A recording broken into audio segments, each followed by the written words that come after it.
All right, thank you for tuning into the live show. You know what time it is. It is your boy Genesis. It is currently 4:30 p.m. and today's date is the 26th of February 2025. How are you doing? How are you doing this beautiful evening? It's warm here. It's like 74 degrees. 74 degrees, ladies and gentlemen. Yep, 74 degrees.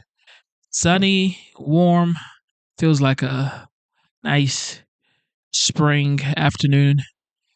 But yep, that's what's going on here in the South. I am in Georgia. What city are you streaming from? What city are you watching from? All right. Of course, you know why we're here. The legend, the OG, the 45th, now the 47th, had a first cabinet meeting today. He had his first cabinet meeting for his second term because, he was the 45th. But we're going to check that out right now. We're going to check that out right now. And then we're going to have a good time and keep going. Double tap your screen, subscribe to the channel, and enjoy the show. Much. We appreciate you being here, and we've put together a great cabinet, and we've had tremendous success. We've been given a lot of credit for having a very successful first month, and we want to make that many months and years, actually. But we're going to have many good months, and we're going to have many good years, I hope, and we're going to solve a lot of problems. We're doing very well with Russia, Ukraine. President Zelensky is going to be coming on Friday. That's now confirmed, and we're going to be signing an agreement, which will be a very big agreement. And I want to thank Howard and Scott for the job you guys did in putting it together. You really did an amazing job. And that'll be on rare earth and other things. And as you know, we're in for probably $350 billion. Europe is in for $100 billion. And that's a big difference. So we're in for probably 3 times as much, and yet it's very important to everybody, but Europe's very close. We have a big ocean separating us, so it's very important for Europe, and they hopefully will step up and do maybe more than they're doing, and maybe a lot more. The previous administration put us in a very bad position, but we've been able to make a deal where we're going to get our money back, and we're going to get a lot of money in the future, and I think that's appropriate because we have taxpayers that shouldn't be footing the bill, and they shouldn't be footing the bill at more than the Europeans are paying. So it's all been worked out. We're happy about it, and I think that very importantly, we're going to be able to make a deal. Most importantly, by far, we're going to make a deal with Russia and Ukraine to stop killing people. They'll stop killing young Russian soldiers and young Ukrainian soldiers and other people in addition in the towns and cities. And we will consider that a very important thing and a big accomplishment because it was going nowhere until this administration came in. They hadn't spoken to President Putin in 2 years. And so we'll keep you advised. Before we begin the cabinet, I'd like to have Scott and a couple of people say a few things, but most importantly, where are you? Right here, This is a gentleman who's going places, the head of HUD, and he's going to say, you all know him, and you're going to say grace, and then we'll have our meeting, right? Thank you very much. Thank you, Mr. President. Let's pray. Father, we thank you for this awesome privilege, Father, to be in your presence.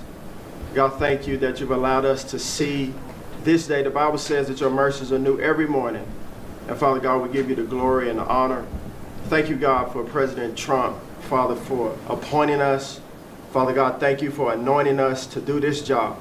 Father, we pray you will give the President, the Vice President wisdom, Father God, as they lead. Father, I pray for all of my colleagues that are here around the table and in this room. Lord God, we pray that we would lead with a righteous clarity. Father God, that as we serve the people of this country in every prospective agency, every job that we have, Father, we would humble ourselves before you and we would lead in the manner that you've called us to lead and to serve. Father, the Bible says that blessed is the nation whose God is the Lord.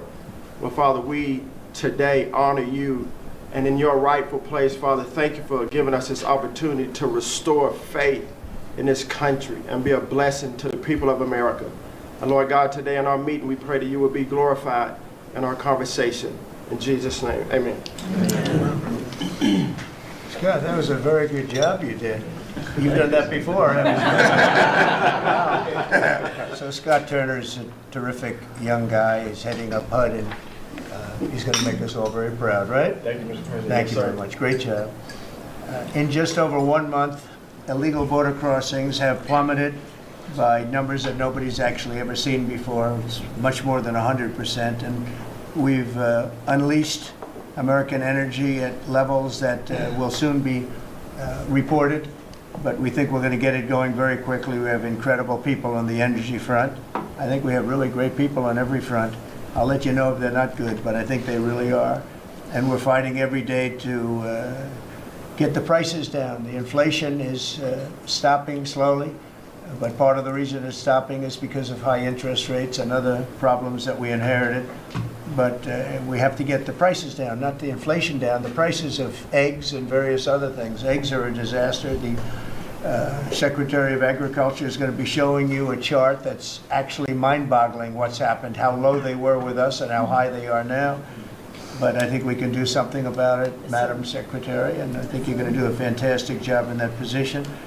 One of the most important initiatives is DOGE, and we have cut billions and billions and billions of dollars. We're looking to get it maybe to $1 trillion. If we can do that, we're going to start getting to be at a point where we can think in terms of balancing budgets, believe it or not, something you haven't heard in many, many years, decades actually. And it's a big, whether it's this year or next year, I think we'll be very close to balancing budgets.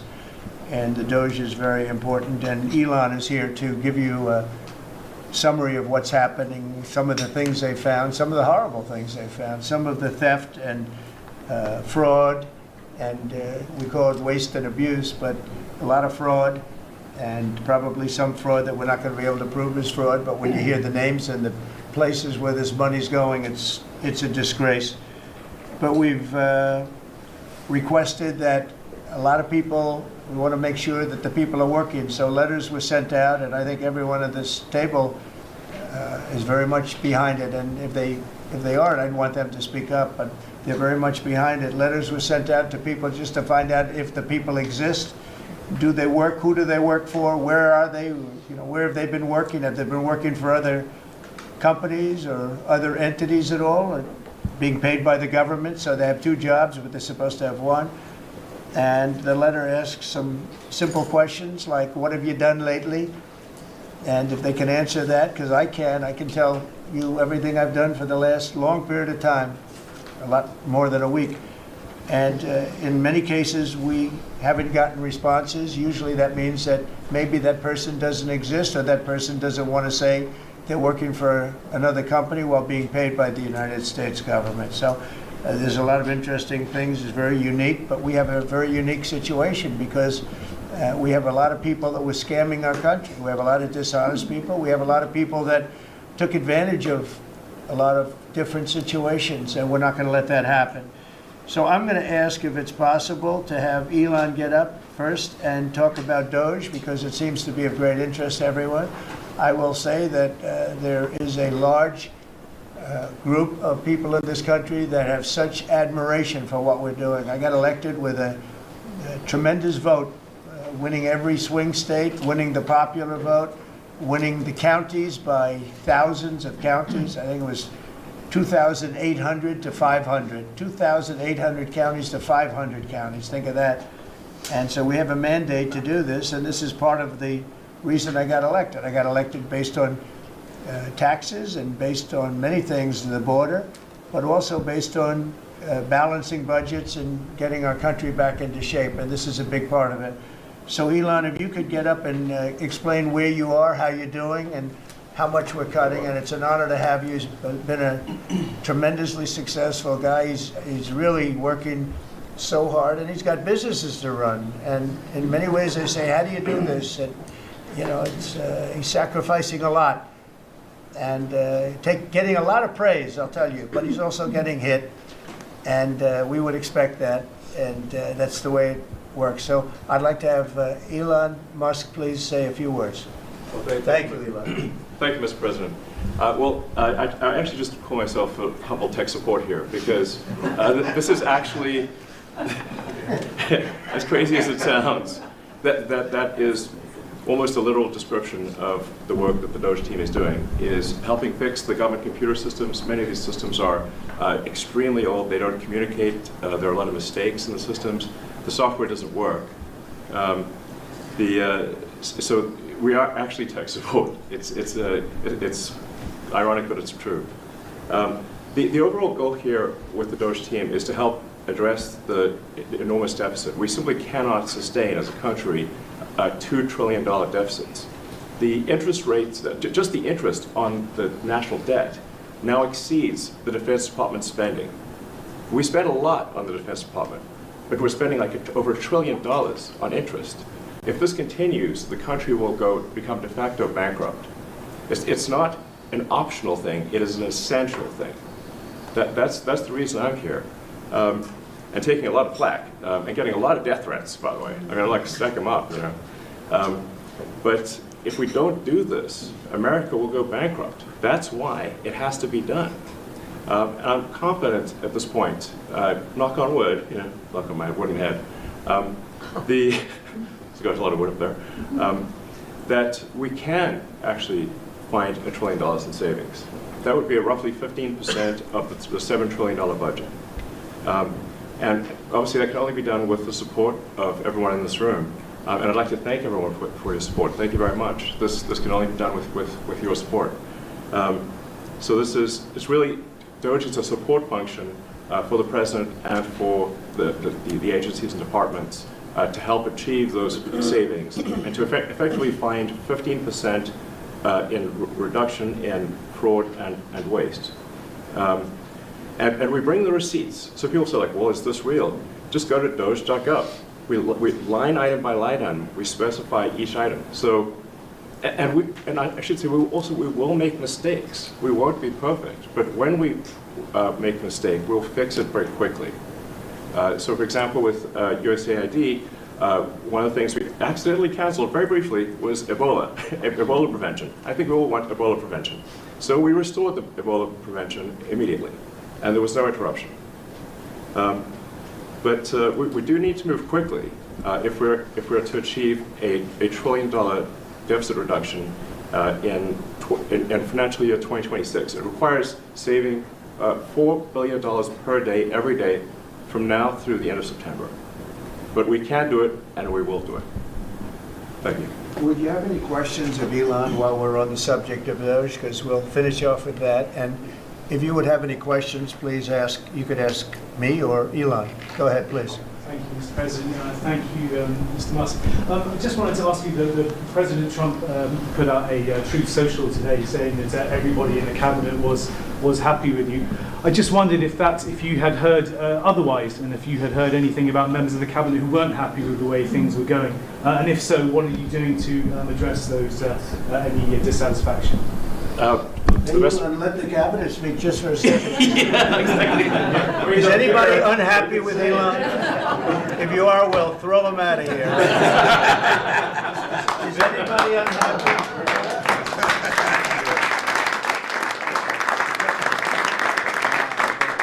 They have a lot of respect for Elon and that he's doing this, and some disagree a little bit, but I will tell you, for the most part, I think everyone's not only happy, they're thrilled. So go ahead, Elon. And President Trump has put together, I think, the best cabinet ever. Literally. So, I do not give false praise. This is an incredible group of people. I don't think that such a talented team has actually ever been assembled. I think it's literally the best cabinet that the country has ever had, and I think the company should be incredibly appreciative of the people in this room. Go ahead, please. Yeah. Go ahead. Mr. President, thank you. Mr. Musk, are there about half of the government employees so far appear to have responded to your request for what they've been doing over the past week?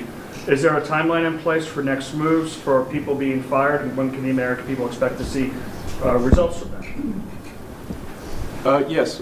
Well, to be clear, like I think that email perhaps was misinterpreted as a performance review, but actually it was a pulse check review. Do you have a pulse?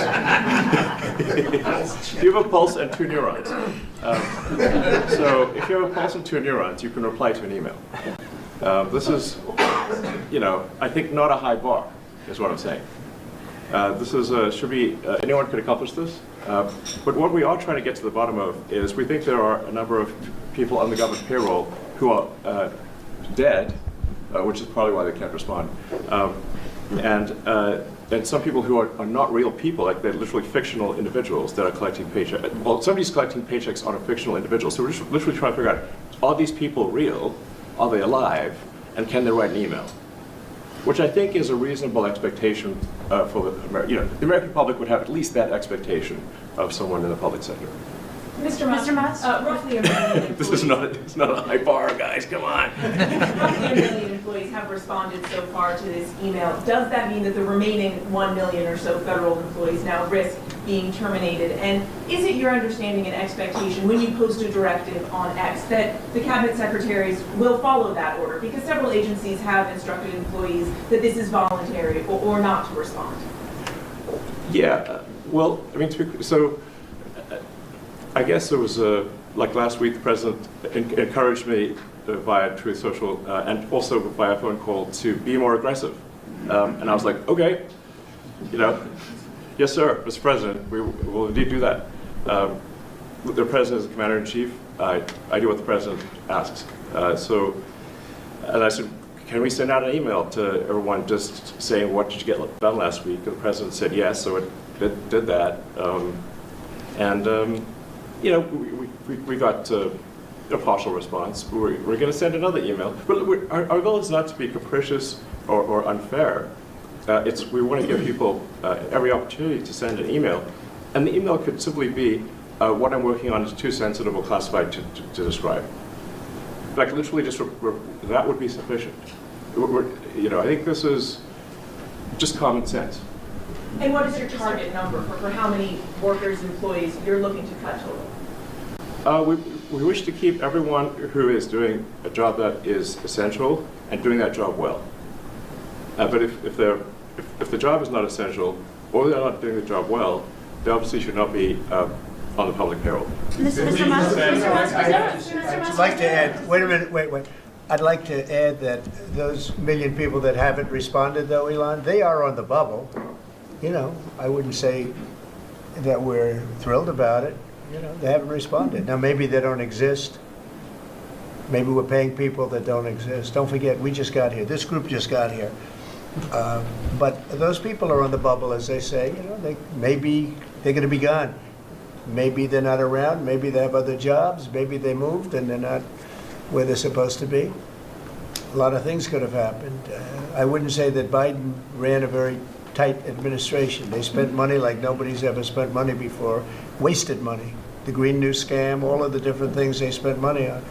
And you've seen that. We've seen that with some of the things that I read in speeches. I read them and people can't believe when I read them. 20 million here, 30 million here for, a little educational course on something. Circumcision, right? Circumcision. $20 million to inform the people of such and such a country on other things and other things other than that. So, those people are, right now we're trying to find out who those people are that haven't responded. Now, there'll be some agencies, like Marco has people within state that are right now doing very classified, very confidential work, and we understand that, and we've talked, and, we're being a little more surgical. And Marco's doing a lot of things himself. And some of the secretaries we're going to be going to them. We're going to be talking about it today. We're going to ask them to do their own Doge. In other words, they'll look in their group and I spoke with Lee Zeldin, and he thinks he's going to be cutting 65% or so of the people from environmental. And we're going to speed up the process too at the same time. You had a lot of people that weren't doing their job. They were just obstructionists, and a lot of people that didn't exist, I guess, Lee, too. You found a lot of empty spots that the people weren't there. They didn't exist. I think education is going to be one of those. You go around Washington, you see all these buildings for the Department of Education. We want to move education back to the states where it belongs. Iowa should have education. Indiana should run their own education. You're going to see education go way up. Right now, we're ranked at the very bottom of the list, but we're at the top of the list in one thing, the cost per pupil. We spend more money per pupil than any other country in the world. And yet it's Denmark and Norway, Sweden, and I hate to say this, and you know, we're going to get along very well with China, but it's a competitor. They're at the top of the list. They're among the top 10 usually, and they're a very big country, so we can't use that as an excuse, right? Because we're a very big country too, but we were ranked last time under Biden. We were ranked 40 out of 40. They do the 40 certain nations that they've done for a long time. It seems to be 40 for whatever reason. And we were ranked number 40. A year ago we were 38, then we were 39. We hit 40. And so we're last in that, and we're first in cost per pupil. So I would say that's unacceptable. Lawrence, you have something? Go ahead. Mr. President, I know you like competition, and I know it's early, so which department are you most impressed with? And then to this that's the first one. Which department have you received the most resistance from? Well, I think both of those questions are a little bit, well, you're a pretty controversial guy. Look, it's very early. Right now, I think I'm impressed with everybody. So far, everybody. If I wasn't in the first month, and some of them just got here, they just got approved 2 days ago, right? But I think I'm very impressed with everybody. So far, I'm very happy with all of the choices. I think that Elon has done incredibly with some groups, and some groups are much easier than others. It is true. State is a, very difficult situation. We're right now negotiating very successfully, I think, with Russia and with Ukraine, and we have a lot of countries involved, and we have to be a little bit careful what we do and who we're terminating. But Marco is doing that I think he's going to be very precise. It's going to be, we're cutting down government. We're cutting down the size of government. We have to. We're bloated. We're sloppy. We have a lot of people that aren't doing their job. We have a lot of people that don't exist. You look at Social Security as an example. I mean, you have so many people in Social Security where, if you believe it, they're 200 years old.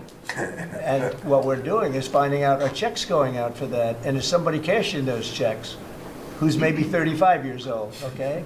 So there's a lot of dishonesty, there's a lot of fraud. But I think at this moment, I'll take Elon off the spot. I think that he's impressed. He said it very well, better than I can say it, that he's impressed with the people in this room, very impressed.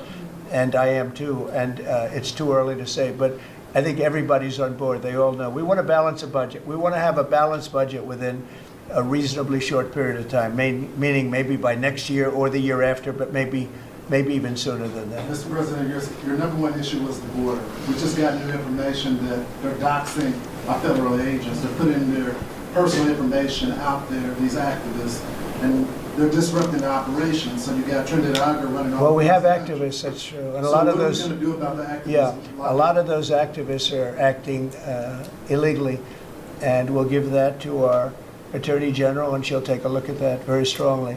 But we also having tremendous support from Border Patrol, from ICE. The ICE agents have been unbelievable. Border Patrol, their leadership at Border Patrol has been incredible, and they're working very well. And as you know, and I saw you reporting it this morning, actually, we set records on the least number of illegal aliens coming in, migrants coming into our country that we've had in more than 50 years. And we did this all within a period of weeks because we took over a mess. The world was pouring in. And remember, they were coming in from jails and prisons and mental institutions and insane asylums, and they were gang members and drug dealers. Anybody wanted to come in, they came. And from not just South America, from all over the world. So it's amazing what they've done. And Christie and Tom Holman, the job they've done has been absolutely amazing. We set records for and we want people to come into our country, by the way, but they want to come in, they have to come in legally. I want that to be really understood. We want people in our country, but they have to come in legally. Can I follow on that, Mr. President, about the Trump Gold Card idea that you unveiled yesterday? I hope you like it. I await more information, but the question is, Does this reflect a view on your part that the American immigration system has never been properly monetized as you feel it should be? Well, not so much monetized. It hasn't been properly run.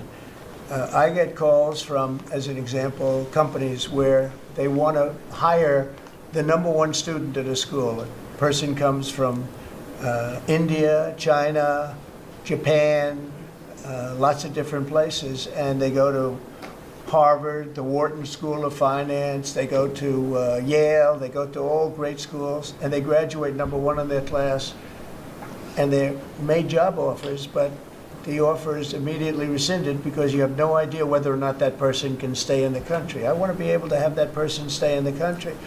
These companies can go and buy a gold card, and they can use it as a matter of recruitment. At the same time, the company is using that money to pay down debt. We're going to pay down a lot of debt with that. And I think the gold card is going to be used by, not only for that, I mean, it'll be used by companies. I mean, I could see Apple.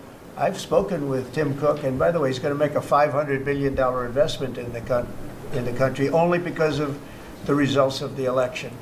And I think because of tariffs. He's going to want to be in the country because of tariffs. Because if you're in the country, there is no tariff. If you're out of the country, you got to pay tariffs. And that's going to be a great investment, I think, that he's making. I know it's going to be a great investment. But we have to be able to get people in the country, and we want people that are productive people. And I will tell you, the people that can pay $5 million, they're going to create jobs. They're going to spend a lot of money on jobs. They're going to have to pay taxes on that too. So they're going to be hiring people. They're going to be bringing people in and companies in. And I don't know, maybe it will sell like crazy. I happen to think it's going to sell like crazy. It's a bargain. But we'll know fairly soon. I think Howard and Scott, a few of you really are responsible for it. But Howard, if you want to discuss that for a couple of minutes, I think I'd like to have you. I think it's going to be a very successful program. This is commerce. So the EB-5 program, which has been around for many years, had investment of $1 million into projects in America. And those projects were often suspect, they didn't really work out, there wasn't any oversight of it. And so for a $1 million investment, you got a visa and then you came into the country and ended up with a green card. So it was poorly overseen, poorly executed. Then you had our border open where millions of people came through. So the idea is we will have a proper business. We will modify the EB-5 agreement. Christy and I are working on it together. For $5 million, they'll get a license from the Department of Commerce.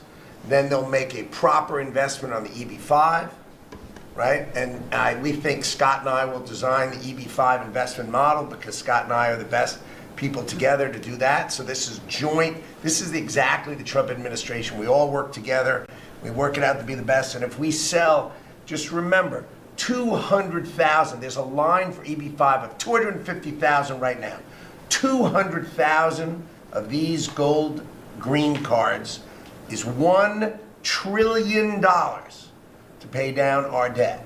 And that's why the president is doing it, because we are going to balance this budget and we are going to pay off the debt under President Trump. And to qualify, do you have to promise and make commitments to create a certain number of jobs here in the U.S.? No, because not all these people are going to be job builders. There'll be successful people, or there'll be people that were hired from colleges, like sort of like paying an athlete a bonus. I mean, Apple or one of the companies will go out and they'll spend they'll buy 5 of them and they're going to get 5 people. Look, I've had the complaint from a lot of companies where they go out to hire people and they can't hire them out of colleges. And you know what they do? They go back to India or they go back to the country where they came and they open up a company and they become billionaires. And they're employing thousands and thousands. There are a lot of examples. There are some really big examples where they were forced out of the country. They graduated top in their class at a great school, and they weren't able to stay. This is all the time you hear it. And the biggest complaint I get from companies, other than over-regulation, which we took care of, but we're going to have to take care of it here because a lot of that was put back on by Biden. But the biggest complaint is the fact that they can't have any longevity with people. This way they have pretty much unlimited longevity. Also with the $5 million, that's a path to citizenship. So that's going to be, it's sort of a green card plus. and it's a path to citizenship. We're going to call it the Gold Card, and I think it's going to be very treasured. I think it's going to do very well, and we're going to start selling hopefully in about 2 weeks. Now, just so you understand, if we sell 1 million, right, 1 million, that's $5 trillion. 5 trillion. Howard was using a different number, but that's $5 trillion. If we sell 10 million, which is possible, 10 million highly productive people coming in, or people that we're going to make productive, they'll be young but they're talented, like a talented athlete, that's $50 trillion. That means our debt is totally paid off, and we have $15 trillion above that. And now, I don't know that we're going to sell that many. Maybe we won't sell many at all, but I think we're going to sell a lot, because I think there really is a thirst. No other country can do this, because people don't want to go to other countries. They want to come here. Everybody wants to come here, especially since November 5th. And they'll all be vetted, by the way. All these people will be vetted, okay? Mr. They'll be President, vetted. Ukraine, can you talk a little bit about what type of security guarantees you're willing to make? Well, I'm not going to make security guarantees beyond very much. We're going to have Europe do that, because it's in, we're talking about Europe as their next door neighbor. But we're going to make sure everything goes well. And as you know, we'll be making we'll be really partnering with Ukraine in terms of rare earth. We very much need rare earth. They have great rare earth. We'll be working with Secretary Burgum and with Chris. You'll be working on that together. And we're going to be able to have tremendous, this gives us, because we don't have that much of it here. We have some, but we don't have that much. And we need a lot more to really propel us to the next level to lead in every way. We're leading right now with AI. We're leading with everything right now. But we need resources. We have to double our electric capacity. We have to do many things. We have to really triple, if you think of it, the electric capacity from what we have right now, if you can believe it. So I just say this. The deal we're making gets us, it brings us great wealth.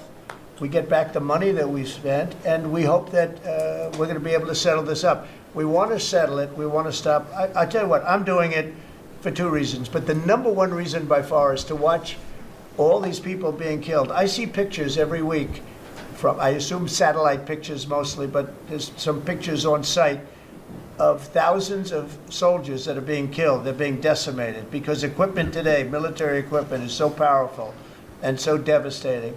And number one, I want to see people stop. And they're not from here, they're from primarily 2 other countries. And then, by the way, let's talk about the Middle East. We got to solve that problem too. And that's come a long way. We're doing very well on that also.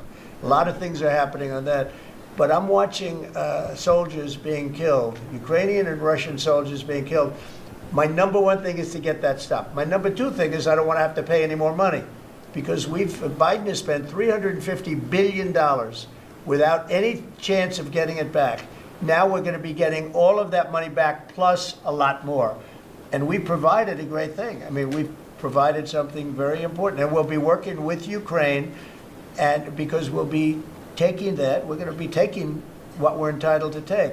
Now, they spent $350 billion, and Europe spent $100 billion. Now, does anybody really think that's fair? But then we find out, a little while ago, not so long ago, a few months ago, I found out that the money they spent, they get back. But the money we spent, we don't get back. I said, well, we're going to get it back. And we'll be able to make a deal. And again, President Zelensky is coming to sign the deal. And it's a great thing. It's a great deal for Ukraine, too, because they get us over there, and we're going to be working over there. We'll be on the land. And, in that way, there's sort of automatic security, because nobody's going to be messing around with our people when we're there.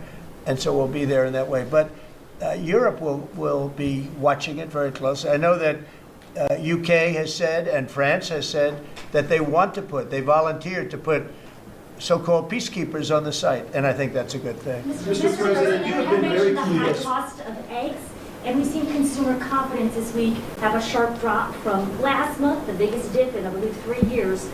Why is that, your assessment, why is that the case? And is there Well, I think that consumer confidence, if you look at confidence in the nation, it had the biggest increase in the history of the chart. It went up 42 points in a period of days after the election, since the election. So since the election, the confidence in our nation, including right track, wrong track. The first time it's ever happened where we were on the right track, because this country has been on the wrong track for a long time. So the confidence in business, confidence in the country has reached an all-time high.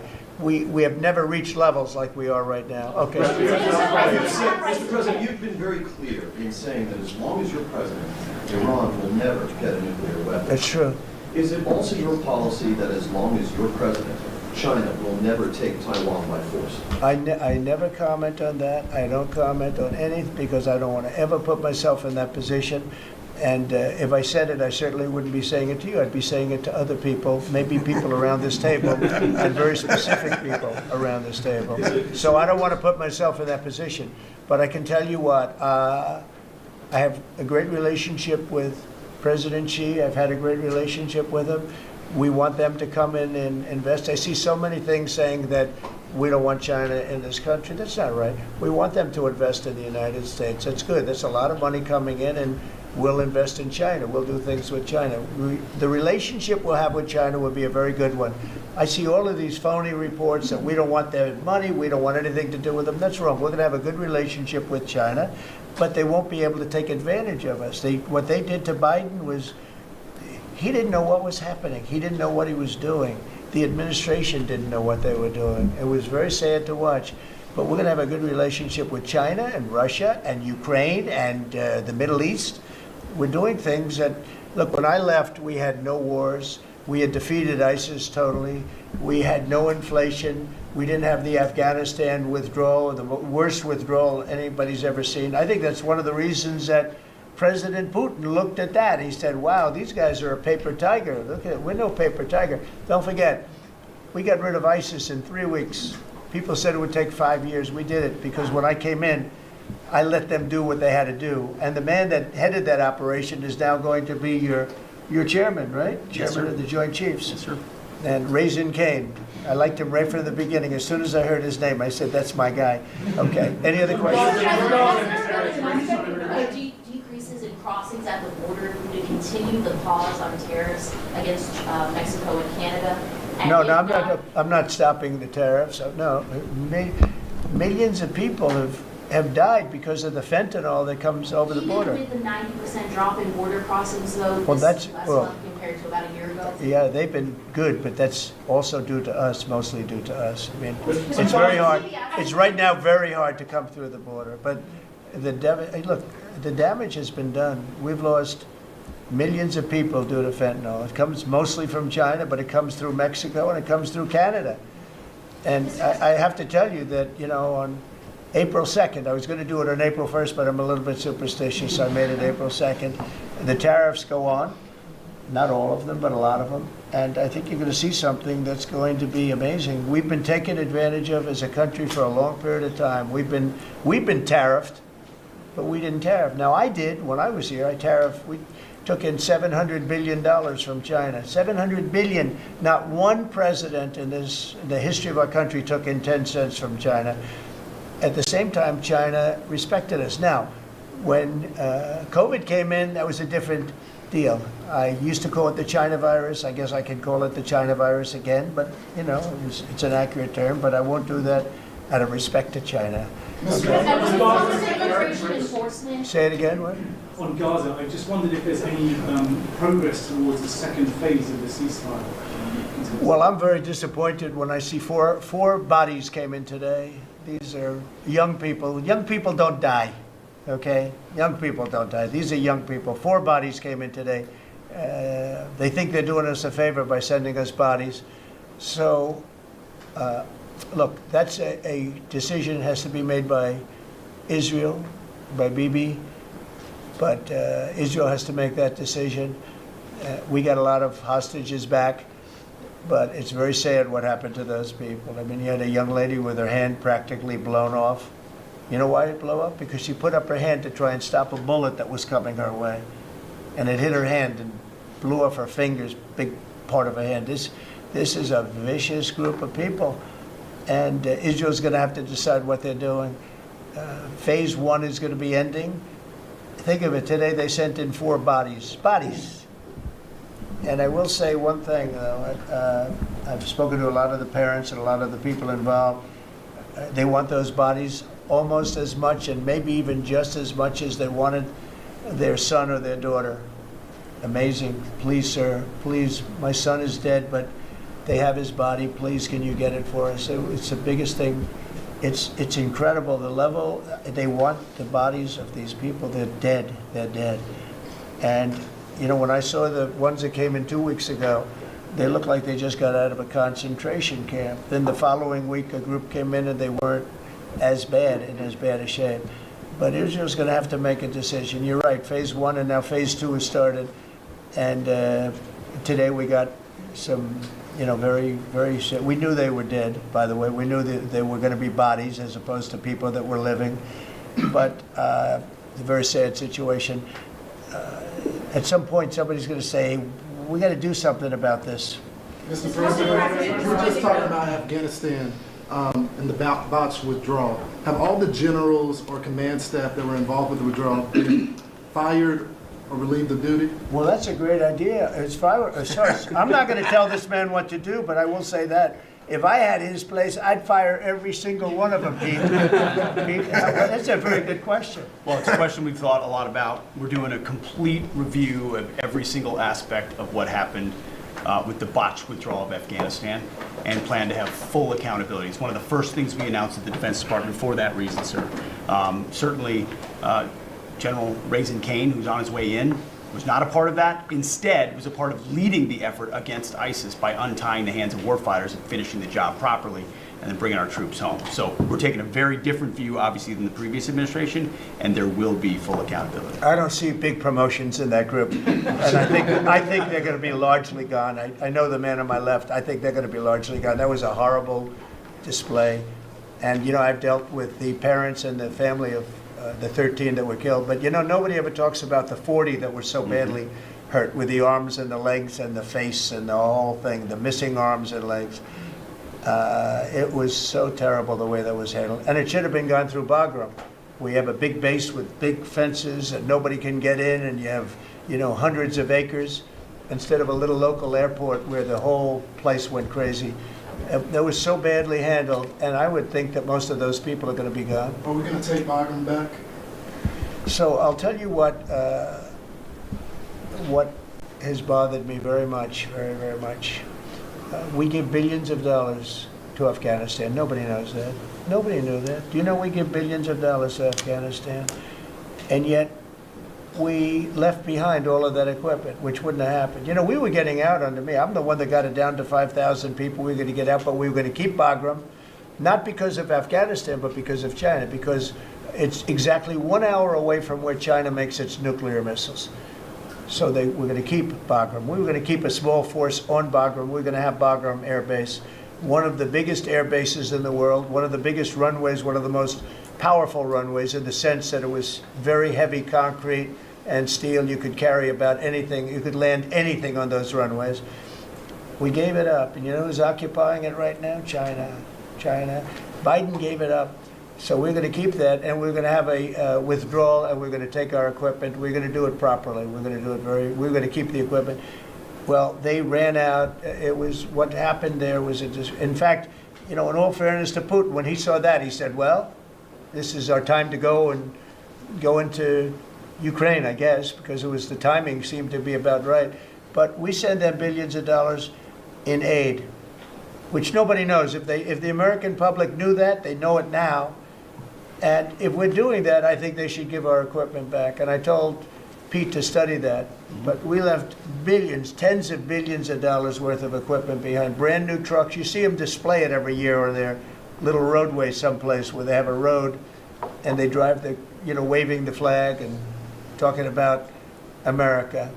Beautiful equipment that's all, I mean, the top of the line stuff, brand new stuff. Now it's getting older. But you know what? We're going to pay them. I think we should get a lot of that equipment back. You know that Afghanistan is one of the biggest sellers of military equipment in the world. You know why? They're selling the equipment that we left. We're first. They were second or third. Can you believe it? They're selling 777,000 rifles, 70,000 armor-plated. Many of them were armor-plated trucks and vehicles. 70,000.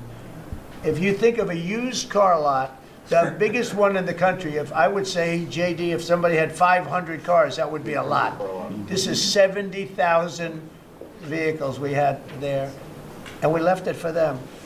I think we should get it back. Mr. Mr. President, President, the spending bill that passed last night aims to cut $2 trillion. Right. Can you guarantee that Medicare, Medicaid, Social Security will not be touched? Yeah, I mean, I have said it so many times, you shouldn't be asking me that question, okay? This will not be read my lips. There won't be read my lips anymore. We're not going to touch it. Now, we are going to look for fraud. I'm sure you're okay with that, like people that shouldn't be on, people that are illegal aliens and others, criminals in many cases. And that's with Social Security. We have a lot of people. You see that immediately when you see people that are 200 years old that are being sent checks for Social Security. Some of them are actually being sent checks. So we're tracing that down, and I have a feeling that Pam is going to do a very good job with that. But you have a lot of fraud.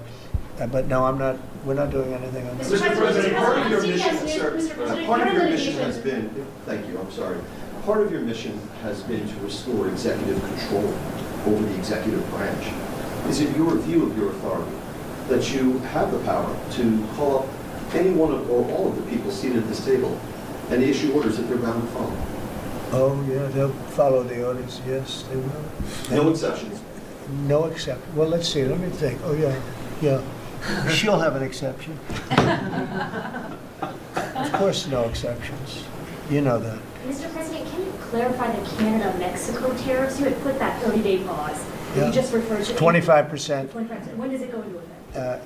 April 2nd. April 2nd for Canada-Mexico. Correct. And for everything. Well, we have the fentanyl-related is a pause. If they can prove to the president they've done an excellent job, that's what they first do in 30 Have you days. guys seen any But then the changes? overall is April 2nd. So the big transaction is April 2nd, but the fentanyl-related things, they're working hard on the border. At the end of that 30 days, they have to prove to the president that they've satisfied him to that regard. If they have, It's gonna be then hard he'll to give them a pause, or he won't. But It's going that's to be up hard to to him. We'll see. satisfy. We lose 300,000 people a year to fentanyl. Not 100, not 95, not 60 like you read. You know, you've been reading it for years. We lost, in my opinion, over the last couple of years, on average, maybe close to 300,000 people dead. And the families are ruined. You know, when they lose a daughter, when they lose a son, the families are never the same. You're never going to be the same. So you're talking about 1 million people. But when the daughters die, I see it, daughters die and the sons die because of fentanyl. And in some cases, I don't even know they're taking it. They're buying something else and it's laced with fentanyl and they end up dying. And I've known many people who've lost children to fentanyl and for other reasons, but to fentanyl, it's such a big killer. And those people are never the same people. I mean, I've seen people that for the rest of their lives, they're not the same people. They're so different, it's not even believable. Dynamic people, happy people they die a miserable death. And that's because of the crap that comes in through China and through Mexico and through Canada. A lot of it comes through Canada. Look, we support Canada. $200 billion a year in subsidies, one way or the other. We let them make millions of cars. We let them send us lumber. We don't need their lumber. We're going to free up our lumber. Lee's going to do the head of environmental. We're going to free up our lumber. We have the best lumber there is. We don't need their lumber. What do we need their lumber for? When you look at we subsidize them $200 billion a year. Without us, Canada can't make it. You know, Canada relies on us 95%. We rely on them 4%. Big difference. And I say Canada should be our 51st state. There's no tariffs, no nothing. And I say that we give them military protection. They have a very small military. They spend very little money on military. On NATO, they're just about last in terms of payment because they say, why should we spend on military? That's a tremendous cost. Most nations can't afford to even think about it. Why should we spend on military? The United States protects us. And I would say that's largely true. We protect Canada, but it's not fair. It's not fair that they're not paying their way. And if they had to pay their way, they couldn't exist. When I spoke to, let's call it the Prime Minister rather than the governor, but when I spoke to him, I said, why are we giving you $200 billion a year? He was unable to answer the question. I said, why are we letting you make millions of cars and send them in? He was unable to answer the question. Justin Trudeau, a nice guy. I think he's a very good guy. I call him Governor Trudeau. He should be governor, because the fact is that if we don't give them cars, we don't have to give them cars. The tariffs will make it impossible for them to sell cars into the United States. The tariffs will make it impossible for them to sell lumber or anything else into the United States. And all I'm asking to do is break even or lose a little bit, but not lose $200 billion. And we love Canada. I love Canada. I love the people of Canada. And but honestly, it's not fair for us to be supporting Canada. And if we don't support them, they don't subsist as a nation. Okay? Mr. President, on the EU tariffs, Mr. President, have you made a decision on what level you will seek on tariffs in the European Union? We have made a decision. We'll be announcing it very soon, and it'll be 25%, generally speaking, and that'll be on cars and all of the things. And European Union is a different case than Canada, different kind of case. They've really taken advantage of us in a different way. They don't accept our cars. They don't accept essentially our farm products. They use all sorts of reasons why not. And we accept everything of them, and we have about a $300 billion deficit with the European Union. Now, I love the countries of Europe.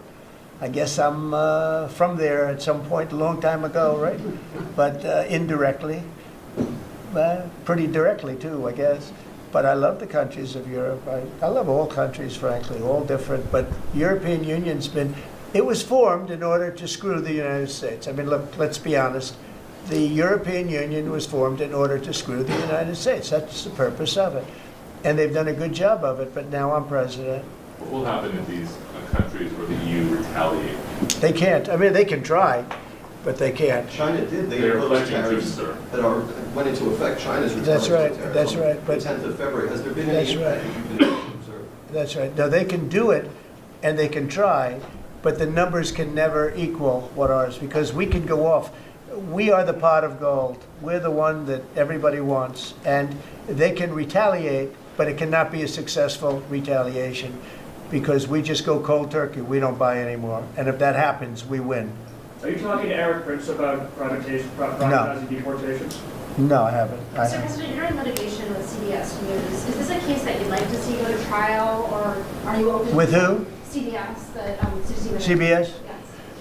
Well, CBS did something that was amazing. Kamala was unable to answer a question properly, and they took the question that they asked and they inserted an answer. They gave her an answer. This was 2 days before the election, right before the Sunday night before the election. And they wrote out they put her words from another question that was asked about a half an hour later, and they put that into the question. Nobody's ever even heard of it before. Nobody's ever heard of anything like this before, but they then did it, they say, on numerous occasions. And the FCC is looking at it very strongly, and everybody's looking at it, but nobody's ever seen anything. Think of it, they took her answers and they changed them. And I don't mean they changed a word or two, or they cut off a half a sentence, or they cut off a couple of words. I mean, I've had that happen too, but that you just say, then they say, well, we want brevity. We wanted to do it for time. They took out her answer and they inserted an entirely different answer that made her sound competent. And they did this, and nobody's ever, I thought I've heard of everything when it comes to that stuff. No, I've never heard of it. Nobody's ever seen. So we sued, and we are in discussions of settlement. What would a number be, like, what's a number that you would think would be appropriate? I think it's a lot. I mean, it could have, it probably did affect the election. I mean, we won by a lot. As I said, too big to rig, but it probably did affect the election. Probably could have won by more, but I could have lost the election because of that. We have to get to honest elections. We have to go back to paper ballots. We have to go back to voter ID. one-day election ideally, or a short-term, not these 48-day and 61-day elections where boxes are put in a room and, oh, let's move the boxes because we're putting in a new air conditioning system. Then you see the boxes move and then you say, well, where are all the boxes? You know, what happened to the boxes that never came back? Now, our elections are extremely dishonest. We're the only country in the world that has mail-in voting and all of these different things that we put in. No other country in the world has it. You know, France went to, they had some of the things that we had, and they went to same-day voting, all paper. And you know, paper is very sophisticated now. It's a very sophisticated form of voting right now. It's a very safe form of voting. You know, the other things for the governors, I wish the governors would do it because the paper ballots will cost 9% of the machines, and they're 100%. You know, nothing's foolproof, but they're as close as you get. So we'll see what happens. But on the 60-minute thing, nobody's ever seen anything like it. Would you link the FCC action to the litigation and visiting? And I don't think it's linked, but probably the lawyers look at it, you know, because I know it's going along. FCC is headed by a very competent person, and you have some very competent people on the board, and so I think they're looking at it very seriously. So of all the deals that you've done in your life, all the people you've sat across from and negotiated with, is President Putin distinct in any way? He's a very smart guy. He's a very cunning person, but I've dealt with some people that, I've dealt with some really bad people. But I will tell you, as far as this is concerned, you have to understand, he had no intention, in my opinion, of settling this war. I think he wanted the whole thing. When I got elected, we spoke, and I think we're going to have a deal. I can't guarantee that. You know, a deal is a deal. Lots of crazy things happen in deals, right? But I think we're going to have a deal. If I didn't get elected, I believe he would have just continued to go through Ukraine, and over a period of time, a lot of people would have been killed, would have lasted for a period of time. And the reason that Ukraine, and I have great respect for the Ukraine as fighters, they have great fighters, but without our equipment, that war would have been over, like people said, in a very short period of time. Is there a time? And if you remember, I gave the javelins, and the javelins are the things that knocked out those tanks right at the beginning of the war. They said that Obama at the time gave sheets and Trump gave javelins. Well, I was the one that did that, but I want to see it come to an end. Will he have to make concessions, President Putin? Yeah, he will. He's going to have to. And I believe that because we got elected, that war will come to an end. And I also believe if we didn't get elected, if this administration didn't win the election by a lot, that war would go on for a long time, and he would want to take the whole thing. The big question I had is, does he want to take the whole thing? But the reason, and the Ukrainians are good fighters, I have to say, but without the equipment, without our equipment, we have the best equipment in the world. We have the best military equipment in the world. Without our equipment, that would have been over very quickly. What concessions would you like to see? What concessions would you like to see? Oh, I don't want to tell you right now, but I can tell you that NATO you can forget about. I think that's probably the reason the whole thing started.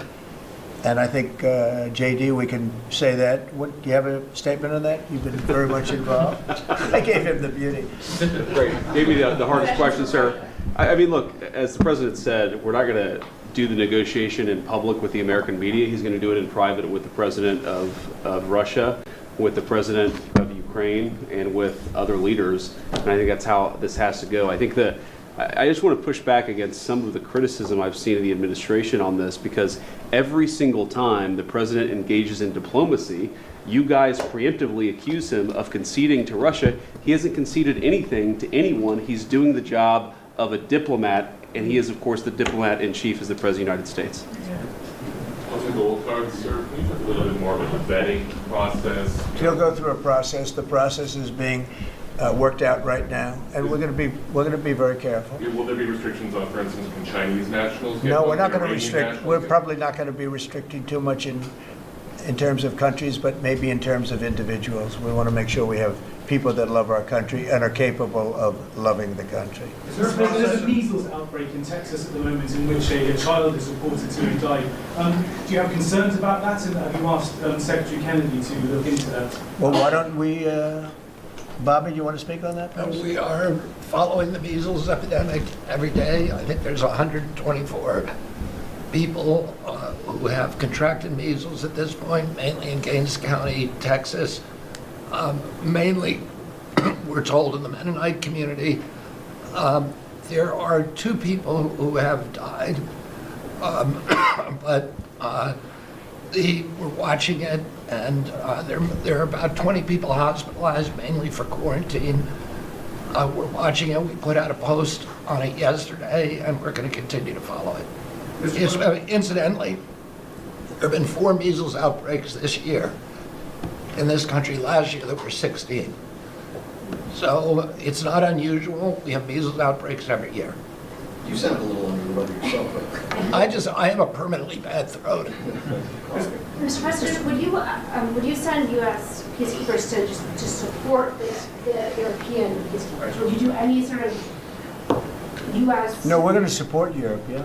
And how would we do We're that? very How friendly would with we- Europe. We have a great relationship with Europe. I mean, you could ask, you could talk about France, you could talk about any of them. I mean, we have a great relationship with Europe. But how will the United States do that? Would there be? Well, how? I mean, you're asking me a question, what are we doing in the field? Let's worry, I hope we have that problem where we could worry about peacekeeping. We got to get there first, but I hope we have the problem of worrying about peacekeeping. That'll be the easiest problem, I think, JD, that we've ever had. That would be part of the deal, presumably. We'll do it at the time, but peacekeeping is very easy. It's making the deal that's very tough. And again, nobody was speaking to Russia at all. And, probably 1.5 million soldiers have been killed, close to 1.5 million soldiers, not to mention I will tell you, the thing with that horrible war that should have never started, would have never started if I were president. And it didn't start for 4 years, and it was not even thought about starting. But the thing with that war is that you're highly underestimating the number of people that have been killed.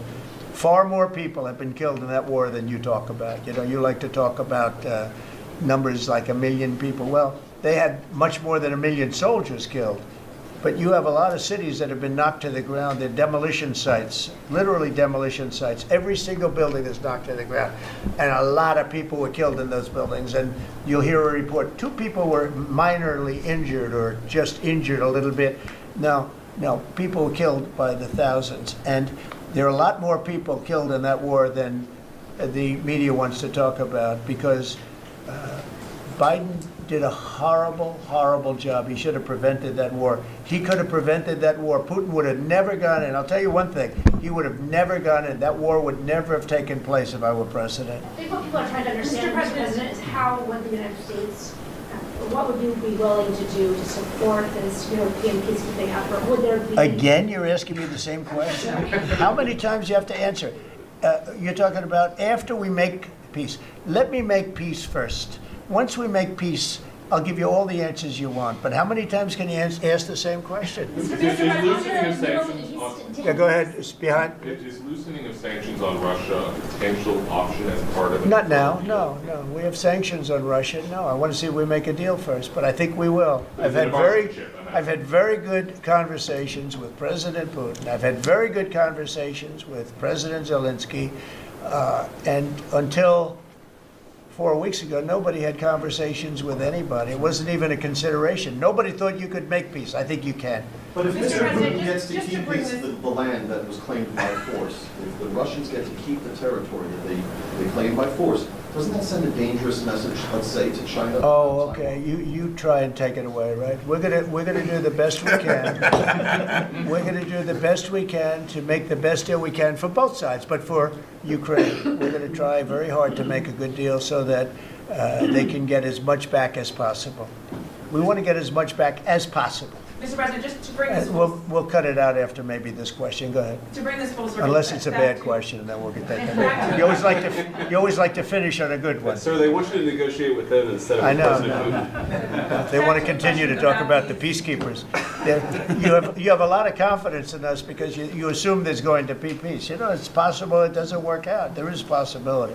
But I hope it does for the sake of humanity, because if you look at the pictures that I've looked at, you don't want to look at them. Go ahead. I have a question back on these cuts to the federal workforce. You mentioned you're interested in doing another round of this email. When would you like to see that? What would be the deadline? I'm not. I think Elon wants to, and I think it's a good idea because, you know, those people, as I said before, they're on the bubble. You got a lot of people that have not responded, so we're trying to figure out, do they exist? Who are they?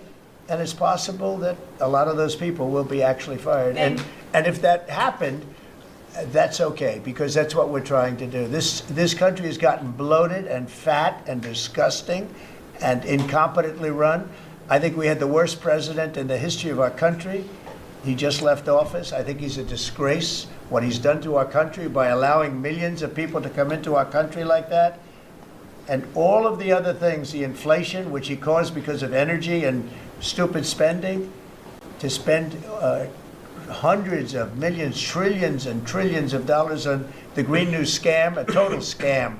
I have the best energy people, the best environmental people in the world around this table, and they can't even believe he got away with it. And then in leaving office to send $20 billion here and $20 million there and 10 million and 5 million, and they couldn't spend the money fast enough, and let's get it out before Trump gets in, let's just get it out to anybody. And this is a disgrace to our nation, and you don't write the fair thing, but look, you know, the good news, the people see it, and that's why we won the election by so much. Thank you very much, everybody. That right there is what you call OG, okay? OG talks, OG conversation. That's what you call that right there. This man has been transparent. He's been here having conversations with the American people through the media, doing exactly what the American people assigned him there to do, voted for him there to do. But, you know, the libs. You know, the libs. With that being said, we're going to throw it back to Elon Musk, okay? Because just so we control the Democrats, okay? I wanted to say the libs, and I said the Democrats. But I'm going to throw it back to Elon Musk right here. And I just like the way Elon Musk was so cool, calm, collected, and he was speaking directly to the American people. Just listen, man. Of course, CNN has Whether it's something this year or next year, I but think listen we'll to be this very right close to balancing budgets, and the Doge is very important. And Elon is here to give you a summary of what's happening, some of the things they found, some of the horrible things they found, some of the theft and fraud, and we call it waste and abuse, but a lot of fraud, and probably some fraud that we're not going to be able to prove is fraud. But when you hear the names and the places where this money's going, it's a disgrace. But we've requested that a lot of people, we want to make sure that the people are working. So letters were sent out, and I think everyone at this table is very much behind it. And if they aren't, I'd want them to speak up, but they're very much behind it. Letters were sent out to people just to find out if the people exist. Do they work? Who do they work for? Where are they? You know, where have they been working? Have they been working for other companies or other entities at all? Or being paid by the government, so they have two jobs, but they're supposed to have one. And the letter asks some simple questions like, what have you done lately? And if they can answer that, because I can tell you everything I've done for the last long period of time, a lot more than a week. And in many cases, we haven't gotten responses. Usually that means that maybe that person doesn't exist, or that person doesn't want to say they're working for another company while being paid by the United States government. So there's a lot of interesting things. It's very unique, but we have a very unique situation because we have a lot of people that were scamming our country. We have a lot of dishonest people. We have a lot of people that took advantage of a lot of different situations, and we're not going to let that happen. So I'm going to ask if it's possible to have Elon get up first and talk about DOGE, because it seems to be of great interest to everyone. I will say that there is a large group of people in this country that have such admiration for what we're doing. I got elected with a tremendous vote, winning every swing state, winning the popular vote, winning the counties by thousands of counties. I think it was 2,800 to 500. 2,800 counties to 500 counties. Think of that. And so we have a mandate to do this, and this is part of the reason I got elected. I got elected based on taxes and based on many things in the border, but also based on balancing budgets and getting our country back into shape, and this is a big part of it. So Elon, if you could get up and explain where you are, how you're doing, and how much we're cutting, and it's an honor to have you. He's been a tremendously successful guy. He's really working so hard, and he's got businesses to run, and in many ways they say, how do you do this? And you know, he's sacrificing a lot and getting a lot of praise, I'll tell you, but he's also getting hit, and we would expect that, and that's the way it works. So I'd like to have Elon Musk please say a few words. Well, thank you, Elon. Thank you, Mr. President. I actually just call myself a humble tech support here, because this is actually, as crazy as it sounds, that is almost a literal description of the work that the DOGE team is doing, is helping fix the government computer systems. Many of these systems are extremely old. They don't communicate. There are a lot of mistakes in the systems. The software doesn't work. So we are actually tech support. It's ironic, but it's true. The overall goal here with the DOGE team is to help address the enormous deficit. We simply cannot sustain as a country $2 trillion deficits. The interest rates, just the interest on the national debt, now exceeds the Defense Department spending. We spend a lot on the Defense Department, but we're spending like over $1 trillion on interest. If this continues, the country will become de facto bankrupt. It's not an optional thing, it is an essential thing. That's the reason I'm here. And taking a lot of flack, and getting a lot of death threats, by the way. I mean, I'd like to stack them up, you know. But if we don't do this, America will go bankrupt. That's why it has to be done. And I'm confident at this point, knock on wood, you know, knock on my wooden head, there's got a lot of wood up there, that we can actually find $1 trillion in savings.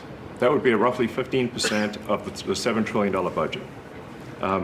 And obviously that can only be done with the support of everyone in this room. And I'd like to thank everyone for your support. Thank you very much. This can only be done with your support. So it's really, DOGE is a support function for the president and for the agencies and departments to help achieve those savings and to effectively find 15% in reduction in fraud and waste. And we bring the receipts. So people say, like, well, is this real? Just go to doge.gov. We line item by line item, we specify each item. So, and I should say, we will make mistakes. We won't be perfect, but when we make a mistake, we'll fix it very quickly. So, for example, with USAID, one of the things we accidentally canceled very briefly was Ebola, Ebola prevention. I think we all want Ebola prevention. So we restored the Ebola prevention immediately, and there was no interruption. But we do need to move quickly if we're to achieve a $1 trillion deficit reduction in financial year 2026. It requires saving $4 billion per day, every day, from now through the end of September. But we can do it, and we will do it. Thank you. Would you have any questions of Elon while we're on the subject of DOGE? Because we'll finish off with that. And if you would have any questions, please ask. You could ask me or Elon. Go ahead, please. Thank you, Mr. President. Thank you, Mr. Musk. I just wanted to ask you that President Trump put out a Truth Social today saying that everybody in the cabinet was happy with you. I just wondered if you had heard otherwise, and if you had heard anything about members of the cabinet who weren't happy with the way things were going, and if so, what are you doing to address those any dissatisfaction? Maybe you want to let the cabinet speak just for a second. Is anybody unhappy with Elon? If you are, we'll throw him out of here. Is anybody unhappy?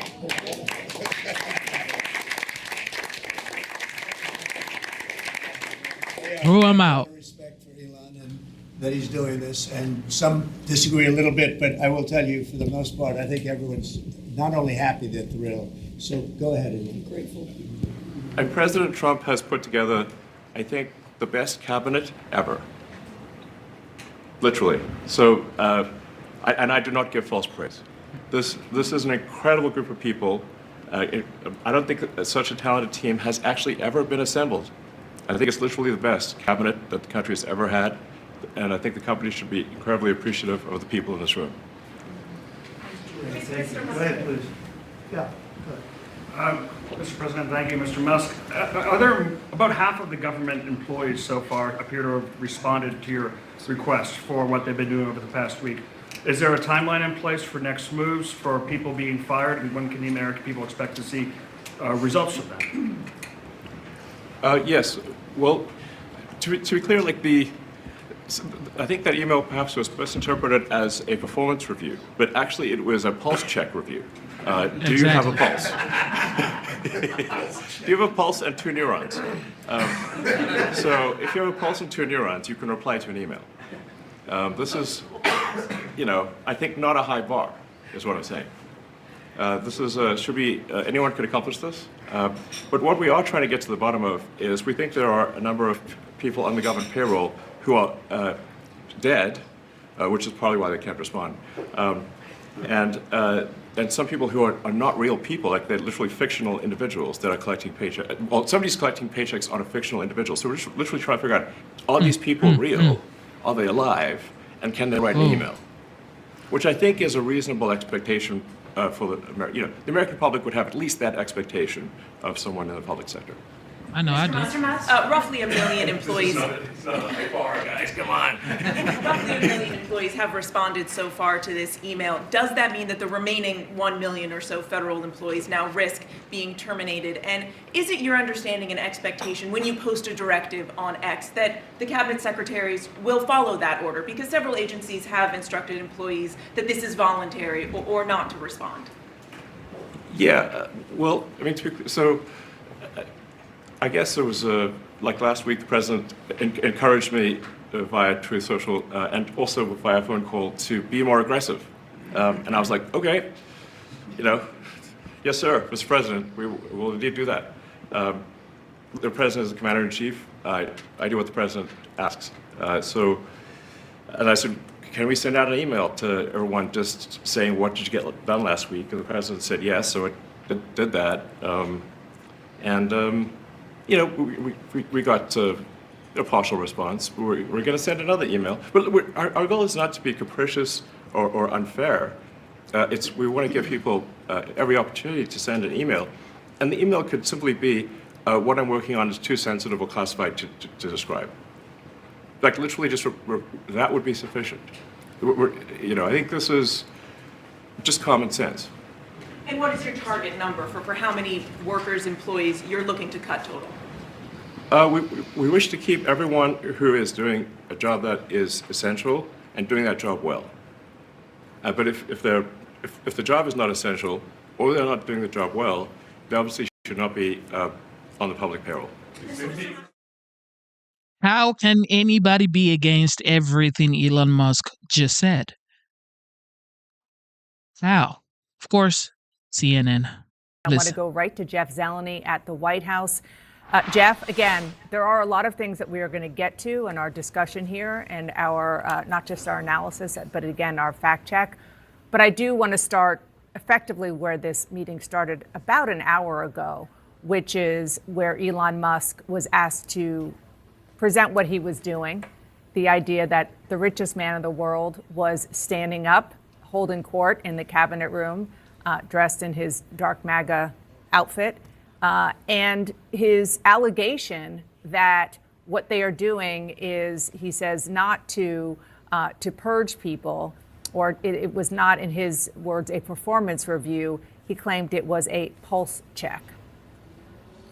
Dana, it was extraordinary. Elon Musk did not have a seat at the table. That was reserved for confirmed cabinet secretaries and those who are awaiting confirmation, as well as a handful of senior staff. But he was center stage. There's no doubt about it. And that fact is not unusual. We have seen senior advisors to many presidents in a cabinet meeting, but never have I heard one be asked to speak and be given the floor like this. The cabinet of this administration was essentially the backdrop for another wide-ranging press conference we've seen the president do. But on Elon Musk, once again, this is the second time we've heard him talk extensively about his plans. But of course, since we saw him in the Oval Office a couple weeks ago, so much has changed. Largely that email that he sent out over the weekend.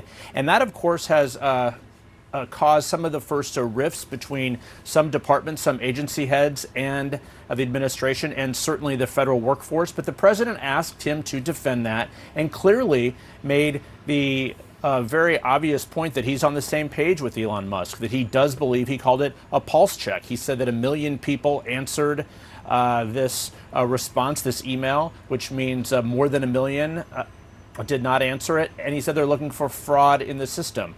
But also reporters asked the president and asked cabinet secretaries if there was any dissent on this topic.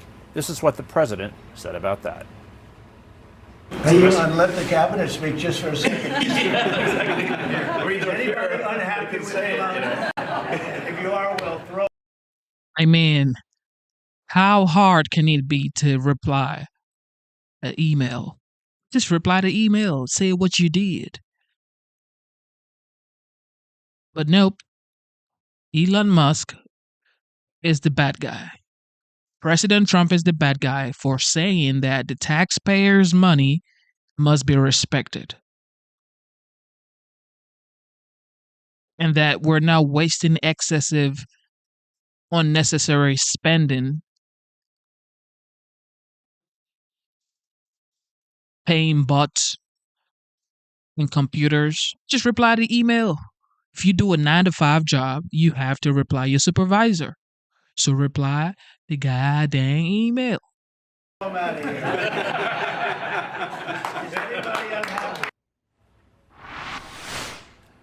So that laughter there belied the obvious point that cabinet secretaries, of course, work for the president. So there is no one going to be voicing dissent, at least in that room. It's unclear how long this cabinet meeting will actually last, if it is a question and answer session with reporters the entire time, or if the president's actually going to hear advice from members of his cabinet. Certainly in nearly an hour, it was about 4 minutes short of an hour before we dipped out, there was no room for dissent. The vice president spoke at the very end there, but the president went on to say that the 1 million people who did not respond to those emails may be on the bubble. And we do know that mass layoffs are coming. As we speak, agencies are reviewing plans. But one other separate piece of news, the president, at the very beginning, he said that Ukrainian President Volodymyr Zelensky will be coming here to the White House on Friday.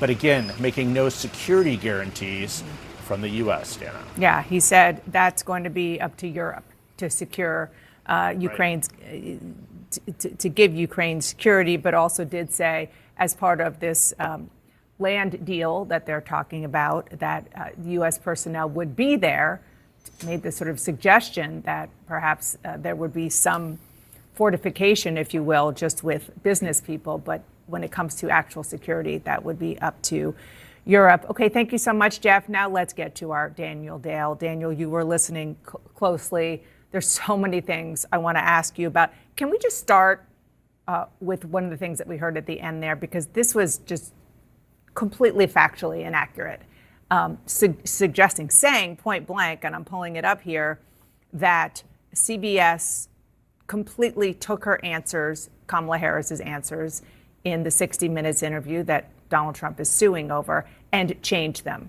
There were questions and there was some controversy around it, but the idea that they just completely changed her answers, we now see the transcript. It's available thanks to the FCC. It's not true.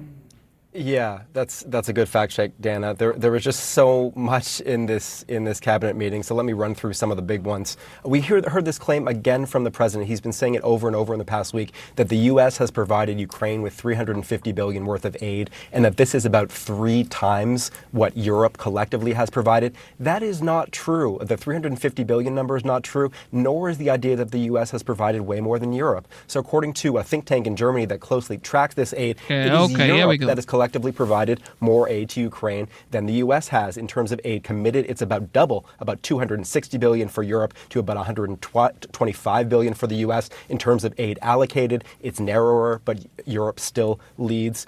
The president also repeated this claim he's been saying over and over that the U.S. ranks 40th out of 40 in some education rankings. I specifically asked the White House what those rankings were. They were not able to point to any of them. It appears not to exist. In fact, the U.S.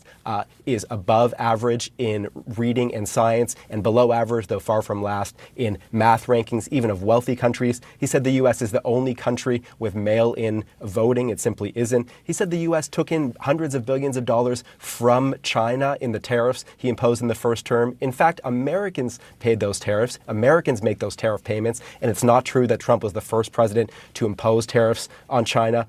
He said that we lose 300,000 people to fentanyl deaths every year. In fact, it's about 60,000 deaths per year. Still a tragedy, of course, horrible, but nowhere close to what he's saying. He said the European Union does not take American farm products. In fact, it is the 4th biggest market for U.S. agricultural exports of $13 billion per year. He offered another alternate history of the European Union's formation, saying it was formed to take advantage of the U.S. In fact, it was formed with U.S. support, so not even close to correct. And so I don't even know where to go from here. He said there was no inflation when he left office. It was. And ladies and gentlemen, this is why Trump is the president of the United States. Rhetoric like this. But it existed about 1.4%. He said a lot of the U.S. fentanyl comes from Canada. In fact, 0.2%, about 43 pounds worth, came from Canada, so just a tiny number. And he repeated this claim we heard a lot during his presidency, saying that President Obama merely provided Ukraine with sheets. He used to say pillows in sheets rather than actual military aid. In fact, the Obama administration provided things like counter-mortar radars, armored Humvees, tactical drones. So it was not simply pillows and sheets. And I'll give you one more. He said that, the million people who didn't respond to this email, this 5 things that you did last week email from Elon Musk team may not exist. I guess it's possible the U.S. government is paying some people who don't exist. But I think it's important to note that we had numerous agency heads, department heads telling their employees not to respond. So the simpler explanation is that people were instructed not to do this rather than them being, fictional, non-existent human beings. Yeah, that was one of the things I was going to ask you about. That is definitely something that when all is said and done, we're going to want the receipts on. Suggestions that the people who have not responded maybe don't exist, as you said. There was one other doozy, which was the allegation that there were Social Security checks going to people who are 150 years old. Those people got older during the cabinet meeting today. Apparently, they're 200 years old. So there is that. Daniel, thank you so much for that. Brian, I want to talk to you about the made-for-TV moment of all of this. Obviously, that is Donald Trump's MO. He knows how to orchestrate a moment that can be broadcast well, and he wants to make it watchable. This is typically a cabinet meeting like this. They go in, they do what's called a spray. You kind of just take some video. Maybe they shout our colleagues shout a couple questions, and that's that. This was different. Yes, very much so. This was broadcast live, for one thing. Normally these are taped and then shown later, but I think the Trump White House knows they're going to get more attention when these events are live, and they're longer as well. This is in line with Trump knowing that he doesn't just have to be president, he has to perform the presidency and have the appearance of action, the appearance of doing something at all times. It's also striking to me how he's trying to rewrite the dictionary again. He did this with the word hoax, for example, years ago, trying to redefine the word hoax to mean a true story that he doesn't like. Well, the new word that's being targeted is the word fraud. When they talk about waste, fraud, and abuse, he's trying to redefine fraud as spending he doesn't like, right? Spending that he and Musk don't agree with or don't approve of. And that's the kind of spending they're targeting. It's not fraud in the criminal definition of the term, but it's spending they don't like. And it's interesting how both Trump and Musk keep going back to those kinds of words. I was also reminded by the famous movie line, "I see dead people." it seems like Musk and Trump see dead people. They believe there are formerly alive federal employees collecting paychecks even though they're not alive anymore. And you would think there would be better ways to figure that out rather than send an email to everyone and hope they reply. But this is one of those things where Trump and Musk are doing what they call common sense, even if it's actually nonsense when you think about it. That common sense approach does appeal to a lot of people out there. Exactly, it does. Americans are tired, okay? We are tired working 2-3 jobs just to pay bills, okay? You work every single day just to pay bills. And then you have your leaders in D.C. spending like drunken sailors. And then God sends someone with common sense, like literally with common sense, to audit the government. And then everybody starts crying. Okay. Well, some of the top issues up for discussion: Doge's goal to slash government. Well, you better get ready because you may be getting a refund check from the government and, of course, the Department of Doge, the Department of Government Efficiency, may be sending every taxpayers in the United States $5,000. I heard some Democrats say, "What is $5,000? Oh, I don't need $5,000. You better stop. Because with the Biden economy we just survived, we definitely can use that $5,000. Waste, fraud, and abuse. Ukraine's minerals deal negotiations with the White House as they try to end the 3-year-plus war with Russia after Russia invaded Ukraine. And the president's budget bill, which passed last night after some high drama, and of course the illegal immigration crackdown, all of it in that meeting expected today. And Republican Senator Tim Scott of the great state of South Carolina, chairman of the National Republican Senatorial Committee and Banking Committee, is with me now. So this is a big moment for the reasons I pointed out. To have anybody from the opposite party, it feels like a moment of potential healing. What's your take on it? Well, Harris, it reminds me of the team of rivals that was assembled by President Abraham Lincoln. The fact of the matter is that President Trump is bringing this country together. He had record turnout, record numbers in the African-American community, the Hispanic community. I think it was like 62% of the Native American community. What we see is this working class coalition no longer driven by identity politics, but driven by this vision that the American dream should be alive and healthy for all Americans. And President Trump has assembled a cabinet to get the job done for Americans. And that's good news that we finally have one team, America's team, leading the way for this nation. I want to put a fine point on Doge right now, the Department of Government Efficiency, because that seems to be a big focus. You have the senior advisor to the president, Elon Musk, at this cabinet meeting today. Your thoughts on Doge and where we are right now and how it moves forward? Well, listen, Doge, because of President Trump putting together Doge, we've seen without question record illumination around government waste, fraud, and abuse. I say illumination because we're bringing light to waste in the government. That means more taxpayers will have more of their resources back in their pockets. We should never take it out of their pockets. Therefore, putting it back in their pockets is the #1 job we should have. Okay, let's talk about late yesterday and that vote on one big beautiful bill, as the president has dubbed it, and now House members and Senate members. Okay, so it passed. There was one person, one Republican, who said no to it, but they all got on board. House Speaker Mike Johnson, Senate Majority Leader John Thune are headed to the White House today.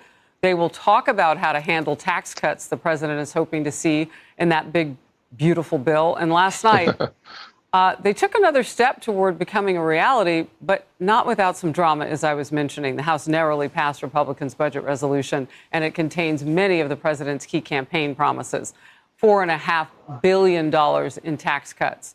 So that's the extension of the 2017 tax cuts. He's really, really pressing on that.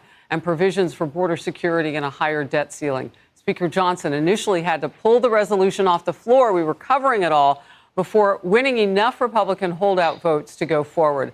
Senator Tim Scott, it hits the Senate now. Tell me the road ahead. Well, the road is going to be smooth in that we will get the job done for the American people. I think you've just done a really good job of distilling the component parts that must be passed this year. Number one, we might as well go ahead and get the victory for the American people by closing the southern border. That means providing the resources for the southern border. It will be done. Number two, exporting, I should say, increasing energy resources necessary to bring prices down. That is the fastest way to deal with inflation. That will be done. Taking care of our military so that we have the most lethal force on the planet. Good news, President Trump, Team America, we're all committed to getting it done. And finally, the tax cuts must remain in the pockets of the American people. We don't need that money coming to Washington. We need to keep it in the pockets of everyday Americans who lost over $1,000 of spending power because President Biden decimated working class America. President Trump will fix what President Biden broke. Look, I had on House Majority Leader Steve Scalise yesterday, right. and we were talking all about these tax cuts. He said, Harris, this is really, really critical because it'll be a tax increase if this doesn't pass. You won't have the cuts from 2017. You'll get an increase in 2025. And just a short time ago, the president's saying, let's see if they can make it permanent now. Senator. Yeah, it's another, I love the goal. The goal of permanence should absolutely be our focus. Here's what we're talking about, and this is why it's so important. In 2017, I helped write the individual side of that code. I looked at my mom, who was a single mother working long hours. The average single mother in America saw a 70% cut in her federal tax burden. Think about the child tax credit. We doubled that. What does that mean? More money for families raising kids. Think about the corporate tax coming from 35 to 21%. We lowered every bracket in the tax code. And for small businesses, there was a 20% haircut on their profits, meaning they had more money to invest in their employees, to invest in capital, to invest in equipment. This is why we saw the economy hum. And at the exact same time, Harris, we saw a 3% increase in 2018 and another 3% in 2019 of revenues coming to the Treasury. Once again, proving that the Laffer curve is real, that if you lower the impediments, you increase the production. And our Tax Cuts and Jobs Act created more jobs, 7 million jobs, had more money in the pockets of Americans, nearly $6,000, and more money coming to the federal Treasury. Right. The trifecta brought to us by President Trump. And I caught how you put it before. We don't want more money going to the government. No, Elon Musk and the Doge team are trying to shave that down as it is. Yes. And I'm wondering, too, do you think this would ever go through the House and then finally reach all of you in the Senate? This idea of maybe a portion of the money that is saved, which is our money anyway, would go back to the public. What do you think of that? I think the faster we get money back to the average American, the better off we are. Could you do it? Could you pass it? 4,000 or 5,000. Absolutely. I think we can pass it. Listen, we did it during COVID. We can do it again. The good news is letting Americans keep their own money ought not be a novel concept. We should just not take it in the first place. You don't have to give it back. And so everything we do now to uncover waste, fraud, and abuse and give that money back to the American people, that's called hallelujah in South Carolina. I like it. Well, you know what? And you put a fine point on that, because the money that was given in 2016 really indemnified the nation from much more pain as the pandemic was hitting. And of course, that situation was exacerbated when Biden came in and inflation went up and so on and so forth. But that kind of built up a wall for it, as I'm understanding with you. We want to keep that wall. Walls work. Exactly.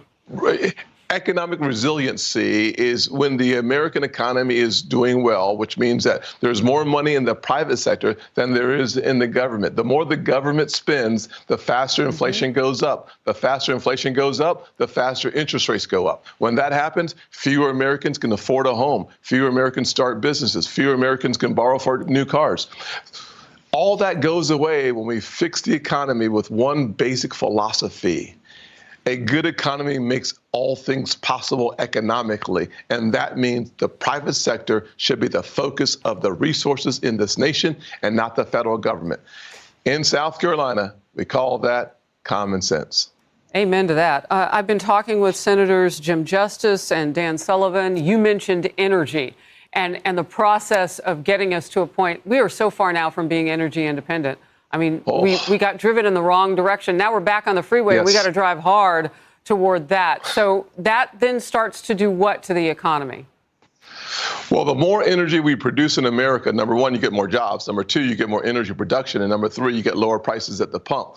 America is the country with the greatest amount of energy resources when you put two or three of the energies together. That means that we can not only be energy independent, we can also, with the right amount of production, export our energy. That's great news for our allies who depend too often on our enemies. Exactly. We make more money and we keep America and the world safer when we're producing more energy here at home. And that's why when the president sent the signal that whether you're in Alaska or Louisiana, energy production can go up, creating more jobs in those states and around the country.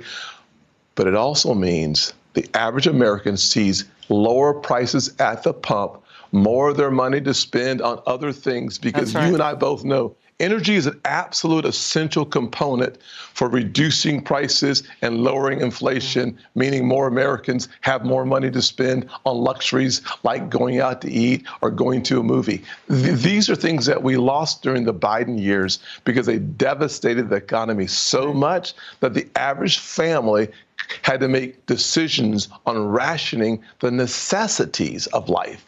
Under President Trump. And Senator, when you lower that price of gasoline, those trucks, those vehicles bringing us our goods that we paid for, those prices are then affected in a very good way for the American consumer. We are watching the White House now, Senator, and you have told us what's coming up next in the Senate.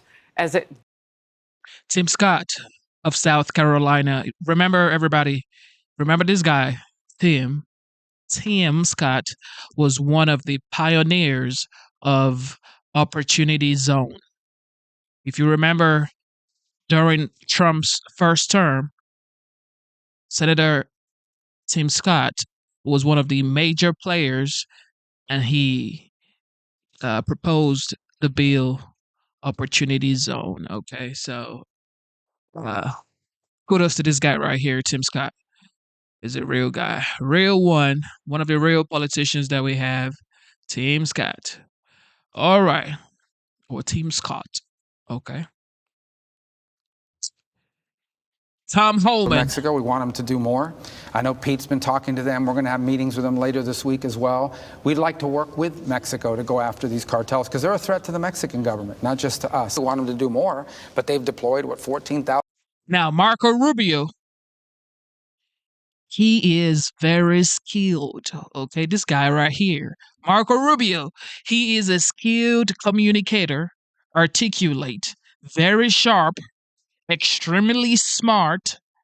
Just by the way he words what he's saying, you could tell this man right here knows how to negotiate.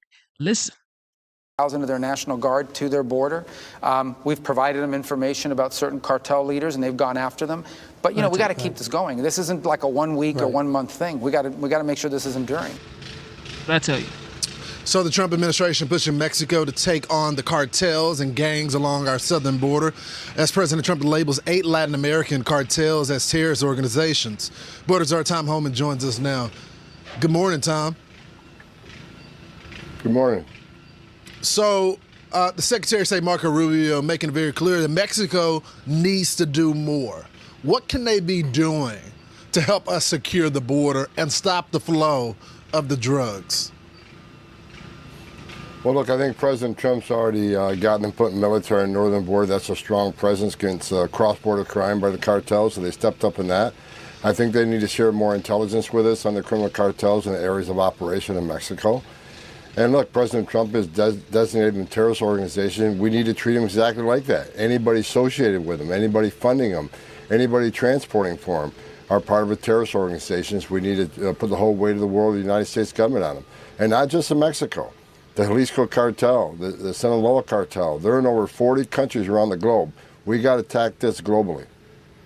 You know, Tom, I was a little disturbed the other day when I found out about these Los Angeles protesters, activists. They're posting the photos, the names, the phone numbers of ICE agents. You've been in law enforcement for a long time. That's just what why. can be done to go after these people? Because right now they're aiding and abetting the enemy by all these bullhorns, but they're also causing great danger to our federal agents. Look, I think they cross the line. They start posting pictures and addresses and phone numbers. Look, Lawrence, I got state troopers around my house 24/7 right now because of death threats. And look, I know what it's like to be doxxed. So these agents don't deserve that. These agents put a gun on their hip and wear a Kevlar vest every day trying to make their communities safer. We've been really clear. We're focusing on the worst of the worst. We're focused on criminal threats and national security threats. So I got a meeting with the Department of Justice today. And what we can do about this, I think it crossed the line of impeding a federal law enforcement officer in the performance of their duties. So I'm hoping we find out who these people are and we can criminally prosecute them. But we'll address that first thing this morning as soon as I get to the White House. Oh, I can't wait to hear about that. Maybe I'll see you around here. What is going on? Can somebody just allow Tom Homan do his job? Can somebody allow the Baltazar do his job? This man is trying to secure the border, okay? Deporting illegal migrants. And yet, some leaders in cities, in some states, especially sanctuary cities, are saying Tom Homan and his team cannot come in their cities and in their states. What is that? The president of the United States appointed him his Baltazar. So put some respect on the president of the United States and listen to the Baltazar and make sure you safeguard your community. Your first priority is your people, the people who voted you to be the mayor, the chancellor, or the governor. They voted for you. So why wouldn't you protect them from illegal migration? On the campus. I wanted to get you to respond to some of the demonization of what you're doing there. But when you talk with local residents on the ground, they say something different. This is what a Bronx resident had to say. Watch. And this is the quote. This doxing, in many times, is not just... I have a young woman who comes to me to study. I've never been afraid in the South Bronx. I am now terrified. I'm terrified for me, for my students. I would have to move. You have made a terrible mistake. They're talking about this shelter that they were planning in the Bronx right here. So when you talk to the media, they say something different. But when you talk to the people that actually live in the communities, they want these folks gone. You're exactly right, Lawrence. Look, I've been around the country doing many operations in the community, whether they see it at the airport, whether they see it at a restaurant, or out doing the operation. I can't tell you how many members of the community come up and thank us for being there. President Trump made a promise to the American people when he got elected that he's going to make our community safer, especially from illegal alien violent crime. That's exactly what we're doing. And we're doing it across the nation. As far as the politicians who want to push back and attack the men and women of ICE, and myself, I'm not running a popularity contest. I'm out there doing what the president promised the American people we're going to do. We're out there enforcing the law without apology. We're going to keep coming. You can put all the roadblocks you want up. We're going to keep coming. For these sanctuary cities who want to push back and impede us, we'll double the man force there. We'll double worksite enforcement there. We're not going away. We're going to keep coming at them until every criminal illegal alien gang member, every illegal alien criminal is eradicated from this country. Key word, okay? Key word is illegal, all right? And now, if you are in the United States illegally, then you commit a crime. Of course, you are a criminal, illegal migrant. And you got to go. Okay? Like I always say, it took me 5 years to become a United States citizen. I came in here through JFK. I went through Homeland Security. I went through USCIS to become a United States citizen. It took me years. I had to learn the way of the land. I had to learn and read and study. So if people can wait their turn, I advocate for migration, okay? Legal migration. It has to be legally. You have to do it by the book. You cannot just cross a line, run around, and then you say you're seeking for asylum. No, you have to do it the right way. And I get it, things are not as rosy as we have it here in the United States. These people are coming from countries that you cannot even imagine. You cannot begin to imagine how hard life is for them. I get it. However, there is a law of the land in this country, okay? The rule of law must be respected, obeyed, and treasured, okay? So it is what it is. You have to come into the United States through the proper channels, okay? I'm sorry, okay? Don't hate the messenger. Don't hate the messenger. Just listen to the facts. That's when I'll be satisfied. Yeah. You and the over 60% of Americans that agree with you. The polling is going up for mass deportations because you guys are targeting the criminals. Tom Homan, thanks, brother.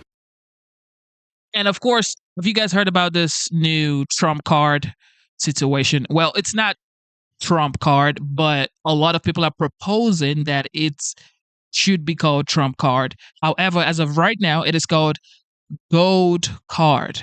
It is supposed to replace the investment visa that the United States offers to other countries. So now the gold card would be sold for $5 million. Yep. A whooping $5 million. And this is intended to pay off debt. Okay, this is something the Trump administration came up with to try and pay off debt as fast as they can, so they can stick to the promise they made to the American people. All right, I want to show you gold card, and then all right here.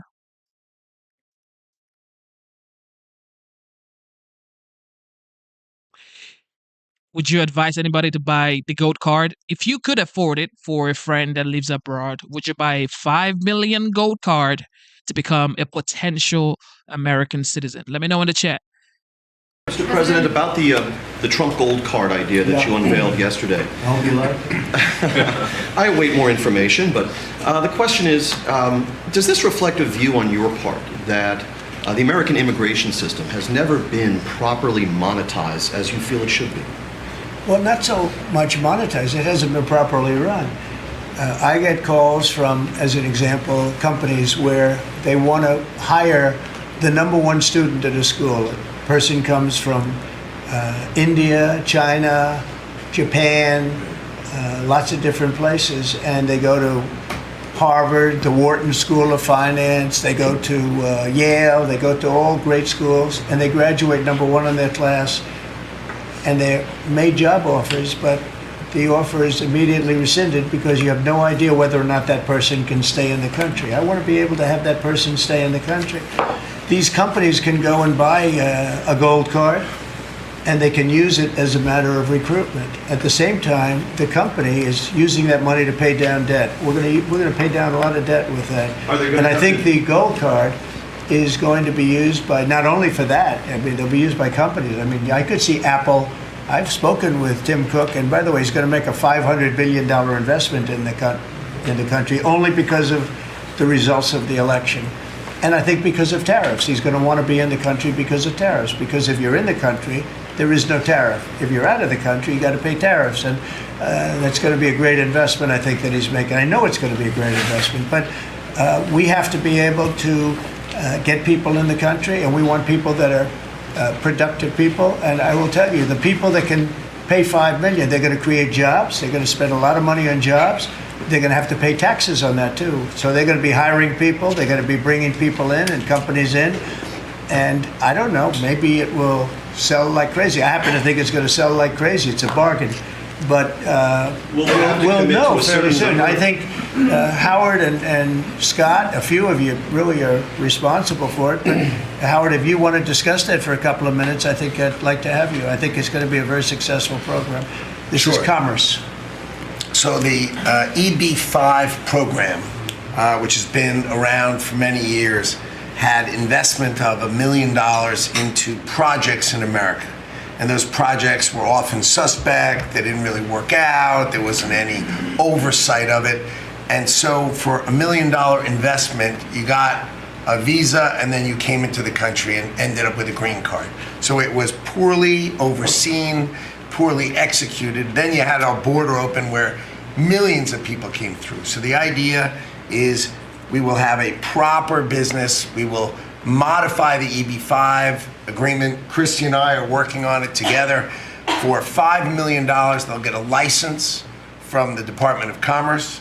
Then they'll make a proper investment on the EB5, right? And we think Scott and I will design the EB5 investment model because Scott and I are the best people together to do that. So this is joint. This is exactly the Trump administration. We all work together. We work it out to be the best. And if we sell, just remember, 200,000, there's a line for EB5 of 250,000 right now. 200,000 of these gold green cards is $1 trillion to pay down our debt. And that's why the president is doing it, because we are going to balance this budget and we are going to pay off the debt under President Trump. And to qualify, do you have to promise and make commitments to create a certain number of jobs here in the U.S.? No, because not all these people are going to be job builders. There'll be successful people, or there'll be people that were hired from colleges, like sort of like paying an athlete a bonus. I mean, Apple or one of the companies will go out and they'll spend they'll buy 5 of them and they're going to get 5 people. Look, I've had the complaint from a lot of companies where they go out to hire people and they can't hire them out of colleges. And you know what they do? They go back to India or they go back to the country where they came and they open up a company and they become billionaires. And they're employing thousands and there are a lot of examples. There are some really big examples where they were forced out of the country. They graduated top in their class at a great school and they weren't able to stay. This is all the time you hear it. And the biggest complaint I get from companies, other than over-regulation, which we took care of, but we're going to have to take care of it here because a lot of that was put back on by Biden. But the biggest complaint is the fact that they can't have any longevity with people. This way they have pretty much unlimited longevity. Also with the 5 million, that's a path to citizenship. So that's going to be, it's sort of a green card plus, and it's a path to citizenship. We're going to call it the gold card. And I think it's going to be very treasured. I think it's going to do very well. And we're going to start selling, hopefully, in about 2 weeks. Now, just so you understand, if we sell 1 million, right, 1 million, that's $5 trillion. 5 trillion. Howard was using a different number, but that's $5 trillion. If we sell 10 million, which is possible, 10 million highly productive people coming in, or people that we're going to make productive, they'll be young, but they're talented, like a talented athlete. That's $50 trillion. That means our No matter what, no matter how you feel about this guy, you can never deny the fact that he is smart and he truly wants to succeed in his role because he's constantly finding ways to solve America's problem. Every single day, he's here talking to the media, telling us exactly what they're doing. Yeah, I'm so glad I voted for Trump. debt is totally paid off, and we have $15 trillion above that. And now I don't know that we're going to sell that many. Maybe we won't sell many at all, but I think we're going to sell a lot because I think there really is a thirst. No other country can do this because people don't want to go to other countries. They want to come here. Everybody wants to come here, especially since November 5th. Thank you for tuning in to the live show. You know what time it is. It is your boy Genesis. Double tap your screen, subscribe to the channel, join the membership. It is $4.99 to join this membership. If you like what you see, you get any form of information from this channel. Support the channel, join the membership, like the show, subscribe to the channel, turn on the notification bell, and yes, enjoy the show. After this, we got something special that Marjorie Taylor Greene pioneered. But for now, we're gonna finish this video right $1 here. billion above that. And now I don't know that we're going to sell that many. Maybe we won't sell many at all, but I think we're going to sell a lot because I think there really is a thirst. No other country can do this because people don't want to go to other countries. They want to come here. Everybody wants to come here, especially since November 5th. All right, with that being said, this is special. Check this out. Hearing of the subcommittee on delivering on government efficiency will come to order. Welcome, everyone. So this right here is, of course, the House. The DOGE committee, they held a hearing on the use of U.S. foreign aid. Of course, USAID. Okay. We've heard and seen, and it's been broadcasted. Okay. These folks want to get my tongue all curled up. It's being broadcasted, okay, across the United States. We've seen the fraud. We've seen the scam. How has this been going on for too long in the United States? But I want you guys to listen carefully to this right here.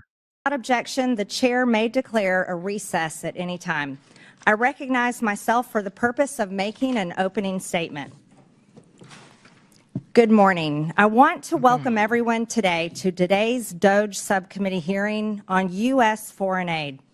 This hearing comes at an important time, a time where all of us are witnessing billions of dollars in taxpayer waste, fraud, and abuse being exposed across every agency of our federal government.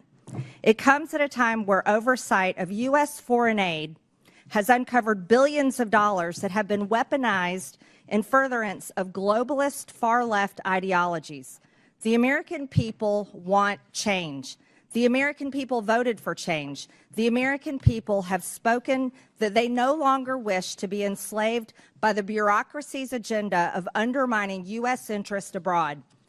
In 2023 alone, Americans privately donated over $557 billion of their own money. Corporations donated over $37 billion. Foundations donated over $103 billion. That is incredible of the American people. In 2023, nearly 76 million Americans, almost 30% of Americans, formally volunteered through an organization. Volunteered. The government did not make them do that. They did this on their own. Donating and volunteering time is what supports schools and shelters, hospitals and hotlines, food banks, and more across only our country. Not only our country, but across the world. Ask anyone in Western North Carolina. Whether it be individuals, churches, or businesses, the American people are the most generous people in the entire world. And I'm so proud of that. They should be the ones who decide where their money goes. They can choose if they want to donate to a charity, a school, a church, or a nonprofit. They can choose if they want to privately donate to a transgender salon in Mumbai. They can choose if they want to privately donate to the British Broadcasting Corporation.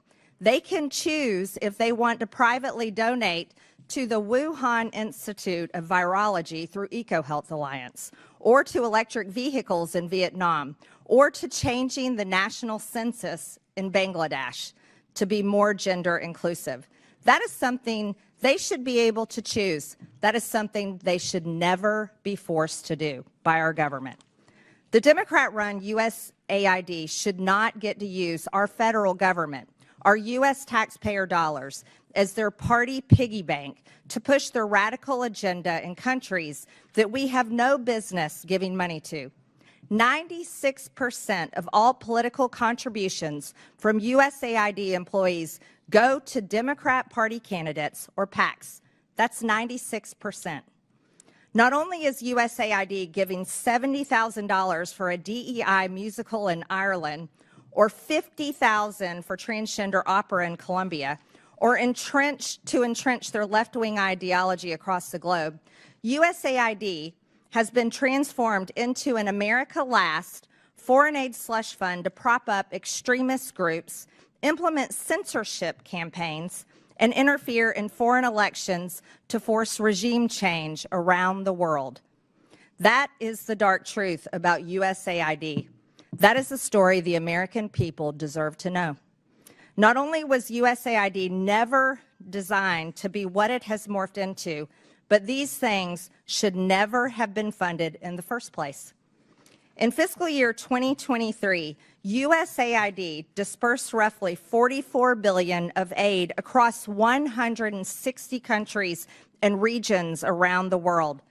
During the 4 years of the Biden administration, 181 countries received approximately $240 billion in U.S. development aid, with Ukraine being the top recipient. Other top recipients include Ethiopia, Jordan, Israel, and Somalia. So after hundreds of billions of taxpayer dollars have been distributed throughout the world, has the world become safer? No. Has the world become more stable? No. Is the perception of the United States around the globe any better? No. But have some of the most anti-democratic principles like censorship and the canceling of elections been funded through USAID because of opposition to the ruling regimes? Yes. Has money through USAID been funneled to terrorists? Yes. Foreign aid from USAID to the UN, particularly the UN Relief and Works Agency for Palestinian Refugees in the Near East, is directly funding Hamas terrorists. Humanitarian relief intended for the Afghan people was diverted to the Taliban. Money intended to support democracy is being used as a slush fund for liberal propaganda supporting terrorist, gender ideology, diversity, equity, and inclusion, climate activism, censorship, and regime change. Do you think this is what the American people think of when they think of foreign aid? Absolutely not. Taxpayer funds have literally been used to undermine U.S. interest and counter American foreign policy goals under the guise of foreign aid. This is unacceptable, and the American people agree. Thankfully, President Trump has taken action to address these issues. The election of President Trump was a clear mandate by the American people that they will no longer tolerate this. He is putting an end to the foreign aid slush fund, ensuring the hard-working American taxpayers' dollars are supporting America First policies and taking care of our own people at home. And we will do the same. With that, I now recognize Ranking Member Stansbury for the purpose of making an opening statement. All right. Well, good morning, everyone, and welcome to the Elon Musk Chainsaw Massacre, except for this remake of a classic is terrible because it's hurting real people, and its lead character, Mr. Musk, hasn't shown up in front of this committee or Congress at all. We also, of course, call this the Subcommittee on DOGE, or Project 2025, as we'll see here during the Q&A. So today, in this hearing on foreign aid, which the GOP has called, you're going to hear all kinds of wild conspiracy theories, accusations, and unfounded data. It's designed to confuse and provide cover for Donald Trump and Elon Musk in their reckless gutting of our foreign aid and our reordering under the Trump administration of international affairs. But before we dive into the details, I want to zoom out and provide some critical context here about why this is happening. So first of all, let's talk about what happened over the last 2 weeks as the administration took an abrupt about-face in international relations after 64 years of USAID and supporting our allies in Europe, turning its back on long-standing allies and now suddenly embracing and enabling U.S. foreign adversaries. Let's do a little oversight here. Last week, the administration shocked the world as the vice president took to the global stage and addressed European leaders and informed them that the Trump administration believes that the greatest threat to Europe is not the autocratic leader who invaded our Western ally 3 years ago and committed war crimes and atrocities against the Ukrainian people and threatened Western democracy, but instead the VP said it was, quote, a threat from within. He then snubbed our German allies and in an unprecedented move, tacitly endorsed and then met with a far-right candidate from the German parliament who Elon Musk has spent months backing. This is a party that is so extreme that even conservatives in Germany will not form a government with them.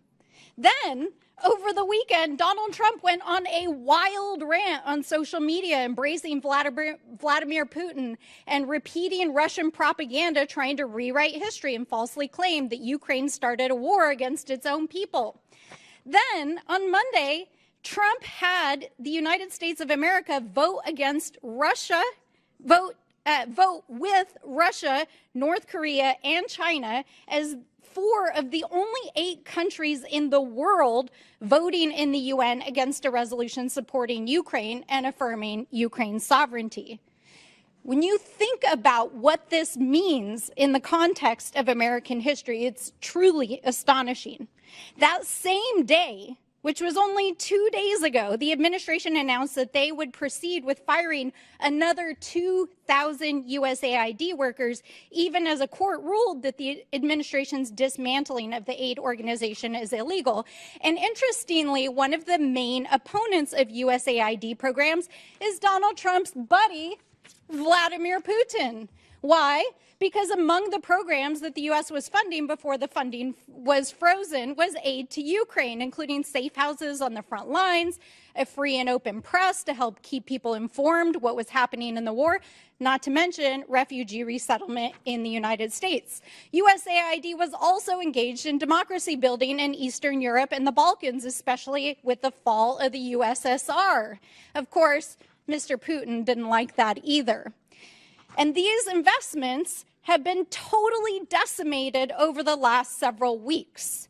Over the last 5 years, USAID has funded international aid to 212 countries around the world to promote international peace and security, to help maintain stability, and ensure that we are making good on America's promises. These investments are a fraction of the cost of weapons and defense, and the U.S. in the process is able to help promote national security, stop global pandemics, prevent hunger and mass migrations, and make the world and the United States a safer place. So when we hear conservative allies of Donald Trump repeat wild and unfounded claims about international aid, and we see a coordinated attack by conservative media, think tanks like those who are here today, members of Congress, the administration, we have to ask ourselves, what is really going on here, folks? Why the hell are they so hell-bent on dismantling an organization that has been so vital to American interests and Western democracy for so long? Over the last several days, they have fired thousands of federal employees. It really does make you wonder, doesn't it? And by the way, while they've been doing that, China has actually moved in already to places in South Asia that had their funding cut and is beginning to replace American diplomacy and aid in those places. So as we listen to this hearing today and hear from our witnesses, which I look forward to, I hope that we can get to the bottom of what is actually going on here today. And with that, I look forward to hearing the testimony. January 24th, Secretary of State Marco Rubio gave an order that came with a waiver for emergency food assistance, which was broadened even further several days later for life-saving services. Secretary Rubio has stated very clearly, we have a blanket waiver, and anybody who tells you they don't understand it, let me repeat it in very simple words. If it saves lives, if it's emergency life-saving aid, food, medicine, whatever, they have a waiver. I don't know how much clearer we can be, and if we're not applying it, then maybe we're not a very good organization and maybe they shouldn't be getting any money at all. Additionally, in-kind food assistance purchased from U.S. farmers is continuing. I'm pleased to introduce our witnesses today. Max Primorak is a senior research fellow at the Heritage Foundation's Margaret Thatcher Center for Freedom. He has more than 30 years of international work experience, including as acting chief operating officer at USAID and as a USAID contractor. From 2018 to 2019, he was an administration envoy to Iraq, overseeing a $400 million genocide recovery initiative to facilitate returns of Christians and other persecuted religious minorities. Greg Roman is the executive director of Middle East Forum. He is a frequent commentator about Middle East affairs on both national and international news channels and studied national security and political communications at American University and Interdisciplinary Center in Herzliya. Tyler O'Neill is senior editor at The Daily Signal and author of The Woktopus, The Dark Money Cabal Manipulating the Federal Government. He is a writer and commentator on federal policy and has appeared on both local and national news outlets. Finally, Noam Unger is the Director of Sustainable Development and Resilience Initiative at the Center for Strategic International Studies and a senior fellow with the Project on Prosperity and Development. He has served at both USAID and the U.S. Department of State. Again, I want to thank all of you for being here to testify today. Pursuant to Committee Rule 9G, the witnesses will please stand and raise their right hand. Do you solemnly swear or affirm that the testimony that you are about to give is the truth, the whole truth, and nothing but the truth, so help you God? Let the record show that the witnesses answered in the affirmative. Thank you. You may take a seat. We appreciate you being here today and look forward to your testimony.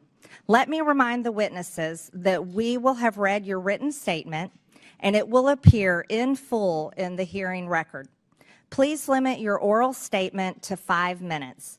As a reminder, please press the button on the microphone in front of you so that it is on and the members can hear you. When you begin to speak, the light in front of you will turn green. After 4 minutes, the light will turn yellow. When the red light comes on, your 5 minutes have expired, and we would ask that you please wrap up. I now recognize Max Primorak for his opening statement. Madam Chairman, thank you for this opportunity to testify before this very important subcommittee. The views I express here today are my own.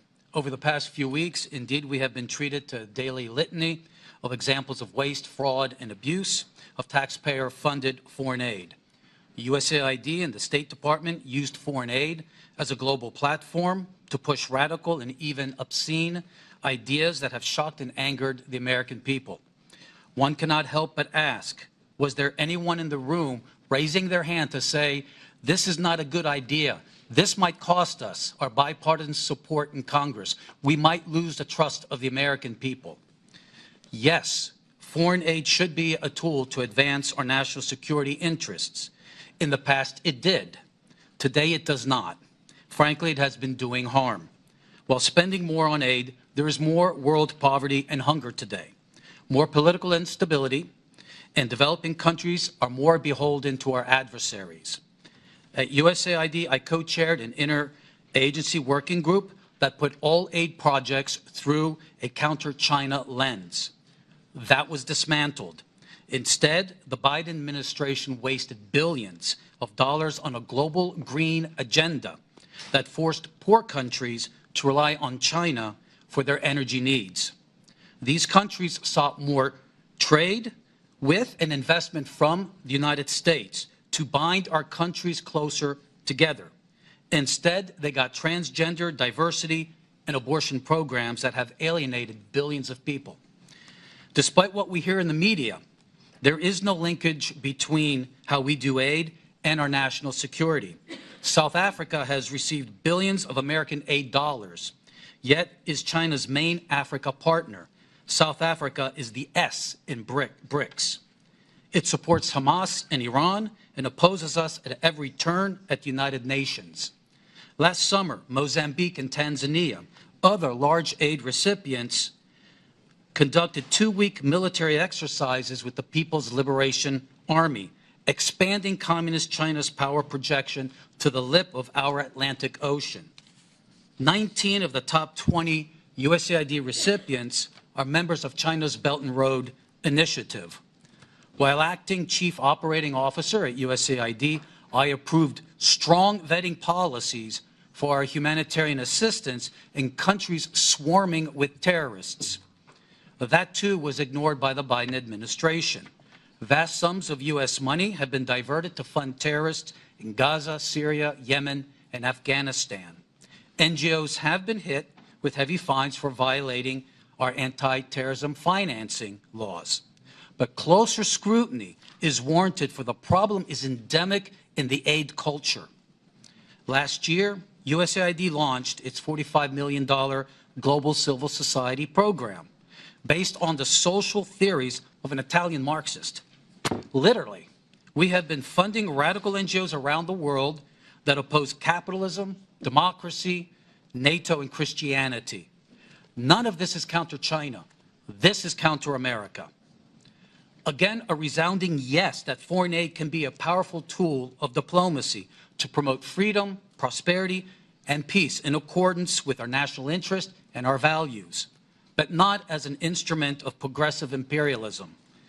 Regardless of which party controls the executive branch, aid officials must ensure that every single foreign aid program can pass the Middle America smell test on waste, fraud, and abuse. Aid decisions must always secure bipartisan support. There must be full transparency on who is being funded and what they're doing, not only for the members of Congress, but especially for the American people. The fiduciary failure of our aid officials over the past 4 years has done tremendous damage to foreign aid's credibility and America's standing in the world. Thank you, and I look forward to your questions.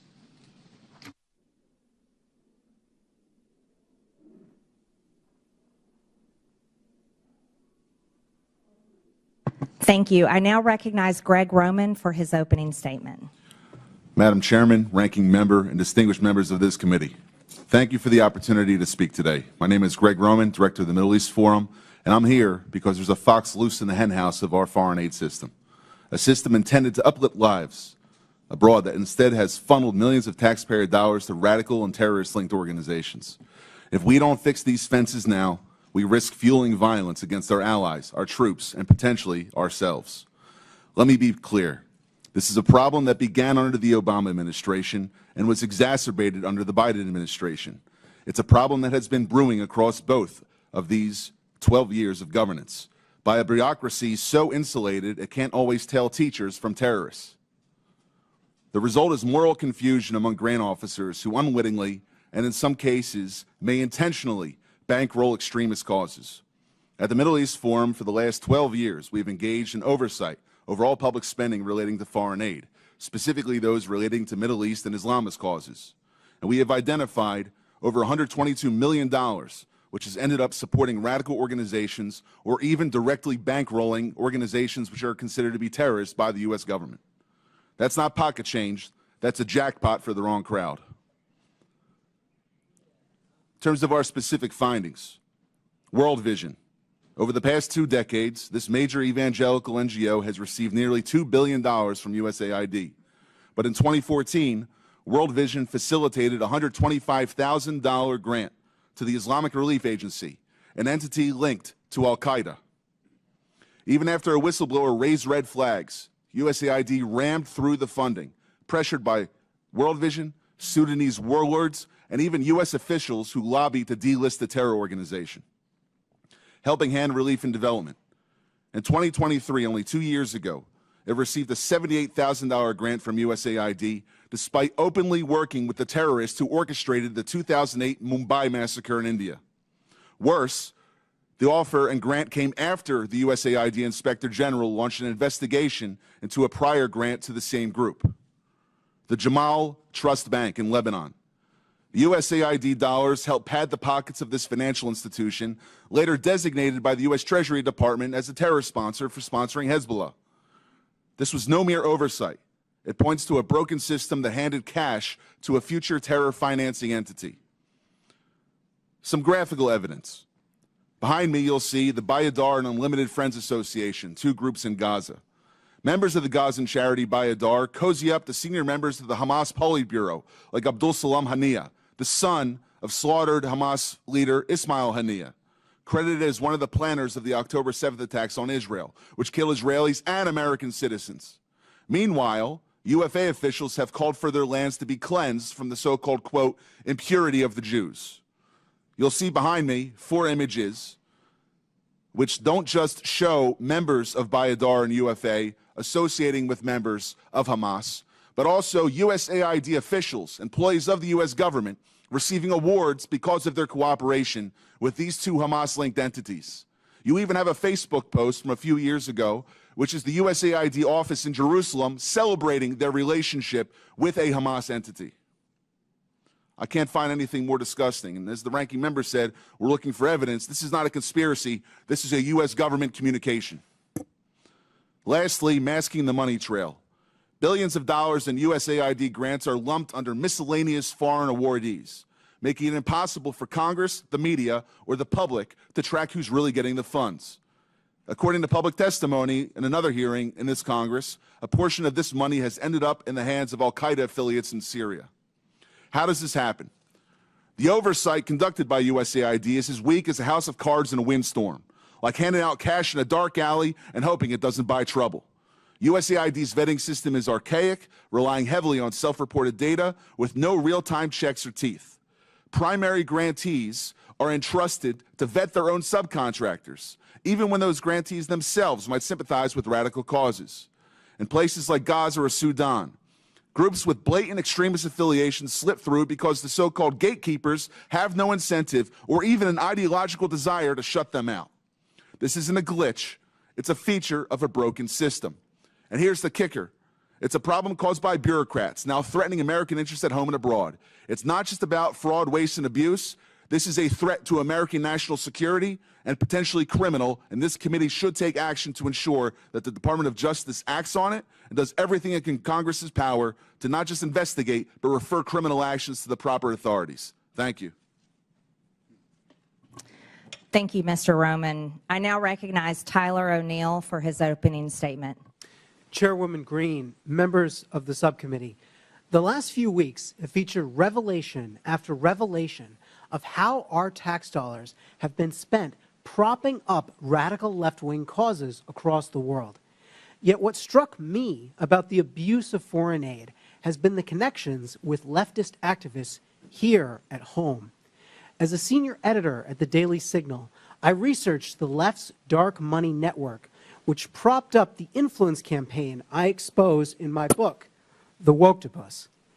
I found that leftist elites prop up NGOs that staffed and advised the Biden administration, pushing unpopular policies on the American people through the bureaucracy. In my remarks, I will present 3 examples of how the left's dark money network intersects with just one agency focused on foreign aid, the U.S. Agency for International Development. The views I will express in this testimony are my own. The left's dark money network features George Soros and his Open Society Foundations, the Tides Foundation, and the network of nonprofits established by Arabella Advisors. Right here. These groups, which you can see on this chart, funnel cash to DEI, transgender, and climate alarmist causes, divisive issues that the Biden administration prioritized over addressing the concrete needs of the American people. The left's dark money network has deep ties to USAID, which has rightly received renewed scrutiny under DOGE and after Elon Musk shined a light on it. While the Open Society Foundations has stated that it does not receive funds from USAID or direct USAID's spending, The Soros-founded nonprofit has a long history with USAID. In 2001, the Soros Foundations Network, which became Open Society, listed USAID among its donor partners. Open Society and USAID have jointly funded the Organized Crime and Corruption Reporting Project, a news outlet that attacked conservatives for, you guessed it, criticizing Soros. Open Society and USAID also jointly fund the East-West Management Institute. Among other things, the institute launched court changes in Albania that critics allege resulted in the prosecution of Albanian opposition leader Sali Berisha, silencing the opponent of the country's socialist prime minister. Open Society has hired at least 5 former USAID staff, including at least one high-level official who worked at USAID providing services amid political transitions in foreign countries. Former USAID Administrator Samantha Power met at least twice with Open Society leaders. USAID has directly funded a different organization in the left's dark money network, the Tides Center. The agency has awarded more than $27 million in grants to the center. You'll find the Tides Foundation right here. The Tides Center has funded many of the leftist groups that influence the Biden administration, and it also operates its own in-house nonprofit called Palestine Legal, which represents anti-Israel rioters in court and gives them legal advice. Former USAID staff have also gone on to work for Arabella Advisors, which is a for-profit company that set up pass-through nonprofits. These groups allow donors to support specific projects without being associated with these projects. One of the nonprofits, New Venture Fund, set up a secretive group called Governing for Impact. Even though Governing for Impact had existed for barely 2 years and did not appear in a Google search at the time, its leaders met with and advised top staff in the Biden administration, executive-level bureaucrats who oversaw the vast federal bureaucracy.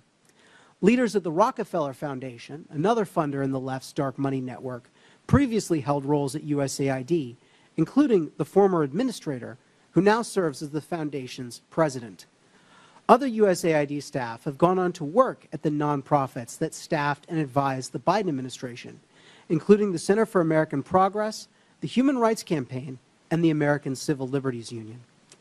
Personnel is policy, and these connections between the left's influence campaign on the Biden administration and USAID reveal how woke elites have captured the enterprise of foreign aid. Thank you. Thank you. I now recognize myself for 5 minutes of questions, and I will inform this committee and the public watching that if, pardon? Oh, sorry. I'm sorry, Mr. Unger. Apologize. I didn't mean to skip over you. I now recognize Mr. Unger for 5 minutes. Madam Chair, Ranking Member Stansbury, distinguished members of the subcommittee, I am honored to share my views with you. They are my own and not those of my current or former employers. I have served at USAID and the State Department in multiple roles and in non-governmental positions focused on U.S. foreign aid reform and global development. My government service took place during the administrations of Presidents George W. Bush, Barack Obama, and Donald Trump.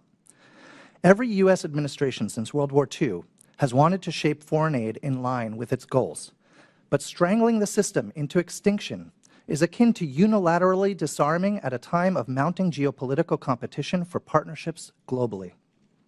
Throwing away our toolbox does not make us safer or well-positioned to influence the world. Our set of foreign aid tools reflects enlightened self-interest. With it, the U.S. countered communism and enhanced the education, farming productivity, and health of people around the world, while also saving lives.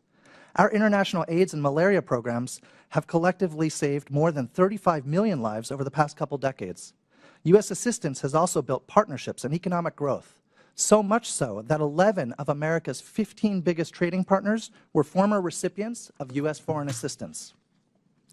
We are now in a period of renewed geostrategic competition. China has been vying with the U.S. for partnerships across the global south, inking deals where it can. China can and will fill soft power voids left by the U.S. Other potential threats to our security are also connected to developing countries and fragile states. From the potential resurgence of ISIS in the Middle East to the spreading influence of Islamist militants and Russian mercenaries across the Sahel. On the eastern edge of Europe, Russian aggression may continue to grow unchecked, and in Colombia, the strife from neighboring Venezuela is spilling over to yield the worst violence in a generation. With that backdrop, the administration has abruptly and collectively disabled U.S. tools of foreign assistance. The White House has said it is cutting programs that do not benefit Americans. But their approach is dismantling many programs that help Americans, thereby cutting off our nose to spite our face. This is evident in many ways. First, the government has purchased more than $2 billion in food aid annually from American farmers, and American farms supply more than 40% of the food aid USAID sends around the world. But with the foreign aid freeze and stop work order, rice, wheat, and soybeans are going to waste in transit and in ports. In Houston alone, hundreds of tons of American-grown wheat have been stranded. The recklessness of the current approach is evident in health efforts, too. We need our foreign aid to prevent outbreaks of infectious diseases from spreading before reaching our shores. But U.S.-funded early detection and treatment for deadly diseases like Ebola have sputtered to a standstill. Even where very few waivers have been issued for some life-saving assistance, reports from implementers indicate that few, if any, programs have actually resumed due to payment systems not functioning and USAID staff layoffs. It is also counterproductive to eviscerate programs focused on other transnational concerns, ranging from conflict and corruption to migration and the trafficking of people and drugs. This unserious review process is additionally causing our government to be tied up in court cases that may drag on for years and prove costly in connection to broken contracts and potential violations of law. These losses are unnecessary, even if, or perhaps especially if, you believe, like I do, in the need for reforms. It is critically important to be able to differentiate between waste and congressionally appropriated projects that may reflect different policy priorities. Waste is the food rotting in ports. It's the purchased medicines that cannot be distributed. It is the cutting of programs and firing of people that then, in turn, prevents this administration from being able to meet its own foreign policy goals. Going forward, government will need an oversight approach to programming that includes the following. 1, a congressional notification and review process so committees can pause or halt projects. 2, implementing partners should undergo audits and submit detailed plans and quarterly expenditure reports. 3, in highly insecure contexts, there should be a vetting of key program staff against classified counterterror databases before U.S. dollars are spent. And 4, an inspector general should be empowered to conduct investigations and other activities to help identify, prevent, and punish any proven misuse of taxpayer funding. The issue before you today is that these elements are precisely the safeguards that have already been in place at USAID. But the staffing to carry it out has just been gutted. By destroying this system of oversight, the administration has done more damage to effective programming than any specific project failures critics of foreign aid may choose to highlight.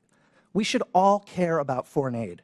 We should care enough to make it better, not kill it. Congress has a role to play. Thank you. Thank you, witnesses, for your testimony. Again, Mr. Unger, I apologize. We can also confirm the World Program posted that the recent pause concerning in-kind food assistance to WFP has been rescinded.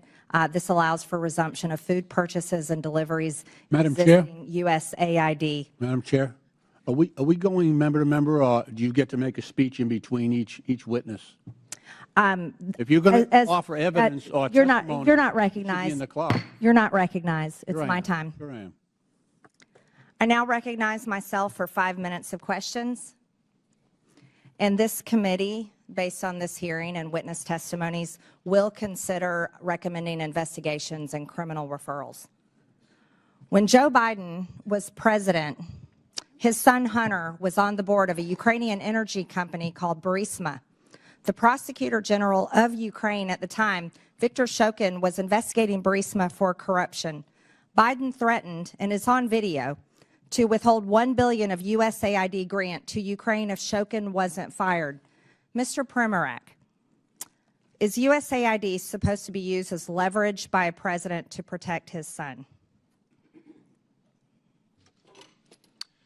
No, we call that corruption. Mr. Primorak, in your estimation, roughly what percentage of USAID funding is doled out to bad actors or to efforts that don't have the best interests of Americans in mind? I think what troubles me most is learning, I believe last year, following the hard work of the House Foreign Affairs Committee and Senator Joni Ernst, that USAID has been paying out over 50% to overhead charges. The Office of Inspector General of USAID criticized the agency for not knowing the overhead charges being handed out to all of these actors for $142 billion of disbursements. That is extremely troubling. Yes. Mr. Primorak, Samantha Power, Biden's USAID administrator, openly spoke about her agency's efforts to promote democracy around the world. In your estimation, Mr. Primorak, is that what she was doing? If not, what was USAID doing during the Biden administration? Let me cite the Holy Father, Pope Francis, who accused USAID and other donors of promoting ideological colonization, pushing a radical ideology onto the developing world that is anti-family and anti-life. It has been asserted that USAID spent tens of millions of American taxpayer dollars to promote propaganda in Brazil in the lead up to the Bolsonaro-Lula election in 2022. It has been claimed that this funding was used to pass censorship laws and silence Bolsonaro's online presence, and even bar him from running for office in the future. Mr. Primorak, can you offer any insight into these allegations, or at least comment on whether the U.S. should play a role in toppling democratic processes around the world? I think what we saw was USAID weaponized by the Biden administration and by Samantha Power to attack any party that was conservative. It just didn't happen in Brazil. It also happened, for instance, in very pro-America, Poland and Hungary as well. One of the most extensive examples of regime change operations fueled by USAID is that of their role in the Syrian civil war aimed at toppling Bashar al-Assad. Reports from DD Geopolitics and other sources estimate that USAID funneled over $15 billion into Syria over a decade, covertly funding opposition groups, mercenaries, and anti-government networks under the cover of humanitarian aid. This included support for militant factions and propaganda efforts, often in collaboration with the National Endowment for Democracy. The agency make Americans safer at home, or do they risk embroiling us in more deadly and costly foreign conflicts? When the agency is doing it according to the way in which represents American national security interests, it's correct. But when it's abused for political purposes, ideological umbrage, and sponsoring Islamism, which is inherently anti-American, it is the worst exhaustion of American taxpayer money that can be thought of, especially when it leads to the loss and danger to American lives. In 2014, during the Euromaidan uprising in Ukraine, which led to the ousting of President Viktor Yanukovych, USAID is estimated to have spent billions of dollars on civil society initiatives that were allegedly designed to destabilize the pro-Russian government. USAID specifically funded NGOs and media outlets that amplified the anti-Yanukovych sentiment in an effort to align Ukraine more closely with the West. We also know that 9 out of 10 of Ukraine's major media outlets receive funding from USAID. Mr. Roman, should Americans' tax dollars be funding propaganda? When it's pro-American propaganda, yes. But if it's supporting another regime which is inherently anti-American, no, it should have no involvement with that, which is the pattern we've seen under the Biden and Obama administrations. Thank you. I now recognize the ranking member for 5 minutes. All right. Well, thank you, everyone, and good morning. I appreciate that this committee is going to shed some light on what's going on at USAID, but I do really wish that our friend with his golden chainsaw would drop on by, because you know what, Mr. Musk, we really would like to know what you're up to. And so far, our friends across the aisle have shielded you from appearing in front of Congress. So come on down, bring your chainsaw. We'll be happy to host you. Let's dive into some of our questions with the witnesses here. Mr. Primorak, I appreciate your federal service. Thank you for serving as a Fed. I hope that you do not share some of the same sentiments we've heard here in Congress over the last several days, that our federal workers are somehow enemies of the state, but in fact are selfless, dedicated individuals who serve our federal government and dedicate their life to this work. And I understand that you were the author of the USAID chapter, Project 2025. Is that correct? Yes, that is correct. And I was intrigued to read it last night because there was a number of things that I agreed with, both in your testimony and in the chapter. In fact, some of the things that I agreed about are that U.S. foreign aid is a powerful tool, that it should align with national security interests, that we should not be empowering foreign adversaries. And I, too, am also deeply concerned about autocratic regimes like our adversaries in China, who are aggressively investing in soft power at the expense of the United States. And I also agree strongly with all the witnesses that we need reforms to our foreign aid, that we need more oversight, vetting, auditing, and inspection of what is going on. However, and I recognize that, Mr. Primorac, you didn't really touch on this in your oral testimony here today.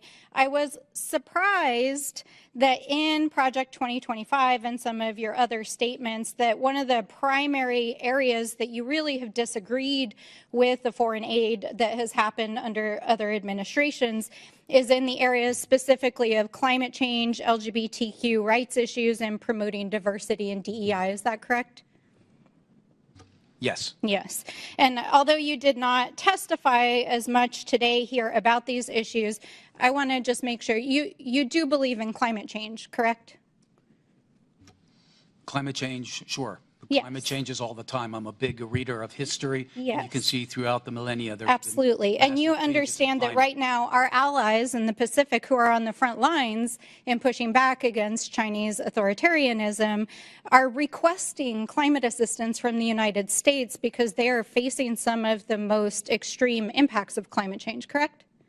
According to USAID Just document, a yes or no, sir. You understand that about our Pacific allies, right? Of people killed by climate change, 99% drop. Sir, the So it's not question is, radicalism, do it's good you infrastructure. understand that our Pacific allies, who we have defense agreements and compacts with, are asking the United States for climate assistance as for the exchange to provide a place for the United States, for example, to push back against Chinese authoritarianism? You understand that, correct? Yes, under Trump, Yes. we were okay, helping so those that is why we are involved in providing financial assistance and foreign aid around climate change, in addition to the fact that it is a global threat.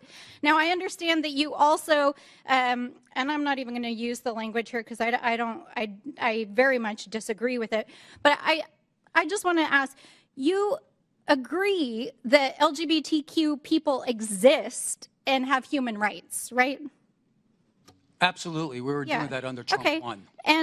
And you also agree that our governments and our institutions should look like and reflect the people that they represent, especially overseas? It's part of being able to actually engage with foreign governments, correct? If we want to do counter China, there's nothing more that has I'm alienated asking billions you a of very people than pushing straightforward an question. ideology that they resent. Okay. Well, I see that you're not interested in engaging in the conversation. And while we can agree to disagree, I'll take this as a difference in values, maybe worldview. But I just want to point out here that this perfectly aligns with what the Trump administration is doing in trying to gut programs around diversity, equity, inclusion, supporting LGBTQ rights and human rights overseas, and climate change, and helping our allies overseas. And this is not waste, fraud, and abuse. This is a different worldview. You can't just call something waste, fraud, and abuse because you disagree with it. Now, Mr. O'Neill, it's nice to see you here again. Oh, I am out of time, and I will circle back. Thank you. I now recognize the gentleman from Texas, Mr. Cloud, for 5 minutes. Thank you, Chairwoman, and I appreciate you holding this hearing. I appreciate you witnesses for being here. It's been astonishing to watch. We already knew that there was a tremendous amount of waste, fraud, and abuse in our federal government, but to watch over the last few weeks as the extent and egregiousness of it has been revealed. I've said a number of times how aggravating it is that this government is forcing the American people to pay for the demise of their own country. We've seen this a number of times, especially in how foreign aid is treated. And much of this funding, we're realizing now, as Mr. O'Neill has pointed out, we're uncovering is the world's largest money laundering scheme in history. And so I would like to think that if these kind of things were put to a vote, that our friends on the left wouldn't vote to support a pickle maker in the Ukraine or to have transgender operas in other countries or to send people to Paris Fashion Week and the like. I would like to think if that was a vote, that would also get a no vote on the other side of the aisle, that this dollar shouldn't be funding. But you got to wonder about the vitriol you see when these things come uncovered to protect these things. Now, definitely the border trafficking institution that was set up, the complete industry, the censorship apparatus, those are examples where we really saw that these taxpayer dollar funds were going to these NGOs that were purely leftist organizations that were turning out voters and getting all this, basically being a campaign front at taxpayer expense. And so you got to wonder how this is happening, because this is not in the legislation. There's no line item in a legislation that has these sort of things in it. So, Mr. Primack, I'd like to ask you, where are these decisions being made? Who's making the decisions about where these dollars go? This is a combination of cooperation between the Congress and the White House. I can tell you that during my tenure at USAID, everything that we did had strong bipartisan support. Unfortunately, when President Biden came in, but it's someone in an agency somewhere, is that right? Making the decision at how's that decision made? Who's making that decision? Like that is before the check goes out, who's pushing the button that says send this check? It starts with the administrator, goes down to the bureau level and the office level. But in the end, contract officers have to make sure at the Office of Acquisition Procurement that these are following U.S. laws and the policies of the president. Contract officers. Now, are these people elected? We hear a lot about elected officials making these, certain decisions. There's no one at USAID that is elected. So, yeah, so the people sending the money are not elected officials. Okay, just wanted to clarify that. One of the issues we've had is trying to track this dollars once it goes out to bring accountability to it. And there is no connection that we've been able to find to an employee ID number, for example, connected to where the grant money is going out or the contract money is going out. We're working on legislation to fix that. But one of the things that's really disturbing is the fact that some of the money that's going out doesn't even have a name of where it's going out. You talked about that, Mr. Roman. Could you speak to that for a second? It's to the tune of billions of dollars. Correct. Miscellaneous foreign awardees. The issue with it is that while the individual grantees have to apply for a vetting process that USAID conducts in terms of a government review, including with counterterrorism databases, there's a self-certification process by their sub-grantees. It's as if though you hire a contractor in your house to redo your living room, and he hires a bunch of robbers to take everything out, and you're left with the spades on the wall rather than having a fully renovated room itself. And so some of these dollars have been going to support terrorist organizations. Right. And taxpayer dollars going to support. Now, what would happen if we found a business that was funneling money to the Taliban? They would be indicted. They would be charged, go before trial, and go to jail for a 20-year sentence for money laundering or for material support for terrorism. So this is one of those cases where it's only legal if the government's doing it? Right. In the opening chairman's remarks, she was saying that this is about fraud, waste, and abuse, and if it was anyone else, it's as if though a private citizen can't do this, but if a U.S. government agency or bureaucrat wants to give money to a terror organization, it's okay. Yeah, I find that atrocious. I think the American people do too. Mr. Pribrack, I want to touch on one thing because I've talked to ambassadors across the world, and you hear this. We'd like to align ourselves with the United States. We don't want to align ourselves with China, but when we're talking to China, they're talking roads, bridges, infrastructure, those kind of things. Things we traditionally know as soft power, but right now when they're talking to the United States, what they've gotten from our State Department over the last few years is social reengineering. Many of them have come to say, our nation espouses Judeo-Christian values. They don't. And even as I talk to pastors across our country who are working to send millions into missionaries, their eyes in Christian universities to understand the fact that our State Department is actually sending billions to counteract those ideals. Could you speak to that? You can quickly answer, and we have to move on. I've spoken to many foreign African officials, for example. When they're meeting with Mr. Blinken, they were ready to talk counter-genocide. Instead, they got to social reengineering. I now recognize the gentleman from Massachusetts, Mr. Lynch, for 5 minutes. Thank you, Madam Chair. First of all, I want to thank the witnesses for helping the committee with its work. I've been here a while, so I was here actually when President George W. Bush was confronted with wars in both Iraq and Afghanistan. And in the midst of that, members of this committee, I was in the lead because I was chair of the National Security Subcommittee.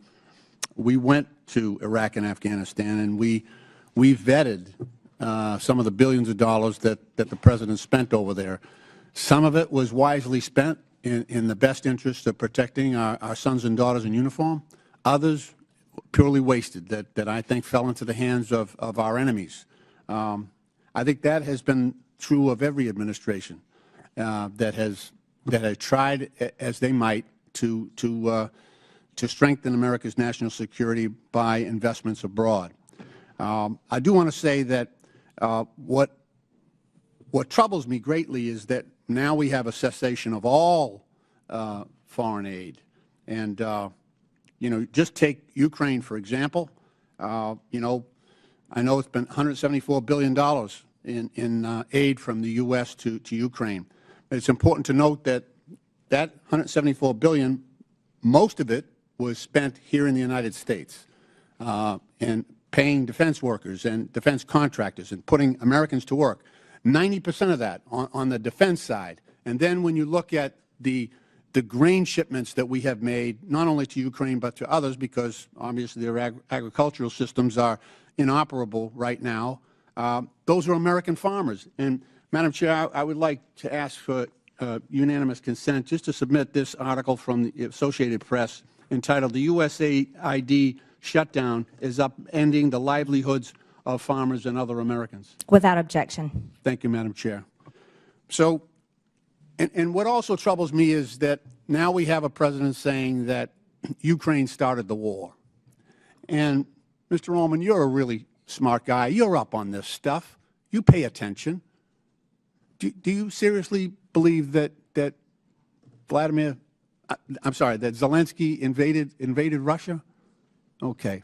No, sir. Okay. I'm just happy to hear say that. I expected that, but look, members on this committee, some are new, so some weren't there, but we all sat in classified briefings for months where our defense and intelligence personnel would brief us and say, okay, this week Vladimir Putin is moving his armored divisions from Vladivostok in eastern Russia 4,000 miles and positioning them in front of the Ukraine border, anticipating an invasion.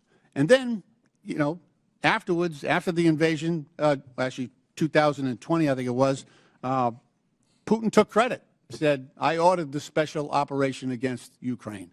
And yet, we have a president saying the opposite. He's saying that Ukraine invaded Russia. They started the war. And it's just, to restate Mr. Primarak's question, was there one Republican in the room that raised their hand and said, no, Mr. President, that is a lie. That is false. I didn't hear anything.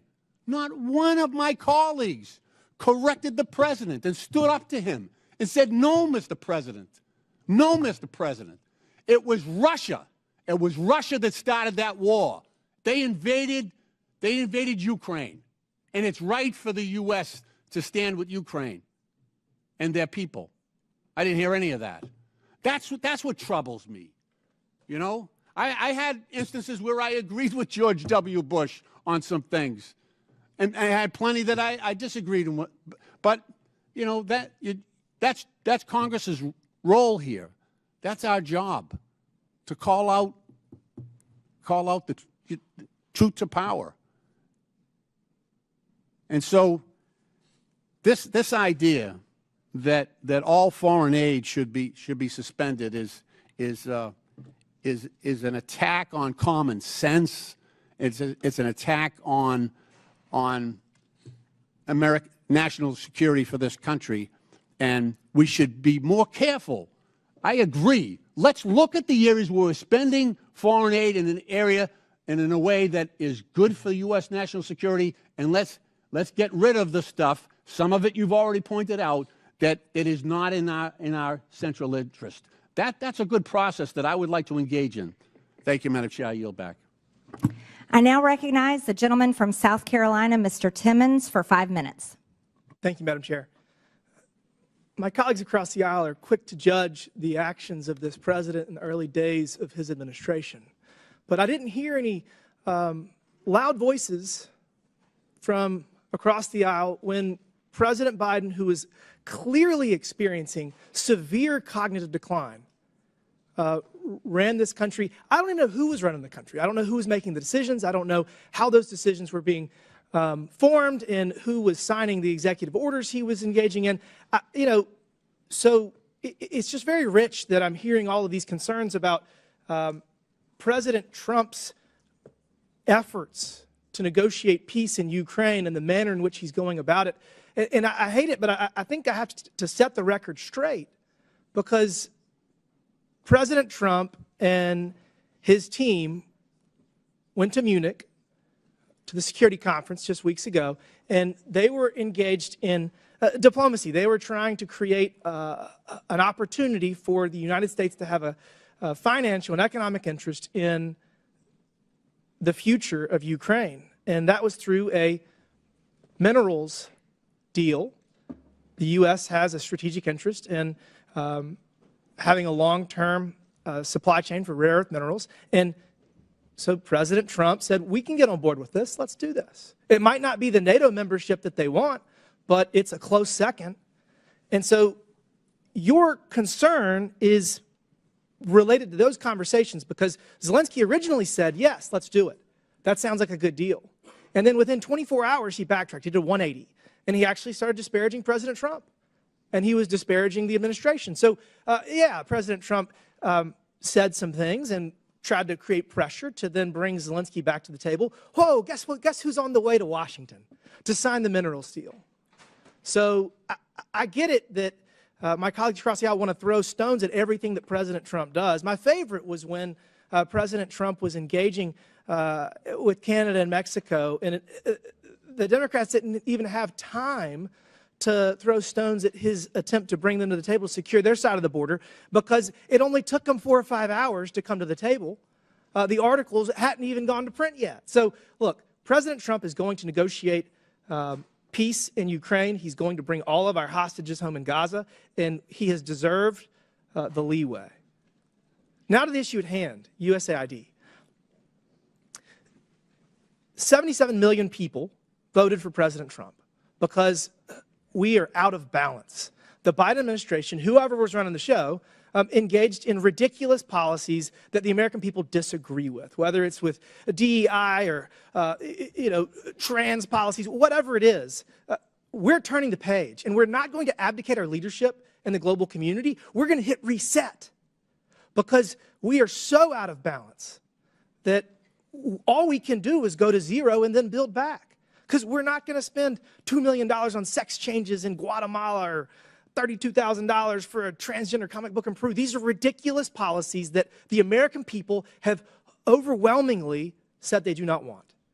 So, Mr. Roman, to the issue at hand, how do we make sure when we get our foreign aid back running that we don't give money to terrorists? That's a great question. So there's 4 recommendations that I would offer. The first is no more miscellaneous listings, as we had heard from the gentleman before. We have to use public vetting processes that require complete transparency, encourage independent audits, and mandate Can we go strict back screening. to that? Why did we not have transparency before?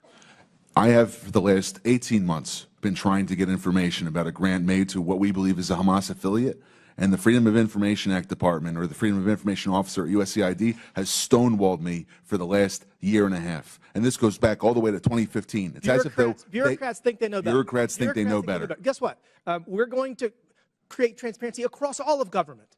And that is what President Trump is doing through Elon Musk. Elon Musk has been asked by the president to serve, and he is going to bring transparency not just to USAID, to every single nook and cranny of the government, because that is what the American people want. And it's 2025. We have the ability to do that. Mr. Roman, continue. What else can we do to Sure, make sure? I'll go quick. I know we're limited. Stronger accountability mechanisms, clawback provisions, stiff penalties for misuse, criminal investigations if you go towards the terrorism financing. The State Department, under Secretary Rubio's review, must have a roadmap for better oversight. And lastly, the legislature must give teeth to its funding bills. We have to be able to have robust penalties, transparency mandates, and real-time oversight tools rather than waiting 3 years to get reports from contractors when they've already committed the violation past the statute of limitations. I'm out of time. We all know sunlight is the best disinfectant, and that's the path forward. With that, Madam Chair, I yield back. Thank you. A member of the public audience made an obscene gesture. It was caught on camera to a member of Congress. I would like to remind everyone in the hearing room to follow the rules of decorum. Capitol Police will now remove the offender, and I expect members of the audience to maintain decorum. We'll take a pause for a brief moment.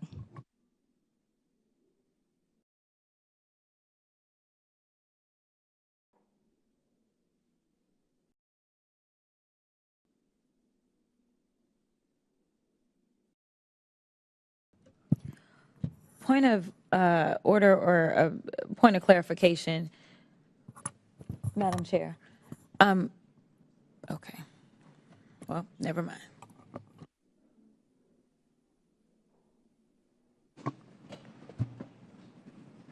Do you have a parliamentary inquiry? Nope. Okay. I'm okay now. Okay. I now recognize the gentleman from California, Mr. Garcia, for 5 minutes. Okay, well, thank you to our ranking member, our chairwoman, and I want to thank our witnesses for also for being here today. Thank you all for joining us. So this is obviously our second hearing on DOGE, and certainly as Elon Musk and Donald Trump work together to destroy our federal agencies.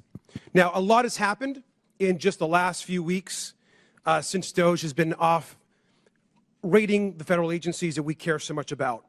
We know that FAA staff have been fired, making our airspace less safe.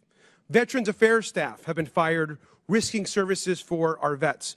Food safety and health staff have been fired as we face a bird flu pandemic. And all of our agencies have been thrown into chaos by Elon Musk's emails demanding, of course, that federal workers respond to what they're doing in the last week, which he's now had to, of course, retract. Now, we're here today to discuss Elon's attack on foreign aid, which has been severe. And I want to also bring, again, this is a pic of co-president Elon Musk, who, of course, is leading DOGE. And I brought this pic, of course, to our last hearing. And I know some folks were upset by it. But just to be clear, we know that Elon Musk is dangerous, he's incompetent, he's chaotic, and he's killing programs that we rely on. We know that he's helping to push through massive cuts to Medicaid that could rip health care away from millions. He's pushing tax cuts that will benefit him and his billionaire friends. And he is causing real harm to federal workers. Now, some of Mr. Musk's most damaging actions have actually been towards USAID, which we're discussing today. Over 14,000 adults and 1,500 infants have now been estimated to have possibly died because of the Trump administration's attack on AIDS treatment programs that are actually ongoing, as we know. They're hurting real people and damaging our national security. Now, if you look at this chart, and you look at all spending in the government, and you want to look at foreign aid, of course, of which USAID is a part of, it's less than 1% of our total budget. USAID spends around $40 billion per year. Around $40 billion per year of this entire federal budget. Meanwhile, other parts of the budget, including, for example, the Defense Department, spend almost 16% of all federal spending in fiscal year 2025. In fact, about half of other discretionary spending in this chart. Now, the Department of Defense is the only agency to never pass an audit. USAID actually passes audits all the time.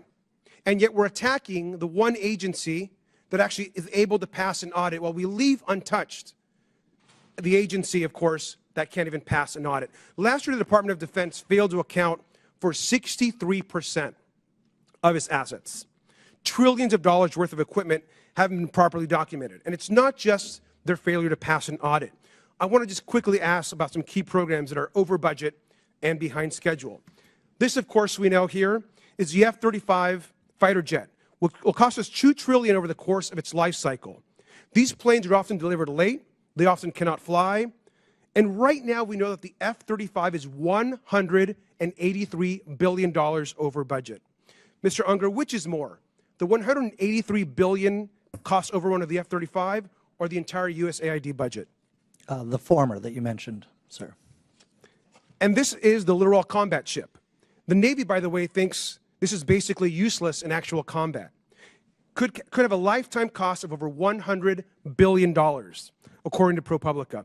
Mr. Unger, that's also way more than the entire USAID budget. Is that right? Yes, way more.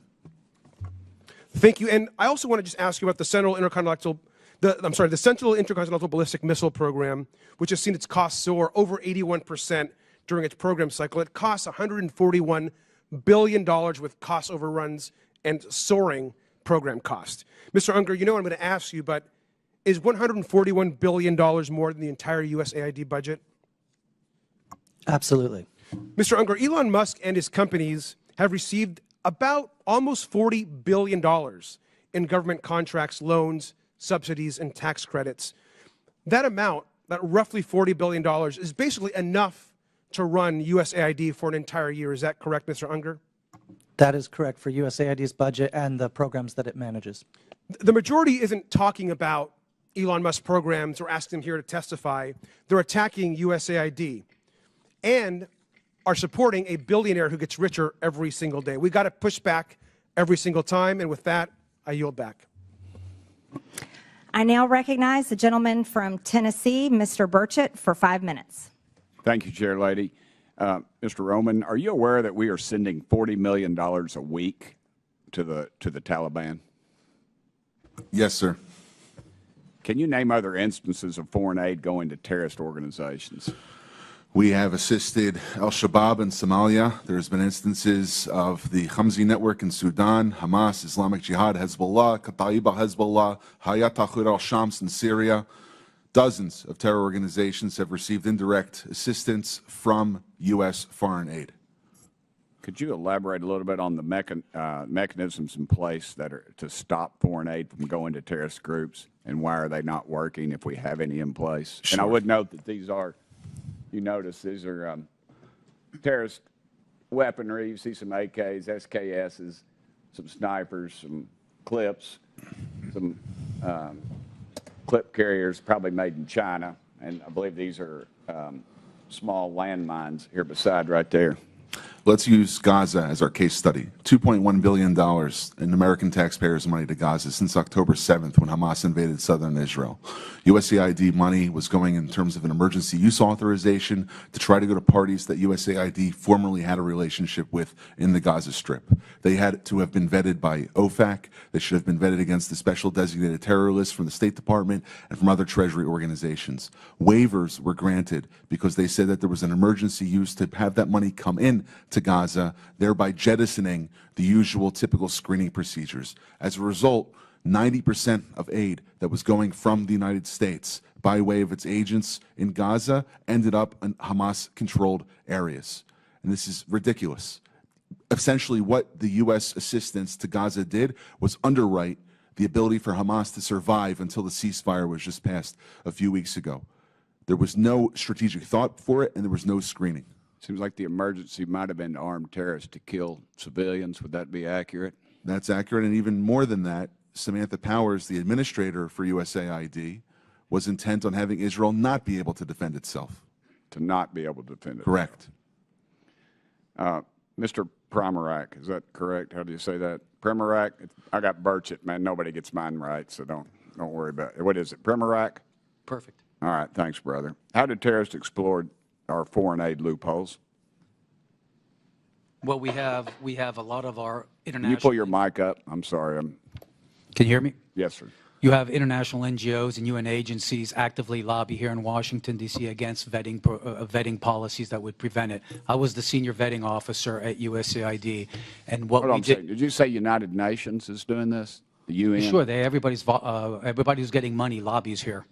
That they're lobbying against us. I'm sorry, Mr. Roman, you're... There's actually someone who used to work for one of those lobbies, the largest NGO lobby, Interaction. One of our co-witnesses here worked for them from 2018 to 2023. USAID effectively self-funds its own external private lobby that then goes back to Congress and asks for more money for USAID.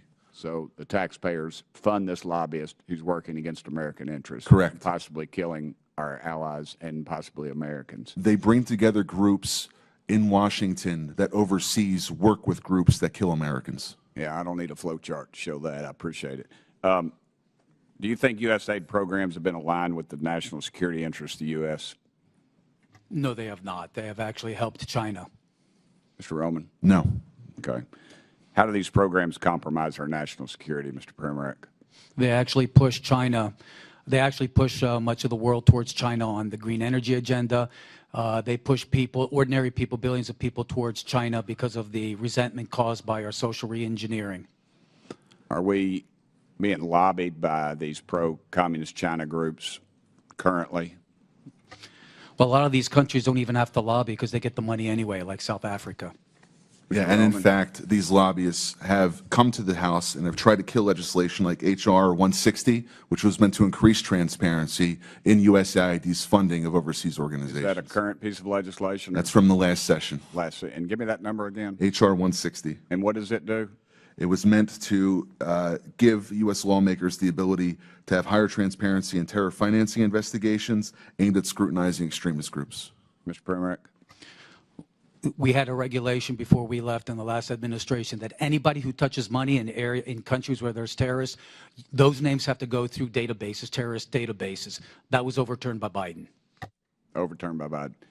Chair Lady, I am currently 5 seconds, but I wanted to mention something. There's a lot of rhetoric used on this committee, and I would urge my friends on both sides of the aisle, let's stick to the actual information.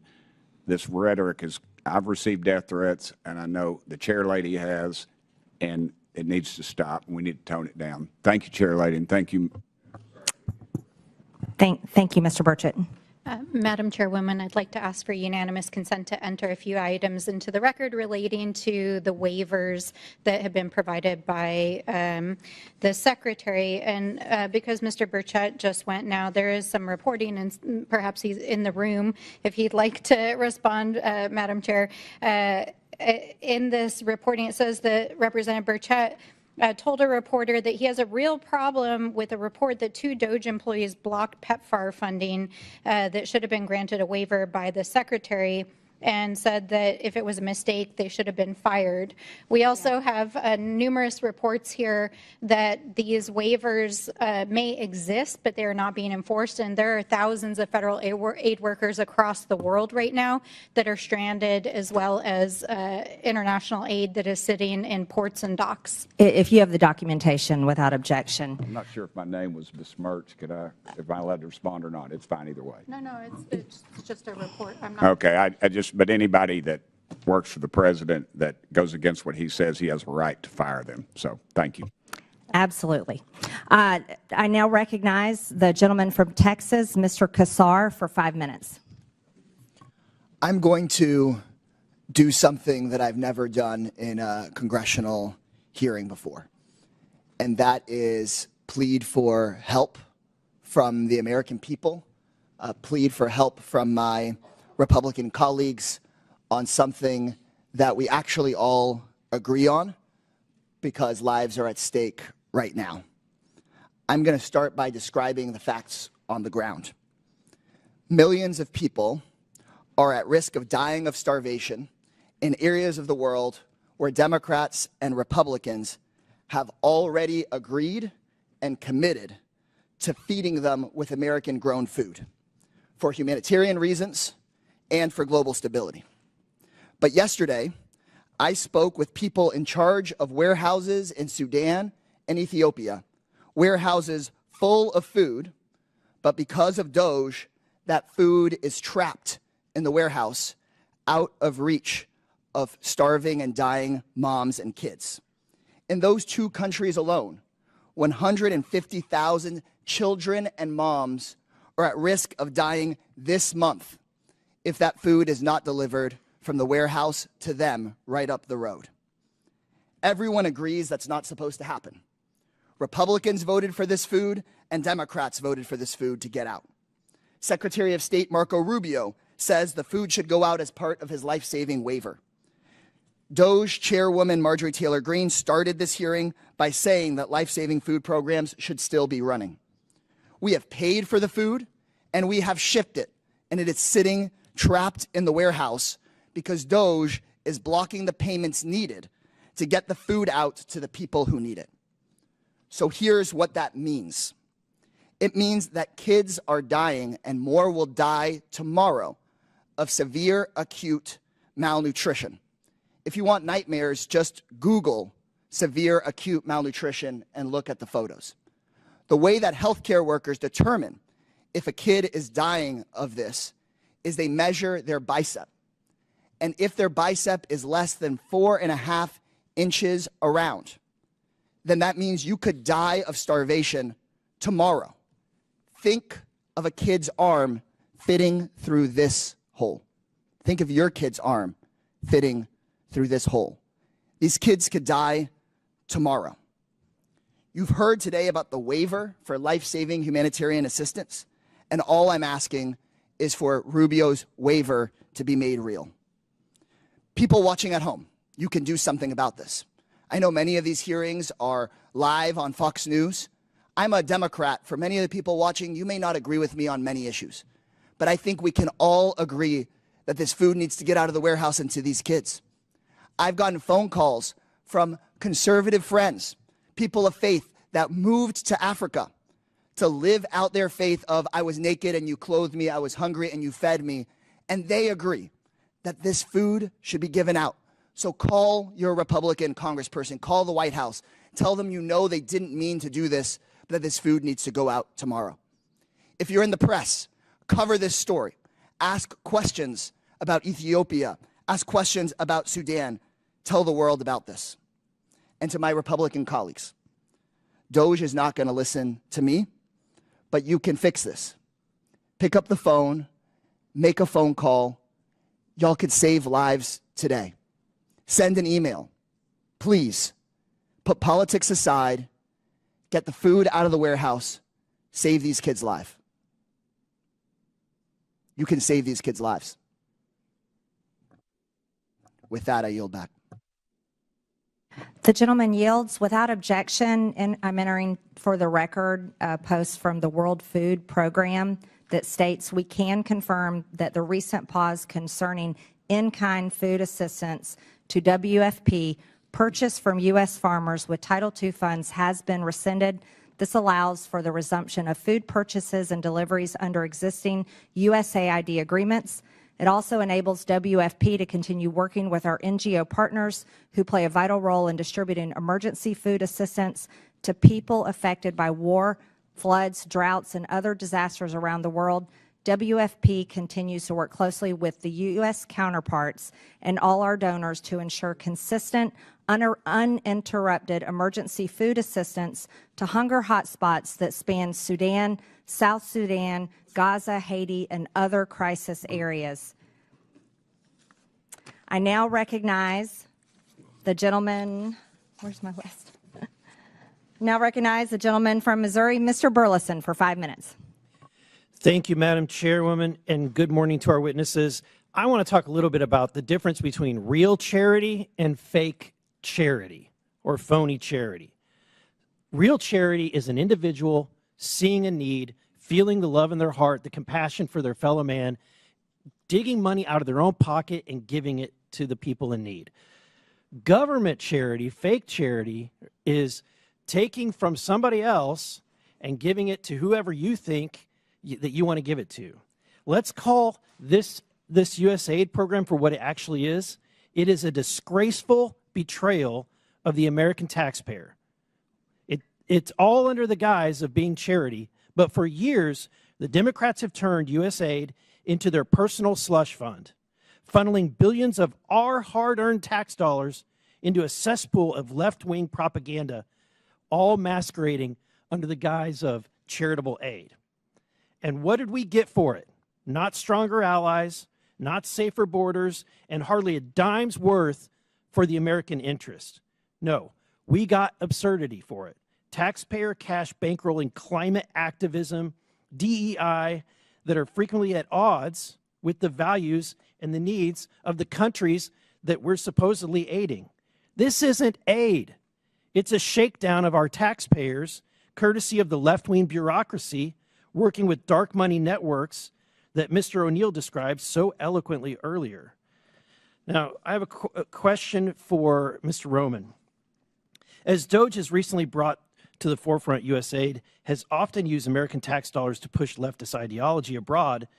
One of these areas is exporting radical renewable energy agenda, which I believe is not only not in the best interest of the U.S., but it's also detrimental to the very countries that the aid is supposed to be helping, subsidized by anti-competitive energy policy. Can you touch on the impact that this policy has? Without being a meteorologist or climatologist or a geologist, I can't necessarily speak about energy, but I can speak more largely about the sponsorship of agendas which are anathema to American interests abroad. Specifically in the report that we published about 3 weeks ago, we were finding that there were special interests who would come to USAID contract officers, they would make recommendations, and it was basically the granting like a political commissar in the Soviet Union would do to his favorite unit, rather than looking at what was actually good for the United States. Thank you. Mr. Pimrak, it was once quoted by Samantha Power. She declared that USAID is a climate agency. And so DOGE recently canceled 10 climate and clean energy programs, including a nearly $85 million award aimed at increasing clean energy in Africa. Also, a $18.7 million program for electric vehicles to be adopted in Nepal. My question to you is USAID a climate agency? They wasted a lot of money on it. I can't think of any other agenda that has caused as much poverty and hunger as the climate agenda. For example, the higher energy costs hits the poor the hardest. For poor farmers in Africa that have to rely on natural gas-based fertilizers, it became too expensive, so crop yields just plummeted. And these countries at the same time were prevented from developing their own fossil fuel industries in which they could generate the income to finance their own social services. Thank you. And my last question has to do with the promotion of values outside of the values of the United States and Western culture. As a member of Congress, I've had diplomats from other countries come meet with me in my office and beg us to stop using the aid that we're sending to their country as a leverage point to force them into doing things that their countries find abhorrent. One of those is the promotion of abortion. USAID is being used to push ideologies, including abortion ideology, across the globe. In fact, during the Biden administration, one of his first actions was to sign a memorandum reinstituting the foreign aid to abortion programs. But Mr. O'Neill, that jeopardized the same funding that was supposed to be helping people with AIDS. Yeah, we've seen throughout the Biden administration the impact of these far-left organizations propped up by the left's dark money network, pushing a host of causes, particularly on abortion. I have a big chapter talking about the prosecution of pro-life protesters. Thank you. I yield back. I now recognize the gentlelady from Texas, Ms. Crockett, for 5 minutes. Thank you, Madam Chair. I just want to see if we can level set, because I don't know if people truly understand the point of USAID. First of all, can I just ask you really quickly, each of you, yes or no, do you believe that soft power matters? Yes or no, Mr. Unger? Yes. Yes. Yes. Absolutely. Okay, so for the American people, because I don't know that there's been a conversation about soft power, but soft power is basically our way of building diplomacy around the world. And so how we build that diplomacy probably looks different in every different administration. But the issue that I have right now is that some would argue that we've taken a butcher knife where we need a scalpel, or others would just say that we are throwing out the baby with the bathwater.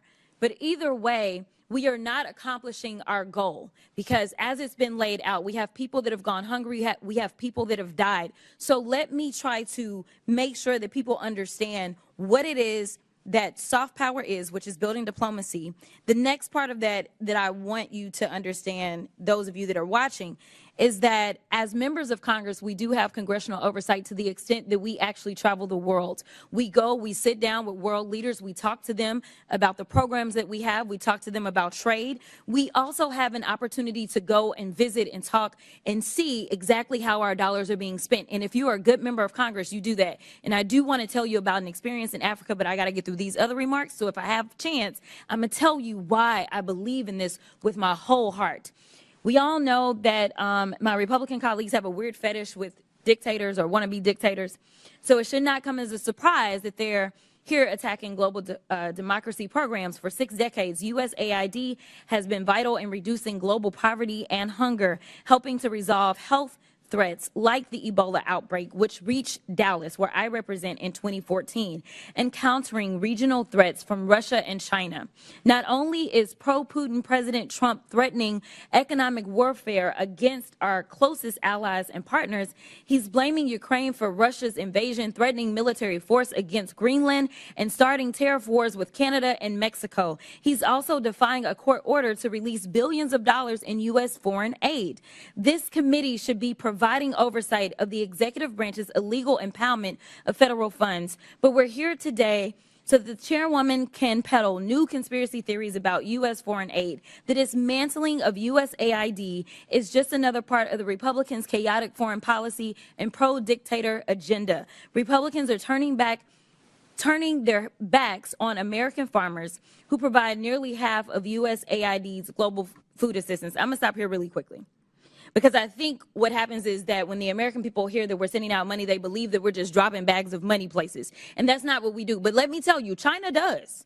China does. Because I've sat down and I've talked to people, and one of the reasons that we are behind China is because they have argued that there is no red tape. And China is like gangsters. Like, think about the biggest, baddest guy offering you money when you want it, like a loan shark, right? And then when they come back to get their money, they want your firstborn, your secondborn, and everybody else. That is who China is. But a lot of people that are desperate for money, they go for that because in America, we're going to say, no, no, no. We're going to take care of our farmers. We're going to make sure that our farmers are the ones that are giving you the food. We're going to make sure that if you want arms, those arms are going to come from us. So I want people to understand we don't just go with black bags and drop off bags of money like that. It's not that simple.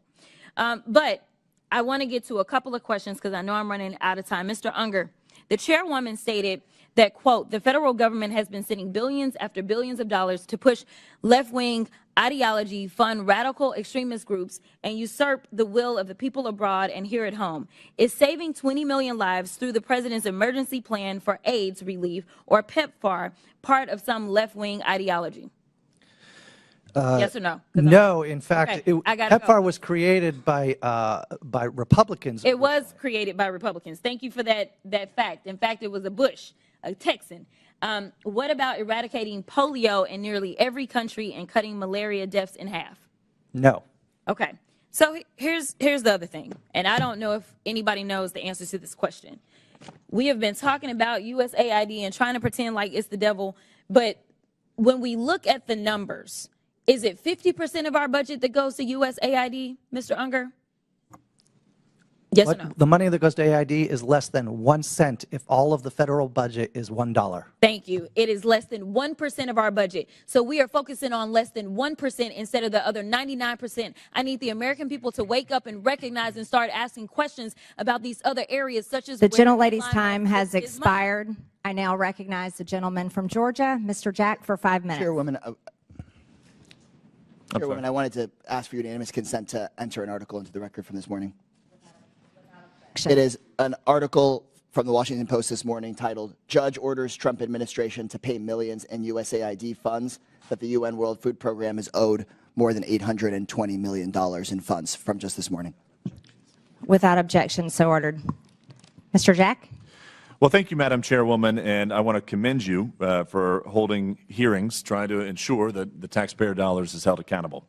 Our last hearing, I just want to note for the record, we discussed the $2.7 trillion over the last 20 years that has been distributed through improper payments and wasted, taxpayer dollars wasted over the last 20 years, $2.7 trillion. And one of the things I want to talk about today are some of the general waste, fraud, and abuse we've seen within the USAID program. So if I could start with Mr. Primorak, what was USAID's original mission and mandate, and how has the agency strayed from those initial priorities from your perspective? It was started in the 1960s to combat Soviet imperialism, communist imperialism, and it did a good job. It responded to a lot of natural disasters, did a good job, helped to integrate former Warsaw Pact countries as allies of the United States, did a good job during the Clinton administration, but especially afterwards in the Obama administration, and it went full scale under the Biden administration, started pushing a social reengineering agenda. And if I can speak to that for a moment, what would you say are the main deficiencies in USAID's vetting and oversight process that has led to this waste, fraud, and abuse? It's an aid industrial complex that refuses to have accountability and oversight. And Mr. Roman, if I could ask you just to expand upon that. Sure. I'll give you an example of the Together Project in civic space. Islamist organizations which work with designated terror organizations in different Middle Eastern countries and territories came under attack by our organization, the Middle East Forum, back in 2017. They put together a lobby which acted as an umbrella to go to Congress to say, ignore that organization that's exposing public data about money going to radical organizations. They're so-called, quote-unquote, Islamophobic. So by using politically charged language, they try to cover up their associations with terror organizations. Then they went back to USAID, said, look, Congress is going to fund us now because we lobbied for successful bills, and they got more money. And what steps would you say, Mr. Roman, are needed to be taken to ensure grant recipients follow the rules and cooperate with the policies in place? I think there's a gap in vetting and enforcement, allowing funds to move both directly and indirectly to extremist-linked groups. You have to have a pipeline where all the money that's coming out of U.S. government coffers is traceable exactly to which organization and subgrantee it goes to. And then once, if you have $1 touch one individual, that individual or that organization has to report back to be compared against U.S. vetting databases before a check is cut to them. And if I could ask the same question to you, Mr. Primorak, what are some steps we could take to ensure the grant recipients don't evade some of the requirements needed? I think we need to have a consolidated website where every single award and subaward is on there, where not only members of Congress can look at it, but the American people who fund this can go through it. And that's the kind of transparency and accountability that's going to force folks to be careful what they do. And if I can just ask, we'll go back to Mr. Roman. I really appreciated that example. With what time I have left, could you offer any other examples of mechanisms by which entities evaded transparency requirements, something that we all talk about, and we've all seen the egregious spending across the board that's been illuminated by many members of this committee over the last 2 weeks. But when it comes to evading some of these requirements, I want to speak directly to that and enter that into the record to the extent you could share. There's a bifurcation of the problem. One is the organizations which are abusing U.S. taxpayer dollars, but the second is the bureaucrats who are allowing them to get away with it. Sometimes because they're not looking and being blind to the issue, other times because they're intentionally pursuing an ideological agenda that Congress didn't appropriate or authorize. You have to direct funding to have individuals that are getting money to be able to authorize that money, and the reports on the grants that they make after the funding period is over should also be publicly available rather than just how much money was spent. In addition to that, there is many other individuals and partnerships that go beyond USAID. For instance, foundations supporting extremists, persistent lapses in sanctions enforcement, and also potential violations of U.S. criminal statutes.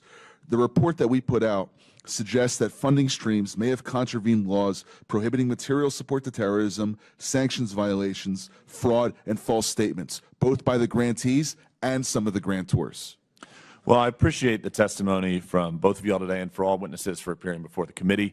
Ultimately, I think what the chairwoman's been trying to do through these hearings is try to ensure that American taxpayer dollars are protected and used to the betterment of American citizens and our interests here in our country, and they're not wasted. And if I could just spend, Madam Chairwoman, the last 20 seconds of my my questioning today noting that we in our committee should have a decorum. And the other side, after our last committee hearing, which should have been a bipartisan issue, talking about waste, fraud, and abuse within government programs going out the door, shortly after that hearing, one of our committee members called for real weapons to be brought to this political debate. And I think that's atrocious. I think that's egregious. And I would just like to note, I will reclaim my time, but I'd just like to note, Madam Chairwoman, that I think You're not recognized, Ms. Stansbury. You're not recognized. And you're spreading lies. You're not recognized, Ms. Stansbury.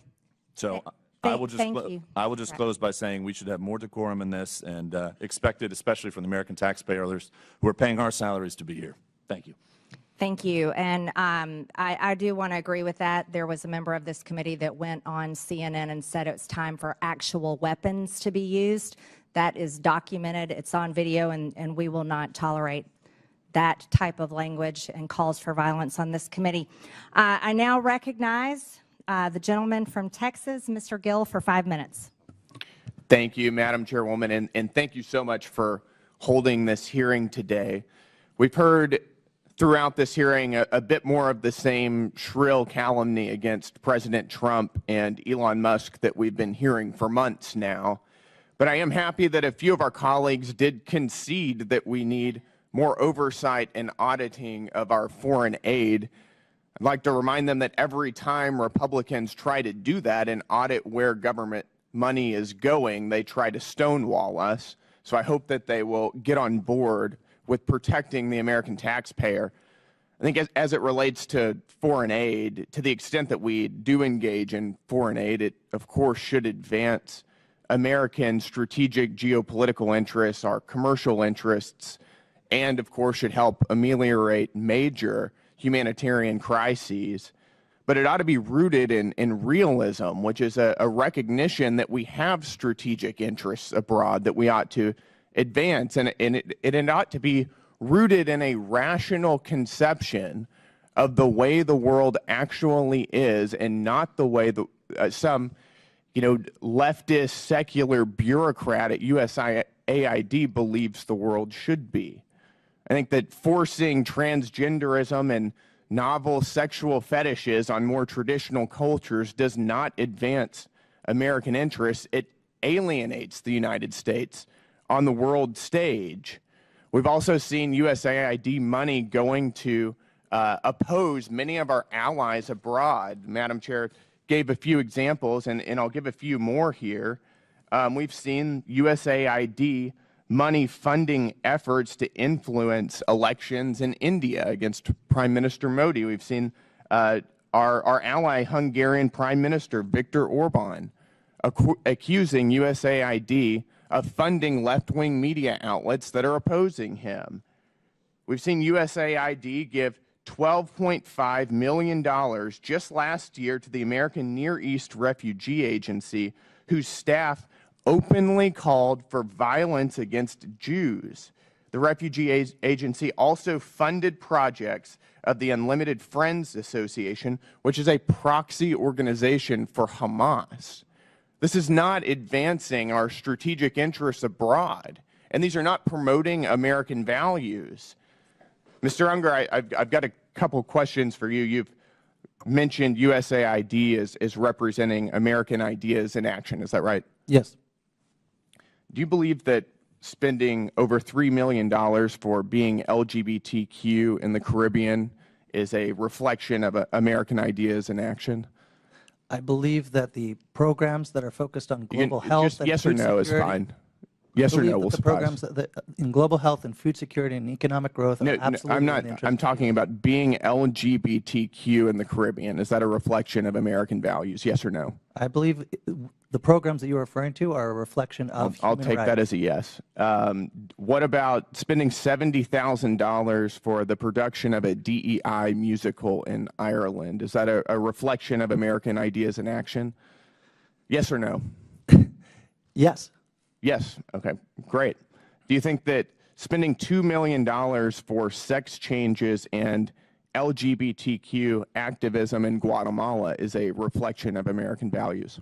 The information that you are using is Yes so or no? faulty that it doesn't It's even a yes or no describe question. the It's USAID projects. No, that is a direct description of what we're spending our tax dollars. Do you think that sex changes and LGBTQ activism in Guatemala is that coming is an from accurate reflection of American values abroad?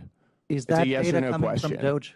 Is that a yes or a no? What I want to understand this is the a data yes or coming no from question. DOGE? Because they counted the same I'll take that USAID as- program you're, 3 You're not going to times. filibuster. We're reclaiming my time here. We'll go to another one. How about $1.5 million to promote job opportunities for LGBTQ individuals in Serbia? Is that a reflection of American values? Providing job opportunities for allies around the world is absolutely in the interest of the American people.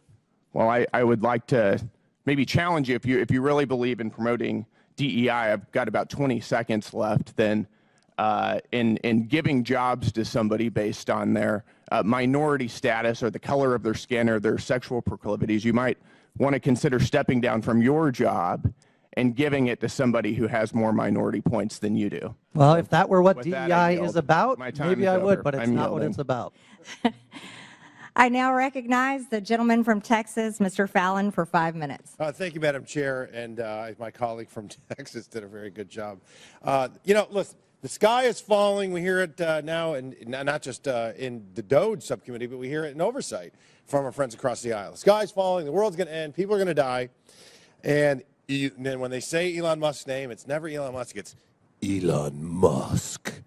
Reckless gutting of the federal workforce and this hyperbolic fear-mongering is brought to you by the American left. And why, I ask, and so many others, the DOGE committee Dems are using this, quite frankly, sloppy, lazy, wildly inaccurate, and really boring rhetoric.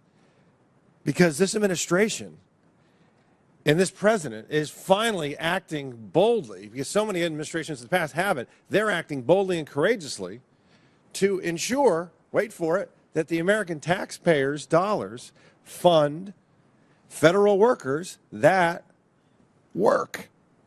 I know that may be a radical concept to some. Now, let's set the record straight as well. Secretary Rubio has made it sure. He had issued a blanket waiver for any life-saving aid. I think it's $72 billion that we're spending. Is USAID the perfect vehicle for this aid? Of course not. We found that it isn't. And we also recognize that China has that Belt and Road Initiative, and they're licking their chops. And if we took that $72 billion out, they're going to fill that vacuum. So that's just hyperbolic nonsense that we do not recognize that there's a role to play for the United States in the federal aid space. But what we want to expose is $164 million going to radical organizations, $122 million of it to organizations that have aligned or at least tied to terrorists. So, Mr.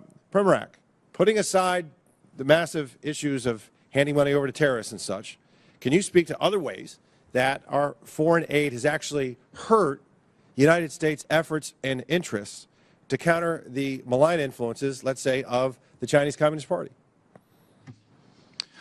Our aid has created an international aid dependency. It's become international welfare. We need to put terms on these programs. The whole point of this is to help strengthen countries economically, politically, and become strong allies. We don't do that when we celebrate 30, 40, 50 years in a place. That means we are failing. The point of our jobs is to work ourselves out of a job. If we do that, if we focus more on trade, if we focus more on investment, we're going to create the kind of allies in the developing world that will make us stronger in combating the China challenge. So you're talking about self-sufficiency, it sounds like. You're talking about taking a developing nation and helping them develop. And that's what they want. One of the countries that come to mind, for instance, that had a successful journey over the last 60 years is like a Singapore. They don't need foreign financial aid from the United States. They're a wealthy city-state now, are they not? You had countries like South Korea, Taiwan, and other places that benefited. Look at them now. Wild successes. Okay, so also, Mr. Premier, while I got you, do you know of if USAID sent any funding toward lab research in Wuhan, China? Just what I've seen in the newspapers. Yeah, clearly we shouldn't be sending our foreign aid to China when they're our greatest adversary. Mr. Unger, thank you for being here. Just to follow up on some of the things that Mr. Gill was asking you, $2 million, and this is a source. This is from the Federal Award Identification Number, so this clearly happened on the USspending.gov website. $2 million to quote activity to strengthen trans-led organizations to deliver transgender surgeries. Do you think that's a good use of taxpayer money? I defer to Congress, sir. If Congress appropriated the money and was notified about the program, then I believe it's in the interest of the American people. Do you think it's a good use of taxpayer money? I believe it's a good use of taxpayer money for Congress That is to very appropriate telling. funds. Thank you. I yield back to the chair. Thank you. Thank you. In closing, I want to thank our witnesses once again for their testimony today. And Chairman Comer was going to be here but got tied up. I now yield to the ranking member Stansbury for closing remarks. All right. Well, thank you, Madam Chairwoman. It's always a wild adventure here in the Oversight Committee. And as the language was just used, wild and sloppy is not what's happening in this committee, but what Elon Musk and Donald Trump are doing to our foreign affairs and foreign aid. And in fact, if my friends across the aisle would like to understand the real world impacts of the tens of thousands of Americans who've been laid off and the people who are suffering around the world, go home and talk to your own constituents, because we know they're coming to your town halls, and we know that behind closed doors, you are calling the president and you are calling secretaries and telling them that your constituents are upset and that you don't support what they're doing. So I do not appreciate you all sitting here pretending like this is not what you support, okay? So let's talk a little bit about the gutting of foreign aid and global realignment that's happening under Trump. They're dismantling this agency. They're withholding funds. They're firing tens of thousands of U.S. aid staff. They're hacking federal data systems. They're stranding aid workers across the world. International food aid is rotting in ports. American farmers have lost millions of dollars in income. And a global realignment with our foreign adversaries, including Vladimir Putin, is happening at a scale unlike anything we have seen in American history. And the administration knows that these activities are illegal. They know that they've overstepped their constitutional authority. They know they're violating statutory law. They know they're violating appropriations law. They know that they're violating federal employment laws. And they know that they are reversing American foreign policy in a way that we have never seen before. And Donald Trump and his allies are trying to redefine the Constitution by tweet. They're threatening federal judges, intimidating federal employees, and yes, even members of Congress using the Department of Justice. And why?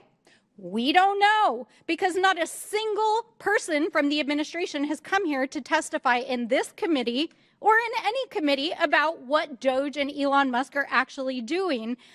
And if you look at the so-called transparency that Elon Musk put online, the math does not add up. Talk about wild and sloppy. Our friends across the aisle like to talk about how he's some sort of genius. And this dude couldn't even post a simple spreadsheet that adds up.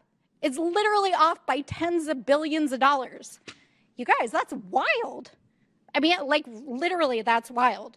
But in spite of this, our friends across the aisle are acting like everything's normal. And last night, they passed a budget resolution that not only is going to gut Medicaid and Medicare, but is going to make these cuts and federal firing permanent, even though they know it is making America less safe.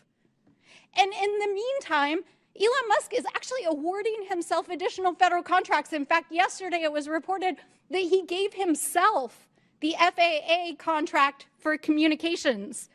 I mean, you guys, this is like graft, waste, fraud, abuse, all of the things. It's happening in front of your eyes, literally, and they are breaking the law while they cozy up to our foreign adversaries. And I know that Donald Trump thinks that he's a king because his social media, of course, he keeps repeating this. But let me say this to you, Mr. Trump. 250 years ago, the people of this great nation rejected a reckless, abusive king, and we won't go back. and for the thousands of federal workers out there, the aid workers, the advocates, and the people around the world who are impacted by these reckless and heartless and harmful and disgusting cuts that are impacting people across the world, know that we see you, we stand with you, we are fighting for you, we are in the courts, we are in Congress, we are in our communities, and we will hold this administration accountable.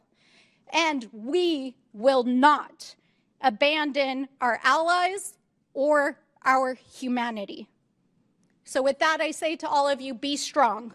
We will fight back. I now recognize myself for closing remarks. And threats against the President of the United States will not be tolerated by anyone. And the math does add up. The United States is $36 trillion in debt. $36 trillion. There's plenty of spreadsheets that show that. As a matter of fact, there's a debt clock. You can watch it continue to tick upwards every single day. In fiscal year 2024, the government spent over $1.8 trillion more than it took in. And in fiscal year 2025, the interest on our debt is expected to exceed $1 trillion. That's everybody. I don't care how you vote.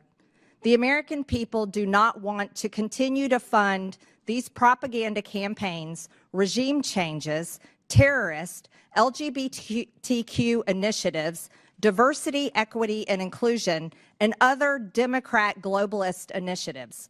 And even if the people did want to continue supporting such causes, guess what? They can support them with their own money through private donations.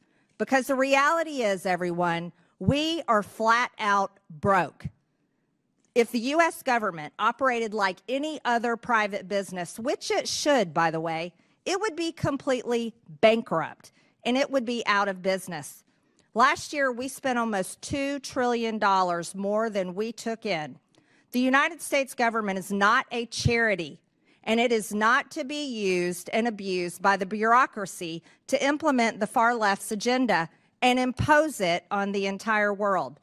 Again, 96% of all political contributions from USAID employees go to Democrat Party candidates or PACs. Perhaps that's why we're hearing all the complaining. The revolving door between USAID employees and NGOs that receive USAID funding is undeniable. Maybe we should consider investigating whether USAID funding has made it back to Democrat campaigns. Has it affected elections? The real questions the American people deserve to know answers to are these. Why are we funding 9 out of 10 news outlets in Ukraine?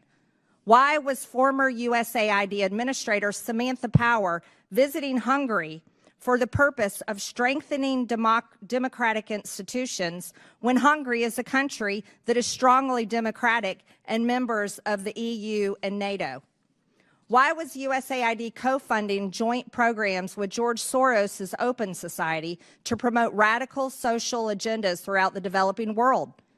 Why is USAID involved in the canceling of elections in Romania? Why is USAID involved in funding court changes in Albania that resulted in the prosecution of the Albanian opposition leader? Why is USAID funding censorship laws in Brazil to silence Bolsonaro? Why is USAID involved in funding the Syrian civil war? What we have learned here today is that USAID has been used as a tool by Democrats to brainwash the world with globalist propaganda to force regime changes around the world. But if USAID funded terrorism that resulted in the death of Americans, then this committee will be making criminal referrals.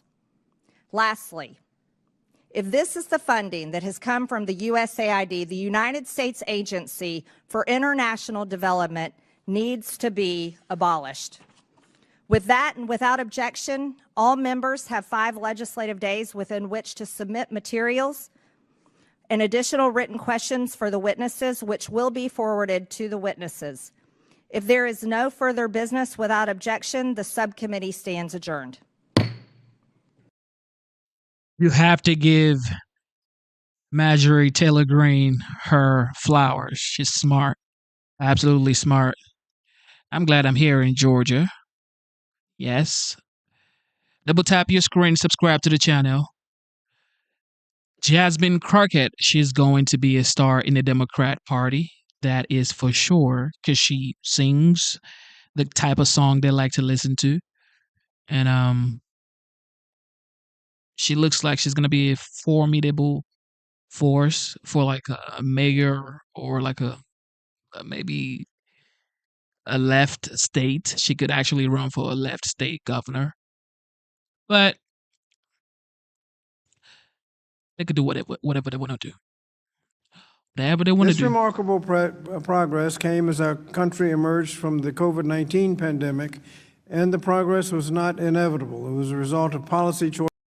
So this right here is House Education and Workforce Committee holds a hearing on strengthening the economy.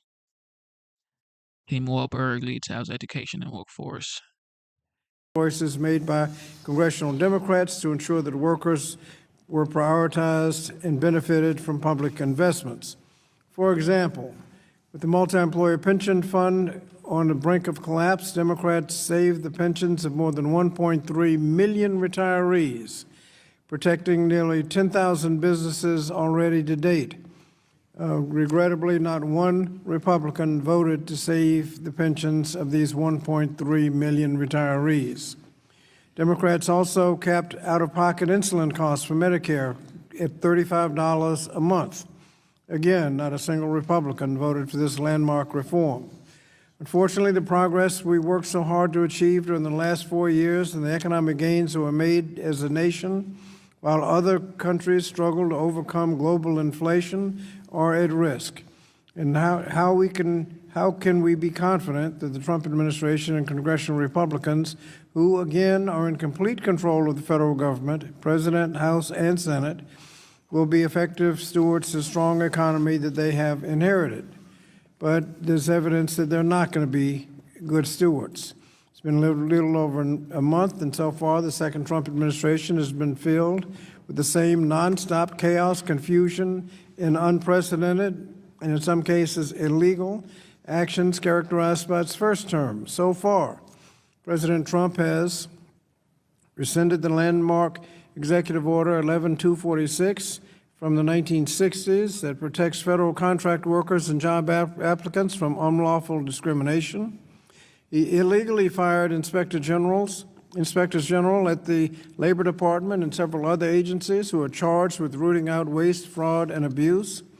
He illegally fired Gwen Wilcox, the first black woman to serve on the National Labor Relations Board, leaving the NLRB without a quorum to function and issue decisions.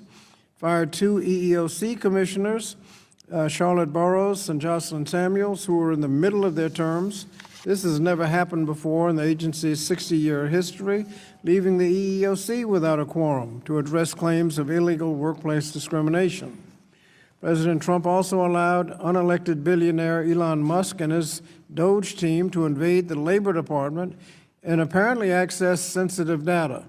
While the full extent of DOGE's intrusion into the department's systems is unknown, the fact is that they may have access to our constituents' personal or private data, as well as case files on active criminal and civil investigations, including ones that may relate to Elon Musk's own companies. I've asked if this always Elon access Musk. includes access Elon to Musk files every single or time. Elon Musk. investigations that include the name Jesus. of confidential witnesses or whistleblowers, whether or not it includes access to sensitive statistical information like job numbers before they become public, access to his competitors' bids, so he'll know how to bid. And, Mr. Chairman, we have not received any answers. We're now hearing about abrupt firings of civil servants in at least 6 Labor Department agencies, including Mine Safety and Health Administration, even though staffing disruptions at MNSHA were among the factors that led to the Upper Big Branch mine disaster that killed 29 miners 15 years ago this April. And this is outrageous, and my Democratic colleagues and I have been demanding answers. And Mr. Chairman, I ask unanimous consent to enter several oversight letters into the record that have been asking these questions. Without objection, they'll be entered. And Mr. Chairman, I invite you to join our efforts to ask Elon Musk and Doge questions about what they are doing and whether or not, so that we can get some sense of what they have access to, why they need access to it, and what they're doing with the information. And so I'd hope you would join us, and our staff will be contacting your staff to see what we can do to not do anything, just ask questions to see what they are doing. But finally, I noted this hearing is about, quote, unleashing America's workforce. It comes the same week as the House Republicans passed a budget resolution that would give trillions of dollars of tax cuts to billionaires and corporations at the expense of American workers and families. Specifically, the budget resolution directs our committee to come up with at least $330 billion in savings. That means in the coming weeks, the Republicans in this committee are likely to massively cut critical student loan programs and other educational programs and school meal programs for our kids, other kinds of programs in the health and labor areas, all to help finance a $4.5 trillion tax cut for the wealthy. The consequences of these cuts will hurt our workforce, harm the public, and threaten our economy. And just as smart, sensible pro-worker policies helped establish a strong economy over the past 4 years, reckless and fiscally irresponsible policies will undo that progress. And I say fiscally irresponsible because after all the mean-spirited cuts and tax cuts for the wealthy, we end up with a deficit that's worse than the one we have now. So I would hope that we could do better, and I thank you, Mr. Chairman, and I yield back. I thank the gentleman, and I think you all see we'll have a spirited debate that goes on here, and that's a good thing.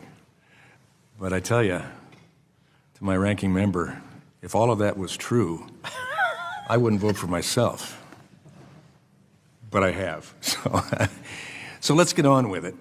Pursuant to Committee Rule 8C, all members who wish to insert written statements into the record may do so by submitting them to the committee clerk electronically in Microsoft Word format by 5:00 p.m., 14 days after the date of this hearing, which is March 12th, 2025. And without objection, the hearing record will remain open for 14 days. Reserving the right to object. Mr. Chairman, on my reservation, if you think anything I said was not true, I would like you just to name it, and we'll discuss it. I withdraw my reservation. I appreciate my ranking member bringing that up. We'll have those opportunities. But today we have a hearing that I'm looking forward to hearing the witnesses and our discussion. Without objection, the hearing record will remain open for 14 days to allow such statements and other extraneous material referenced during the hearing to be submitted for the official hearing record. I'll now turn to the introduction of witnesses. Our first witness is Ms. Rosanna Mayetta, who is the President and CEO of the American Hotel and Lodging Association, which is located in Washington, D.C. Welcome. Our next witness is Dr. William Beach, who is a Senior Fellow in Economics at the Economic Policy Innovation Center located in Washington, D.C. Welcome. Our third witness is Dr. Heidi Shearholz, who is the President of the Economic Policy Institute in Washington, D.C. Welcome. Our final witness is Ms. Elizabeth Milito, who is the Executive Director of the National Federation of Independent Business, NFIB, Small Business Legal Center in Washington, D.C. Welcome to the hearing. We thank you all for being here today and look forward to your testimony. I'd like to remind the witnesses that we have read your witness statements, which will appear in full in the hearing record. I would ask that you each limit your oral presentation to a 3-minute summary of your written statement. The clock will count down from 3 minutes because committee members have many questions for you, and we'd like to spend as much time as possible on questions and answers. Pursuant to Committee Rule 8D and committee practice, however, we will not cut off your testimony until you reach the 5-minute mark. I also would like to remind the witnesses to be aware of their responsibility to provide accurate information to the committee. And so I now first recognize Ms. Mayetta for her testimony. Good morning, Chairman Walberg, Ranking Member Scott, distinguished members. Thank you for allowing me to testify today. My name is Rosanna Mayetta, and I am proud to represent the American Hotel and Lodging Association as its president and CEO. The 64,000 hotels across America support more than 9 million jobs. These hardworking Americans are in every community. The majority of hotels around the country are Main Street small businesses. We are a vital part of a thriving America, a place where the American dream can still be achieved. But 5 years on from COVID-19, our industry has not recovered. At the height of the crisis, America's hotels lost more than 680,000 workers. Now, we are down nearly 200,000 employees. We are taking major steps to address workforce shortages. Hotels haven't just increased wages, we've raised wages 15% faster than the national average. We've provided more flexible hours and expanded benefits. We invest in apprenticeships that help workers build new skills and advance their careers. Through partnerships with schools and local organizations, we are creating lasting career pathways. Yet persistent workforce shortages remain. Inflation has been another headwind. Costs increases are far outpacing revenue growth. For America's hotels, costs have soared from goods to building materials to property insurance. Many small businesses have been forced to raise prices, yet still struggle to keep their doors open. Congress can help. First, until it was overturned, the NLRB's joint employer rule would have led to higher costs and fewer opportunities for workers. We urge Congress to pass the Save Local Business Act and codify the traditional standard that serves millions of franchise workers and small businesses. Second, we agree with President Trump that legal guest worker programs are part of the solution to workforce challenges. And third, like all small business owners, hotel owners need Congress to extend the Tax Cuts and Jobs Act. Without congressional action, hoteliers face a massive tax hike that would devastate our industry. These important provisions include extending the small business deduction, renewing bonus depreciation for capital investments, and preserving the like-kind exchange to promote job growth and economic development.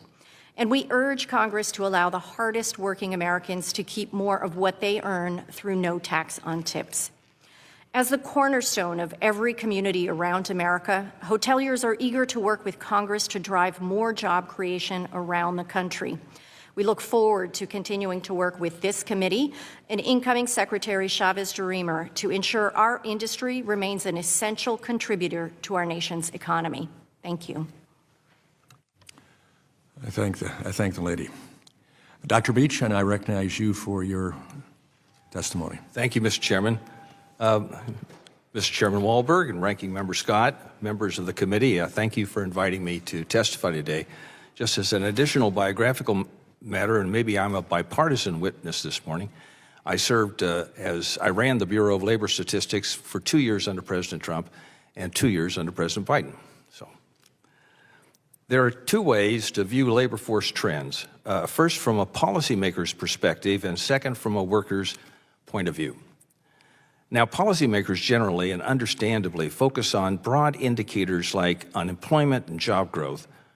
Workers, on the other hand, care more about job openings, wages, and maintaining their standard of living.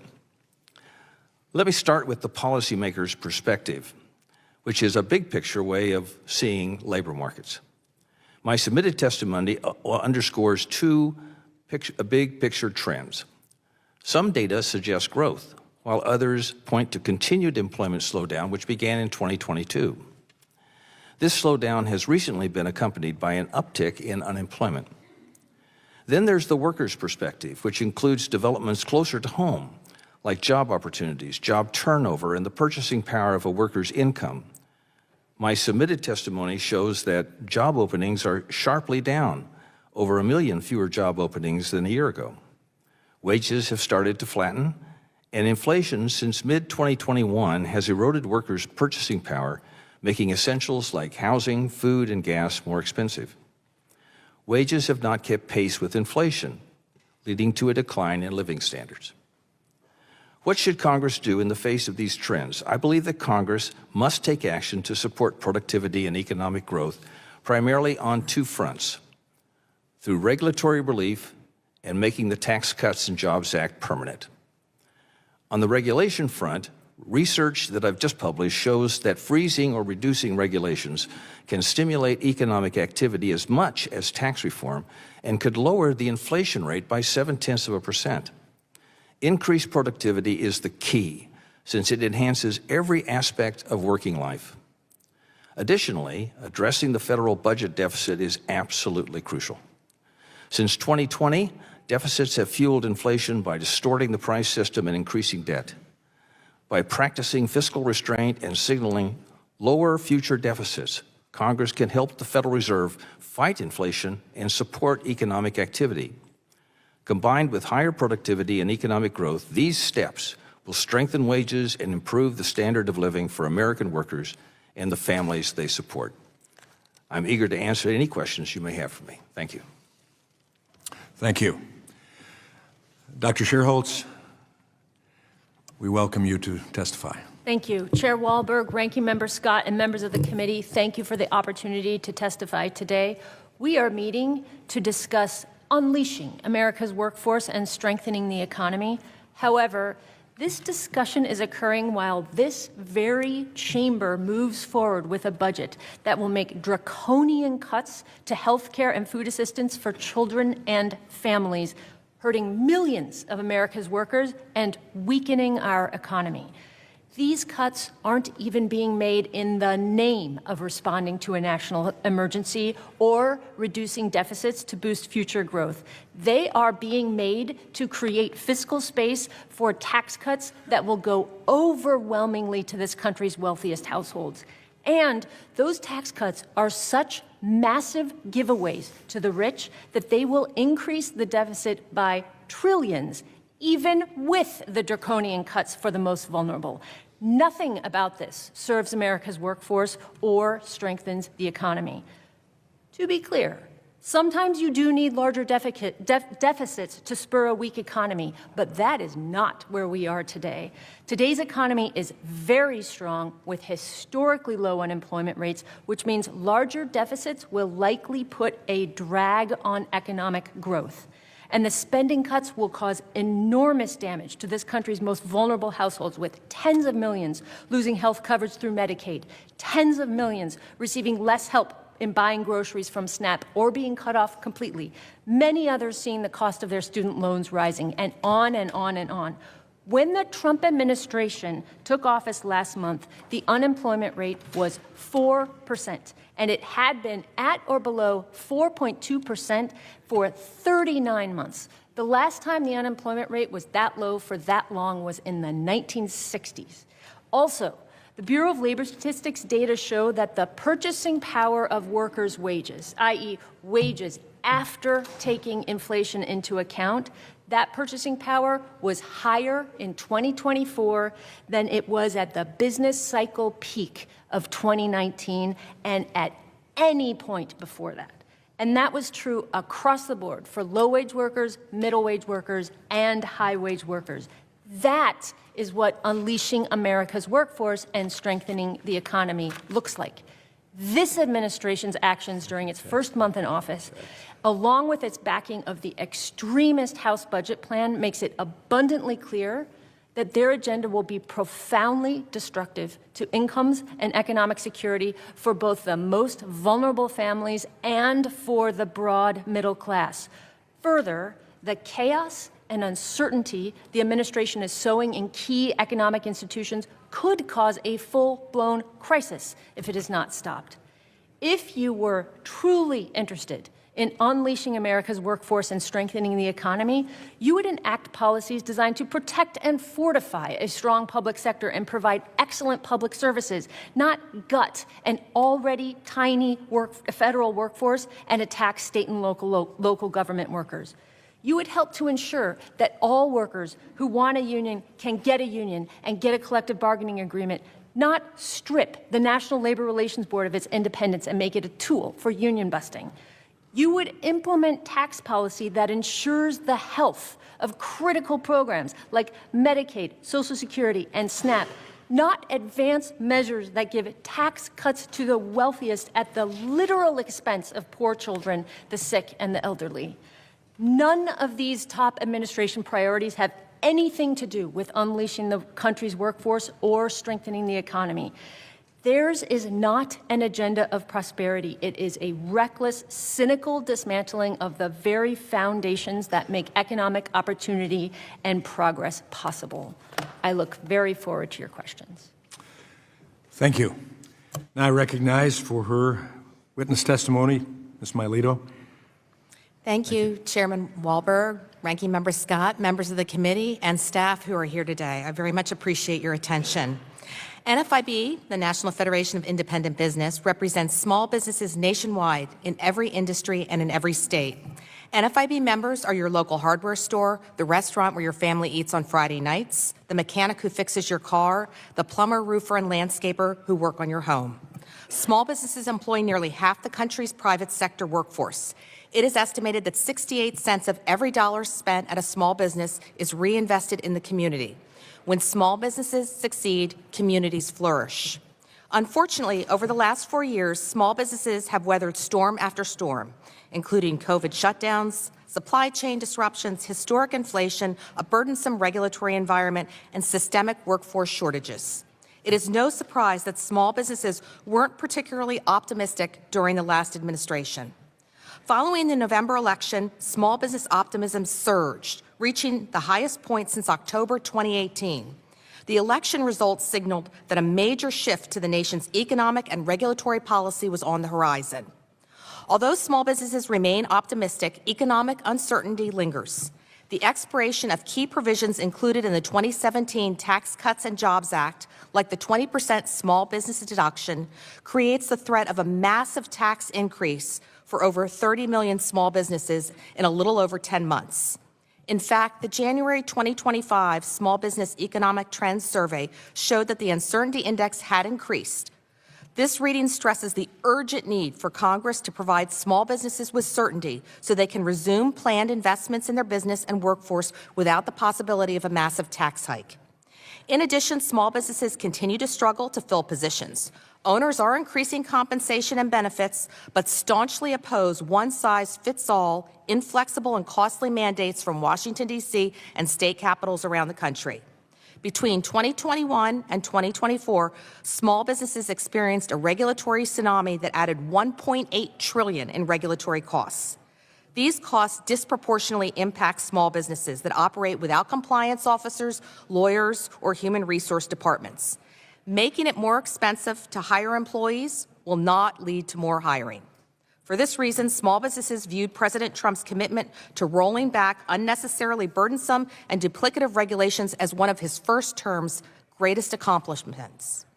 Small businesses are optimistic that the second Trump term and the 119th Congress will implement pro-growth tax, labor, regulatory, and economic policies. However, threats do loom on the horizon.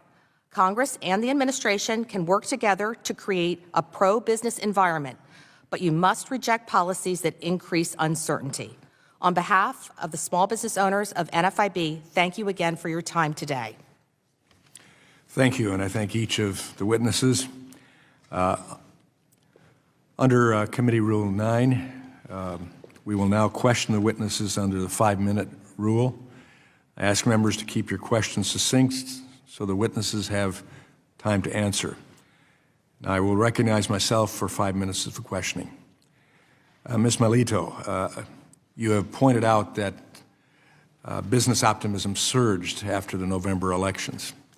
And yet you also pointed out in your testimony that the surveys found that the challenges remain, which are leading to uncertainty for small businesses. Can you elaborate further on how the Biden administration's policies have created these challenges for small businesses, and also what are some of the ways that the Trump administration and Congress can address these challenges? Please elaborate further. Thank you. Chairman Walberg, for that question. So small business optimism, as I said, surged in November and again in December, highest level since 2018. So there is no denying the Trump effect, I will call it. October, November saw the largest increase in our optimism index in the 51-year history of the survey. So that's pretty astounding there. And small business owners are impatient. They want to get going. So they are going to hold President Trump to his promises for the deregulatory efforts there. They're eager for, 10 out, 1 in to get underway there. So they're very, very optimistic that things are going to improve. The landscape's going to improve.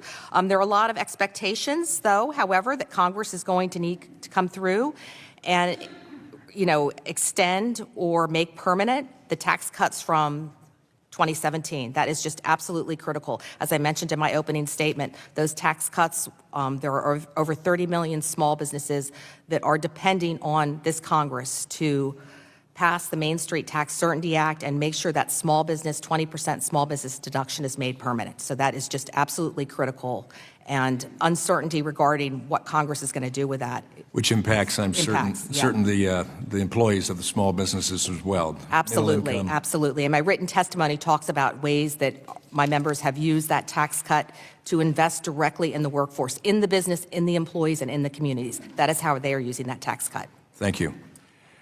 Ms. Mayetta, the Biden National Labor Relations Board's final rule, the joint employer rule, upended traditional direct and immediate control standard and created an expansive and vague standard for determining joint employer. The Biden joint employer rule was rebuked by bipartisan majorities in the House and Senate during the 118th Congress and was ultimately vacated by the federal court. For franchise hotels, how important is it to have a clear joint employer standard, and would the Save Local Business Act provide that clarity? Thank you, Chairman Walberg. Absolutely. Clarity and certainty is needed in business. That joint employer measure under the Biden administration would have devastated our industry, decimating it virtually overnight by creating and injecting an incredible degree of uncertainty around who controls the relationship between the employer and the employee, eliminating the ability for a small business owner to make decisions about how to run their business day to day, and removing some of the protections that are so important around brand standards, around health and safety protocols that our guests and our employees rely on. The Save Local Business Act eliminates that. And also what's really important for us is to ensure that as administrations change, the legal standard is codified into law so that we don't have to worry from administration to administration what's going to happen next. Okay, thank you.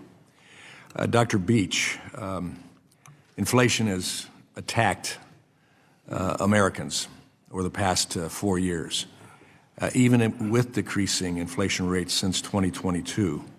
How has inflation affected workers the past 4 years, and how has it affected those wanting to start or expand businesses? Well, thank you very much for that question. When we look at inflation, we need to take a longer view. And we need to begin with that month when inflation really took off and look at its cumulative effect over time. So about 30% of the loss in purchasing power that workers experienced from mid-2021 on has been regained. But that means 70% has not. Those are my calculations. That means that it is still difficult to purchase the things that were discretionary before. For example, if you were doing after-school tutoring of your children, that might be sacrificed now in order to pay your rent. Your rent and your food might exclude insurance payments. They might exclude the purchase of a new vehicle. They might force you into a bus route, and that's one of the worst things for low-income people and middle-income people when they have almost no discretion on where to purchase. So it reverberates on and on and on. The point is, we've made progress on inflation, but we still have a long way to go. Thank you. Appreciate your responses. Now I recognize the gentlelady from Oregon, Ms. Bonamici. Thank you very much, Mr. Chairman. So this is a hearing about unleashing America's workforce and strengthening the economy. And I'm not going to sit here and pretend that everything is normal. My mother was a small business owner. I have family members who are small business owners. But right now, there's many unprecedented and illegal actions that the Trump administration and DOGE are taking against the federal workforce. Donald Trump and Elon Musk and DOGE have fired more than 30,000 federal workers across the country, and with what appears to be little planning and even less justification. Needless to say, this has created an enormous amount of chaos, which is harmful not just to the federal workforce, but also to the economy. I just did 5 town hall meetings in Oregon, and not just in urban areas, and people are stressed and really anxious. They're concerned that Musk and DOGE are accessing their sensitive personal data and the government's previously secure and confidential data systems. They're worried about Social Security numbers, their home addresses, citizenship and disability status, work records, family income, and maybe bank account information. Well, now, I believe it was yesterday, the White House said, well, Elon Musk isn't in charge of DOGE. Well, maybe that's because Elon Musk now appears to have access to his business competitors' tax records and financial information in what could be a pretty flagrant and massive case of corporate espionage. So let's just say people are really concerned, and that's having implications. So despite the title of this hearing, the American workforce has not been unleashed, and our economy has not been strengthened. Quite the contrary. In my home state of Oregon, agricultural researchers in rural Oregon were purged as a result of cuts at the USDA. The Oregon Health and Sciences University, Oregon's largest recipient of funding from the National Institutes of Health, could lose tens of millions in federal funding. That's going to halt medical research and upend the lives of patients and with the work of scientific researchers. The cuts to the U.S. Forest Service will leave Oregon more vulnerable to wildfires. And shockingly, about 100 staff at the Bonneville Power Administration, their purging could leave Northwest Oregon and the entire region facing brownouts and blackouts. That would be devastating for the entire economy of the Pacific Northwest. And it's especially outrageous because the Bonneville Power Administration is ratepayer funded, so it doesn't save any money, but still those people were purged. So there's a lot of chaos out there. And now Bloomberg is reporting that this mass government employee termination that we've seen at other agencies is happening at the Department of Labor. So Dr. Shearholtz, I'm going to ask you, because I know Ms. Melito talked about how we have to resist uncertainty. There's a tremendous amount of uncertainty. So Dr. Shearholtz, if Elon Musk and DOGE fire large numbers of employees at the Department of Labor, safety inspectors, people who assist with unemployment or workers' compensation or do the other work of the department, what effect does that have on the working people in Oregon and across the country, but also what effect does this kind of chaos have on the economy overall? This has a devastating effect on the ability of DOL to do their work. The chaos and attacks on federal workers will deeply harm the Labor Department's ability to attract and retain top talent, for example. When career officials feel undervalued or face instability, which is clearly what the Trump administration is trying to make them feel, it slows policy development, it slows policy implementation, it weakens enforcement, it ultimately just hurts their ability to serve America's workers. And I believe that is a core reason behind the actions of the Trump administration. It seems abundantly clear that the administration views that as a feature, not a bug of what they're doing. Well, how does that affect the economy overall? It puts the big strain on the economy. So one of the things I think that people don't understand, that like the work of federal workers is so much a part of our daily lives that people don't even understand what is happening. Like you go into the grocery store, you know you can buy food that is safe because of the work of workers at the Federal Food and Drug Administration. You drive on roads and you know you can arrive where you want to go safely because of the standards and the enforcement of the Department of Transportation, and on and on and on.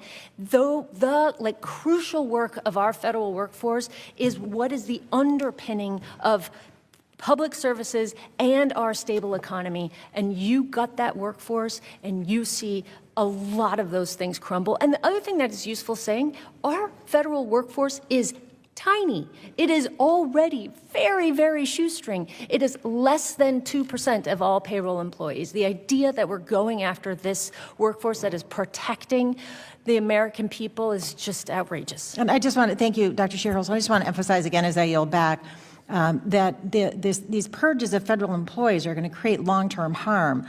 But also we have thousands of people now additionally unemployed because they lost their job with some promise of payout, which apparently has not been authorized. So again, uncertainty is what's happening, not what this administration is fighting. I yield back. Gentlelady's time has expired, and I recognize the gentleman from Georgia, Mr. Allen. Thank you, Mr. Chairman. And I would note, I just looked, there are 7.6 million job openings in this country right now that need to be filled. So I think there's plenty of opportunity for those folks who are looking for a change in career to apply for a job in the private sector. And it's stunning to me that people do not think that folks who work for the government are capable of working in the private sector. I mean, for crying out loud, you got to be kidding me. With the staggering number of issues facing our workforce, I'm honored that Chair Walberg asked me to serve as chairman of the HELP subcommittee at this Congress.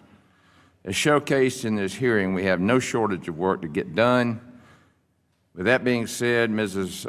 Melito, why do small businesses choose to offer health benefits to their employees, even if they are not required by law?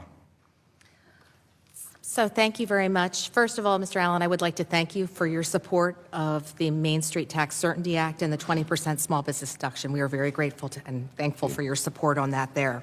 So small businesses, when they look to hire and retain employees, and as you mentioned, there is a tremendous workforce shortage there, they look first to boost wages. And then the second benefit they'll offer is paid time off. And the third benefit they try to offer is health care. So health care is critical. And over 30% of small businesses do offer health care. It's a costly benefit, as you know, but it is so important for attracting and retaining employees and allowing small businesses to compete with larger employees that sometimes have more what I'll call Cadillac or robust healthcare coverage. And it's, expanding access to ERISA plans is very important there for protecting employees. And of course, a lot of small business owners get their own healthcare coverage and for their families too through the business, as you know. The Affordable Care Act has made employee ERISA unaffordable. Yes, very true. Companies its cost is skyrocketing. When then President Obama promised that the price was coming down, they've made it impossible, and there needs to be something done there to make it more beneficial and more cost efficient for both employers and employees, some flexibility. What role does the Employee Retirement Income Security Act play in helping small businesses offer robust and affordable health benefits to employees? And what should this committee do to better help small businesses offer high-quality coverage? Thank you for that question. So ERISA is really the foundation for employer-sponsored health insurance, and robust plans can come with a strong framework under ERISA, lowering costs and enabling, as I said, small business owners to compete. Options that small business owners tell us they are looking for, being able to band together to form association health plans, other pooling arrangements that some states allow there, protecting self-insurance through stop-loss insurance, and reducing red tape and unnecessary paperwork. And, of course, increasing price transparency, which is a big thing NFIB has been pushing for probably now decades. The cost and availability of health care insurance is our #1 on our problems and priorities survey. It has been #1 now for decades. Okay. Mrs. Maeda, the Biden-Harris administration's overregulation negatively affected American workers and job creators. Last Congress, my bill, the Employee Rights Act, or ERA, addressed various harmful Biden administration rules, including the independent contractor rule and joint employer rule. In his first term, President Trump's NLRB proposed a common-sense joint employer rule that provided clarity to franchises and franchises alike.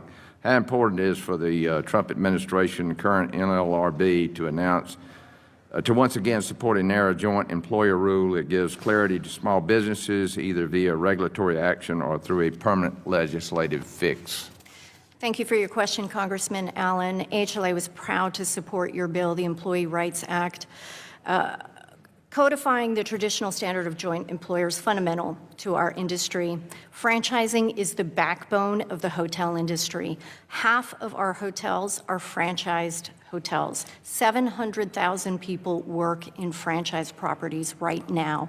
That certainty is critical to ensuring that a business owner can make decisions about their own business. And the franchise model in our industry is unique, because our small business owners own the building, they own the capital, and they directly employ the employees. And so it has led to a pathway of entrepreneurship. Yes, I'm out of time, but let me just add that the only way to get out of this fiscal crisis is to grow private jobs. That grows GDP, grow small businesses. I thank the gentleman. And I yield back. Time has expired, and I recognize the gentlelady from North Carolina, Dr. Adams. Thank you, Mr. Chairman, and to our witnesses, thank you for being here. Dr. Shearholz, the Wage and Hour Office in my district in North Carolina provides jobs and helps protect all of my constituents from harm. These are people who are committed to serving the community, to stop child labor and protecting their fellow workers from abuse. As far as I'm concerned, firings at Wage and Hour Division seems like a ploy to roll back the clock on child labor protections without consulting Congress. So what sort of information might be contained in the case file systems handled by wage and hour offices, and how sensitive is it? Okay, many sensitive data sources and processes are housed at the Department of Labor. So, for example, because DOL administers all worker compensation claims for federal employees, it's responsible for all of those records, which includes highly sensitive personal information like medical, financial, and other personal information that's gathered in connection with all of those claims. The Trump administration is viciously and illegally going after federal workers. It is no wonder they want access to that information. DOL data also includes confidential information about those who have reported OSHA violations by their employers. Those workers make those reports under the promise that it will be kept confidential so that they are protected from retaliation. Disclosure of those records presents a huge risk to those workers, and it poses a risk to the department's enforcement efforts, particularly going forward, as workers will no longer come forward because they know that they cannot be promised Okay, so let me move on. I have a few more questions. So in terms of what you're saying, the issues that might arise are problematic if a billionaire industrialist like Elon Musk has access to this information. Would you say yes? Yes, absolutely. Okay. Yes. So what kind of impact would layoffs in this office have for workers and children in my district? Layoffs, federal worker layoffs, it will reduce the services that those federal workers do, the public services, the crucial public services, food safety, research, health, all of those kinds of services will be hurt by this. And then particularly in a district with higher unemployment rates, it could, you fire workers, if there's not other jobs available for them, then it could reduce public spending and actually have a drag on the economy. Okay, so OSHA appears to have complied with President Trump's executive orders by going through all of its guidance documents and materials looking for certain banned words like diverse, like gender, and deleting any documents with these words. So is this a good use of staff time, in your opinion? It is not a good use of staff time. What it does, it serves to divert the staff from the true mission of their organization. So you spend time doing these other kinds of activities, and what you're not doing is developing and implementing policies that protect the safety and health of workers and enforcing existing workers' regulations. So OSHA, is, as far as I'm concerned, is already understaffed, and so we're wasting OSHA's already limited capacity on banned word witch hunts, putting workers, people at safety, and would it put the workers at their safety at risk as well as their health? That's exactly right. Okay. So let me ask Ms. Melito. I noticed that in your testimony that you expressed concern over the proposed OSHA heat injury standard, and I was co-lead on a bill calling on OSHA to make a heat injury standard last Congress. I noticed in your testimony that you claimed the proposed rule is too burdensome. I think that those were your words. So let me ask you this. Is your position that the current situation, a situation where hundreds of workers die from heat illness, is more acceptable? And are you telling the committee that you think the deaths of hundreds of workers are acceptable? To me, that's an erroneous burden of providing workers cool water, shade, air conditioning. Those things outweighs the lives of hundreds of human beings. So was that your testimony? That was not my testimony, no. Many employers have designed and take very seriously effective heat injury and illness prevention programs. They have them in SAFE. Small business owners, let me back up and say, small business owners live and die on the reputation of their business. They do not want to have employees get hurt. They certainly don't want to have a fatality at their business. That would kill, it would just kill the business. So they take very seriously their duty to keep employees safe. Thank you. I was just reading your testimony, and I am out of time. Thank you, Mr. Chairman. Thank the gentlelady. Now I recognize the vice chairman of this committee and the gentleman from Utah, Mr. Owens. Thank you so much, Chairman Warmer. And first of all, for organizing this very timely hearing. There's no more important topic for us. This is one that's dear to my heart, by the way. If we're to grow our American middle class, we need to unleash the unlimited potential of the independent contractor. And by the way, for those who don't understand, this middle class is what defines our remarkable American culture. It's a culture founded on the freedom of dreaming big and taking risks with the knowledge that in America we can embrace the concept of second chances if we fail. I look forward to working with my colleagues on this committee to address never again allowing the D.C. bureaucrats to have the power to stand in the way of that promise. For the sake of transparency, after retirement from the NFL, I worked for over 25 years in the corporate sales. Every year during that time, I worked also for myself part-time as an independent contractor. I understand firsthand the passion of an entrepreneur to want to craft and control their own future and not leave it up to the whim of someone else. Ms. Maeda, in your written statement, you stated that franchising has proven to be one of the most successful drivers for entrepreneurship across the United States throughout our history. Can you discuss how franchising in the hotel industry has created opportunities for entrepreneurship, and how has it allowed Americans to become small business owners to live out their American dream? Absolutely, and thank you for the question. I mean, the franchise model in our industry is the epitome of the American dream.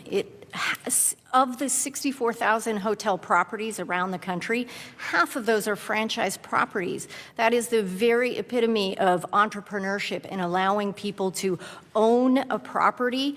And once they own one, we've seen many of my members own many, several or hundreds, and it has allowed them to be real job creators in this country. Small businesses and the franchise model in the hotel industry is really the economic engine of this country, and we want to do everything we can to help preserve that. Thank you. How would these opportunities be harmed by the Biden National Labor Relations Board joint employer rule, which is an attack on these independent contractor status? That's exactly right. The concern was very high in our industry about the joint employer rule under the Biden administration, adding more uncertainty and burdensome regulations to an already stressed small business owner exacerbates the challenges that they have day to day. And at the same time, if you think about the last year alone, operating costs have risen twice as fast as revenue.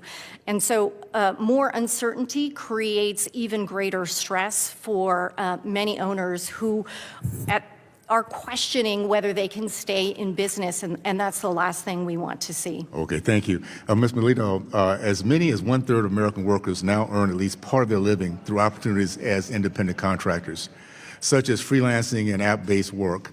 This is happening despite the Biden administration's issuing of a 2024 rule that will strip away from entrepreneurs their status as independent contractors. Now that we are entering the America First, innovative, entrepreneur first era, how can we ensure the federal government protects and supports independent workers? Thank you for that question, Representative Owens, and thank you also for your support of the Main Street Tax Certainty Act. So the Biden administration's rule on the independent contractor was very biased, as you pointed out, to finding individuals classified employees. It was, the administration seemed to want everybody to be receiving a W-2. But as you've pointed out, small businesses often business owners start out as an independent contractor. They may have just one client, and that's how they get going. And then they build their reputation, and they take on other clients there. Under the Biden rule, it would have been very difficult for an individual, say an IT person, who wants to go out and starts off with just one client, because the weight under the Biden rule would have been, you are really an employee of that, even though the individual may have been marketing and trying to get other clients there too. So it really would have threatened the flexibility of individuals to start out and start their own business there. And it also would have, of course, created a lot of liability for businesses that contracted with independent contractors there too, and discouraged that. So it was bad on both fronts. Thanks a lot. I think one of the responsibilities as an educational workforce is that we need to teach the power of the entrepreneurship, that this capitalism system we have is why we have the greatest country in the history of mankind, and that in every industry there's right sizing. We call it RIF. I've gone through that several times in the private market. So I think it's important that federal employees understand when we're too big, we need to make adjustments so that we get the best product possible. And there's a remarkable private sector out there waiting for people to come and work for them, big time. So thank you so much. Appreciate what you guys are doing, and I yield back. I thank the gentleman. I recognize the gentleman from California, Mr. DeSaulnier. Thank you, Mr. Chairman. Dr. Sherholz, thank you so much for being here. I have two questions and a follow-up if we have time. You already alluded to the illegal actions by the current administration in regards to NLRB. So maybe you could tell us your perspective of how that undermines working people's ability to create a union and be able to fight for their rights by illegally terminating Board Member Wilcox. Yes, thank you for that question. So workers whose employers are who are violating their rights to organize will no longer get a fair decision when they bring their case to the Trump NLRB, because it is no longer an independent agency. President Trump fired Member Wilcox because she had, and I am now quoting from the email she got announcing her retiring, because she had was unduly disfavoring the interests of employers. That means that anyone who serves on the Trump NLRB will know that in order to keep their job, they have to favor and vote and rule on the side of employers. Member Wilcox would actually have to be reappointed in order to restore the independence of the Trump NLRB. So I want to ask you a question about some of the comments I'm hearing. It's sort of hard to imagine about research on trickle-down and Reaganomics and Milton Friedman's views. We've had plenty of time to analyze that. It doesn't work. People with a lot of capital investment keep the money. All you have to read is Piketty and the inevitability of people fighting back when wages are so disproportionately represented in GDP versus capital. Is there any research that shows that this, what referred to some of my colleagues as the innovation of completely free market, actually works? It doesn't work. Nope, it doesn't. And it used to be like this sort of neoliberal approach really was what economists, and I'm an economist by training, what economists really thought was how, like it was a reasonable model for how the economy worked. But in the recent period, it's become empirical. Research has come out showing that is actually not the case. Trickle down does not work. And there's sort of a counterpart to that, the middle out or bottom up approach to the economy, where you get money in the hands of people who are the most likely to have no choice but to have to spend it. That generates economic activity, that generates goods and services. That's what's good for the economy. And as somebody who met a payroll for hundreds, thousands of them as a small business owner, as a restaurant owner, I knew that from the California Restaurant Association, all the research we did, that for whether you're a franchisor or an independent owner of retail, middle income people spend it and go out to eat, and it gets multiplied in the economy. I wanted to ask you about another vulnerable population and your background. The administration seems to have attack on both special needs and the disabled community. So Gerald Ford signed IDA to make sure that special needs kids, which has expanded, would get free public education so that they could go out and be in the workforce. We've made great strides in this country to get disabled individuals to be able to work and contribute, and they've contributed disproportionately, I would say, given their amazing ability for empathy. You have any comments about that, both on the education side as a workforce development tool for this community, but also the actual employment of it and what the administration is doing to attack disabled people and what might happen if they close down the Department of Education? Yeah, am I on? I am on. The Trump administration has been very clear that they do not care about discrimination against people with disabilities. Like, Trump openly and publicly mocked a reporter with a disability. That's the backdrop against which they are operating. The Trump administration has made it clear that not discriminating against workers with disabilities is just not something that employers need to deal with. They just do, like, it is just not a priority. That is something that employers just will be able to take a pass on during the Trump administration. So how will he enforce all these laws that were signed by Republican presidents frequently? That raises a very, very, very good question when we have these laws that are in place and we have an administration that has been clearly flagrantly going against them. I got 30 seconds. Do you have anything to add on your own on any of the other comments or questions you've heard here? Oh, there's so many. I know. You've got 20 I seconds. I don't even know. So one thing, I'll just say one thing. So on the independent contractor thing, I just want to be clear that the Biden administration, what their independent contractor rule did was codify the independent contractor definition that had been in place for decades. It was the 2021, no. It was I won't even try to get the year right now, but it was the Trump rule that went backwards, that made it much more difficult for workers to get, or made much easier for workers to get classified as independent. The gentleman's time has expired. I now recognize the gentleman from Ohio, Mr. Rulli. Thank you, Mr. Chairman. Ms. Miata, you said in your testimony that nearly 800,000 workers in the hotel industry rely on tips. You even joined President Trump on stage supporting legislation to stop tax on tips. So whenever we have a subject, I try to think in my mind how I could apply this to normal, everyday people. And I'm fortunate, because I was raised in retail stores, that my family ran for over 100 years. So I was analyzing different customers that come in and how no tax on tips could affect them. So what I was thinking was, if you have a single mom who's raising several kids on her own, and she's a waitress and she's working hard, or she's working at the casino, and we all see the tip drawer, so like, whether you're actually giving tips to them personally or in a jar, however that works out, in my math, I'm thinking $150 to $200 extra a week. That could add up to $500, $600, $700 a month. And here are things that a single mom could do with that extra money in her pocket. She could actually perhaps maybe upgrade her car that keeps breaking down that she's getting her kids late to school with. Perhaps she could maybe take a vacation because she hasn't taken her kids to Disney ever. Perhaps she can even maybe find a better school. She could be in an urban situation where it could be limiting her kids' possibility for a future. There's so many wonderful things that could happen if we could get the cash in the hands of someone crucial like that. And when you think about it, that's why we're all here to support the blue collar worker. No one, I don't think probably in this room really cares about the billionaires. We care about the average day Joe bag of donuts that's working their heart out and barely making ends meet. So when you think about something like tax on tips, and we know that President Trump was the first one to come up with this idea, can you perhaps talk a little bit about how this could not only affect that single mom that's trying to raise her kid, but other parts of the industry? How deep would this tax on tips break really be for the blue collar worker? Thank you. Absolutely, and thank you for that question. I was proud to represent the hotel industry with President Trump at that event.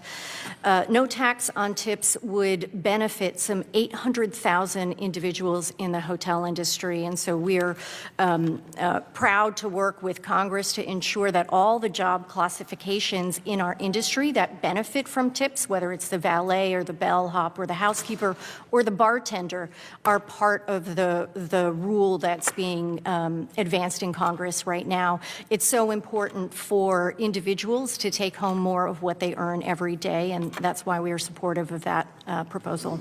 I love that. And could you maybe go into a little bit of a deeper dive when you think about the employee and the owner relationship? So like anyone that is a small business owner, and I think we know a lot of the hotels in my district in particular, you have people that actually started in that industry and saved up, and perhaps whoever owned the hotel before them decided to retire. So I know even as a small business owner, a lot of times if there's not a structure within your own personal family, you would look to someone that was running the business for you to pass that small independent business off to. So when you look at that relationship and you look at probably the number one problem that an employer has or a hotel owner would have would be employee retention. And we all know that that is such a crucial part of existing as a small business owner, employee retention, because just the cost to get a new employee and to train that employee, while another employee that's at full throttle has to pull back just to make that happen. Does this no tax on tips actually help with employee retention if you're a small business owner trying to get ahead? We believe it will. I mean, retention is something that keeps our hoteliers up at night because, of course, it's such a competitive labor market right now. But our industry provides a pathway for opportunity. And so in addition to no tax on tips, our hoteliers are continuously providing upskilling and new trainings and the ability for certification so that they can get ahead. 50% of general managers today started out in entry-level positions. So the ability to go from an entry-level position all the way through and rise up to become a general manager or even own your own hotel is the very epitome of the American dream. Real quick, can you leave us with what is the thought within the industry? Are people excited about this no tax on tips? Is it an exciting thought? I can tell you that when I was at the rally, the hotel employees who were there were incredibly excited that they get to take home more of what they earn every day. We really appreciate your time. And with that, Chair, I yield my time. I thank the gentleman. I recognize the gentleman from New Jersey, Mr. Norcross. Thank you, Chairman, and thanks for bringing this subject up. Unleashing America's workforce, I think, is a great topic that we're all focused on. And I love the idea of no tax on tips. I've been working on it for 2 years, and I'm glad the President's joining me.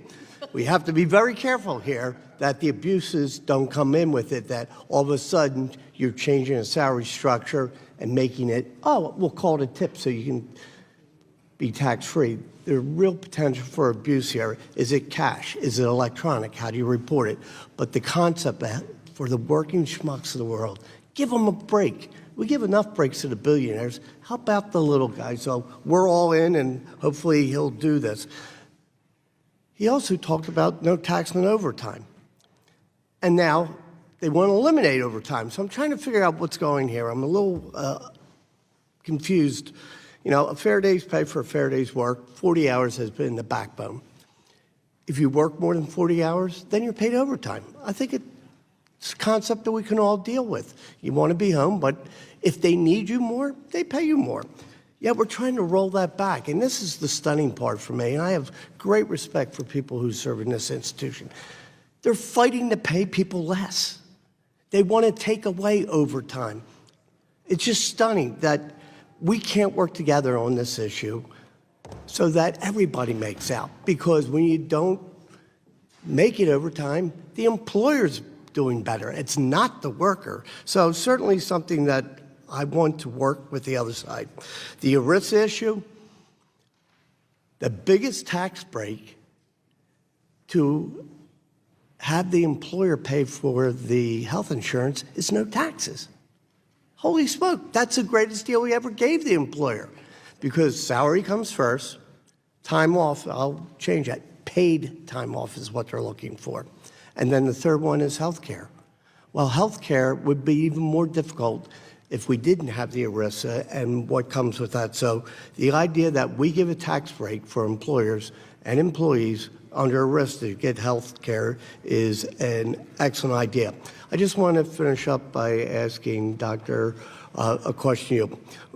There's a bill out there to eliminate OSHA. I don't know how many people in this room have been on a job when somebody's killed, but I will tell you, you will never forget it. Unfortunately, it happened twice in my career. Did somebody get killed right in front of you? And you know what stops that? OSHA. The deaths on the job today compared to where they were 50 years ago have changed night and day. And yes, there's a little bit of work involved in it. But to save somebody's life, to save somebody from being injured, OSHA stands between that and somebody who doesn't have the expertise because they're a one-man or a two-man show. The idea that OSHA will now put out the heat rule is just common sense for anybody that's been there. It's not to be punitive, it's to save lives. So, Doctor, talk to me about OSHA. Have we saved lives? Yes, OSHA regulations, they are what? Take a look at workplaces and see what are the broad safety and health concerns that we have, that workers have, and do smart regulations with net benefits that will protect America's workers. It saves workers from getting injured. It saves workers from getting sick on the job. It saves workers from dying on the job. And then, so it's not just the regulations, it's also strong enforcement that needs to, I mean, what we know is that a regulation is only as strong as its enforcement. So we also need strong enforcement to make sure that it doesn't So let's be follow. clear. When you start to cut the Department of Labor and it goes in OSHA, it's already decades if they average out how often OSHA gets out to inspect a job. Yeah. They're not there to hurt them. They're there to save lives. So next time you think about cutting, getting rid of it, think about somebody not going home to their children because they were killed on the job. And I'll yield back. I thank the gentleman. I recognize the gentlelady from Illinois, Ms. Miller.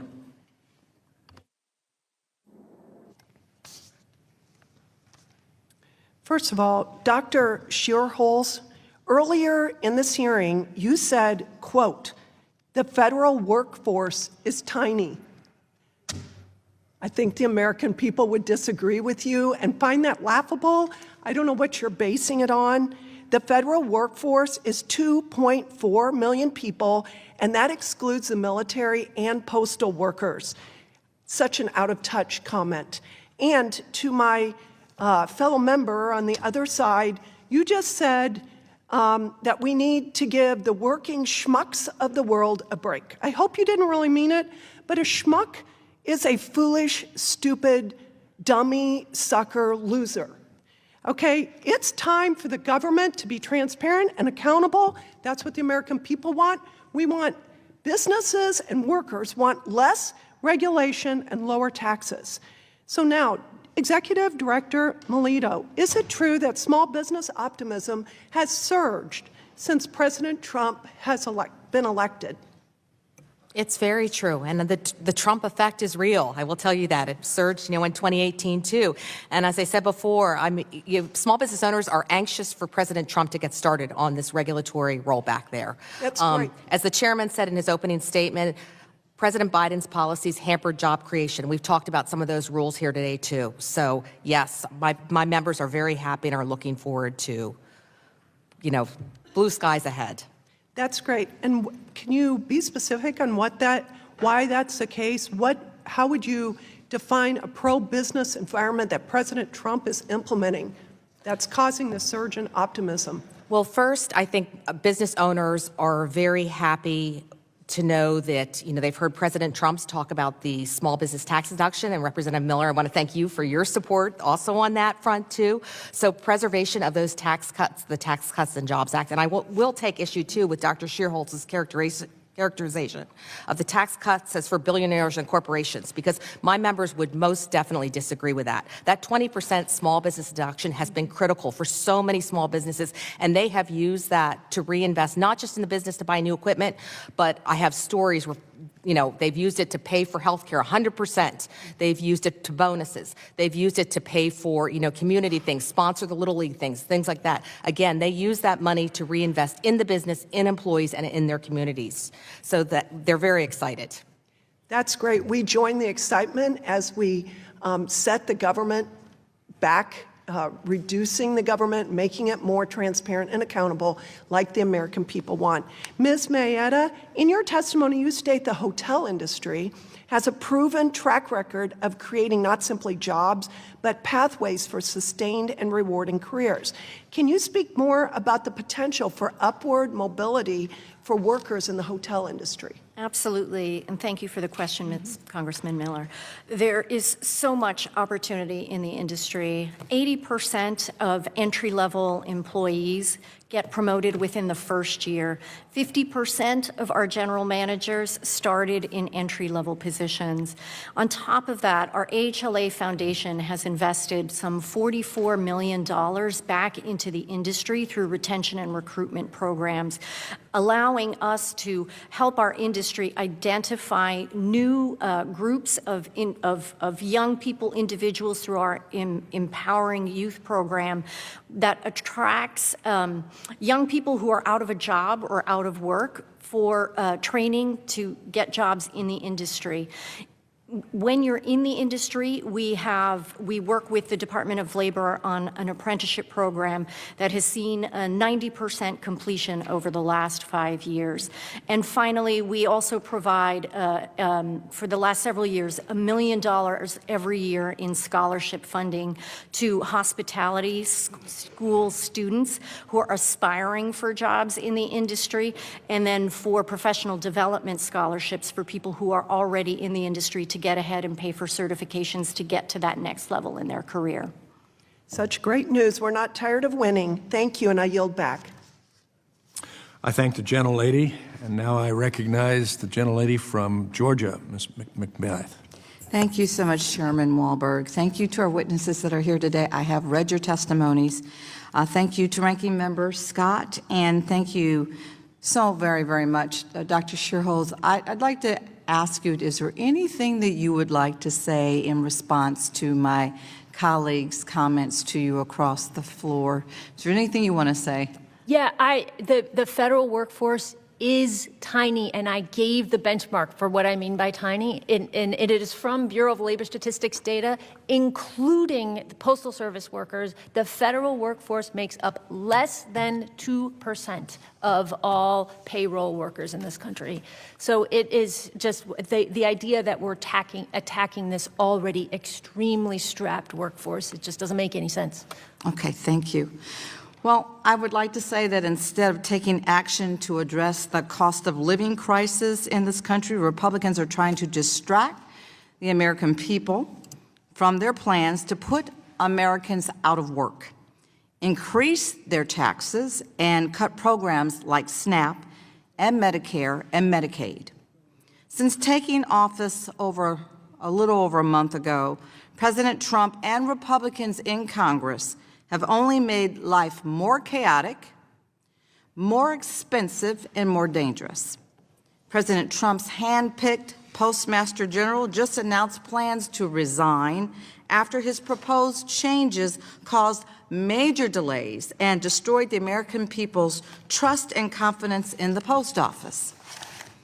They have pardoned and released violent felons and rabid anti-Semites back onto our streets, criminals that attacked police and were directly involved in the death of an officer who once protected the building that we sit in today, Brian Sicknick. They forced the head of the Federal Aviation Administration to resign, and just 10 days later, we had the deadliest air disaster in this country in almost 25 years. While this administration promised to bring down the cost of eggs, prices continue to skyrocket. Waffle House and Denny's have added a new added a new surcharge on eggs, and instead of doing anything about it, the Trump administration chose to fire 10% of the staff at the Centers for Disease Control, which is in my home state of Georgia. They chose to fire doctors and researchers at the CDC, the National Institutes of Health, and the FDA, the very people who are directly involved with responding to outbreaks like bird flu. Time and time again, they say one thing, but they do another. And it's the American people who are paying the price at the grocery store, as well as with their lives. The American people deserve better. They deserve a government that is truly representative of their needs, not the wants and the needs of Elon Musk. If you really want to unleash America's workforce at this hearing that is entitled, give workers paid family leave. Let's make sure that they can take paid time off to have a child or to take care of an aging loved one or parent. Let's ensure that every American can have access to the skills that they need to get a good job that they can raise a family on without going into a lifetime of debt. We could reauthorize WIOA, update our federal job training programs, and finish the bipartisan work that former Chairwoman Fox, Ranking Member Scott, and this committee has been trying to get signed into laws since I came to Congress 6 years ago. Great work from members of both parties is being left unfinished in this committee and all over this Hill because of the single tweet from an unelected billionaire. That is wrong. That is not how our democracy is supposed to function. I look forward to a time when I can work with my colleagues on the other aisle, on the other side of this aisle, on issues that will truly make life better for the folks who are relying on us every single day to care for their interests. We do a great disservice to them when we hold hearings like this that disparage their ability to live life freely in this country as they deserve. And I yield back. I thank the gentlelady. I recognize now the gentleman from Indiana, Mr. Messmer. Thank you, Chairman Walberg. Ms. Melito, in your written testimony, you state that the Trump administration should rescind or withdraw many of the burdensome rulemakings of the Biden administration. Does that include the heat, injury, and illness prevention in outdoor and indoor work settings rule? Thank you for that question, Representative Messmer, and also thank you for your support of NFIB and for the Main Street Tax Certainty Act. Yes, NFIB requested that the department withdraw the proposed rule and proceed no further with the rulemaking. We certainly recognize that excessive heat can adversely affect the health of workers too, and I talked in response in an earlier question too, the length that small business owners go to ensure that their employees are protected and safe from all hazards, including heat hazard there. But not every misfortune in society necessarily calls for a burdensome federal regulation. I mean, that's the fact of the matter too. And OSHA is constrained by the statute under which it was created by Congress here, this body here. A broad public health hazard like heat is not an occupational hazard unless Congress opts to, change the statute. So there's no authority to regulate. Thank you. Thank you. I plan on introducing legislation that would prevent this rule from ever being implemented since it exceeds OSHA's authority, does not meet the needs of small businesses, and fails to take into account differences between regional climates, job functions, and medical conditions of individuals. Do you consider this legislation the right step forward?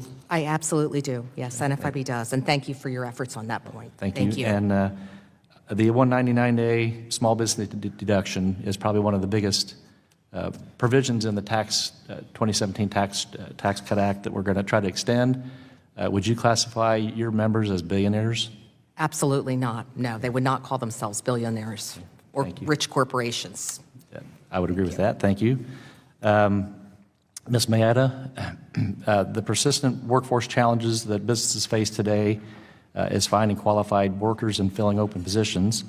This challenge is particularly pronounced in the hotel industry where seasonal changes affect demand. How could apprenticeships help fill the gap and create a more resilient workforce for the hotel industry? Thank you, Congressman, for that question. Apprenticeships have been a very important part of what our industry has done in the last 5 years. We've been working very successfully with the Department of Labor on that program and have added 3 different tracks that have seen some 1,200 individuals participate and go through the program and at the end get an increased wage. Of course, we would love to continue to work with Department of Labor on helping to eliminate some of the burdens and barriers to entry for some of our members and to ensure that there's ongoing incentive funding that is a significant attraction for the employers, and changing some of the rule requirements and the reporting, which can be burdensome when you're also running a hotel. Okay, thank you. Dr. Beach, in your written testimony, you note that the burden of regulation has grown significantly since 1980. Yes. Has this reduced economic growth? It most definitely has. You also stated that freezing new regulations for a decade would increase GDP by 1.8%. Could you go into some detail how that freeze would? Well, yes, the freeze would increase output because it would allow investment to occur at a much greater level. In fact, the response that we got in our research from the investment variable, if you will, was much stronger than the output variable.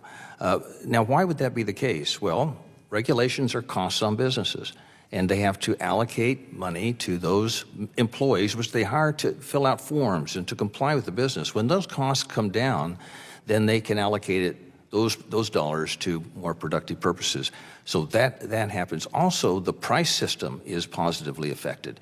We see a reduction in the CPI as goods to households cost less. Well, when goods to households cost less, that means that households can allocate funds to repairing that car that doesn't work, or to ordering that after school tutoring. So there are a lot of impacts that come from reducing regulation.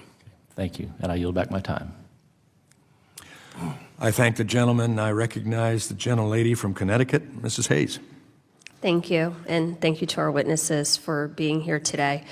I think much of the testimony that we're hearing lacks context. The timeframes that you're citing occurred during COVID, when 1.2 million Americans died and our economy was deeply impacted. Ms. Miata, like you, House Democrats were incredibly sympathetic to the hotel industry, which is why in the first CARES Act, where we expanded SBA loans, hotels took advantage of about $1 billion in funding. In fact, in 2020, the largest recipient of CARES Act funding was a Dallas-based hotel. So we understood the need to stabilize that industry. I'd also like to say, when we talk about small businesses, it is just not true to say that President Biden hampered job creation. And you don't have to listen to Democrats, listen to the data. The data tells the story of what has happened. Under President Biden, the economy added 16.2 million jobs. That's more jobs in 4 years than any president on record, and more jobs than any Republican president, whether they served 4 or 8 years. That's not Democrats, that's data. He also made history as the first president of the United States on record to not have a single month of seasonally adjusted job losses during his entire term. The federal government has awarded small businesses more than $183 billion in contracts, and 28% of all federal contracts go to small businesses. So we have tried to do our part to invest in this economy and help these industries. A lot of what I'm hearing today, we have some choices to make, and right now we are being faced with a $4.6 trillion in tax cuts. I heard you say that only about 30% of small businesses provide health care benefits. I'm sure that many of those employees who have children take advantage of programs like Medicaid, which many working people take advantage of. So that would be a huge detriment to employees in small businesses. You talk about, I've heard you say on 3 different occasions, the after-school and tutoring programs at the exact same time that this budget would cut Title I funding that provides for those programs to low-income students. Head Start would definitely be, slashing programs like Head Start would definitely hurt employees who are trying to work and have to make sure that their kids have child care. And on the topic of putting money back into the pockets of workers, we're dangling no tax on tips as if this is the answer to it. While I support no tax on tips, I'll tell you what else I support. Raising the federal minimum wage, which currently stands at $7.25 an hour. That's $2.90 a week, or $15,000 a year for an employee. I could tell you they could do a lot more for getting their car repaired or their child a uniform or after-school tutoring services if they were making $17 an hour or $680 a week, which is still only $35,000 a year. So if we really want to have a conversation about engaging the workforce, we would be talking about actually helping employees, making sure that we are spreading the wealth amongst everyone. The mission of the Department of Labor is actually to protect the employees, improve the welfare of the American workforce by promoting job opportunities, safe working conditions, and benefits. So OSHA and the protections that OSHA provides through the Department of Labor are doing exactly what they're supposed to, protecting employees. And I would argue that heat-related job conditions are a health hazard. They are a health hazard. I'm not really sure. I have a bunch of questions, but I don't even think it would make sense for me to ask these questions because I don't believe the witnesses are here to provide context or information. We've had hearing after hearing where the same people who appear at this table are at events at the White House and come here to promote the dangerous agenda of this administration. I am open to working with anybody on this committee to making sure that we are stimulating the economy and promoting small businesses, but also helping employees. So if we want to have no tax on tips, let's also raise the minimum wage. If we want to provide benefits to people, let's make sure that we're not cutting Medicaid and dental services and community health care programs for children, for the elderly, for many working people who still make below the poverty line and have to depend on these programs. I'm here for all of those things. I yield back. I thank the gentlelady. Now I recognize the gentleman from New York, Mr. Mannion. Thank you, Mr. Chair, and thank you to the witnesses for being here today. Dr. Shearholes, a couple questions. Thank you, I'm over here, yes. If a complaint comes before the National Labor Relations Board, this is one of their functions, what happens at that point? Yeah, this is a really important thing. I think it's not really well understood. One thing is individual citizens do not have a private right of action as it relates to the National Labor Relations Act. So if their employer is getting in the way of them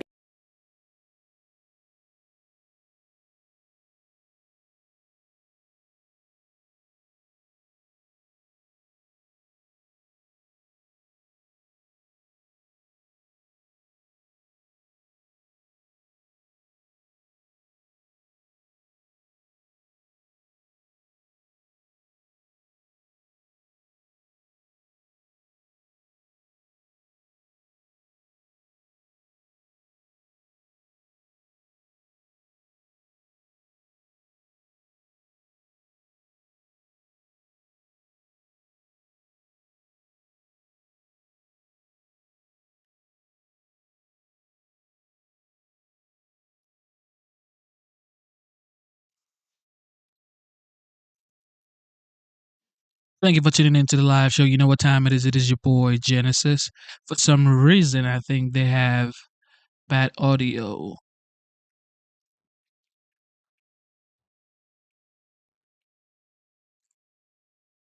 So, we are going to do something else. I was going to do this one first, but I wanted to do this one. But I guess we got to go back to what I wanted to do first. All right, double tap your screen, subscribe to the channel. Turn on your notification bell. Join the membership. Support the channel. And let's get it. I'm blessed to have a more prosperous district. That is not crumbs, Madam. So this right here is members of Congress speaking on the House floor. It's like a full debate between the House Republicans and the Democrat.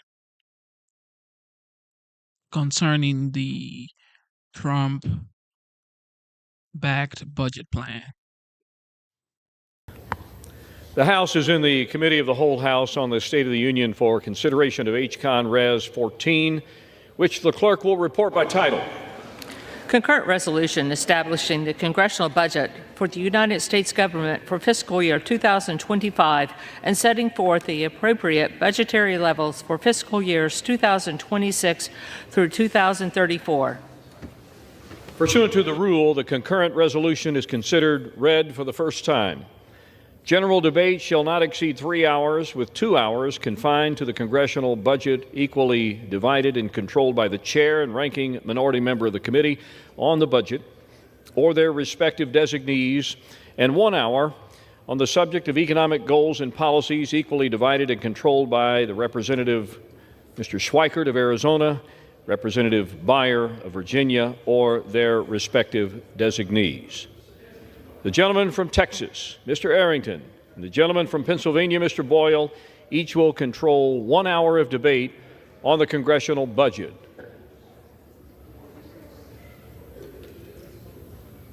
The chair recognizes the gentleman from Texas, Mr. Arrington. Mr. Chairman, I yield myself such time as I may consume. Gentleman is recognized. Mr. Chairman, today we will unlock the policies for making America safe and prosperous again by advancing the FY25 budget resolution. Gentlemen will suspend. Members of the chamber, would you kindly take your private conversations from the floor so that debate on the subject at hand in the House, the People's House, may continue. Gentleman from Texas. As I was saying, Mr. Chairman, today we're going to unlock the policies to make America safe and prosperous again.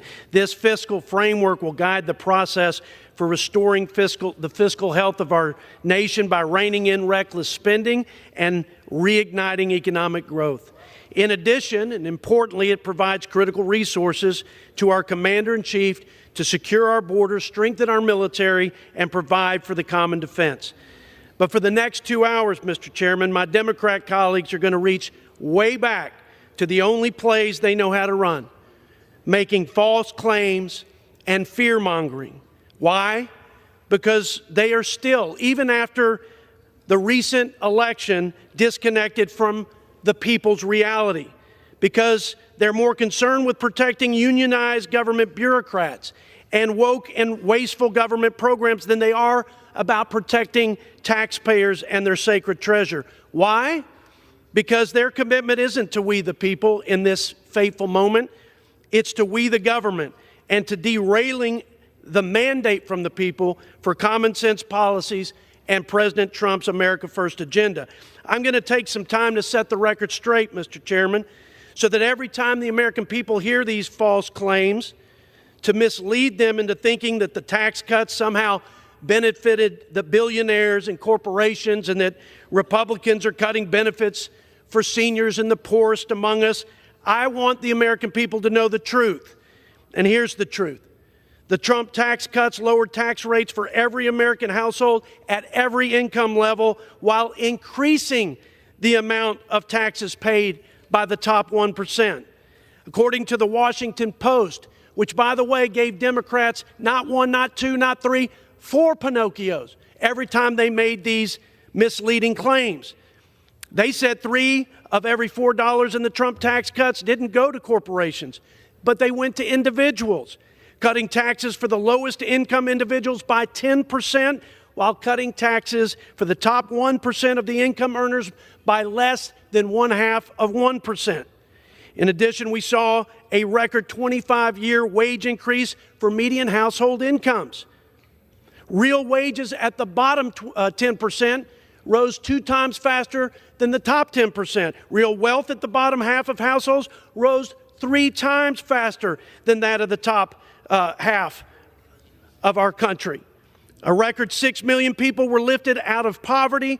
Black, Hispanic, and Asian American citizens experienced historic high incomes and all-time low unemployment. Here's the reality, Mr. Chairman. Our Democrat colleagues oppose the American people's tax cuts back in 2017, and they opposed their tax cuts today. And if they were successful in this endeavor, here's what would happen. We'd have a 22% tax hike on every American citizen, on average.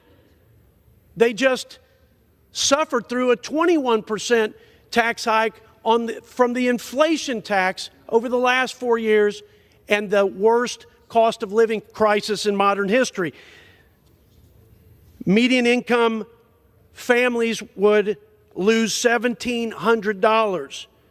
26 million small businesses would pay at the highest marginal rate and lose the 20% deduction, putting them on a comparable level to the corporate tax rates. Child tax credits, 40 million families would have the tax credit for their children cut in half. And 91% of the American people that get the standard deduction would have that cut in half. Those are the results of the Democrats standing in the way of what would be, if they were successful, the highest tax hike in American history.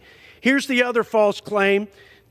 To pay for these tax cuts, the Democrats are going to say that Republicans are cutting benefits for seniors and for, again, our poorest and most vulnerable among us. Here's the truth, Mr. Chairman. Republicans are fighting to right-size a woke, weaponized, and bloated bureaucracy, to root out the trillions of dollars in waste, fraud, and abuse, and to rein in the reckless spending of the Biden administration and our Democrat colleagues from over the last 4 years. Prior to 2019, before President Biden took office, and he and the Democrats jammed $2 trillion through in the so-called COVID relief, even though maybe 20% of that money actually went for the purposes of COVID relief. Our budget back then was $4.5 trillion. Today, it's $7 trillion. With the so-called Inflation Reduction Act, they gave away $700 billion in tax credits to green energy corporations. They expanded Obamacare subsidies to people making more than $500,000 and already had, many of whom already had employer-sponsored health care. And they expanded the IRS, $80 billion, 80,000 IRS agents, shaking down mostly middle-class people and small businesses. With the stroke of a pen, President Biden wasted $2 trillion unilaterally of taxpayer monies by opening up our welfare services, taxpayer-funded welfare services to people in this country illegally.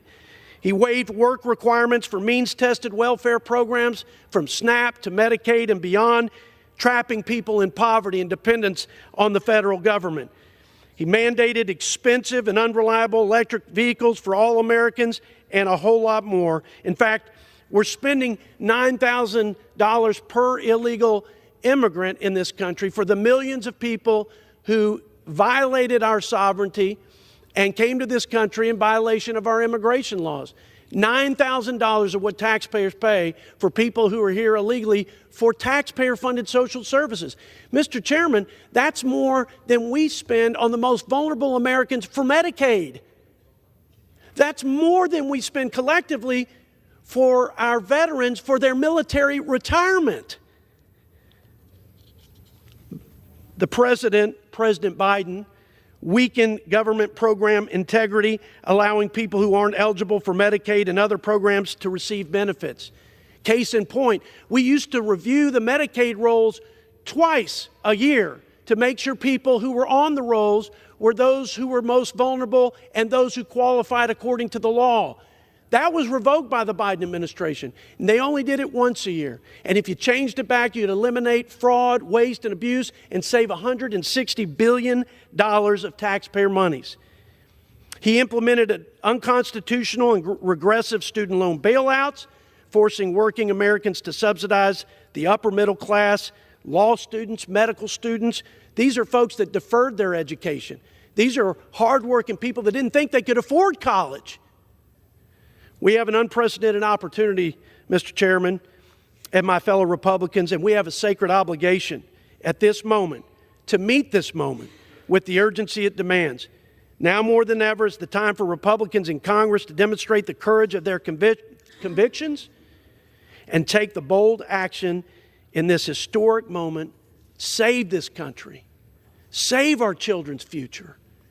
save us from wrecking the greatest economy in the world, for jeopardizing our national security and our leadership in the world. The world is counting on a safe, strong, and free America. And I believe that this bill encapsulates the policies that are going to restore America's greatness. And with that, Mr. Chairman, I urge my colleagues to support it, and I yield. And I reserve the remainder of my time. Gentleman's time is reserved. Gentleman from Pennsylvania, Mr. Boyle. Mr. Chair, I yield myself such time as I may consume. Gentleman is recognized. Mr. Chairman, we should be quite clear about what this is really about. This budget represents a Republican betrayal of the middle class, and I'm proud to rise and oppose it. Here's what's at stake. My friends on the other side of the aisle want to deliver $4.5 trillion of tax cuts, almost all of which go to the richest 1% of Americans. Now, how do they pay for it? How do they pay for that $4.5 trillion of tax cuts? First, at least $880 billion from Medicaid and the Affordable Care Act. Those cuts from Medicaid, by the way, represent the largest cuts to Medicaid in American history. 72 million Americans get their health care from Medicaid. We're mostly talking about seniors, children, and those with disabilities. Another 20 million Americans get their health care from the ACA. So combined, we're talking about 92 million Americans whose health care is at risk. And why? All to deliver tax cuts to billionaires. But now we have a math problem, because even with those, the largest cuts to Medicaid in history, you don't get anywhere close to $4.5 trillion. So how do they finance the rest of it? Well, we have more cuts, hundreds of billions more in cuts to education programs like school lunches, Head Start, student loan repayment. We also have $230 billion of cuts to nutrition assistance at a time when grocery prices are at record highs. So all told, that gets you to at least $1.5 trillion. But remember, the size of the tax cuts are $4.5 trillion, and they want to add some more spending on top of that. So what do they do to make up the difference? Increase the national debt by $4 trillion. A massive increase to our national debt from the same crowd that for the last 4 years has done nothing but shed crocodile tears about the size of our national debt. You can always tell when there's a Democrat in the White House, because that's when the other side cares about the size of the national debt. But when there's a Republican president, Republican House, Republican Senate, the top priority is always tax cuts for the top 1%. A budget isn't just numbers on a spreadsheet. It's a reflection of our values. It's a reflection of what kind of country we are and want to be. There was a lot of campaigning going on throughout this country, and especially in my state, the Commonwealth of Pennsylvania, this past November. After all, we are the biggest battleground state in the nation. A lot of promises were made on both sides. A lot of it was about reducing costs for ordinary Americans. Not once, ever in that campaign, did I ever hear the other side say, we're going to cut Medicaid to the tune of $880 billion, the biggest cuts to Medicaid in American history. In fact, we have a president who said, and I quote, "I will love and cherish Medicaid."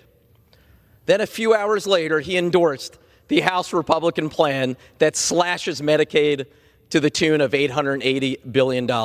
When this president promises to love and cherish something, watch your wallets. Folks, I think the American people are going to figure out what this is about. It's right there in black and white. The $880 billion I talked about, it's right there in their 58-page resolution. The $4 trillion increase in debt, right there in black and white in their resolution. No amount of spinning will get you away from that simple reality. This is cutting health care and all sorts of programs for the American people in order to deliver tax cuts for billionaires who don't need it.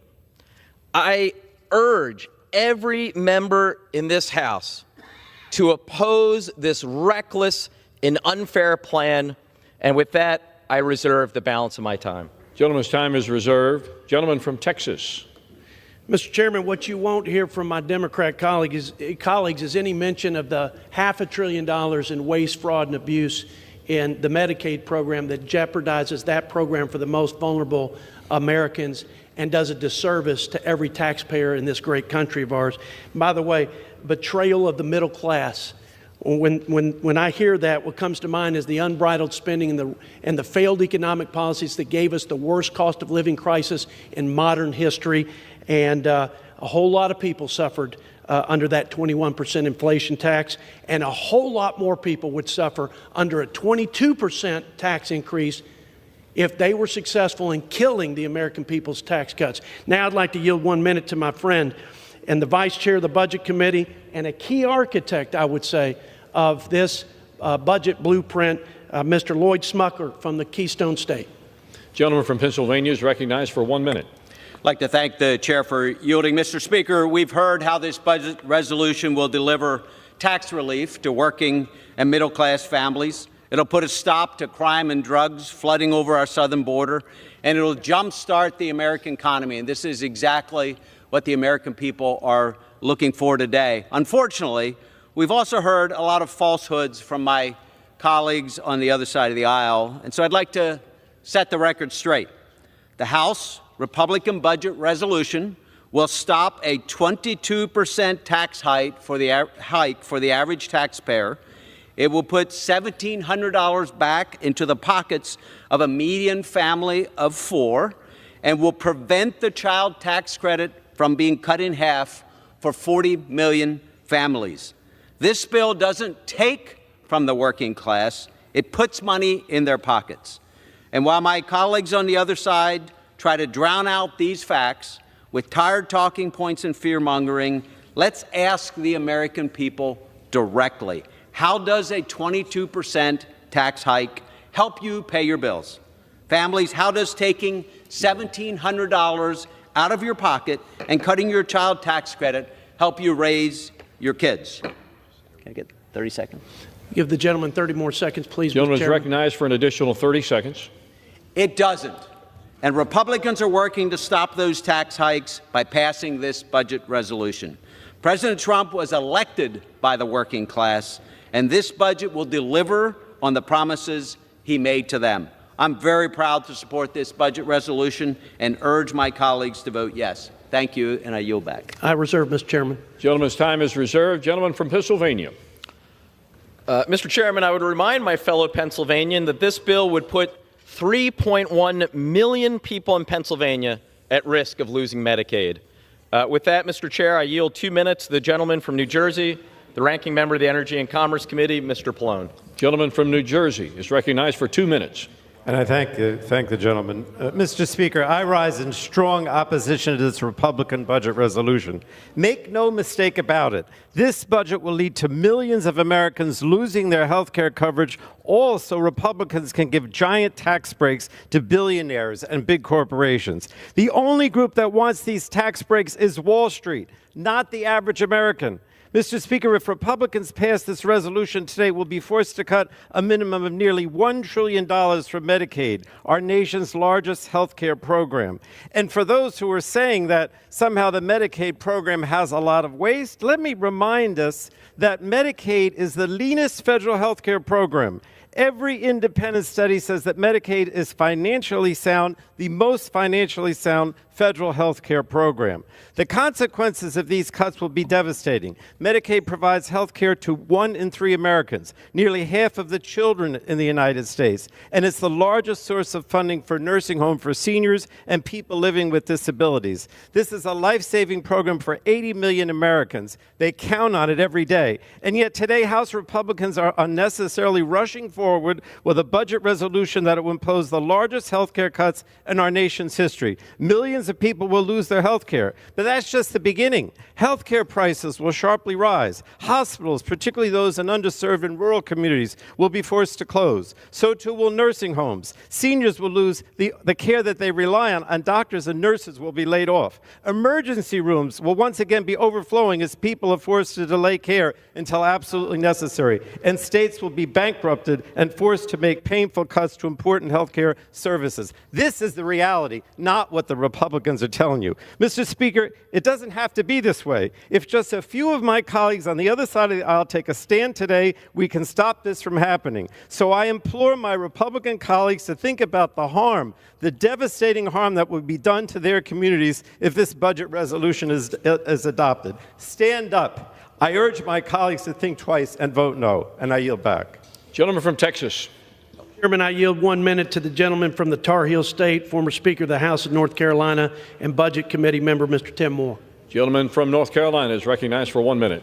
Thank you, Mr. Speaker. Last November, the American people said enough is enough.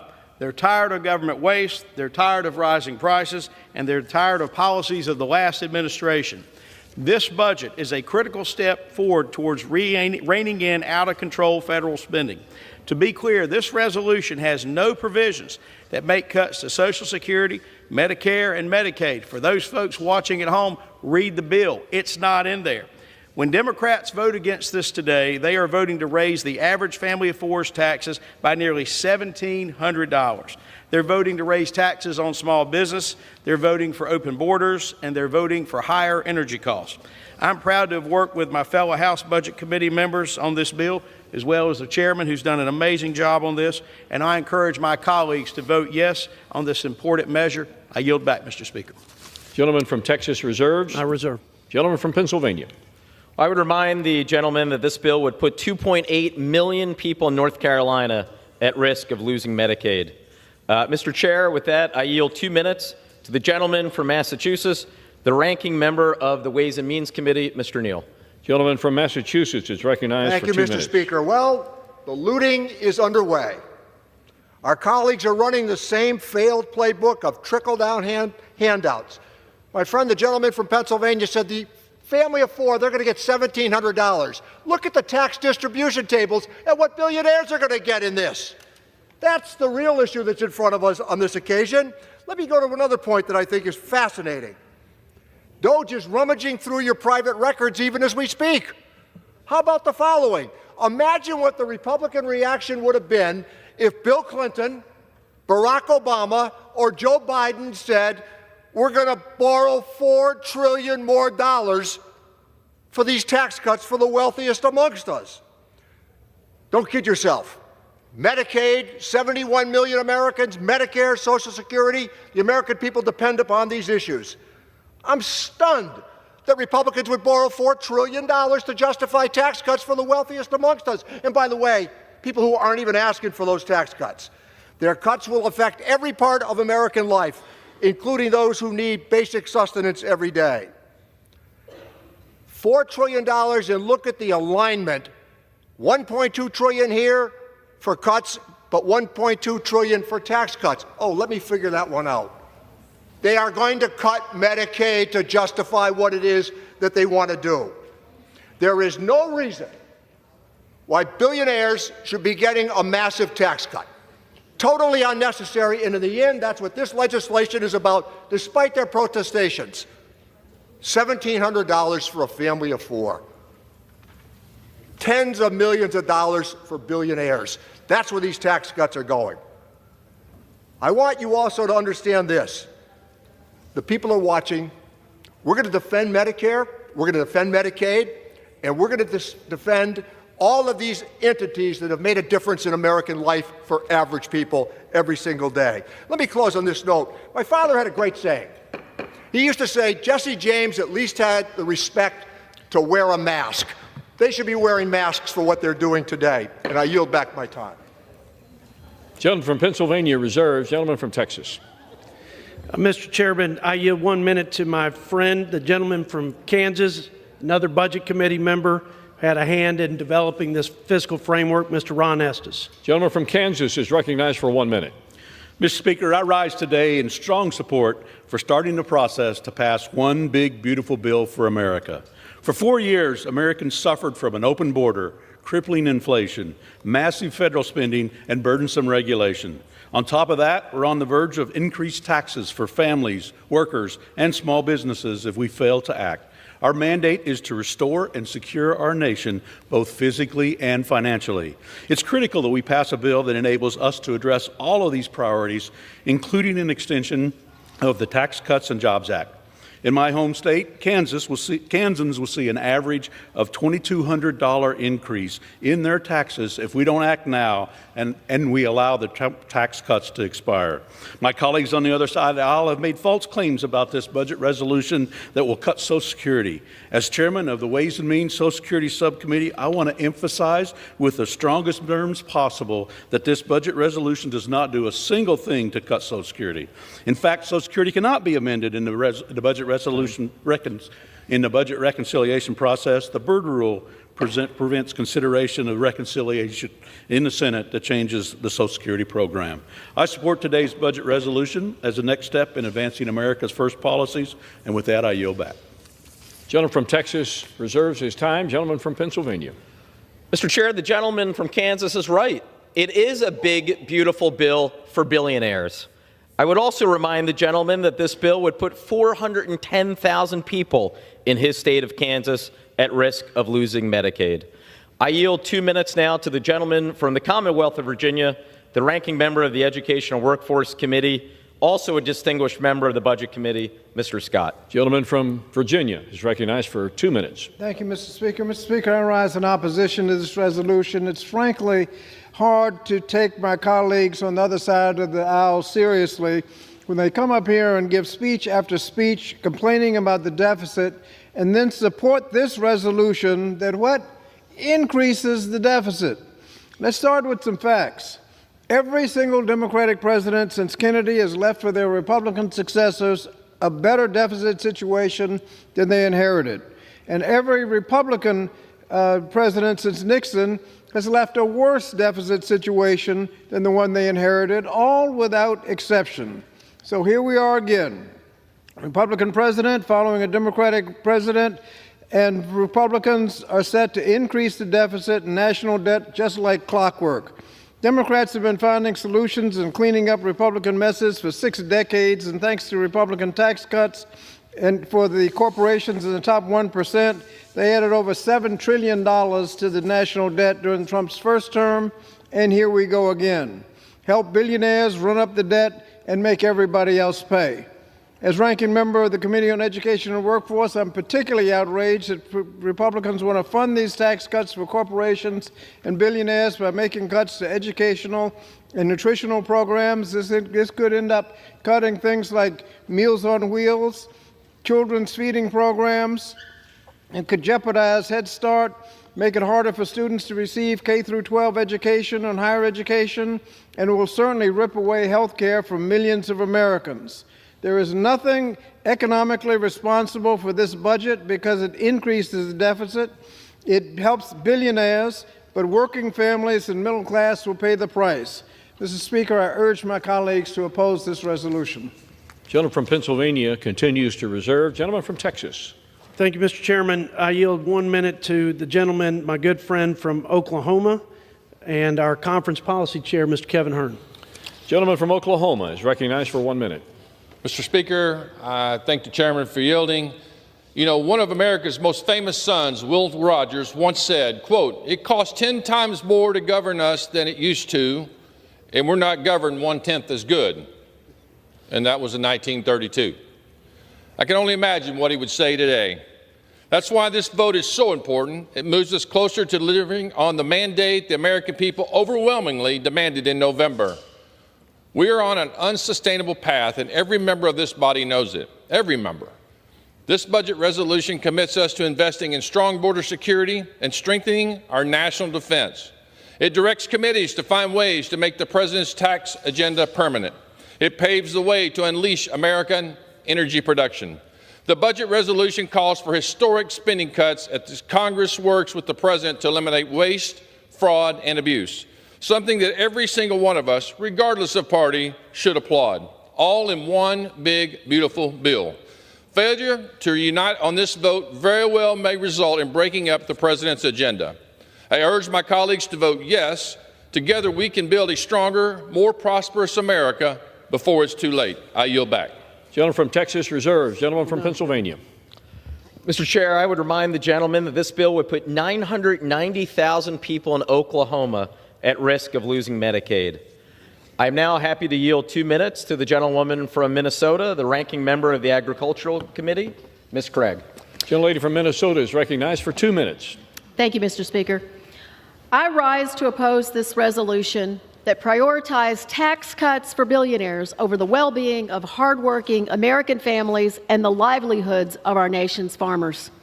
The Supplemental Nutrition Assistance Program is our nation's most effective anti-poverty tool and a key part of the Farm Bill, which Republicans want to cut by $230 billion. This would cause millions of hardworking Americans to suffer, including some of the most vulnerable in our communities, children, seniors, and the disabled.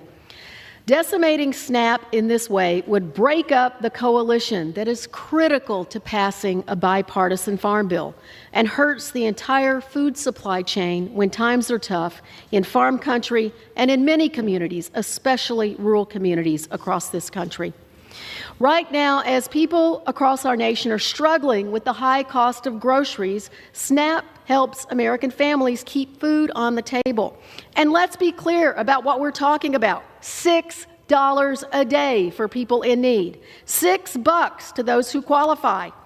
SNAP reduces childhood poverty, improves health outcomes, and generates hundreds of thousands of jobs throughout the food supply chain. Because when you spend $1 on food, you aren't just paying for the food in your cart. You're helping to pay for the salary of the grocery store clerk who stocked the shelves, the trucker who delivered the food to the store, the manufacturer who produced the packaging, and the farmer who grew it. The future of a bipartisan farm bill, which our farmers desperately need, is in Republican hands today. If you cut SNAP to pay for tax cuts for your wealthy donors, it's on you. I urge my colleagues to vote no. I yield back. Gentleman from Pennsylvania reserves. Gentleman from Texas.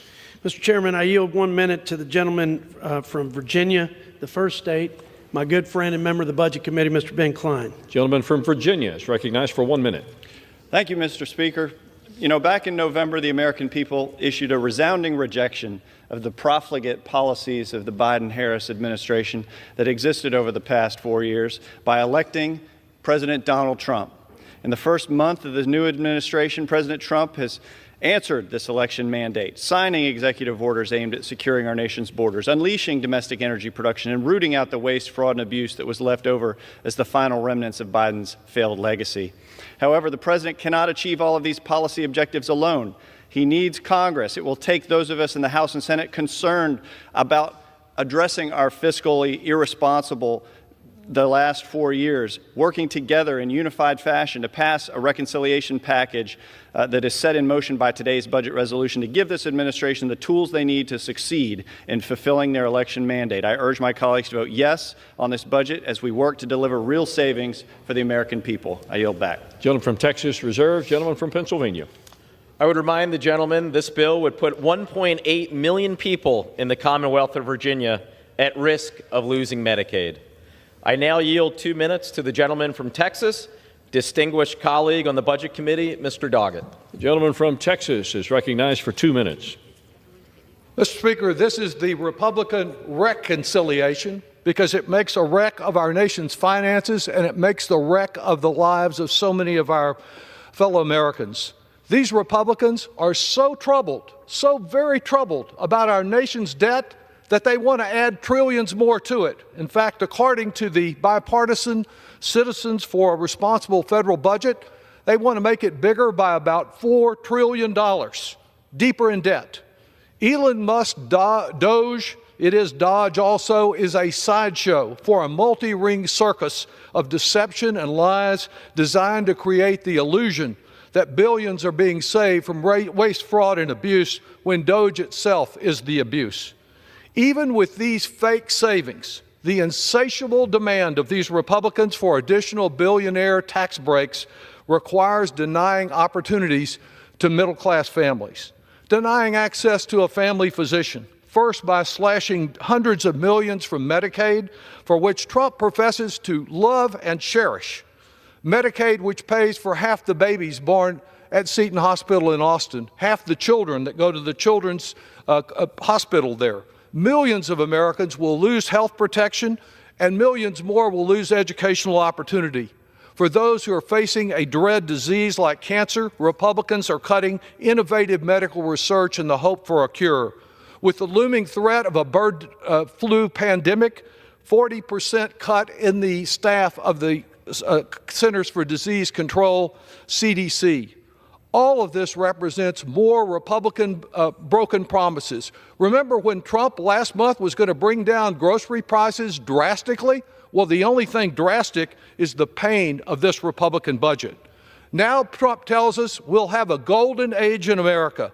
With this budget imposing so many burdens on our finances, the sick, the hungry, and students, we see who gets the gold. Those billionaires that were on the front seat of his inauguration as working families are betrayed. I yield back. Gentleman from Texas. Chairman, I wonder when my Democrat colleagues will direct their indignation and outrage to the fact that that Doge and our friend Elon Musk has exposed a tremendous, outrageous, and utterly offensive waste like transgender operas in Colombia, DEI musicals in Ireland, transgender comic books, $20 million on Sesame Street, which is I would only have to assume my Democrat colleagues think that's the way to find peace in the Middle East. It's insane and it's offensive to the taxpayers, but you'll never hear a single word about that in this debate today. And with that, I yield 1 minute to my friend, General Jack Bergman from the great state of Michigan. Gentleman from Michigan is recognized for 1 minute. Thank you, Mr. Speaker. Thank you, Mr. Chairman. It's crucial that we're clear about the focus of today's debate. Our aim is not to remove vulnerable Americans from the government assistance programs they and their families depend on. On the contrary, we are focused on strengthening the integrity of these programs to ensure the taxpayers' dollars are directed to those who genuinely need them. In the past decade, Medicaid has accounted for over $550 billion, with a B, dollars in improper payments, making it one of the government's largest sources of payment errors. It would be irresponsible and a betrayal of our fiduciary duty to American taxpayers not to make a focused effort to recover these misused funds and redirect them to those who need them most. That said, it's essential that these efforts are made with a careful approach that avoids unintended consequences for vulnerable Americans and providers. As my colleagues on the Energy and Commerce Committee begin their critical efforts, I would urge them to keep this in the top of mind, and I urge all my colleagues to support this good resolution. Thank you. Gentleman from Texas Reserve. Gentleman from Pennsylvania. I would remind the gentleman that this bill would put 2.4 million people in Michigan at risk of losing Medicaid. And Mr. Chair, let's be clear, that's what this debate is about. Because the other side is great at trying to distract you, holding up the shiny object of a few outlandish stories about tens of thousands of dollars to distract you from the trillions of dollars that are at stake. 1 in 3 Americans, 1 in 3, get their health care from Medicaid. That is at risk because of this proposal, and don't forget it. Don't allow yourself to get distracted. With that, I am happy to yield 2 minutes to the gentleman from California, my colleague and friend on the Budget Committee, Mr. Peters. Gentleman from California is recognized for 2 minutes. Thank you, Mr. Speaker. Our national debt is more than $36 trillion. We borrow nearly $2 trillion every year just to pay our expenses. And we spend more on interest payments now than we do on Medicaid, schools, child care, and the national defense. Republicans have raised the alarm about this deficit, but this budget actually makes the debt and deficit much, much worse. They say we have a spending problem. Okay, then cut annual spending to a level that's covered by our revenues and stop the deficits. But that's not what they're doing here. Oh, they will make big cuts to health care, air traffic controllers, cybersecurity, the people who fight wildfires, but they will not use those savings to cut deficits. They will use those savings to pay for tax cuts for people who don't need them. America doesn't have a spending problem. We have a borrowing problem. And this budget would lead to more borrowing we can't afford. It would limit our ability to borrow money when we do need it, when there's a future urgent need. But today the economy has low unemployment and high interest rates, the exact wrong time to blow up the debt. This bill will add between $4 and $11 trillion to the debt, which will increase interest rates, raise prices, and keep inflation high, and our kids are going to pick up the bill. Don't vote for this self-inflicted harm. I work with many of my Republican colleagues as co-chair of the Bipartisan Fiscal Forum on controlling the debt and deficit, and I know some are sitting here quietly agreeing with me. I know personally also how hard it is to buck your party, because when Democrats held the House, the Senate, and the White House, I voted no on our reconciliation budget to get a better product. Let me tell you, it was very unpopular. But I held my ground, and people at home knew I was standing up for them. We got a better product, and they sent me back. We work with presidents. We don't report to them. We report to our constituents. As independently elected members of Congress who are elected on the exact same day as Donald Trump, do your job. You know better. Vote no. I yield back. Gentleman from Pennsylvania reserves. Gentleman from Texas. Mr. Chairman, I yield 1 minute to the gentleman from the great state of Texas, my friend Mr. Brandon Gill, also a member of the Budget Committee. Gentleman from Texas is recognized for 1 minute. Thank you, Mr. Speaker, and thank you, Chairman Arrington, for your leadership throughout this process. Mr. Speaker, President Trump delivered historic results. He is securing our border, restoring common sense, lowering costs, and reestablishing America's strength in the world, and he is stopping our tax dollars from funding woke, perverted projects that the other side of the aisle seeks to push. But today, 60% of American taxpayers are facing rising taxes and uncertainty. To address these challenges, this resolution will provide for the extension of the Trump tax cuts, funds the largest mass deportation operation in U.S. history, and cuts at least $1.5 trillion in waste, fraud, and abuse from our federal budget. This is something that should receive bipartisan support. Our commitment to fiscal discipline is clear. Conservatives on the Budget Committee added a provision that incentivizes a total of $2 trillion in reductions. The American people are begging for Washington to unlock the Trump agenda, which this bill does. They gave us a mandate to save this country. I urge my colleagues to support this resolution, and I yield back my time. Gentleman from Texas reserves. Gentleman from Pennsylvania. I would remind the gentleman that this bill would put 4.2 million people in Texas at risk of losing Medicaid.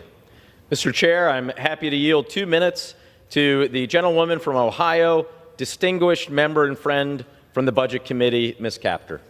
Gentlelady from Ohio is recognized for 2 minutes.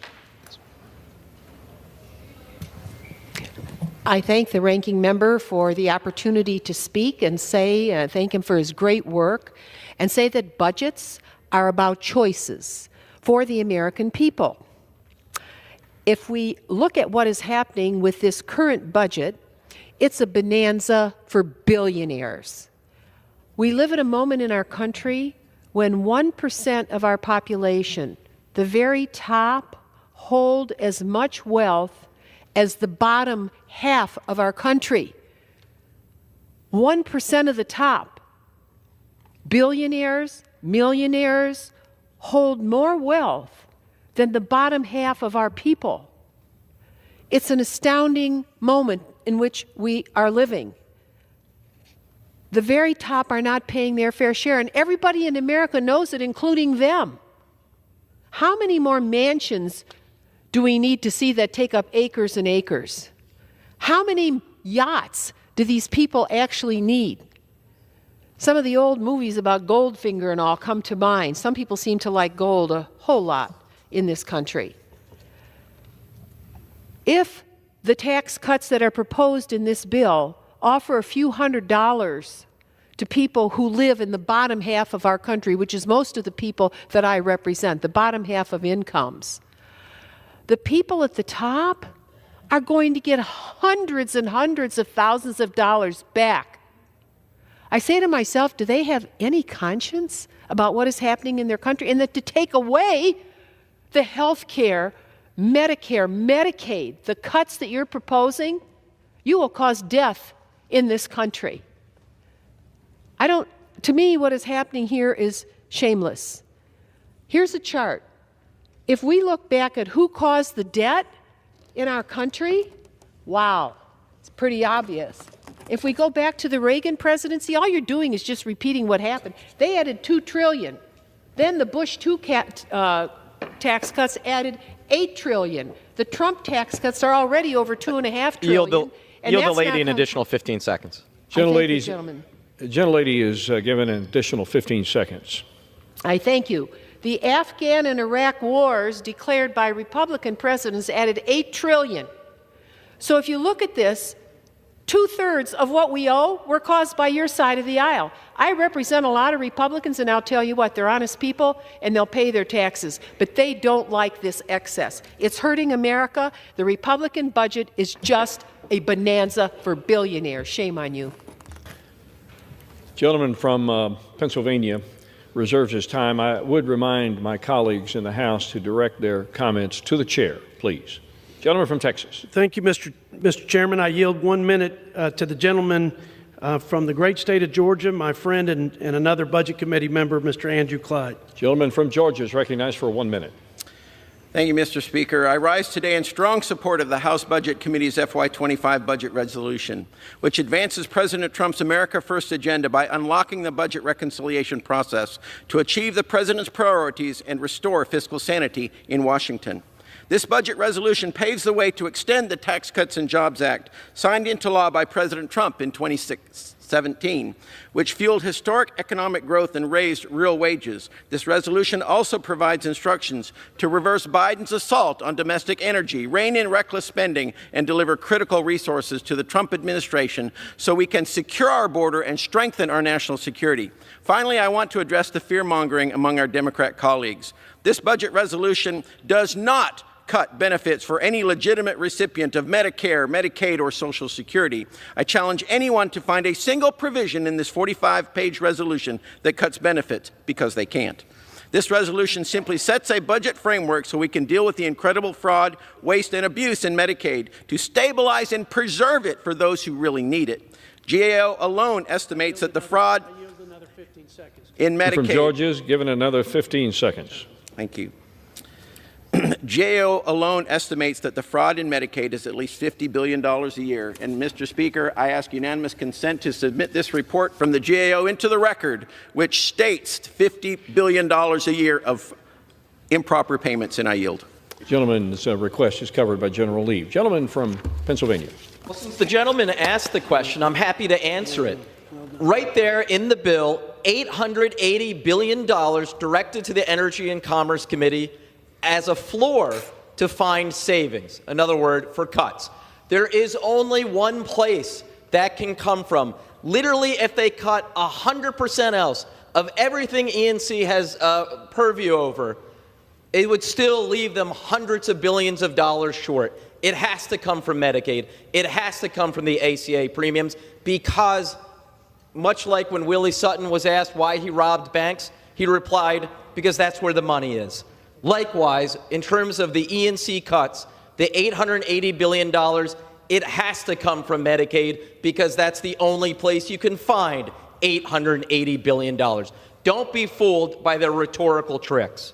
And with that, I yield 2 minutes to the gentlewoman from New Jersey, a distinguished member of the Budget Committee, Ms. Watson-Coleman. Gentlelady from New Jersey is recognized for 2 minutes.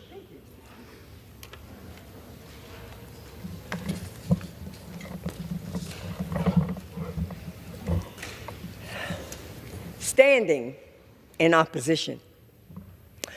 During their campaigns, Donald Trump and my Republican colleagues promised to get to work to lowering prices for the American people. This budget is a betrayal of that promise. It's a betrayal of millions of our children, our parents, and our seniors. It's a betrayal of the 1/3 of New Jersey children who rely on Medicaid. It's a betrayal of the 1/3 of new mothers who count on Medicaid for their prenatal care. It's a betrayal of 6 in 10 New Jersey seniors living in nursing homes. It's a ripoff of New Jersey taxpayers as Republicans have prioritized tax cuts for their billionaire donors over the lives of everyday citizens who will suffer under this new budget. My neighbor, Tom Kane, has over 70,000 Medicaid recipients, including over 27,000 children. Does Congressman Van Drew from New Jersey know a vote for this budget means abandoning 177,000 of his residents for the billionaire class? Does Congressman Chris Smith know that there are 178 Medicaid recipients in his district, including nearly 100,000 children, who will be cut and will lose their coverage simply to enrich Trump's billionaire friends? A few weeks ago, I offered an amendment in the Budget Committee to eliminate these disastrous cuts. Not a single Republican gave me a vote on this issue. Last night, I offered the same amendment to the Rules Committee, and the same outcome, not one Republican vote. I only hope that there are at least a few of my Republican colleagues today who have the courage and the humanitarian to stand up for their most vulnerable constituents and to vote no. I urge a no vote here, and I yield back my time. Gentleman from Pennsylvania reserves. Gentleman from Texas is recognized. Mr. Chairman, I yield 2 minutes to the gentleman from the Commonwealth of Pennsylvania, our Agriculture Committee Chair and my friend G.T. Thompson. Gentleman from Pennsylvania is recognized for 2 minutes. Mr. Speaker, this budget resolution begins the process of delivering on President Trump's agenda, and that agenda is clear. It's securing the border, it's unleashing economic growth, it's providing efficiency and accountability in government. It's reining in reckless spending that spurred record inflation. My colleagues on the other side of the aisle continue to talk about the harmful provisions within this resolution. In reality, this is the beginning of the process. It's the beginning of a course correction that is desperately needed following 4 years of policy that placed America in a position of excess and decline. Speaking of excess, since President Trump's first term, increased enrollment and exploitation of the 2018 Farm Bill by the Biden administration ballooned the annual spending on the Supplemental Nutrition Assistance Program by 66% of the total cost at $256 billion, leaving workers on the sidelines while small businesses paying record wages struggle to find help. This egregious executive overreach not only violated the Congressional Review Act, but likely reduced the fraction of people participating in the workforce and contributed to inflation. Mr. Speaker, we must meet the vital supplemental food needs of Americans that Congress committed to fulfill through SNAP, and we will. We cannot allow excess or lack of accountability within the bureaucracy, though, to compromise fulfilling that obligation. Thoughtful policies that recognize the value of work, hold states accountable, promote program integrity, and in the long run, protect the safety net for those Americans who truly need it should be our priority. At the same time, we must use this process to advance the needs of the farm economy.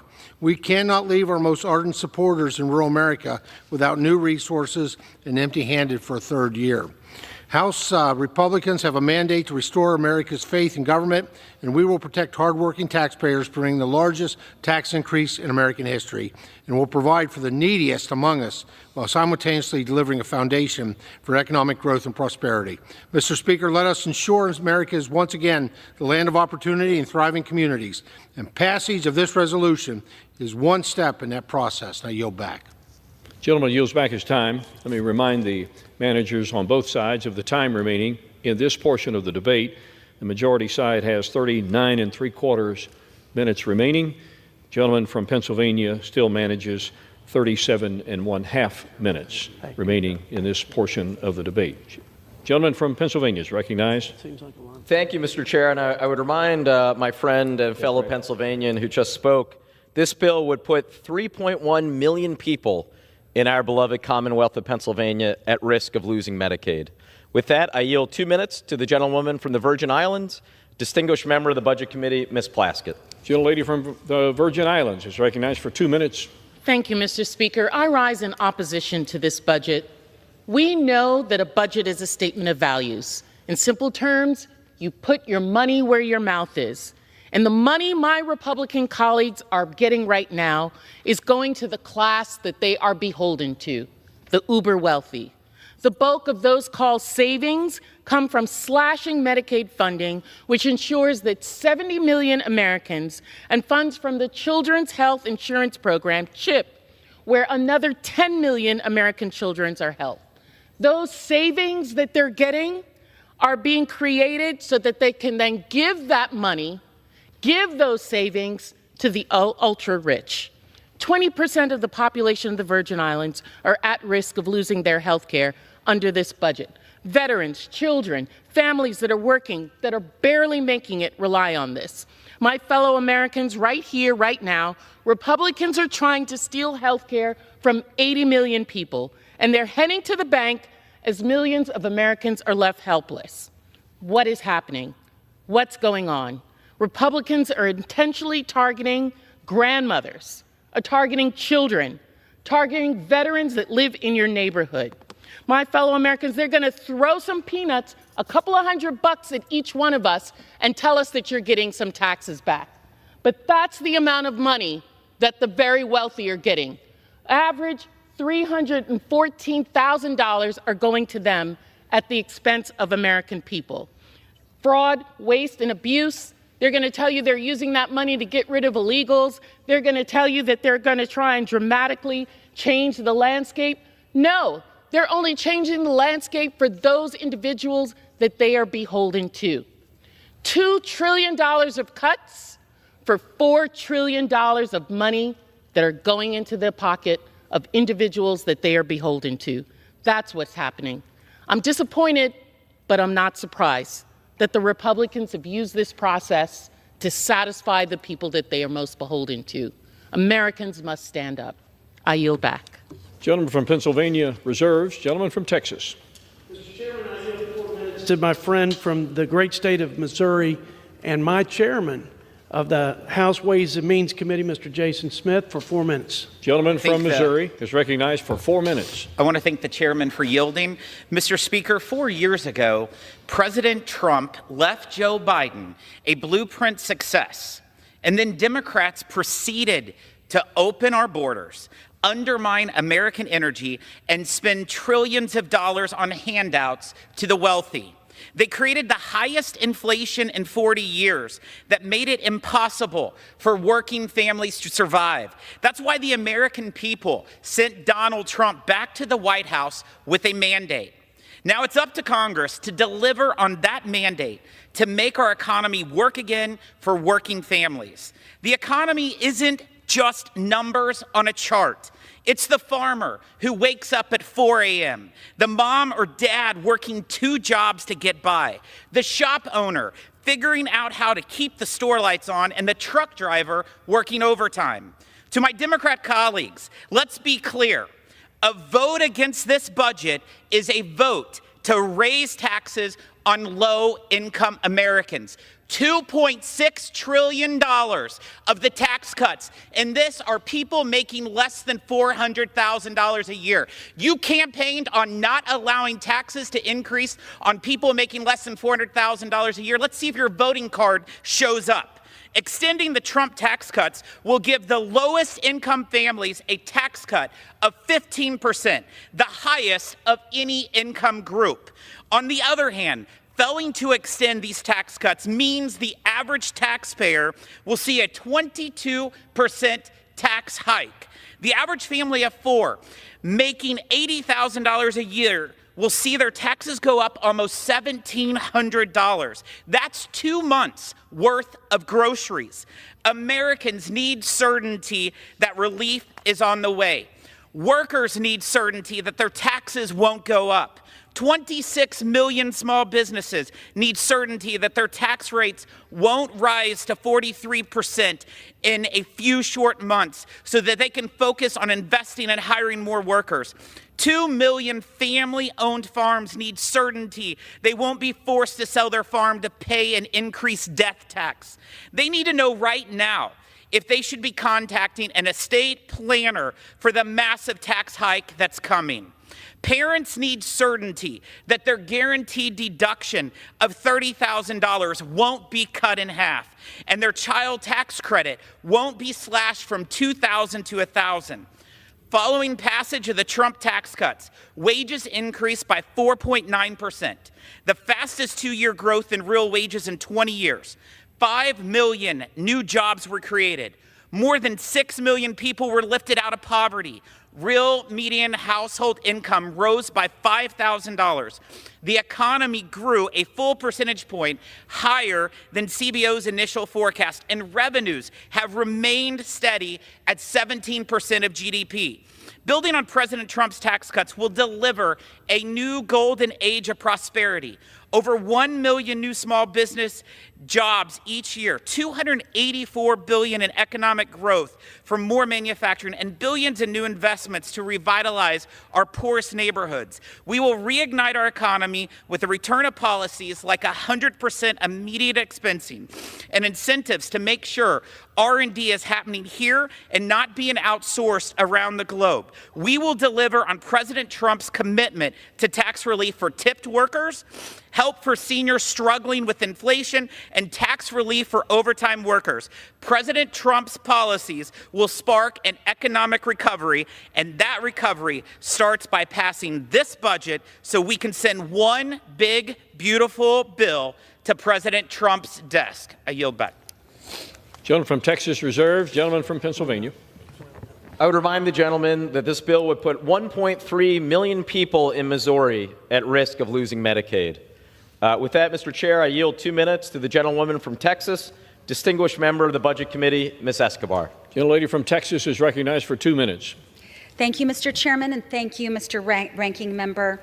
To my fellow Americans, let's talk about what's really happening here today.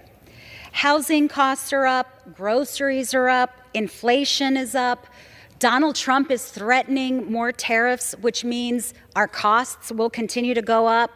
It's no wonder that the bond market is flashing a warning sign about slowing economic growth under Donald Trump. And my Republican colleagues, instead of working with us to lower costs, what are they doing? They are working to give billionaires massive tax breaks. And they'll do that by making life costlier for everyone else. In fact, this budget bill that will be on the floor today will have enormous consequences. It will make America poorer, sicker, and hungrier. It will close hospitals and clinics. It will kick seniors out of nursing homes. It ends support for Americans with disabilities. It will double health care costs and more. That's just the Medicaid portion of it. In Texas, in my state, over 4 million Texans stand to lose with the cuts that they will implement, that this bill will unlock, but with cuts to Medicaid. And it's not just that. It gets worse. This budget bill will explode the national debt. Why? So that billionaires can have another yacht, another luxury home, another jet. It doesn't have to be this way. We just need some of our Republican colleagues to stand with us and vote to protect the American people. Reject these billionaire tax breaks, reject the harm that it will do to their constituents and ours, and protect the American people. I urge my colleagues to vote no. I yield back. Gentleman from Pennsylvania continues to reserve. Gentleman from Texas. Mr. Chairman, I yield 2 minutes to the gentleman from Arkansas, the chairman of our Environmental and Energy Committee, Mr. Bruce Westerman. Gentleman from Arkansas is recognized for 2 minutes. Thank the gentleman for yielding. Mr. Chairman, I rise today in support of the fiscal year 2025 budget resolution. My constituents know firsthand how the failed policies of the left resulted in increased grocery and energy bills, opened our borders, imperiled our national security, accelerated our debt, and have made it next to impossible to build and use our natural resources here at home, making us dependent on our adversaries. This budget creates a blueprint to deliver on the promises we made to the American people, righting the wrongs of the past, unleashing America's energy potential, and implementing the full America First agenda. Advancing the budget resolution opens the door for the budget reconciliation process. It will allow committees to begin our work on the nuts and bolts of budget reconciliation, implementing savings across government and harnessing our biggest revenue generators, such as domestic energy production. By unlocking access to our energy and mineral reserves, actively managing our forests, streamlining burdensome permitting processes, and repealing wasteful IRA spending, we will deliver a responsible reconciliation bill that builds the wealth of our nation. As a former member of the House Budget Committee, I appreciate the budget process and have great respect for Chairman Arrington and his staff in getting this budget resolution to the House floor. Mr. Chairman, while our colleagues across the aisle are using made-up numbers that have no basis or substance as a scare tactic on the American people, I can say as a former state legislator, and I'm happy to remind my colleagues across the aisle, that Medicaid is a state and federal program, and not a single person will lose Medicaid coverage unless their state makes that choice. Mr. Chairman, this resolution has my full support, and I encourage my colleagues to vote for it, and I yield back. Gentleman from Texas reserves. Gentleman from Pennsylvania.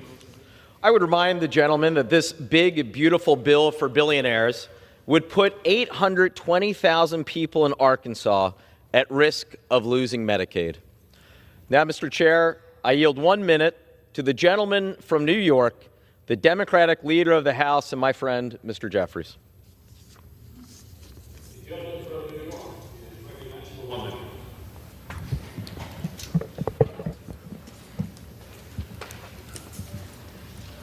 Speaker, I rise today in strong opposition to the reckless Republican budget, which is a betrayal of working-class Americans, middle-class Americans, children, seniors, and everyday Americans all across the country.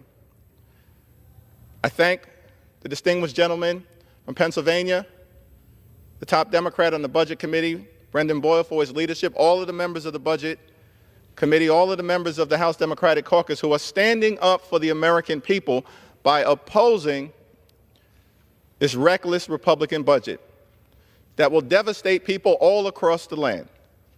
It's not consistent with promises that were made to the American people. It's the exact opposite. Here's the promise that was made to the American people over and over and over again, that Republicans were going to drive down the high cost of living in the United States of America and combat inflation. That was the promise that you made to the American people. As House Democrats, we're working hard to lower housing costs, lower grocery costs, lower insurance costs, lower utility costs, and lower child care costs because we know America is too expensive. We want to drive down the high cost of living.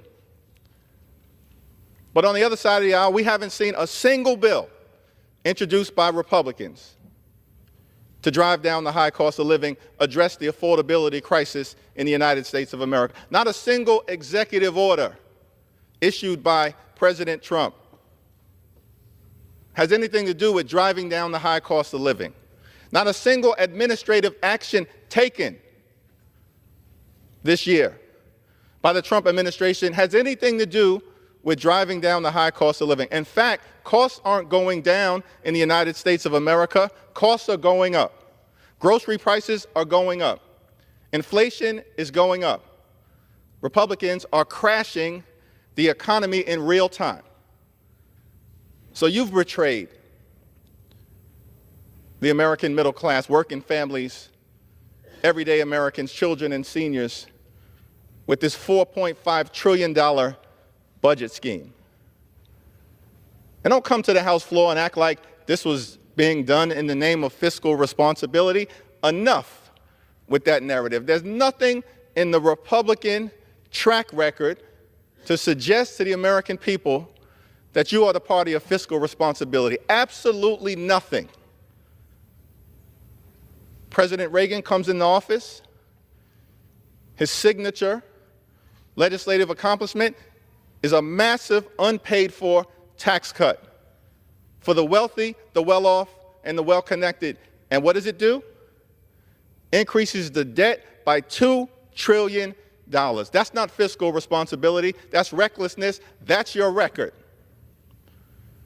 Those kind of fiscal policies continued for 8 years, carried over into the presidency of George H.W. Bush.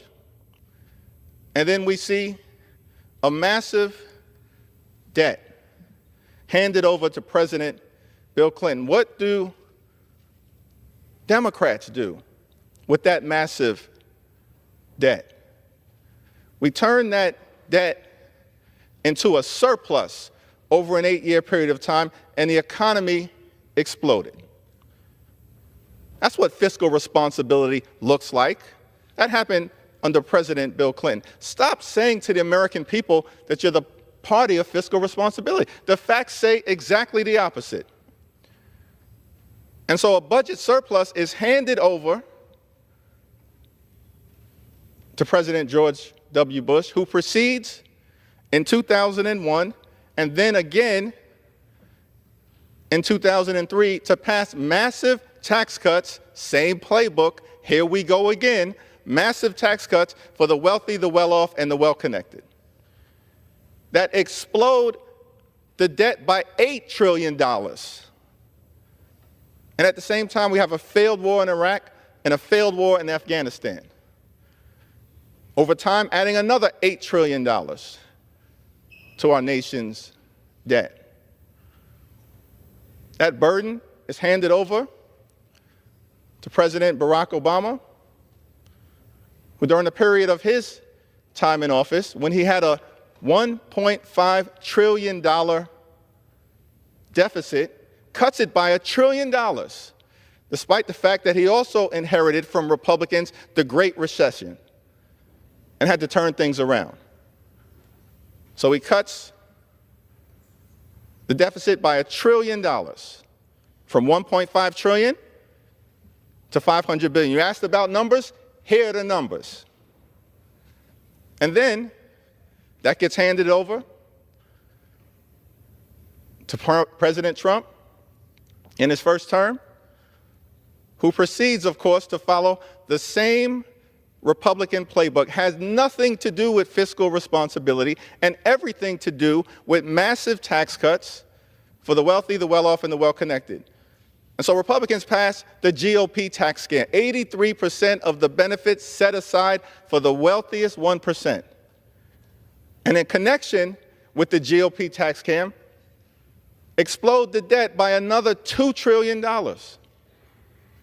that you force working families, middle-class folks, and everyday Americans to pay for. Republicans are not the party of fiscal responsibility. Stop trying to convince the American people otherwise. Same playbook. In fact, during the administration of Donald Trump, during his first 4 years, the debt exploded to such a degree that 25% or so of our nation's debt came from just the first term of President Donald Trump. 25%. We've been around for over 248 years. The party of fiscal responsibility. And then, of course, President Biden inherits significant deficit, overwhelming debt in his 2 years. First 2 years gets a lot done and cuts the deficit by $1.7 trillion. There's still a lot of work for all of us to do. But do not pretend that any of this, that this budget resolution has anything to do with fiscal responsibility or keeping your promises to the American people. You promised to lower the high cost of living, have done nothing about it. And so, here we are again.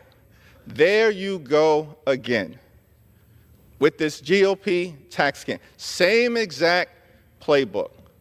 $4.5 trillion worth of cuts for the wealthy, the well-off, and the well-connected disproportionately to benefit billionaire donors, and well-connected corporations.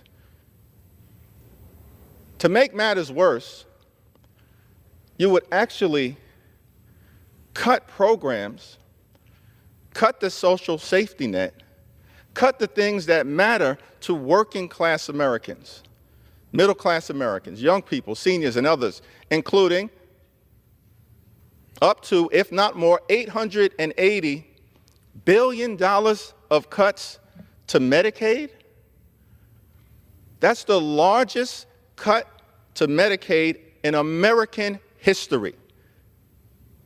That doesn't help working class Americans, doesn't help middle class Americans, doesn't help children, doesn't help older Americans. It will devastate them. Devastate children, devastate people with disabilities, devastate seniors, devastate pregnant women all across the country, devastate nursing homes, shut down hospitals, including in rural America, and urban America, and small town America, and the heartland of America. That's what the Republican budget betrayal is all about. Devastate supplemental nutritional assistance programs for our children, for our veterans, for our families. That's what the Republican budget is all about. Has nothing to do with making life better for everyday Americans. It will hurt everyday Americans. So Democrats are not going to provide this reckless Republican scheme, this out-of-control budget, a single vote, not a single vote, because we're standing on the side of the American people. We will fight this reckless Republican budget today. We will fight this reckless Republican budget tomorrow. We will fight this reckless Republican budget until it's buried deep in the ground, never to rise again, and stand on the side of the American people at all times. Vote no. Gentleman from Pennsylvania reserves his time. Gentleman from Texas. Mr. Chairman, I yield 2 minutes to the gentleman from Alabama, my friend and the chairman of the House Armed Services Committee, Mr. Mike Rogers. Gentleman from Alabama is recognized for 2 minutes.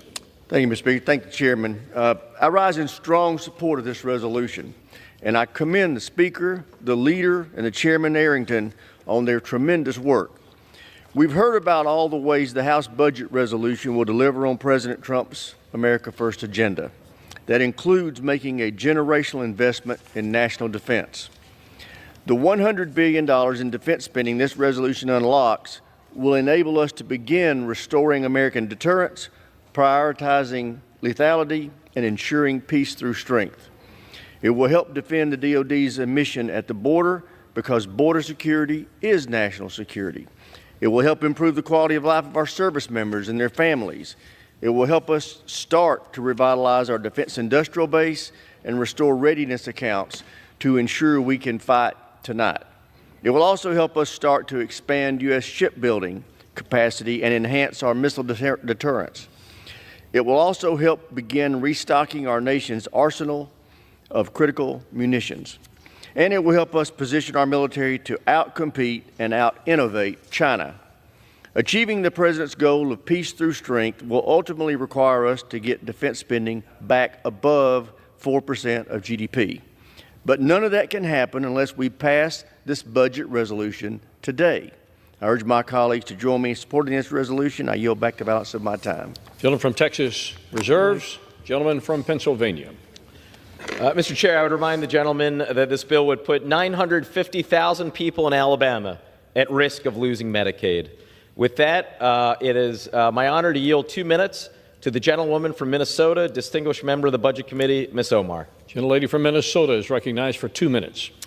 Thank you, Ranking Member. Thank you, Mr. Speaker. I rise in strong opposition to this Republican budget resolution because it is not a budget, it is a blueprint for American decline.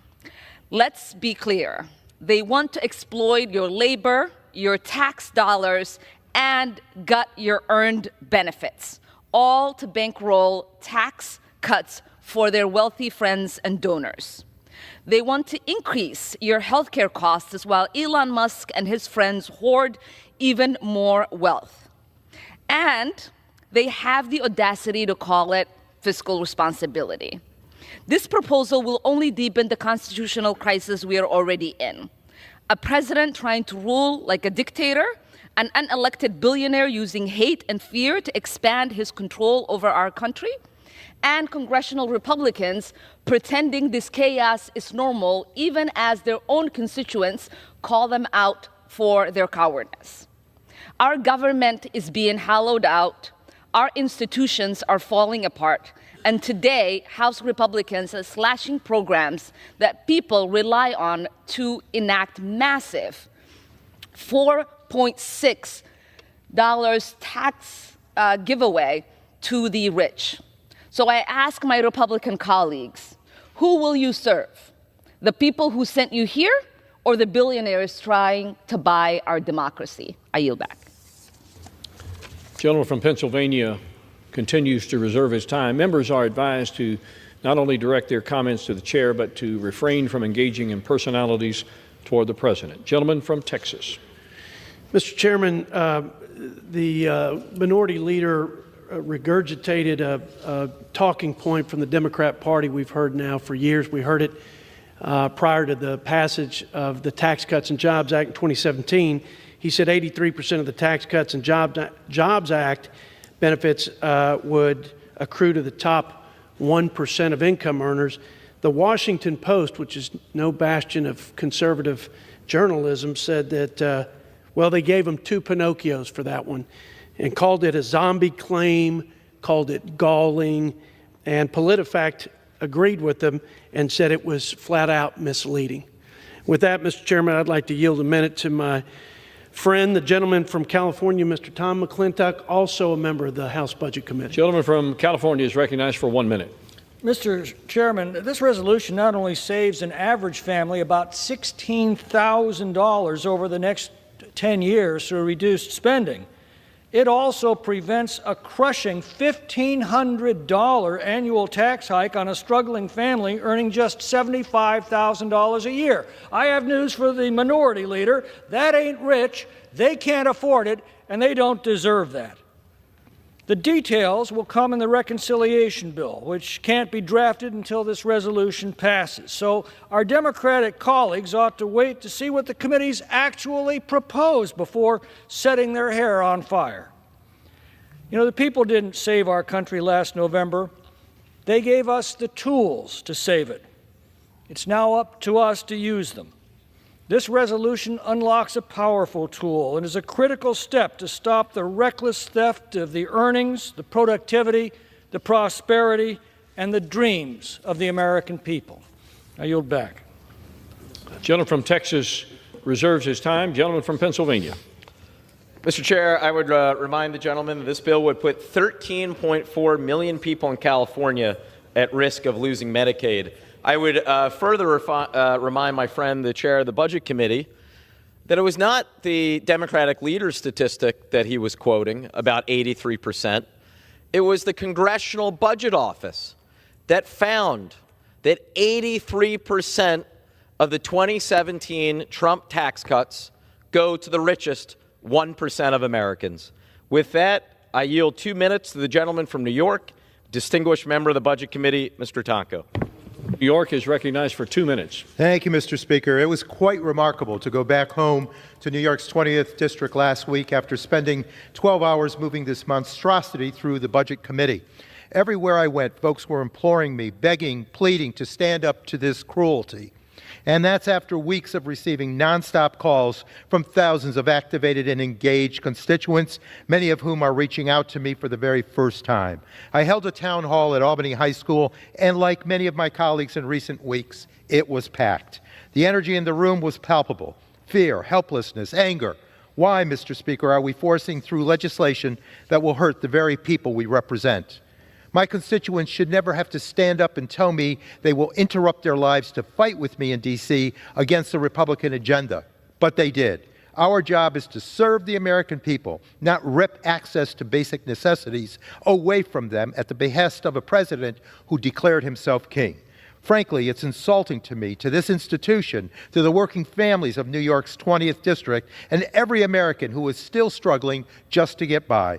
But here we are, blowing a $3 trillion hole in our national debt to serve billionaire oligarchs instead. Billionaire oligarchs and donors who will never have to wonder whether they can afford to go to the doctor, retire with dignity, or even put food on the table to feed their children at night. It's outrageous. It's a ripoff. It's a heartless betrayal of the American people, the middle class, working families, and future generations. My district has asked me, where is the solution to this? It rests right in this chamber. Let us assume the responsibilities, the duties, the authority, the power we have by the Constitution, with the power of the purse placed in our hands here in the House of Representatives. Let's act accordingly. They didn't want a president to circumvent Congress. They didn't want an agent who never had a background check, who was never confirmed by the U.S. Senate, and who is wielding a chainsaw at our programs and not showing sensitivity, compassion, intellect, and academics that will make the true difference. With that, I yield back. Yields. Gentleman from Pennsylvania reserves his time. Once again, the chair would remind and implore all members to not engage in personalities toward the president and direct your remarks to the chair. Gentleman from Texas. Thank you, Mr. Chairman. I yield 1.5 minutes to my friend, the gentleman from the Hoosier State of Indiana, Mr. Marlin Stutzman. Thank you, Mr. Chairman. Mr. Speaker, I rise in strong support of this resolution because it delivers on the promise that we made to the American people by extending the Tax Cuts and Jobs Act and fulfilling President Trump's agenda. This is direly needed. For the past 4 years, the American people have lived through the longest sustained period of debt and deficit in our nation's history. During that same time, Americans have also had to grapple with hyperinflation and record high energy costs and grocery costs at the grocery store.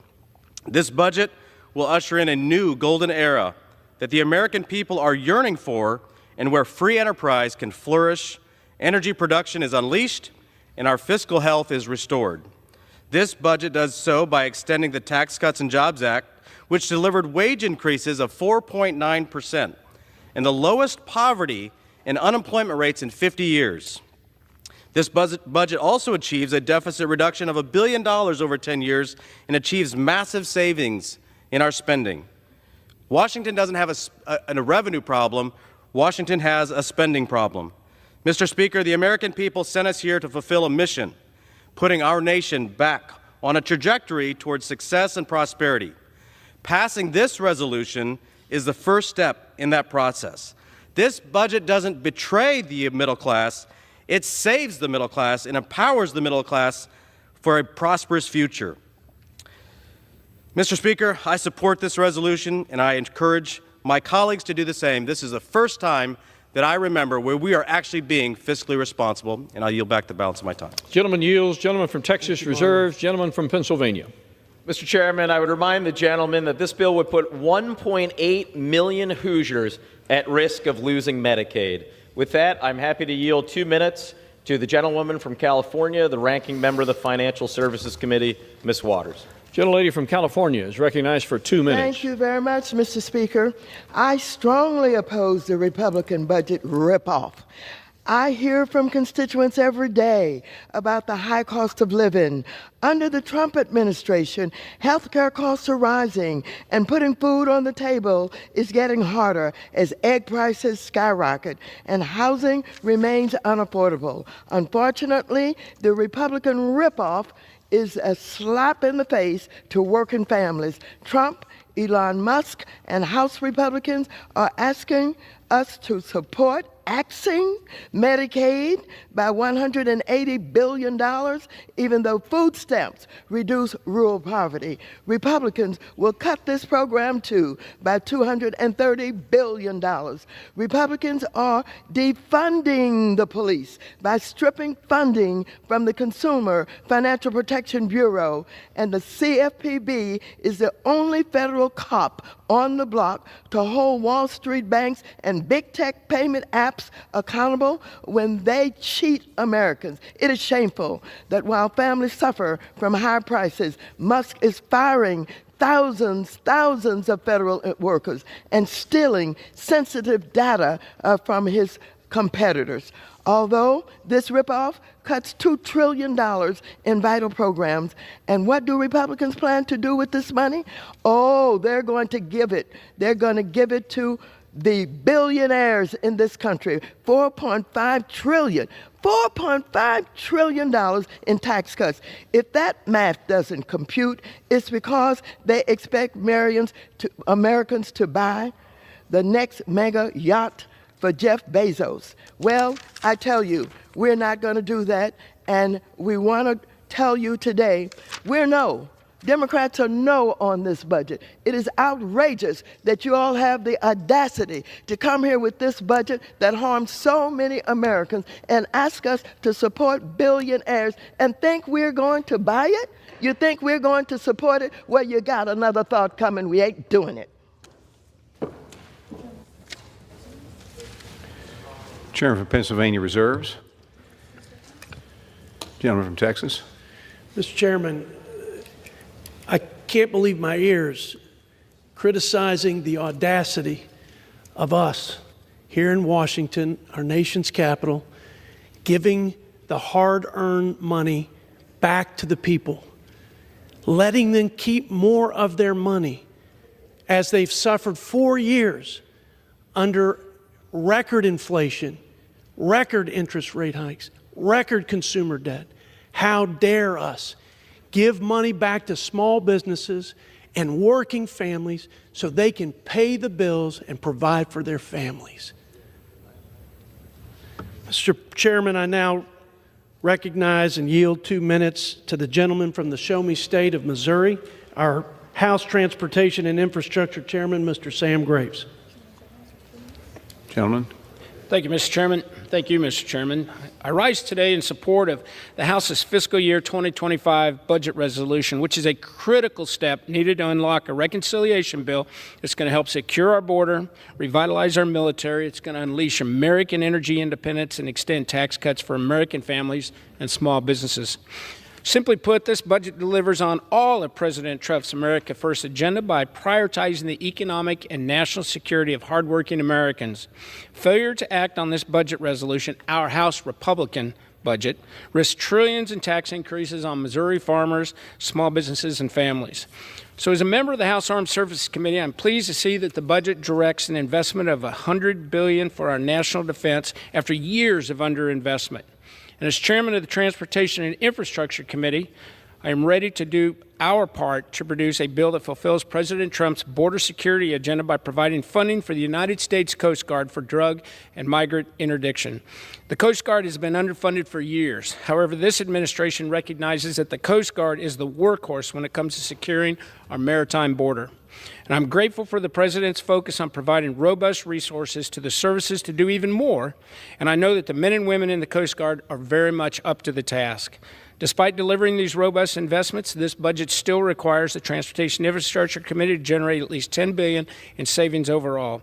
Committee Republicans have been hard at work to make sure that we are prepared to support the Coast Guard while also being good stewards of taxpayers' dollars by responsibly offsetting our investments. With that, I would urge my colleagues to support this budget resolution, and I yield back the balance of my time. Thank you, Mr. Chairman. Gentleman from Texas reserves. Gentleman from Pennsylvania recognized. Mr. Chairman, the chair of the Budget Committee moments ago said something to the effect of, this is about giving the people their money back. Not so. How's it going? This is about the 1 in 3 Americans on Medicaid who are at risk of losing it. Because what is in this budget plan, in black and white, the largest cuts to Medicaid in American history, cuts to other programs like SNAP, school lunches, Head Start. And why? To deliver tax cuts, 83% of which go to the richest 1% of Americans. That's what this plan is about. And with that, I'm happy to yield 2 minutes to the gentlewoman from Connecticut, my friend, the ranking member of the Appropriations Committee, Ms. DeLauro. 2 minutes.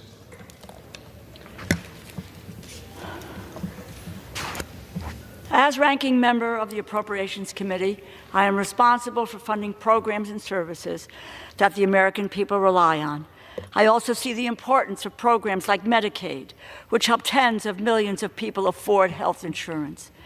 After all their talk about lowering the cost of living, Republicans wasted no time in making their real priorities clear. For this majority, billionaires and the biggest corporations always come first. Elon Musk, President Trump are hard at work trying to gut Medicaid and the Affordable Care Act, which helps nearly 100 million Americans afford health insurance, medications, life-saving care. Nationwide, Medicaid and the Children's Health Insurance Program provide medical coverage to nearly 4 in 10 children. Almost 40% of the children in the United States get their health care through Medicaid.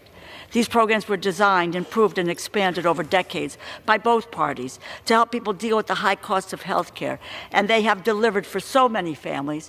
In my district alone, there are 229,000 people on Medicaid, including 79,000 children, 33,000 seniors. Medicaid paid for 3,000 births last year, providing comprehensive prenatal, delivery, postpartum care to newborns and mothers. These are programs that help families and children. Medicaid works.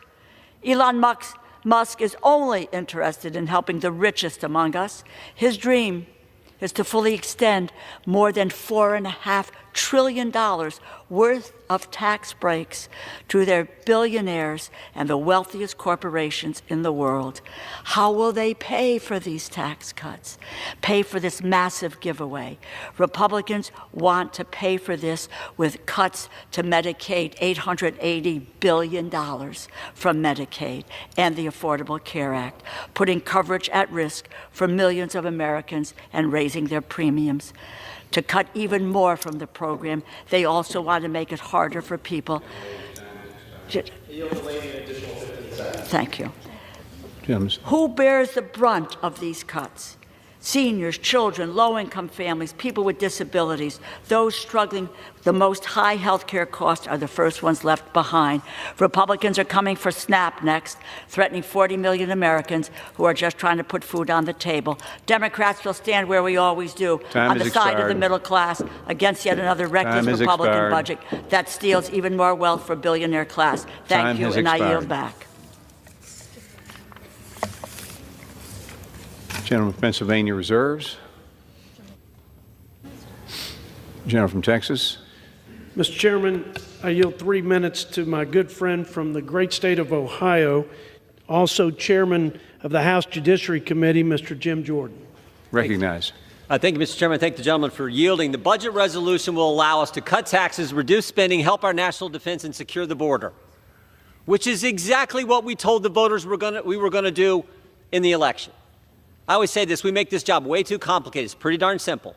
What'd you tell the voters you were going to do when you put your name on the ballot? If you get elected, go do what you said. The American people elected us. Majority in the House, majority in the Senate, 77 million voted for President Trump. We told them what we were going to do. Now it's time to do it, and this is step one of that process. Ranking member referenced the American people. We're remembering the American people exactly what we told them, why they elected us. And to do all that, it takes resources, particularly the one that focuses in our committee, securing the border. It takes resources, and the reason we need so many resources to secure the border is because the previous administration screwed everything up so bad.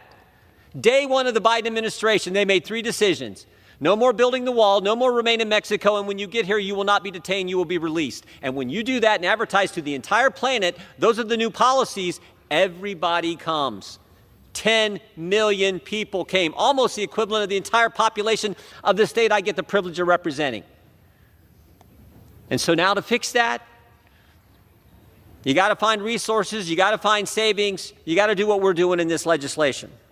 Because it takes personnel, it takes equipment, it takes space, it takes detention beds, it takes judges, it takes lawyers to handle to secure that border and handle what needs to be done to fix what they caused, what they created.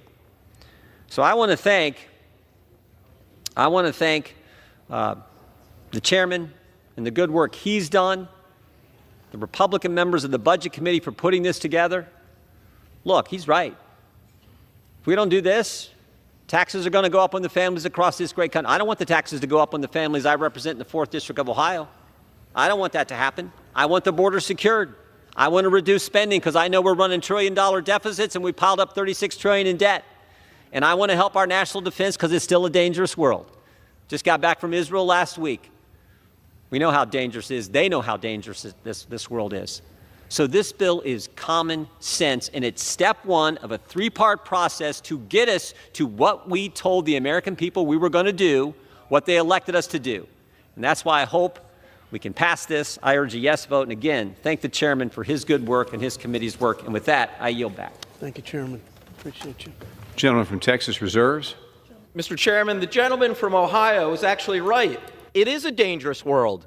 And you know, Mr. Chair, what makes it more dangerous is when under this administration, the United States is voting with Russia and North Korea and Hungary and voting against every single one of our democratic allies. That makes a dangerous world infinitely more dangerous. And with that, I'm happy to yield to my friend, the gentleman from California, the ranking member of the Natural Resources Committee, Mr. Huffman.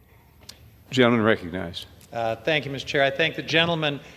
4 weeks. In just 4 weeks, Donald Trump has sown chaos all over this country. His administration is defying court orders, firing federal workers, freezing vital funding that our constituents depend on, impacting everything from wildfire preparations to water security and health and housing programs and a lot more. All of this under the guise of cost savings. But the reality is there are no meaningful savings or other benefits for average taxpayers. Real people's lives are being turned upside down. Our National Park Service, workers at a number of federal agencies, farmers, firefighters, everyone who depends on federal services is feeling the squeeze of this reckless agenda. Meanwhile, Republicans are preparing their budget reconciliation bill, which is going to cost at least $4 trillion. Now, our Republican colleagues are being coy about the specifics, but Americans can connect the dots. You can't do a tax cut for billionaires of that magnitude without either dramatically slashing Medicaid and maybe Social Security and Medicare while you're at it, or dramatically exploding the deficit. So just like every other action before us, Republicans' budget is a betrayal of the American people. They're choosing billionaires over programs everyday people depend on. In my district alone, hundreds of thousands of people will lose Medicaid. Tens of thousands will lose SNAP benefits that help put food on the table. The Natural Resources Committee is tasked with finding at least $1 billion of these savings. The $1 billion for their billionaire joyride. Their plan is to sell off public lands, do more favors for big oil. I yield the gentleman an additional 15 seconds. Thank you. More favors for big oil, even though they are rolling in record profits, even though we're already producing and exporting record amounts of oil and gas. And of course, their old favorite, open up the Arctic refuge for drilling and pretend that that will bring in money as well. Last time it brought in $0 when they did that in 2017. Time has expired. Mr. Chairman, I'm going to vote no. I urge my colleagues to vote no, and I yield back. Gentleman from Pennsylvania reserves. Texas recognized. Mr. Chairman, I yield 2 minutes to my friend from the great state of Michigan and also the chair of the House Education and Workforce Committee, Mr. Tim Walberg. Gentleman's recognized. I thank my friend from Texas. And Mr. Speaker, in November, the American people delivered a clear and resolute mandate to this Congress: rein in out of control spending. For too long, bureaucrats in Washington recklessly spent Americans' hard-earned tax dollars and drove up our national debt to nearly catastrophic levels, hurting all Americans and especially the most vulnerable. For example, the Biden-Harris administration attempted to spend as much as $1 trillion through his illegal and irresponsible student loan bailouts. And virtually nothing was done to control the cost of federal student loan program, meaning students will be able to take on even more in student loan debt and drive up the burden on all Americans, even those who never went to college or received a degree. Why should we continue to spend Americans' tax dollars on a system that is clearly not working? Something must change, and Americans are sick and tired of this wasteful spending. With Republicans in control of the House, Senate, and White House, we have a real opportunity to cut through the waste, fraud, abuse, and falsehoods in Washington.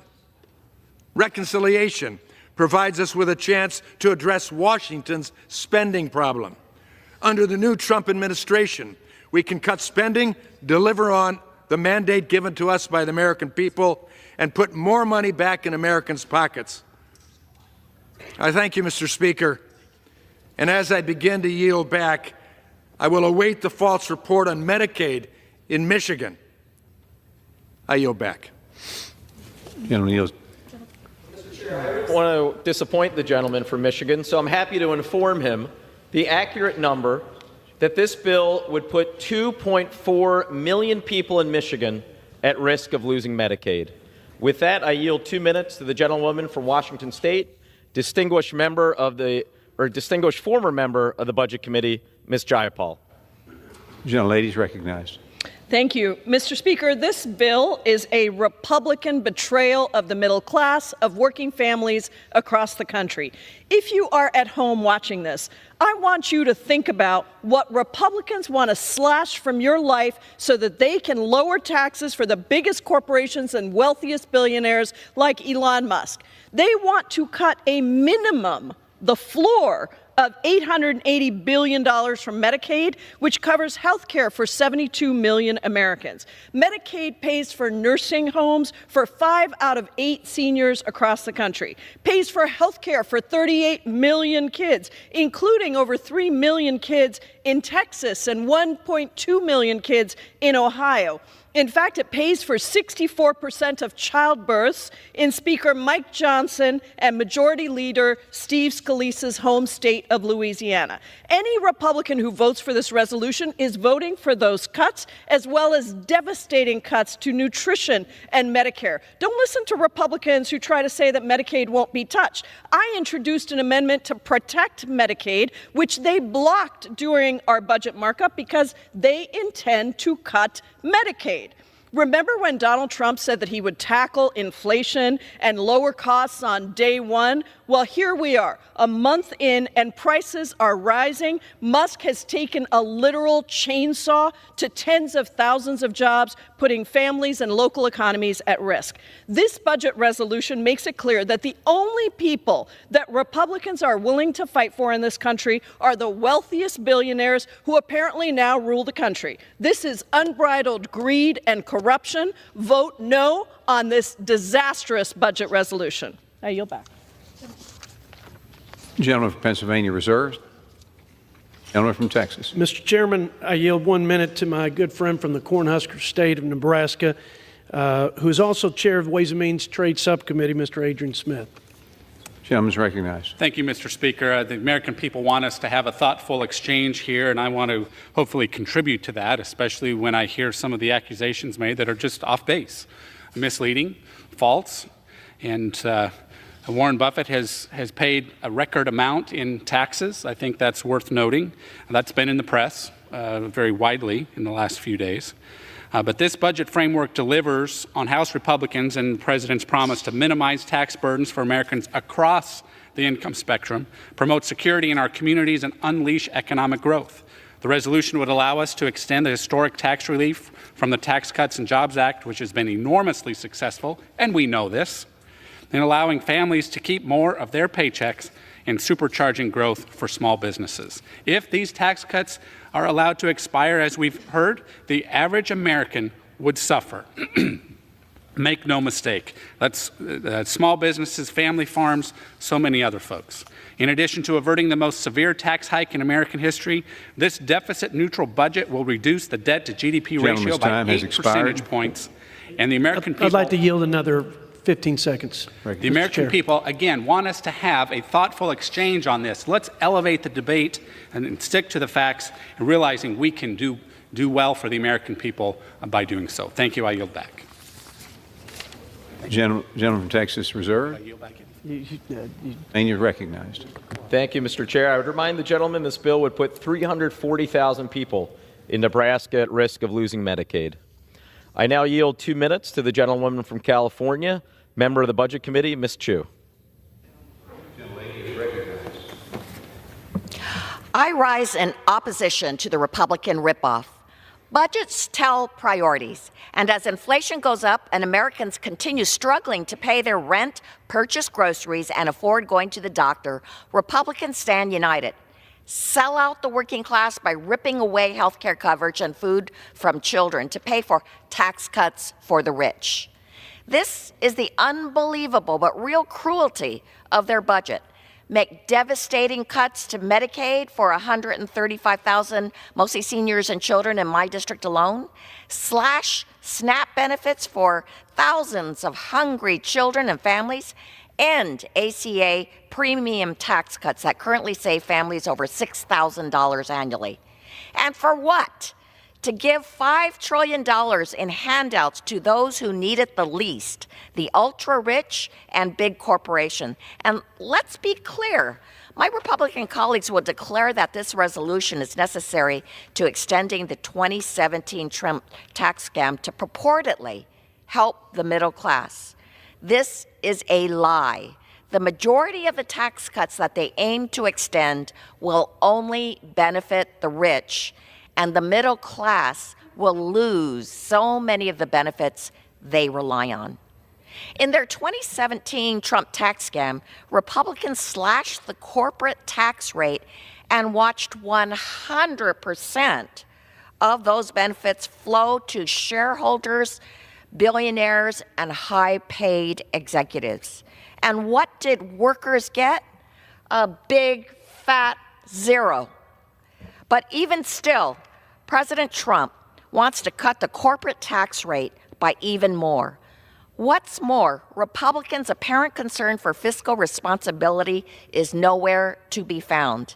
Their budget will actually balloon our national debt in a reverse Robin Hood scheme that betrays working Americans we all represent. Time has expired. I'll yield the lady an additional 15 seconds. My constituents deserve better. All of our constituents deserve better. I once again voice my opposition to the Republican ripoff that will do nothing to address the needs of everyday American people. Gentleman reserves. Gentleman from Texas, recognized. Thank you, Mr. Chairman. I now yield 2 minutes to my good friend from Arkansas and the House Chair of the Financial Services Committee, Mr. French Hill. Was recognized. Thank the Speaker. I thank Mr. Arrington for yielding this time. What's irresponsible to those watching this debate and is the truth about the Biden-Harris policies, that when you combine irresponsible fiscal policy in this nation over the past 4 years and an irresponsible monetary policy, what's irresponsible, Mr. Speaker, is the fact that our families are suffering from inflation, the highest in 40 years. It takes $1.21 for what it cost $1 just 4 years ago. The resolution before us changes the direction. It delivers on President Trump's agenda to put the American people first. This resolution does protect the American people from the largest tax increase in American history. And let's set the record straight. The top 1% are paying more in taxes, the most they've ever paid in the history of the country. They pay 45% of all the taxes in this country. And yet, the rest of us, at less than 50%, they're paying the least amount of tax they've ever paid in American history. This bill goes on to support border security and national defense that President Trump campaigned on and Republicans campaigned on, and it reins in wasteful spending. It reduces our long-term debt to GDP. And in the Financial Services Committee, we're pleased to follow the directions of the House Budget Committee and deliver on spending reforms by cutting back one of the most wasteful agencies that we have, the Consumer Financial Protection Bureau. And with that, I yield back to the chairman. Gentleman from Texas Reserve. Well, Mr. Chairman, upon hearing that the richest 1% of Americans pay 45% in taxes, my heart is breaking. I'll be sure that at church this Sunday we take up an extra collection, but God knows the billions of dollars they're about to get in this budget resolution will certainly help line their pockets. With that, I'm happy to yield 2 minutes to the gentleman from the Commonwealth of Kentucky, distinguished member of the Budget Committee, Mr. McGarvey. Gentleman's recognized. Mr. Speaker, I rise in opposition to the Republican budget resolution and urge my colleagues to reject it for what it is: a total scam and betrayal of the middle class. A budget isn't just a policy document. It's a moral document.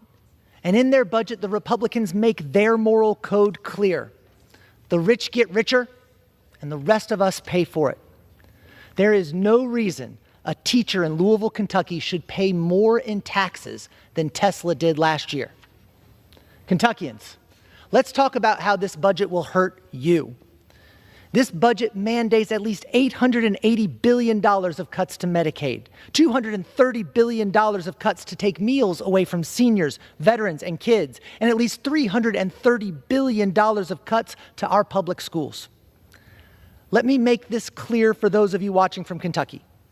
If you are one of the 1.4 million people in the Commonwealth who gets health insurance through Connect, Republicans are coming for your health care. If you have a kid in JCPS, Republicans are coming after their education, fewer teachers, fewer opportunities, and no more free school lunch. If you are one of our veterans or our seniors or the 1 in 5 Kentucky kids going hungry as we speak, Republicans want to take away your next meal. It's wrong. I met with over 1,000 of my constituents this weekend. They're angry. I'm angry too, because this budget hurts people. And for what? So Elon Musk can get even richer? It's a scam. I yield back. Gentleman, Pennsylvania reserves.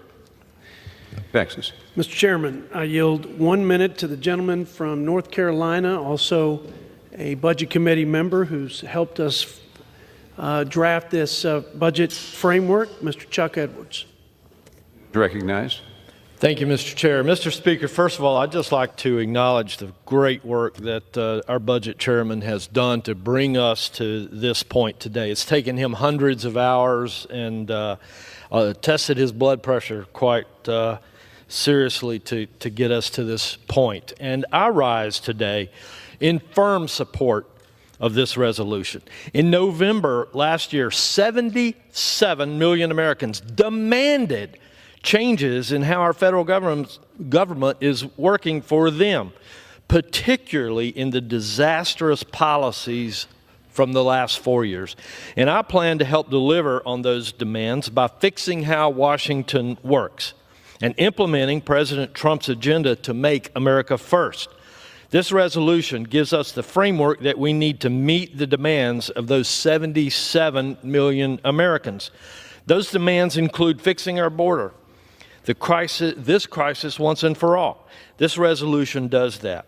Those demands include unleashing American energy. This resolution does that. Gentleman's time has expired. Mr. Chair, I urge strong support for this resolution. Thank you very much. Reserves.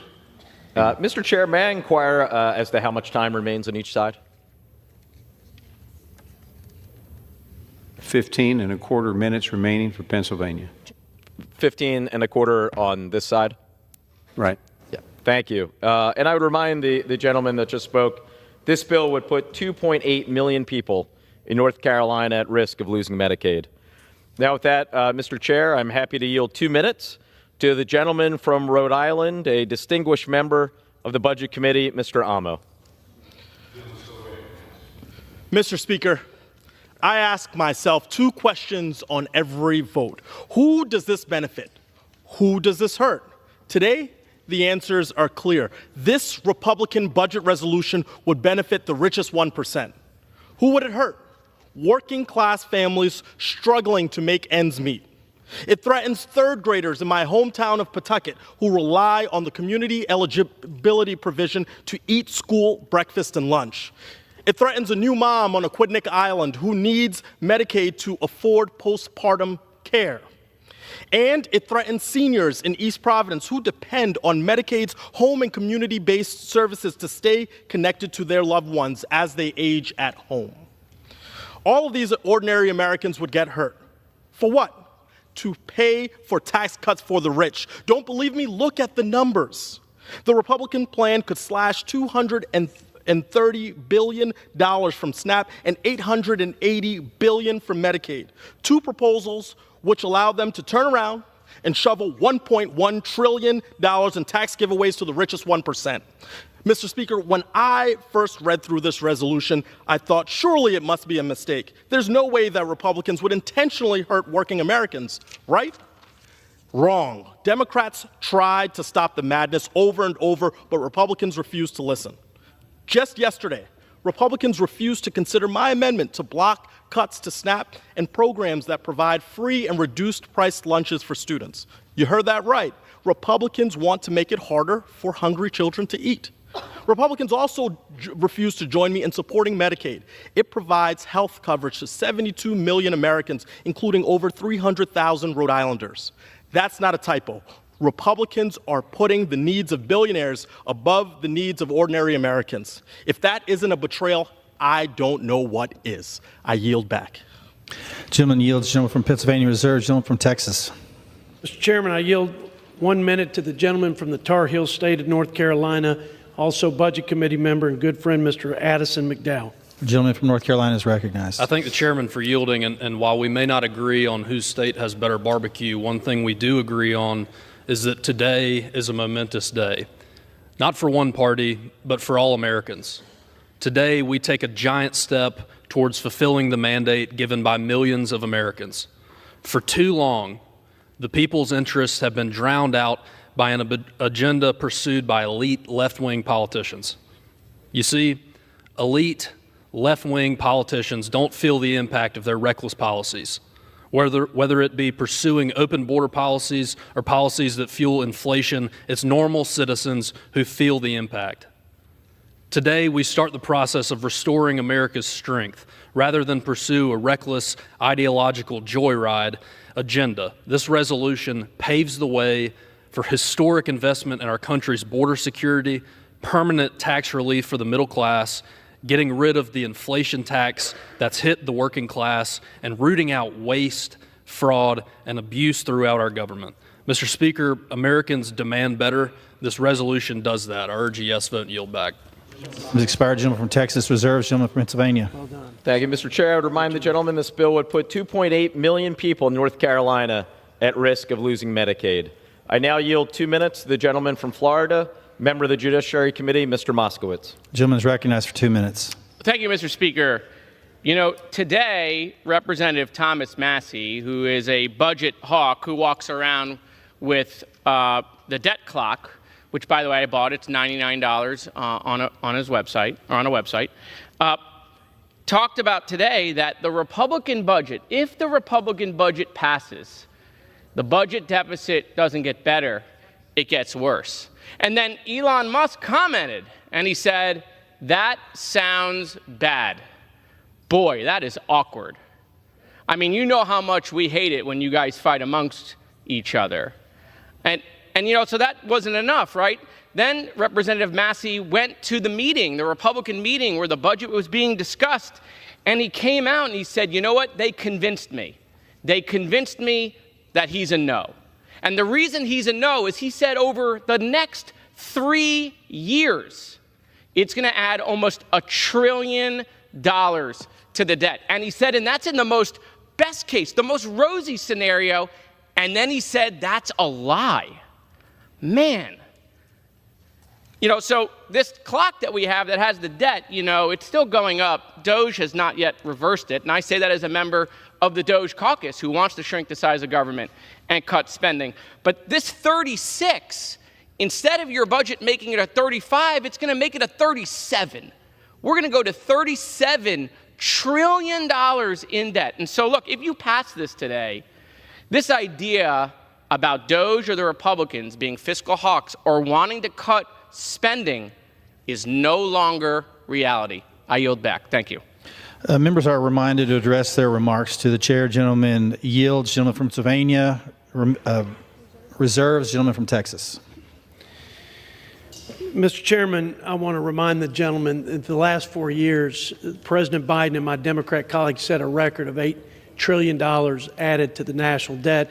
If you add the $5 trillion in interest expense, well, I don't know that anybody's going to ever accomplish that feat. That's $8.5 trillion borrowed a day.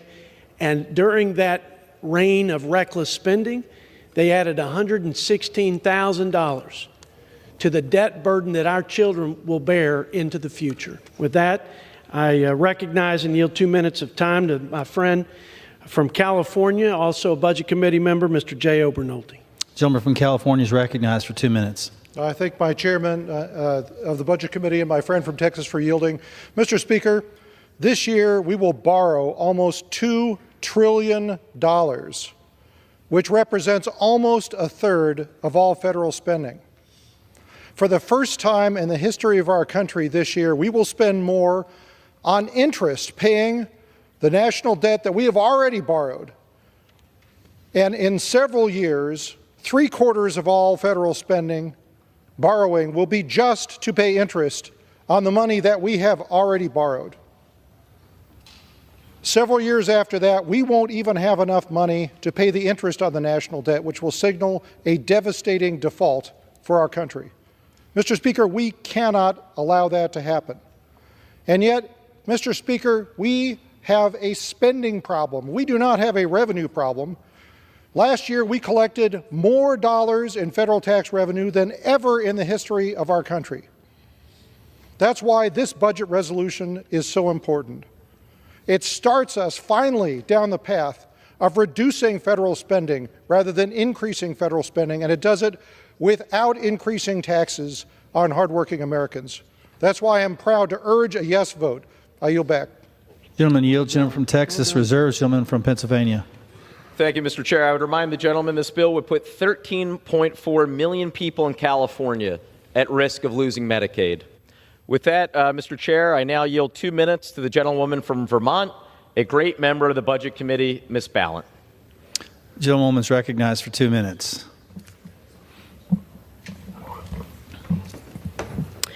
Mr. Speaker, I rise in strong opposition to the Republican budget. Here's the deal.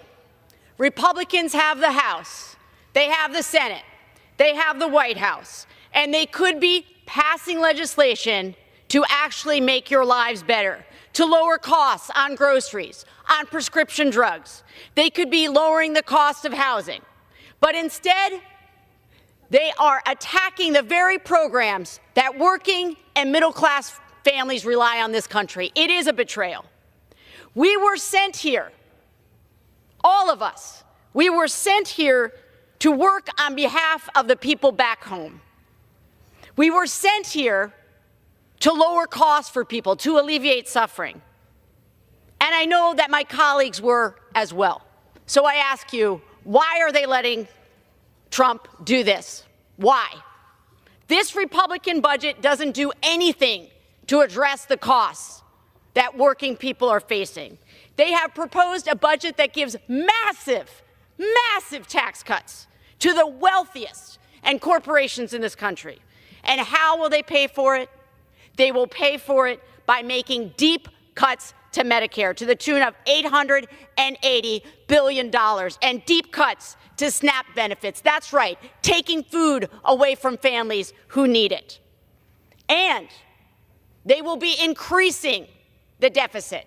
So it is long past time for them to stop lecturing us about the debt when they know full well that their math is not mathing.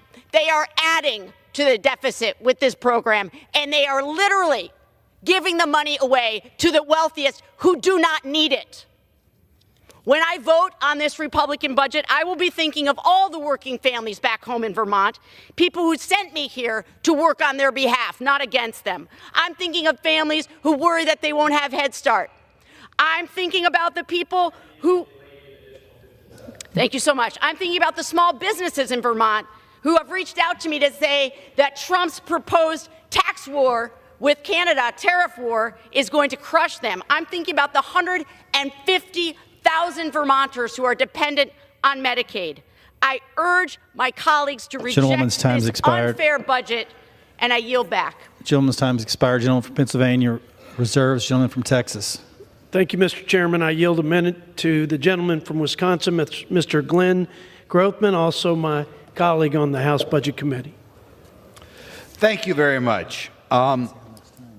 I think I have to address some of the things that I think are out of line or misspoke with regard to the other party today. First of all, I want to point out there are not a lot of details in this budget. The budget has a lot of top-line numbers in which we try to keep tax cuts that went into effect 8 years ago in effect because we need a strong economy with high employment. But there are no specific cuts in here. The frustrating thing I hear from the other side is that they're taking out that any cut or any reduction in spending is a problem. Let me remind people, 26% of the current level spending for the current year is borrowed. That should be of huge concern to everybody. The average American has about $100,000 their share of a debt. Think of that. A family of four has $400,000 in their share of the debt. The average person, or the average American in the budget coming up this year will be spending about $20,000. I yield the gentleman another 15 seconds. Just follow up one more time. Remember, America has to know that 26% of every Social Security dollar, 26% of every new tank, 20% of every new education dollar is borrowed. And at a time where interest costs are going up. Thank you. Thank you. Gentleman's time's expired. Gentleman from Texas reserves. Gentleman from Pennsylvania. Thank you, Mr. Chair. I would remind the gentleman this bill would put 1.2 million people in the Badger State at risk of losing Medicaid. With that, I'm very happy to yield 2 minutes to the gentlewoman from the Commonwealth of Massachusetts, distinguished member of the Oversight and Government Reform Committee, Ms. Presley. Gentlewoman's recognized. Mr. Speaker, I rise on behalf of the Massachusetts 7th Congressional District as the House prepares to vote on a truly horrifying Republican budget resolution, one void of empathy or common sense. I'm thinking of and censoring the people in my district who stand to be harmed the most. Families in Mattapan who receive their health care through Mass Health, the Medicaid program for Massachusetts. Mothers in Chelsea who rely on SNAP to feed their babies. Disabled veterans in Randolph who receive life-saving care and benefits through the VA. Families in Roxbury who rely on Head Start for child care. This Republican majority said they'd spend the next 2 years cutting costs for the middle class, but the only thing they're cutting is trillions of dollars from life-saving programs our communities depend on to make ends meet. Mr. Speaker, this has never been about efficiency. Tell me how it is efficient to make people across this country sicker, hungrier, poorer, more vulnerable. Tell me how it is efficient to buy more toy rockets for Donald Trump's billionaire friends while parents can't afford groceries. The cruelty is the point. What a callous shame and a sham. I urge my colleagues to stand with the people, protect families, and reject this shameful budget resolution. In the words of a righteous faith leader, whose place of worship Donald Trump recently attended, have mercy. Thank you. I yield. Gentlewoman yields. Gentleman from Pennsylvania reserves. Gentleman from Texas. Well, Mr. Chairman, I think God had mercy on this country, and he's given us a shot now to turn this country around and to give it back to the American people and to return to common sense policies, to put the American people first, and to clean up the mess in Washington, D.C. And we've seen the exposure of the waste and the woke and the bloat, and it's immoral to hand our country like this to the next generation. We're long overdue to get our fiscal house in order, Mr. Chairman. And the American people deserve to keep more of their money. The American people deserve fiduciaries in Congress that will take care to steward their tax dollars, and the people who need these programs that we created for the most vulnerable, they deserve to have the programs without having folks siphon off monies or people ineligible draining those programs. We got a lot of work to do. We won't be intimidated by the rhetoric. We won't be scared into paralysis anymore as a Republican Party. We're standing up with our president and fearless leader, Mr. Donald J. Trump, And we know the American people are behind us 100%. We're leaning in, and we're going to save this country, and we're going to give our children a fighting chance at the blessings of liberty and the land of opportunity. With that, I yield 2 minutes to my good friend, who is a fighter for our freedom and fiscal sanity. He's on the Budget Committee from South Carolina, Mr. Norman. Gentleman from South Carolina is recognized for 2 minutes. Thank you, Mr. Speaker. I rise in full support of the House budget resolution. And Jody, I just want to thank you for the yeoman's work that you've done. You've stood tall and you stood strong. You know, for those who are watching on TV and for those of you who are listening, you know, we got in a steady diet of the same old worn out tactics, rich, poor, divinity politics, taking food from hungry children. You hadn't used Granny is going over the cliff yet, but I assume that's coming. You know, my question to my good friends on the other side, where were you the last 4 years? Where were you? We got a steady diet of high inflation. We got a steady diet of 15 million illegals coming across this country, using every public school, every hospital, not being a citizen, draining the payroll and draining the economy of America. What about the empathy for the poor unaccompanied children who came over here and are in sex trades, and if they're still living, many of them, well over 400,000 children? What about the inflation at every level? Where were you the last 4 years? House prices, where were you? Interest rates, you were nowhere to be found. Where were your solutions? You didn't have any, because we've got a total two world views. You think taxes paid by Americans is your money to spend like you want. Elon Musk and what Donald Trump are doing are identifying the waste. Let the American people judge. 77 million Americans judged on who they thought could lead this country, and it wasn't an inept president who couldn't give a press conference if he had to or read a thank you card. That's who you put up with for 4 years. And folks, the past is the judge of the future. This bill, I would love to have $5 trillion in cuts, but we got. I yield the gentleman another 30 seconds. We've got more to go. This is the first step. The journey starts with the first step. We're going to fight, and we're going to stop the policies that have bankrupted this country that y'all have indicated, that y'all have put up with for the last 4 years. Time's up. It's time for a new day. Thank you. Thank you, Mr. Speaker. Gentleman yields. Members are reminded to direct their comments to the chair. Gentleman from Texas reserves. Gentleman from Pennsylvania. Well, Mr. Chair, I would remind the gentleman that this bill would put 1 million people in South Carolina at risk of losing Medicaid. But I appreciate the previous speaker's candor, his saying that he wants $5 trillion worth of cuts, and to quote him, this is only the beginning. So I hope that every middle-class American hears that and knows what is coming, that by his own words, this is just the beginning. This is bad enough. What are we talking about? $880 billion worth of cuts to Medicaid and the ACA, $230 billion worth of cuts to nutrition programs, $330 billion of cuts to student loan programs, Pell Grants, Head Start, school lunches, and more and more. And why? Also tax cuts worth $4.5 trillion can go to the richest 1% of Americans.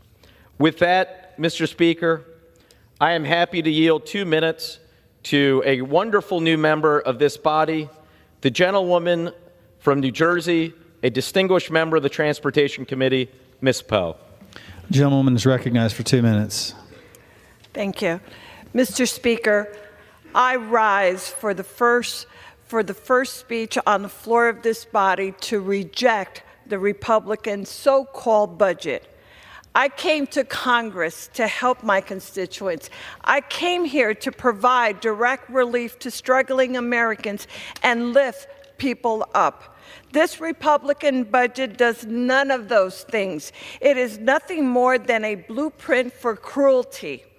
This GOP budget will destroy Medicaid and take health care away from millions of Americans. In my district alone, this could strip health care from the 215,000 people on Medicaid, blow up hospital budgets, raise insurance premiums, and all to give trillions in tax cuts to the millionaires. Another cash giveaway to the super rich at the expense of ruining American lives. I reject and I intend to vote no to this cruel Republican budget and yield back. Thank you. From Pennsylvania reserves, gentleman from Texas.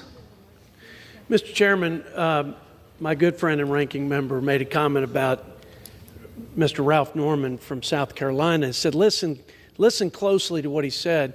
He'd like to cut $5 trillion from the budget. Well, you know what? Add my name to that list, because the GAO says there's $5 trillion of fraud throughout the four corners of this federal government. That's the people's money.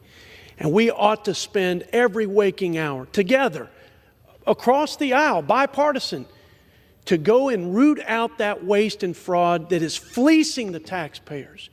So you can count me in the camp of Mr. Ralph Norman.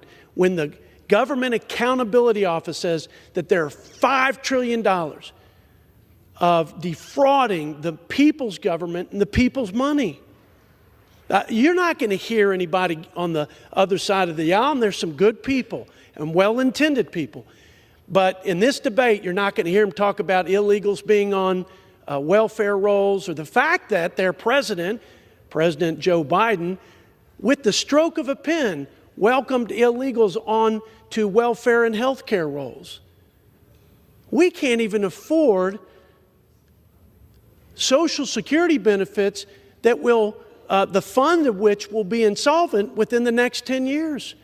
And instead, we're bringing people that aren't even citizens onto the social safety nets that are paid for by taxpayers. And we're not spending that money, that precious treasure of taxpayers, to shore up Medicare and Social Security. It makes no sense to me, but you know what?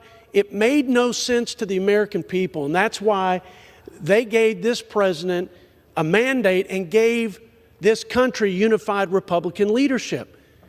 Now, they are still in denial, apparently, and they're definitely disconnected from the reality of the last 4 years. They may have had all the best intentions, but the pain and the suffering that the American people endured because of the reckless record trillions of dollars in spending and the failed economic policies of the last administration is real. They didn't forget it, and they voted with that acid test, that fundamental question: is my life better today? There's never been, I don't think, in American history, a clearer contrast between the two parties, back to back. Republican total control in 17 and 18, Democrat unified leadership on the heels of that, the philosophies, the values, the worldviews, the policies, and the consequences borne by the American people. And they have chosen a very different path, and they have asked us to reverse course and to reverse the curse that looms not only over this country, but our children's future. And I am surprised that I haven't heard one sentence about the waste, fraud, and abuse in the federal government at $5 trillion. I'm surprised that I haven't heard any criticisms of the millions of people who've come to this country illegally and drained Medicaid, according to CBO, by billions of dollars. That was a letter in response to an inquiry that we sent. How much of the tax dollars in Medicaid are being siphoned off for people who are here illegally? I can't believe that there's not more indignation on account of the fact that $9,000 is what we're spending on people who broke the law, violated our sovereignty, and are here in this country illegally, and taxpayers are spending $9,000 per illegal immigrant for social services that that were intended for the United States citizens. And that $9,000 represents more money than we spend on our own vulnerable American citizens on Medicaid. But you're not going to hear any of that today. But the American people know better. They've always had the better judgment, and they made the right call, and we aim to deliver for them. I don't know if my colleagues, how much time do I have, Mr. Chairman, remaining? Minutes remaining. I reserve. Gentleman reserves. Gentleman from Pennsylvania. May I inquire as to how much time I have remaining? Gentleman has 4¼ minutes remaining. I am prepared to close. Gentleman's recognized.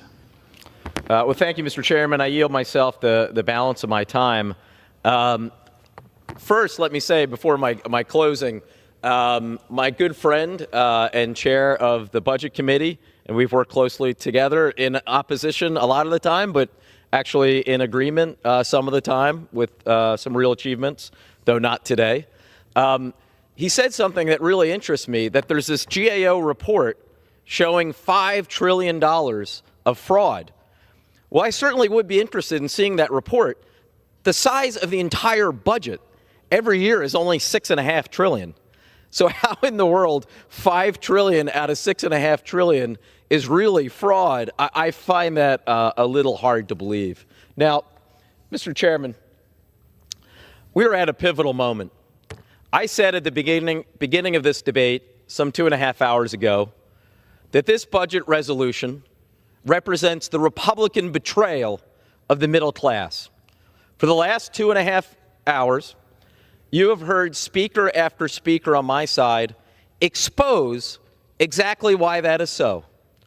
First and foremost, and I think most crucially, the $880 billion in cuts to Medicaid, the largest cuts in American history to Medicaid. Why is that important? 72 million Americans rely on Medicaid. Another 20 million rely and get their health care through the Affordable Care Act. They are also at risk. We have heard further that while those are the biggest cuts, there are even more, hundreds of billions of dollars in cuts to nutrition assistance, school lunch programs, Pell Grants, Head Starts, and the list goes on and on. And why? All to deliver $4.5 trillion of tax cuts to the richest 1% of Americans. And let's not forget the fact that in order to cover the rest of the cost of those tax cuts, they are increasing the debt limit by $4 trillion. They like to talk about debt and how horrible it is, but this piece of legislation will make our debt situation far worse. This is the Republican betrayal of the middle class. Day after day, in my home state of Pennsylvania, you had candidates from both sides talking about how the #1 priority should be to lower costs for Americans. The president made that promise. He said he would do it on day one. Well, here we are, more than a month in, not one executive order, not one bill to lower costs for the American people. Instead, we have this bill to take money from the middle class and give it to those who need it the least. Mr. Speaker, I am proud to lead the opposition to this Republican betrayal of the middle class. I urge every member of this House to vote no. With that, I yield back. Gentleman yields. Gentleman from Texas is recognized. Mr. Chairman, I'd like to make my closing remarks consume as much time as we have on the clock here, but let me also pay respects to my ranking member. He is a great guy. He has been a really good partner. We've done some really important things together on a bipartisan basis. In fact, we've passed more bipartisan legislation to fix the broken budget process, which doesn't serve either party in this institution well, and I give him equal credit, if not more credit, because when you're in the minority, there's tremendous pressure not to work with the majority. But he's an American first, and we may disagree, but I know where his heart is. Now, Let me answer the question of the ranking member. The $5 trillion is a CBO score. That's a 10-year budget window score, just like the $2 trillion that we have as a goal to reduce reckless, wasteful, and fraudulent spending. Now, Mr. Chairman, the reconciliation process is generally to reconcile the House and Senate budgets, but more than a process for matching up revenues and outlays, this exercise, more importantly, is reconciling the difference between the American people's interest, expectations, and values, and a federal government that has totally lost its way, forgotten who it serves, and too often has failed to faithfully and fairly and efficiently execute the laws of the land. And if we learned anything from the November election, it's that the American people want a strong country. They want a competent leader, common sense policies, and they want all of us to put America first. And that's what this budget resolution does. I'd like to think of this budget resolution as a promissory note to our children to preserve the land of liberty and opportunity by safeguarding it from an unwieldy government and with unbridled spending, taxing, and regulating that threatens to destroy it. Mr. Chairman, I said this in the Budget Committee, and I'm going to say it now to close. The era of wasteful, woke, and weaponized government is over, and this budget resolution will be its tombstone. Here lies one of the darkest chapters in American history: open borders, record crime, lawlessness, feckless foreign policies, cost of living crises. Enough. It's time to reverse the curse. It's time to reverse the reckless spending, the failed policies, do the first and most important job of the federal government, keep the American people safe. That's exactly what we intend to do, and that's exactly what we've delivered with this framework. So, Mr. Chairman, I urge my colleagues to vote yes on House Concurrent Resolution 14, and I yield back. Gentleman yields.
The gentleman, Mr. Schweikert, and the gentleman from Virginia, Mr. Beyer, each will control 30 minutes on the subject of economic goals and policies. Chair now recognizes the gentleman from Arizona, Mr. Schweikert. Thank you, Mr. Chairman. I yield myself as much time as I may consume. The gentleman's recognized. And Mr. Chairman, and to the minority, I first want to apologize to everyone. I have one of my crappy lung infections, so at some point I'm going to start coughing and doing an inhaler. Just ignore me. Somehow I thought that'd be funnier. Mr. Chairman, and to my good friend Mr. Beyer, this I think is somewhat of a unique opportunity for those of us from the Joint Economic Committee. We actually take math seriously. We don't always see things alike. But the fact of the matter is, the Joint Economic Committee, I think started in 1956, has this remarkable history of some of the world's greatest economists coming and speaking before it and walking us through it. And that's why this moment, we're going to try to do something that's special. Instead of just sort of sharing feelings, I'm going to ask us to share math. And within that, we're going to walk through what's actually in the budget resolution. This is a reconciliation budget. It's not a regular budget. This is a budget that opens up the ability, because the insanity we go through of moving something through the Senate and it's 60 votes. So the 1974 Budget Control Act, this is the dance we go through. The other thing I'm going to try to walk through is where the actual math lays in the box that's been given to us by the Budget Committee. And then the part I'm going to do, the Schweikert little bit of hope, is this the moment? Is this the moment of policy that actually forces us, both the left and the right, so that if there's cuts, modernization, changes,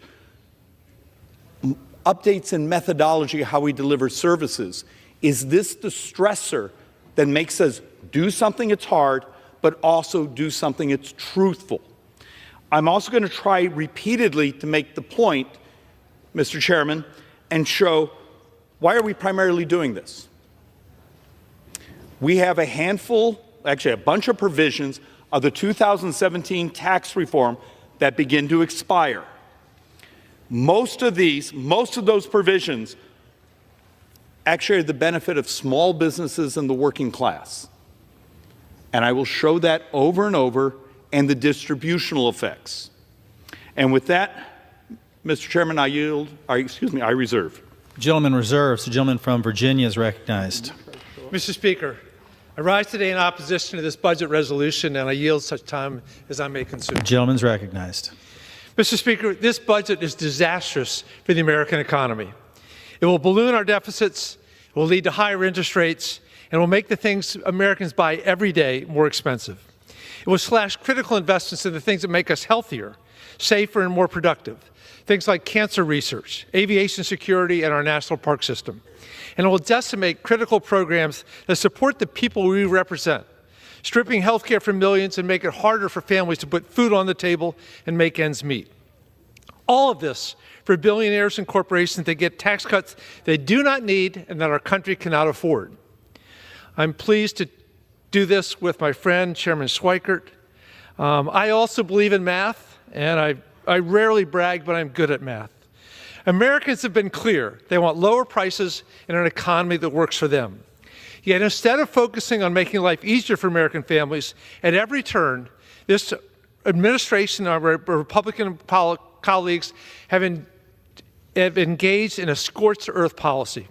A policy that creates chaos across the country as the richest person on the planet eliminates services that our nation depends upon. My friend from South Carolina earlier said the policies would bankrupt our country. What's he mean? Health care for our families? Food for the working poor who overwhelmingly live in Republican districts? Sure, get rid of any identified bloat, as every president does. But this is a budget about billionaires, not about the every American women, men, and children we represent. Yes, I want to move towards a much smaller budget deficit. I listen to David Schweikert every closing afternoon during his special order hours. I hate the higher interest costs, but who pays? Our families or the 1,000 billionaires? That small percentage, 1% or less, of American population that has way more wealth than they could ever spend in lifetimes to come. You know, this budget depends on, my Republicans have long sung from the altar of fiscal responsibility, yet the plan they put in front of us today is a fiscal sacrilege. It depends on fantasy math. It ignores that their deficit-busting tax breaks will add at least $4.6 trillion on our nation's credit card, adding even more interest that our families must pay. And this interest has real costs. It slows economic growth. It depresses the standard of living. It leads to higher inflation and higher interest rates, and it makes it even harder for families already faced with high prices and borrowing costs to make ends meet. Wasteful, woke, and weaponized policies, my friend from Texas said, that's a very small percentage of the federal budget. You're going to never achieve what's in this budget resolution on wasteful, woke, and weaponized policies. So what is this Republican plan? How do they address? They double down on the policies that will widen the growing wealth gap this nation by giving billionaires trillions in handouts and providing pennies to the middle class. According to the Treasury Department, the top 1% of Americans, those making over $750,000 a year, can expect to get an annual tax cut of over $32,000. Working families will see a tiny fraction of that. Of course, the other main beneficiaries will be the wealthiest executives of the wealthiest corporations at a time when corporate profits are at an all-time high. Americans who rely on government services will be told they need to make sacrifices to pad those profit margins even further. How does that make any sense? To pay for these tax cuts for the ultra-wealthy, the Republican budget proposes to cut programs Americans rely on to afford health care and to put food on the table. Almost 100 million Americans, including seniors, children, families, and those from every corner of this country, depend on Medicaid and the Affordable Care Act to afford medical care. Yet this budget would slash almost $900 billion from these critical programs, ripping away life-saving coverage and raising health care costs for those who rely on them. And at a time when prices at the grocery stores continue to climb, this budget would make it even harder for the 40 million Americans who rely on SNAP to put food on the table. The budget we are considering today will nothing to support the economic growth of this nation. It will benefit the wealthiest at the expense of those who make this country work, and I urge my colleagues to reject it. With that, I reserve, Madam Speaker. The gentleman from Virginia reserves. The gentleman from Arizona is recognized. Thank you, Madam Chairman. All right, I've got to figure out, do I sit here and just spend my time correcting things that are mathematically not true or not in the design of what's actually here? Or just over and over say how much I like working with Mr. Beyer as because one day you'll be the chair and I'll be in your position. So let's actually walk through some basic math together. What will our spending be this year? It will be $7 trillion. What is actually in the cuts? Remember, the horrible draconian cuts is $120 billion in a year. So $7 trillion, a trillion is 1,000 billion for those of you who are math dysfunctional. Let's walk through. And 120 billion is the Armageddon. So let's actually have a little, and we're probably going to end up using these a couple times here because I think they make a point. The way a reconciliation budget is laid out, it creates a series of boxes. Here's all these authorizing committees. We need you to find savings. We need you to find those savings through modernization, through waste and fraud. And we're going to spend a little time actually talking about some great documents even the Biden administration produced on waste and fraud. And I'm sure every member here has actually read them and some of the other articles we have from Wall Street Journal doing on Medicare Advantage and all these others. And many of them, when all added up, are $1 trillion+. Are we capable of actually being intellectually honest and walking through? So one of the charts, and we're going to come back to this again, is you've been hearing the Armageddon being said, but it's Medicaid. Look, I used to do my state's Medicaid budgets. Now, Arizona has a somewhat unique system. We actually buy managed care, capitated policies for our indigent population, and it's remarkably effective. And we deliver remarkably effective health care cheaper than almost every other state in the country, demonstrating that actually plan design, managed design, actually can both be very much healthier for our society and save money. But you don't actually start to have those revolutionary conversations in Congress until you have moments of stress like this.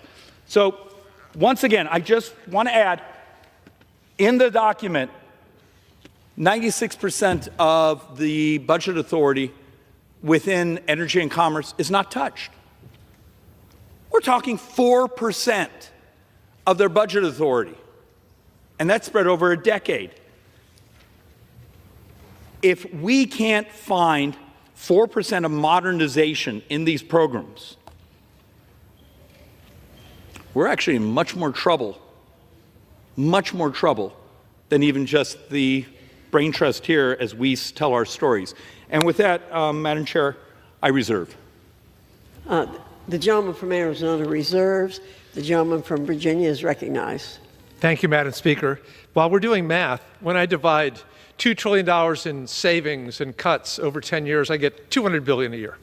With that, let me recognize the gentlelady from Massachusetts, the whip of the House Democratic Caucus, Ms. Clark. How much time? For 4 minutes, Mr. Speaker. The gentlewoman's recognized for 4 minutes. Thank you, Madam Chair. Despite all the promises on the campaign trail, House Republicans have chosen to do 3 things with their majority: raise the cost of putting food on the table, raise the cost of getting health care, and use that money, deserving taxpayers' money, to cut billionaires' taxes. That's it. That's the agenda. And let's look at the scale of what they're sacrificing. Funding that feeds 15 million children, a program that pays for half of all the births in America, a service that keeps nursing homes and health centers' doors open, all to cut Elon's taxes. If that sounds outrageous to you, Madam Chair, and I sure hope it does, you are not alone. Let's be clear about the kind of money we're talking about. You know what it costs to keep a kid on Medicaid? $10 a day. How about keeping that child fed with SNAP benefits? $6 a day. What do Republicans want to give away to the already rich? $6 million per billionaire. Think about that. For a billionaire, $6 million is not even a rounding error.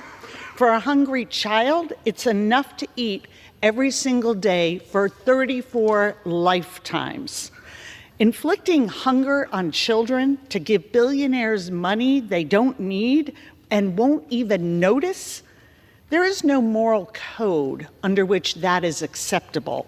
There is no public demand for it. There is no logical reason for it other than total fealty to billionaire donors, billionaires who will never feel they have enough. I'll close with a family that has been on my mind. A mom-to-be, 5 months pregnant. She and her husband are happy, they're in love, and they are excited for their daughter to arrive. But every month, their budget is tight. They get a little bit of help from food pantries, but sometimes, even if they arrive by 6 a.m., the food is already gone. Without the SNAP program, the mom said, I honestly don't know what we would do. Honestly, don't know what we would do. Every Republican has a choice to make with this vote. Will they vote to keep that mom and her daughter fed, or will they keep padding the pockets of those who will not even notice? The American people can forgive a lot, but they will not forgive this betrayal. I yield back.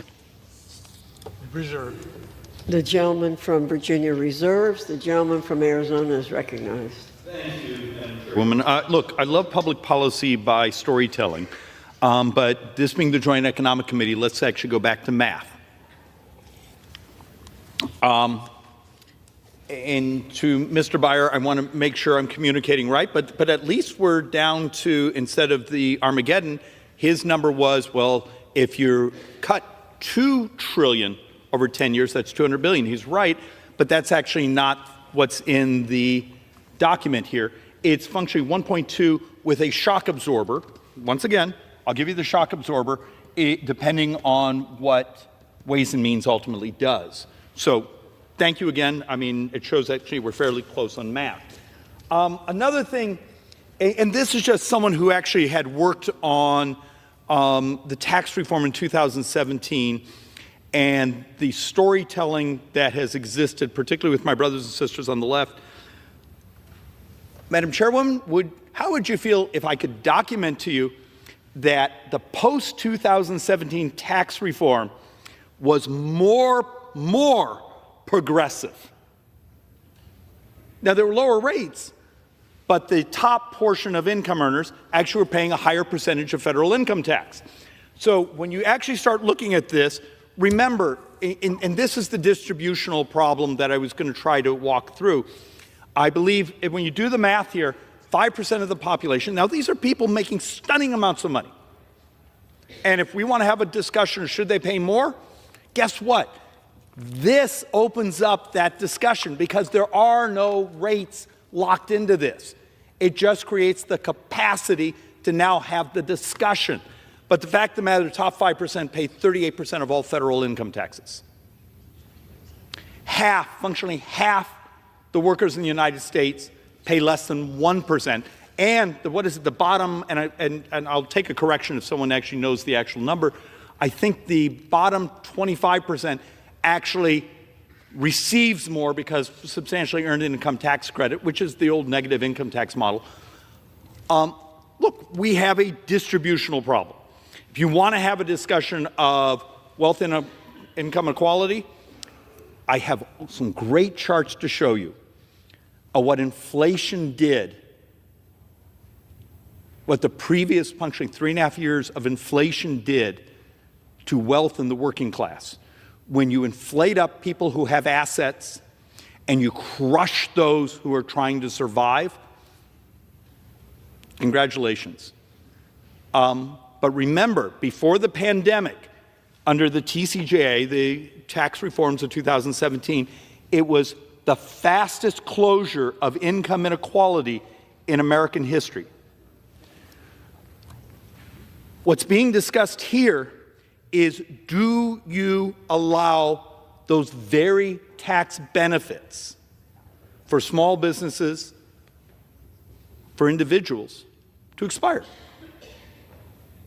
Now, we don't get a huge economic pop from continuing them. You maintain consumption, but we know if you don't do them, that loss of consumption in those populations actually really hurts us economically. I'm going to reserve in a moment, but then we're going to come back and we're going to talk about some of the other provisions that we're just, once again, Madam Chair, just trying to create the capacity so we can actually have the more elegant debate of what should the distributional effects be? Where do we get the most economic growth from? And next time we're going to come back, let's actually do a bit of where the economic growth can come from, and we'll walk through what the model of expensing and those things. And with that, I reserve. The gentleman from Arizona reserves. The gentleman from Virginia is recognized. Thank you, Madam Chair. To add to the distributional impacts, the top 5% pay 38% of the taxes, but they have more than 60% of the wealth. The bottom 10% pay very little, but live hand to mouth, including more than 12% of our children. Madam Chair, I yield 2 minutes to the gentleman from California, the chairman, the distinguished chair of the House Democratic Caucus, Mr. Aguilar. The gentleman is recognized for 2 minutes. I thank the gentleman for yielding. Thank you, Madam Chair. I rise in opposition to this Republican budget. House Democrats came to Congress ready to work with our Republican colleagues to lower the cost of eggs, take on price gouging, expand the child tax credit, build more housing, and put the pocketbooks of working families first.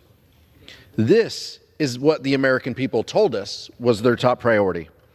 And these are the issues that drive our caucus. Instead, Madam Chair, they have turned their attention to the only policy priority that they really care about: ensuring billionaires pay less. My constituents can't afford eggs at the local grocery store, while my Republican colleagues are fighting amongst themselves about who to hand out tax breaks to, corporations or individuals. Tesla pays $0 in federal taxes, while teachers and firefighters in San Bernardino are paying more than their fair share. Here is the reality, Madam Chair. My Republican colleagues are going to take away health care from more than 10 million Californians to pay for tax cuts for billionaires. This is not going to make the cost of eggs cheaper or housing less expensive, but it is going to put children and seniors who need health care at risk. House Democrats believe that the people who work for a living ought to get a little breathing room, and the wealthy and well-connected shouldn't get special treatment. The Republican budget is not good for the economy, it's not good for the country, and it's a betrayal of the middle class. I urge a no vote. The gentleman from Virginia reserves.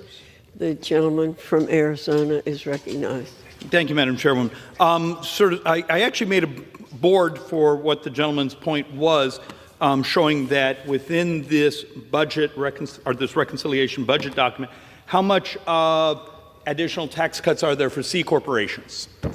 There's your board. Being a little sarcastic, but that's sort of a personality trait.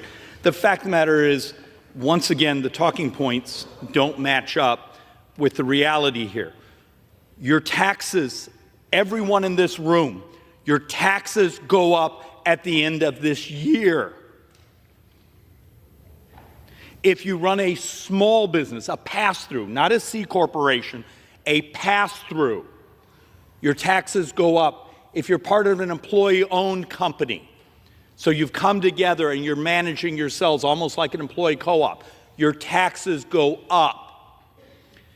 Now, what also do I hope, but I don't know if the capacity that this creates will allow us to do it, but I sure hope so. We have some great data, and I won't make you live through my charts, that show expensing. Research and development expensing and expensing. It has a cost in the 10-year window. Okay, hopefully everyone has listened to my dozens and dozens and dozens of speeches walking through what expensing is. Expensing is nothing more than depreciation. Do you take it in 1 year or, let's pretend, 7 years? But you still get the exact same amount of reduction in your taxes. It's a timing effect. The difference is if you can take it in the first year, if you do it over 7, you have to finance it. We actually have great economic modeling that shows when you do expense research and development, when you do expensing, you actually get a virtuous cycle of, well, we bought the piece of equipment, so we do it better, faster, cheaper. Well, our competitors just did it. The next year, we got to do it again. And that was one of the reasons, particularly pre-pandemic, we had that sudden spike of capital expenditures in productivity. The punchline on that is that actually does not exist now. It's fading out for those C corporations, which actually have their rates already locked in, but also for all those other small businesses to make those capital expenditures. Why is this really important? Well, there's lots of data that shows that part of the tax code actually does, from an economic growth standpoint, create incredible vitality. And it's a timing effect. It's the tyranny of living within a 10-year window in our models. I just hope that actually starts to elevate a little bit of the economics discussion instead of the storytelling. And with that, I reserve. Gentleman from Arizona reserves. The gentleman from Virginia is recognized. Madam Chair, I am thrilled to yield 1 minute to the gentlelady from Wisconsin, a distinguished member of both the Ways and Means Committee and the Joint Economic Committee, Ms. Moore. The gentlelady is recognized for 1 minute. Thank you, Madam Speaker and Mr. Beyer. You know, Republicans pretend to care about the nation's debt and annual deficits, but they have instructed Ways and Means to add $4.5 trillion to the debt to provide tax cuts to the wealthiest. Now, what we have heard from our Republican opponents here today, that if we don't pass this resolution, that everybody's taxes are going to be raised. Well, I'll tell you what. There will be crumbs from the master's table for the average American earning under $200,000 a year versus tax cuts for the wealthiest corporations and individuals. That is the math. I know how fond you are of math. That is the arithmetic. And let me tell you, the handouts to the wealthiest will come on the backs of the least of us. From affordable health care through the ACA and Medicaid, veterans health care, nursing home coverage, food assistance, student loan repayment options, energy tax credits, national security, cancer research. You all contend that the 78 million people voted for this. No, they did not. 15 seconds. 15 more seconds, Madam Chair. No, 78 million people did not vote for this. Who do you think you are fooling?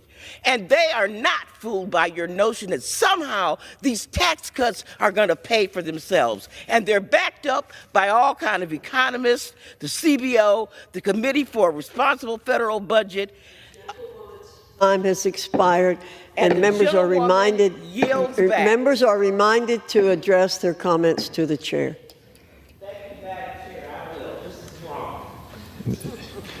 We reserve, please. Madam Chair. The gentleman from Virginia reserves. The gentleman from Arizona is recognized. Madam Chair, average family, $2,853. That's your crumbs. I would argue for the average family that have been crushed by the previous 3-4 years in inflation. If you don't make 27% more money in my district, you are poorer today than you were 4 years ago. Having their taxes go up $2,853, and that's the average. And I promise you, I think in my district, it was closer to $3,300. I'm blessed to have a more prosperous district. That is not crumbs, Madam Chair. And with that, I reserve. Gentleman from Arizona reserves. The gentleman from Virginia is recognized. Madam Chair, I yield 1 minute to the gentleman from Illinois, a distinguished member of the Joint Economic Committee and our preeminent environmental economist. Gentleman from Illinois is recognized for 1 minute. Madam Speaker, I want you to imagine that a friend came over to you and said, Donald Trump taught me how to save 50% on my shoe purchases. All you got to do is cut off one leg. It's just math, as the gentleman from Arizona says. So let's get out the saw and head to Foot Locker. Now, if you were a good friend, you would tell them you're crazy and you need to stop thinking that Donald Trump likes you. But here we are today, talking about the idea that we're going to save money by gutting Medicaid, slashing food assistance, defunding white-collar law enforcement, the police, and exploding budget deficits so that we can do what Donald Trump told you he wants, give a $4.5 trillion tax cut to the wealthiest Americans. And so I would say to my Republican colleagues, as a friend, Donald Trump doesn't like you. He doesn't really like anybody. He just assumes that you will never find the courage to stand up to him, so he's going to keep asking you for more until you finally do. If you are sick of being bullied, if you're ready to act like the leaders you claim to be and make sure that we leave this country in a little better shape than we found it, grow a spine and vote hell no on this budget resolution. I yield back. I reserve. Members are reminded to refrain from engaging in personalities toward the president. Gentleman from Virginia reserves. The gentleman from Arizona. Madam Chair, may I inquire into time? I may need you to go more. The gentleman from Arizona has 16 and a half minutes remaining. The gentleman from Virginia has 18 minutes remaining. Okay. Madam Chair, I reserve. The gentleman reserves. The gentleman from Arizona reserves. The gentleman from Virginia is recognized. Madam Chair, I yield 1 minute to the gentleman from Illinois, the distinguished ranking member of the China Select Committee, Mr. Krishnamurthy. The gentleman from Illinois is recognized for 1 minute. Madam Speaker, I rise today as the ranking member of the Select Committee on the Strategic Competition with the Chinese Communist Party, the CCP, to express serious concerns about the proposed cuts in the Republicans' budget resolution. First, the resolution includes $880 billion in cuts to programs that risk stalling the advancement of technologies crucial to our competition with the CCP. Second, these cuts will likely jeopardize our ability to enforce critical export controls with the Chinese, as well as gutting programs that help us reshore manufacturing from China.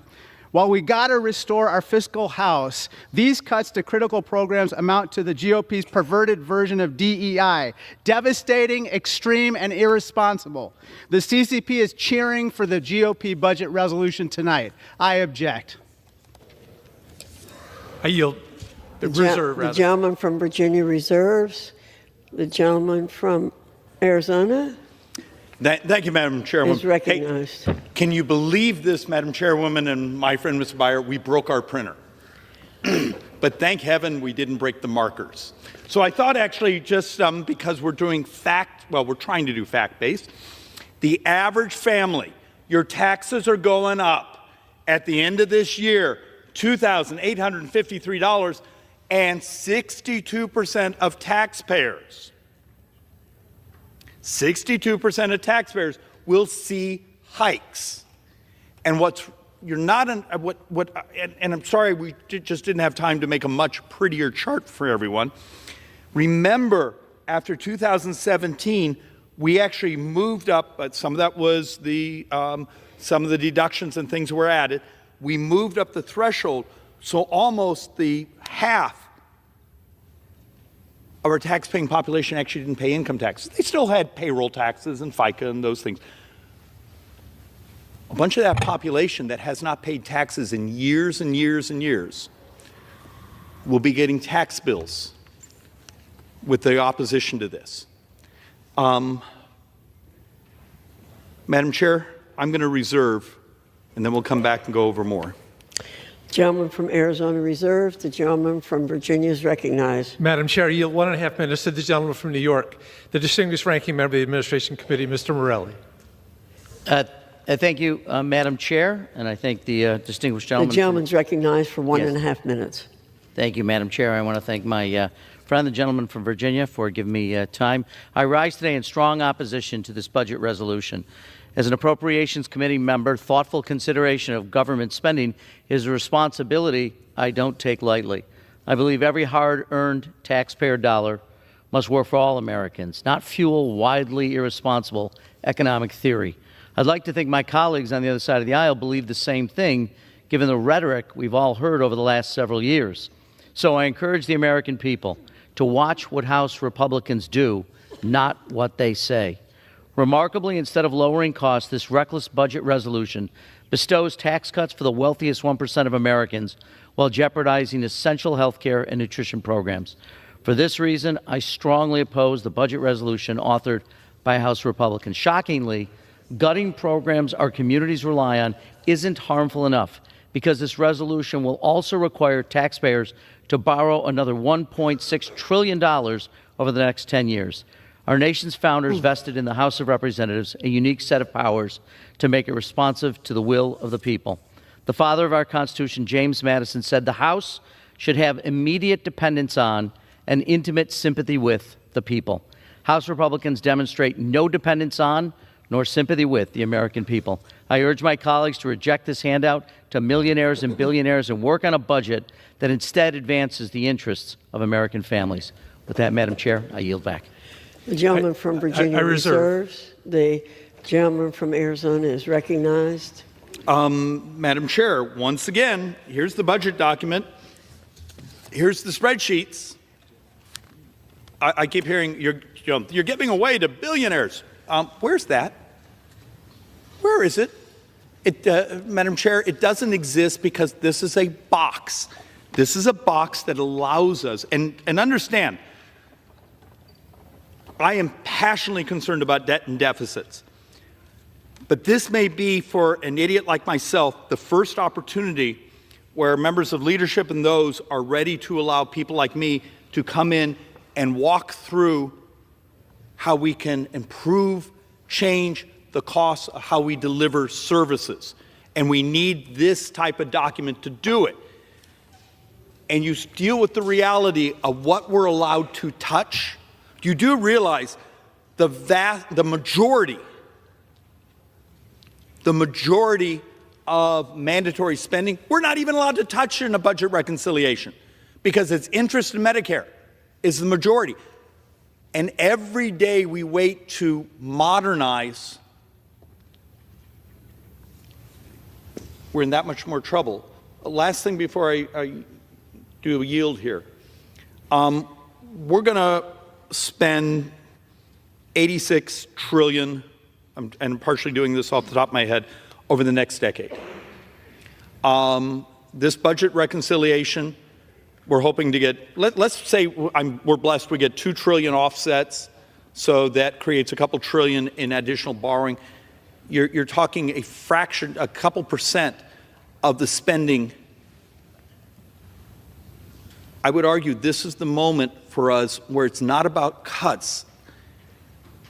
If any of you have ever just even bothered to look at the MedPAC reports and this was done by the Biden administration, we have potentially over a decade, hundreds of billions in here that aren't going to services, aren't going to make our brothers and sisters healthier.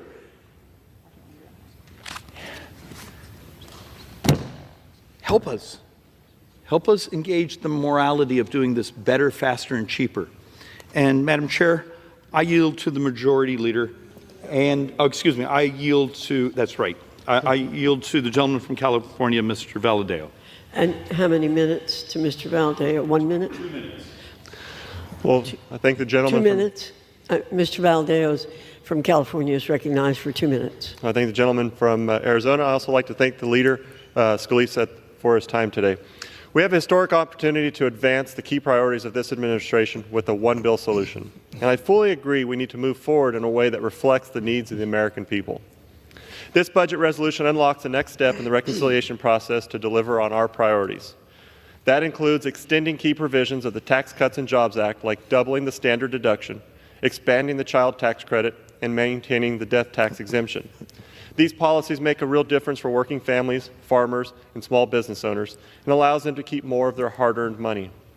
We also need to fulfill our commitment of securing our border, strengthening our economy, and rooting out fraud, waste, and abuse. It is my understanding, after this resolution passes, House leadership will be working with the Senate to come to an agreement on reconciliation language so that the committees can begin drafting specific policies to achieve the administration's agenda. There's been a lot of political rhetoric about what this upcoming budget resolution does and does not do, and I want to be clear on where I stand. As a representative of one of the most agriculturally rich districts in the country, it's my constituents who are responsible for putting food on everyone's tables. My district also has one of the highest Medicaid populations in the nation. I've heard from countless constituents who tell me the only way they can afford health care is through programs like Medicaid, and I will not support a final reconciliation bill that risks leaving them behind. Medicaid cuts are deeply unpopular with the American families who sent us here to deliver on President Trump's agenda.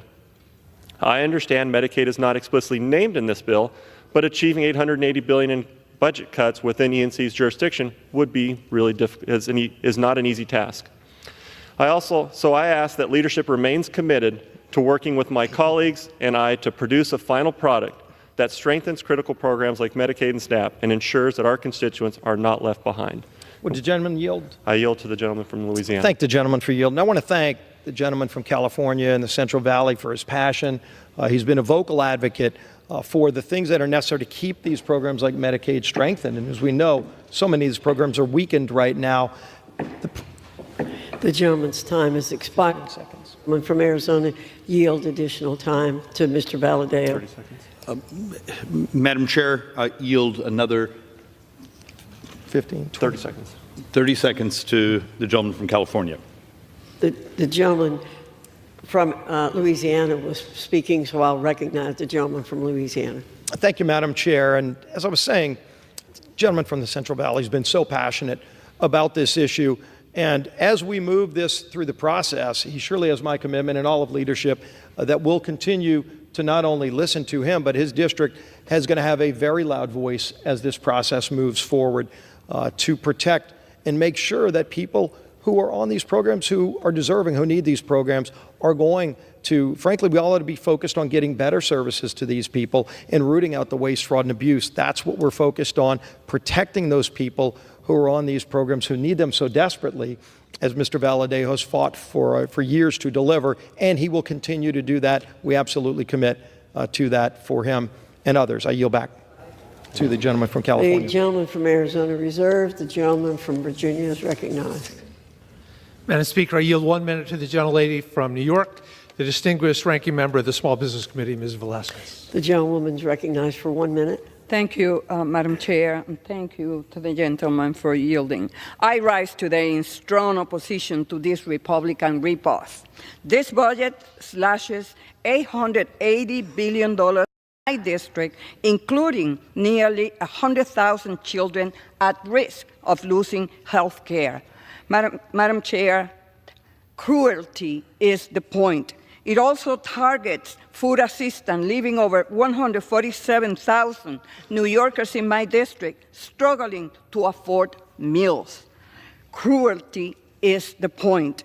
And why? All this to hand out trillions of dollars in tax breaks to the top 1%. Republicans tried to this trick before in 2017. They promised it will raise wages, pay for itself and boost the economy. It didn't. Instead, it made the rich richer while working people fell further behind. Now they are doubling down, making America sicker, poorer, and hungrier just to funnel more money to their billionaire donors. The gentlewoman's time has expired. Republican responsibility is economic cruelty. Vote no. The gentlewoman's time has expired. The gentleman from Virginia reserves. The gentleman from Arizona is recognized. Thank you, Madam Chairwoman. Economic literature, and I think even the board here demonstrated that if we go back to the original TCJA, those corporate tax cuts, over 70% show up in wages. That's one of the reasons there was such remarkable wage growth without inflation.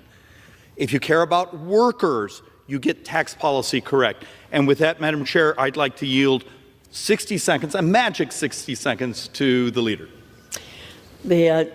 The majority leader, the gentleman from Louisiana, is recognized for 1 minute. Thank you, Madam Chair, and I thank my friend from Arizona for yielding for 1 minute. I rise in strong support, first of all, of this budget resolution. It's a critically important piece of legislation. Frankly, might be one of the most important resolutions that this chamber has taken up in years to start the process of delivering on the mandate that President Trump and this House and Senate Republican majority got from the voters of America in November. Now, I understand that my friends on the other side of the aisle are upset with the voters of America that they lost the election. They're upset with the results. But if everybody here listened to what the American people said in November, frankly, first of all, they would vote for this resolution because the resolution delivers on those commitments, the things that were talked about, the things that sent people to the polls that say, finally, let's get America back on track. And how do we do it? We start, number one, by staving off a $4.5 trillion tax increase. $4.5 trillion.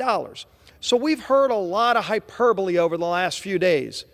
Just here on this House floor, we've heard from the other side of the aisle, Madam Chair, about millionaires and billionaires. For some reason, it seems like if somebody's successful in America, the other side of the aisle wants to demonize them, as if that's wrong. But clearly, if you read this bill is not about millionaires and billionaires. This bill is about whether or not you're going to stand up for the middle class of America, who will be devastated if this bill fails. A lot of times when we come to the House floor, Madam Chair, you can vote for or against a bill. And maybe the bill does good things, maybe you think the bill does bad things, and if you vote against the bill, nothing happens. And some days, nothing happening is a good day. Today, if nothing happens, it's not nothing that happens. A no vote. And let's be clear, you've got options, Madam Chair. You can vote yes to pass this resolution and get this process of budget reconciliation started, or you can vote no, like all of my colleagues on the other side of the aisle brag they're going to do. So if that's the case, Madam Chair, and maybe I can persuade a few because maybe they don't know this, because clearly they haven't read the bill. You hear them talking about Medicaid over and over and over again, cuts to Medicaid, cuts to Medicaid. Clearly they haven't read the bill, because if you read the bill, the word Medicaid is mentioned a total of 0 times in the bill. 0. But that's all they want to talk about. If you read the bill, you would talk about what this does to engage 11 different committees in this Congress, 11 committees, to start a process called budget reconciliation, where they will go into open hearings on C-SPAN. Everybody in America can watch the deliberations, where there will be a discussion about how to get this country back on track, which the people of this nation are hungering for. Not people yelling and screaming and telling lies and trying to scare people with false information. We are here to talk facts. And the facts are a no vote imposes $4.5 trillion in taxes that primarily hit middle and low income families, not the millionaires and billionaires that they seem to want to demonize. You know, we're trying, for example, and you heard President Trump at every rally talk about no tax on tips. Now, clearly the other side of the aisle was against that. They wanted everybody's taxes to go up. They said they were against renewing the Trump tax cuts, let alone adding things like no tax on tips. And so we know they were against making sure that those people that work for tips don't have to pay taxes on it. Well, who are those people that work for tips? Last time I checked, Elon Musk does not work for tips, Madam Chair. The billionaires aren't the ones working for tips. In fact, we went back and checked. There's over 6 million Americans in this country, 6 million, that actually do work for tips. And what is their average salary, Madam Chair? Is it $1 million? Is it tens of millions? Is it $1 billion? No. In fact, the average salary for tip workers is $32,000 a year. That's who we're helping in this bill. If you vote no, you're saying to those tip workers who are struggling, some of them may be working 2 or 3 jobs. They're not the millionaires and the billionaires. They might actually be able to take a family vacation for the first time if they don't have to pay tax. If the 87,000 new IRS agents that they created in the last administration are not unleashed on them to go audit them to try to make them pay more money on their tip money, which is what is happening, we say no, they shouldn't have to pay taxes on those tips, Madam Chair. And the other side of the aisle says no to that. And they hide behind Elon Musk. They hide behind billionaires and millionaires. Except it's not the millionaires and billionaires that we're trying to help. They want to confuse the voters of this country so that when they vote no, the middle class of America doesn't realize in revolt that they just voted with their no vote to impose a $4.5 trillion tax hike on the middle class of this country. Look at the big number. Every income level tax goes up. You pay income taxes in America. If the other side of the aisle, Madam Chair, votes no, everybody's income tax rate goes up in America. But who are those folks? 145 million families. Not 145 million people. I'm talking about 145 million families in America who make less than $1 million. Will see their taxes go up. Go up. A tax increase, not on the millionaires and billionaires, if they vote no, but it's a tax increase primarily on middle and lower income families. Why aren't they telling us that? Why haven't they said that on this House floor? Because they don't want the American people to know the truth. They want to create class warfare and try to divide the country against itself.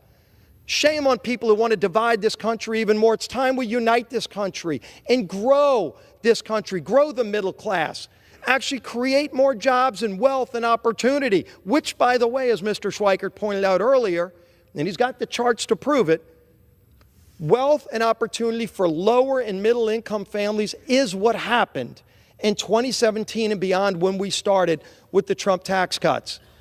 And just because they don't like the person whose name is behind those tax cuts, they want to try to demonize them. But the facts still remain. Who benefited the most? The low and the middle income. We were losing our middle class in America in the decade before we passed those tax cuts. Why? Go look at the record, the facts. We were losing great American company after great American company moving out of America. They were leaving the country. Why? We had the highest corporate tax rate in the world. Now, the other side would say, stick it to them even more, raise tax rates even more. By the way, there are laboratories of democracy where that's been tried.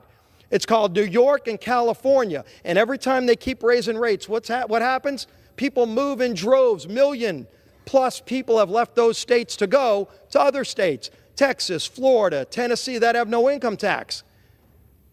So sure, you're seeing it happen in America, but what happens if they destroy America's system? Where do you go?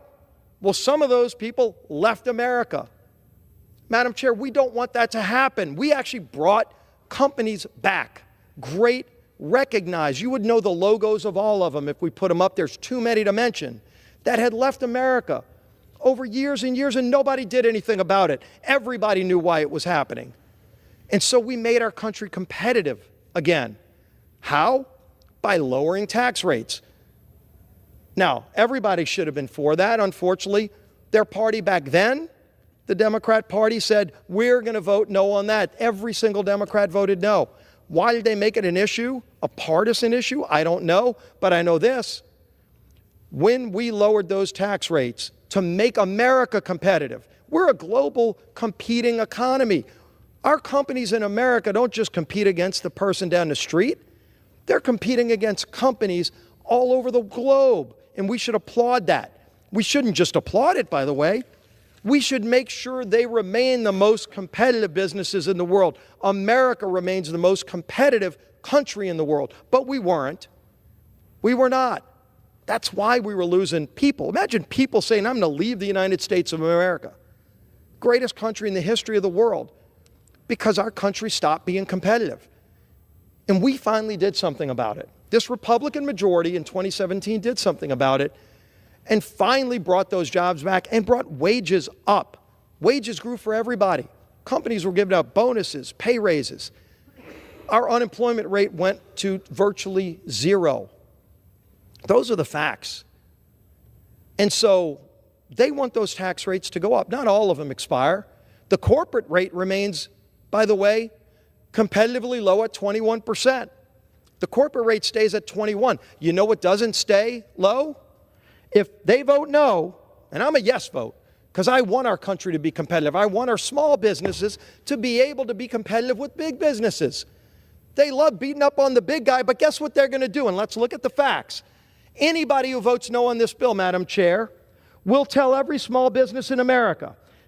It's a provision of the tax code called 199A. And if you're not a small business, you've probably never heard of 199A. But you know what?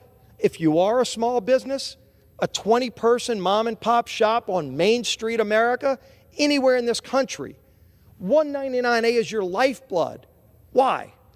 Because that's what allows you as a small business, a 10, 15, 20-person American dream story. You started your own business. But you can now compete and pay the same tax rate as the big global multinational corporation, who's at 21. But what happens, Madam Chair, if they vote no? And again, the no vote does not mean nothing happens.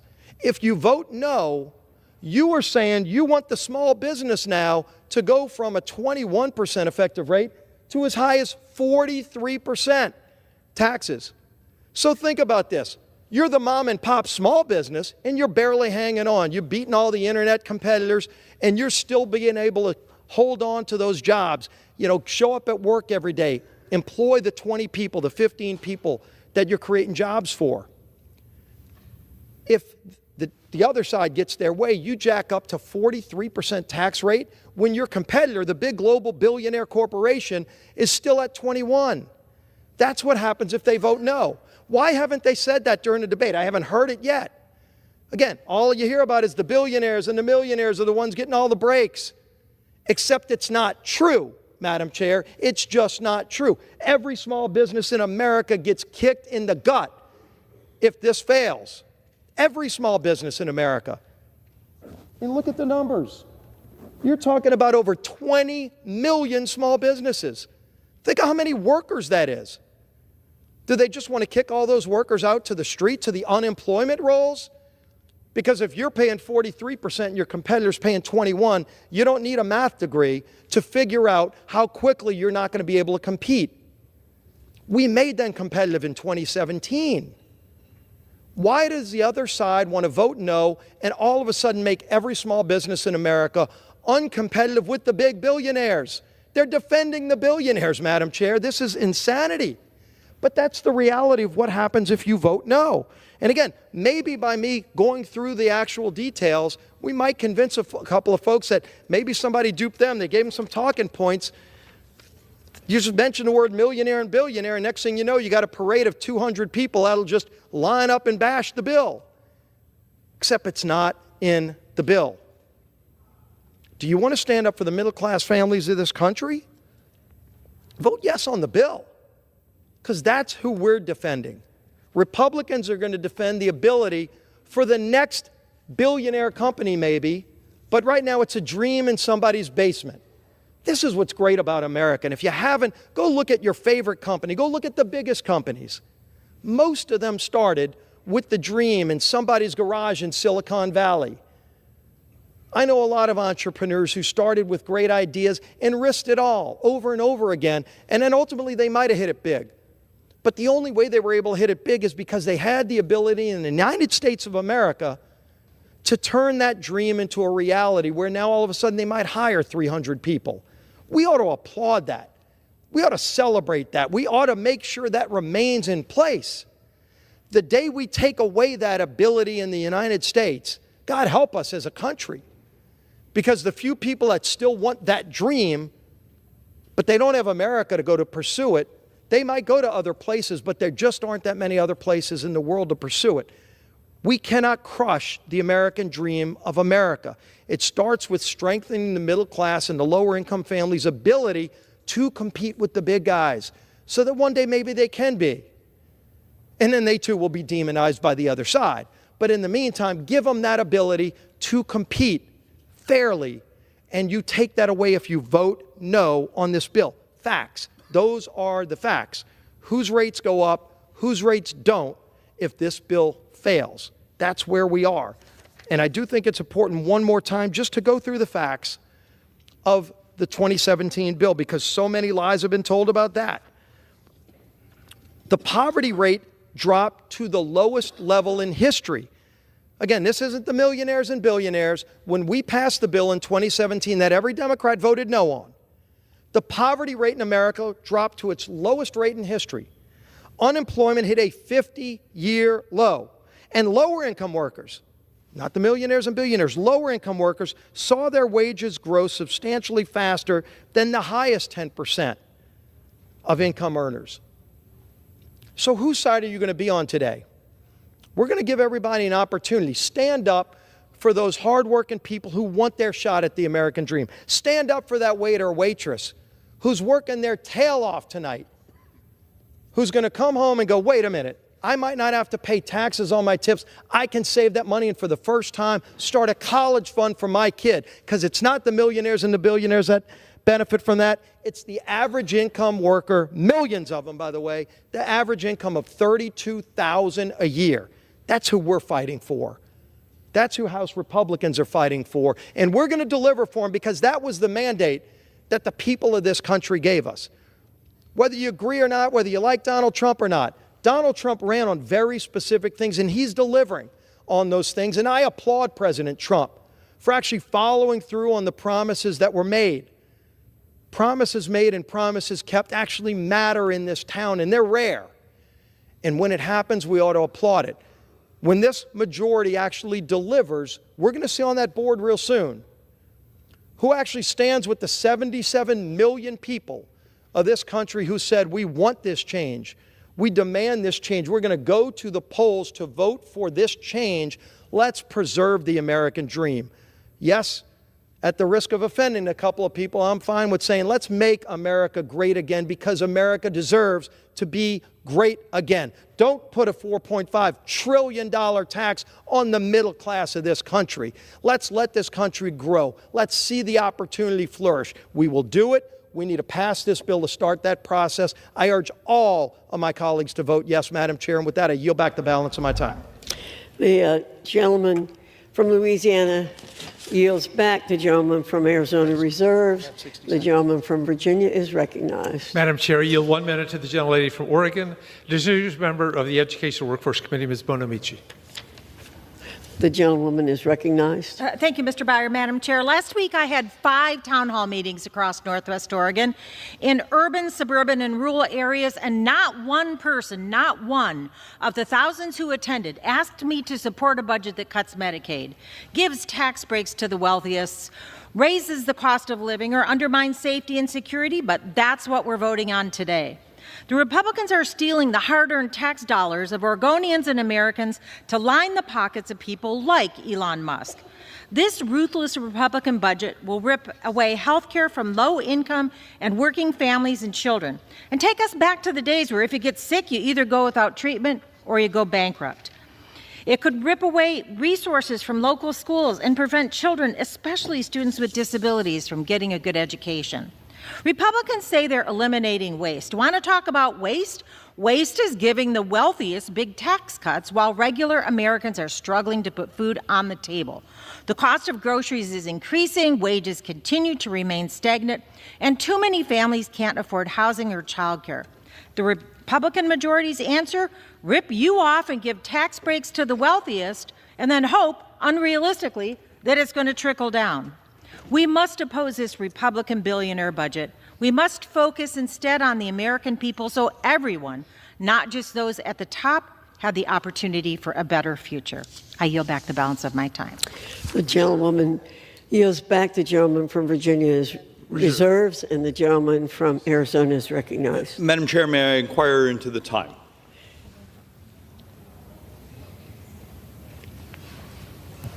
The gentleman from Arizona has 9 minutes remaining. The gentleman from Virginia has 13 and a half minutes remaining. Madam Chair, I reserve. Gentleman from Arizona reserves. The gentleman from Virginia is recognized. Madam Chair, I yield 1.5 minutes to the gentleman from California, the ranking member of the Veterans Affairs Committee, Mr. Takano. The gentleman from California is recognized. I thank the gentleman from Virginia for yielding. Madam Speaker, as the ranking member of the House Committee on Veterans Affairs, I rise today in complete opposition to the Republican rip-off budget resolution. Let's be clear. This is a tax break for billionaires like Elon Musk, paid for by working people, including millions of our veterans. The Republican rip-off cuts at least $880 billion from Medicaid, the program that 80 million Americans, including 9 million veterans, rely on for health insurance coverage. This extreme budget also cuts $230 billion from SNAP. Every year, SNAP helps almost 43 million Americans, including over 1 million veterans, put food on the table. But Republicans aren't just going to leave American veterans without health care or make them go hungry. They also want to take a chainsaw to VA, attacking the very people who provide care to the veterans who've served our country with honor. This is completely unacceptable, and I urge every member to oppose this abomination of a resolution that uses veterans as a piggy bank to pay for a billionaire tax break. I yield back. The gentleman from Virginia reserves. The gentleman from Arizona reserves. The gentleman from Virginia is recognized. Madam Chair, yield 1 minute to the gentleman from Nevada, a distinguished member of the Ways and Means Committee, Mr. Horsford. Gentleman is recognized for 1 minute. Thank you, and to the gentleman for yielding. I rise today not in favor or opposition. I rise in defense.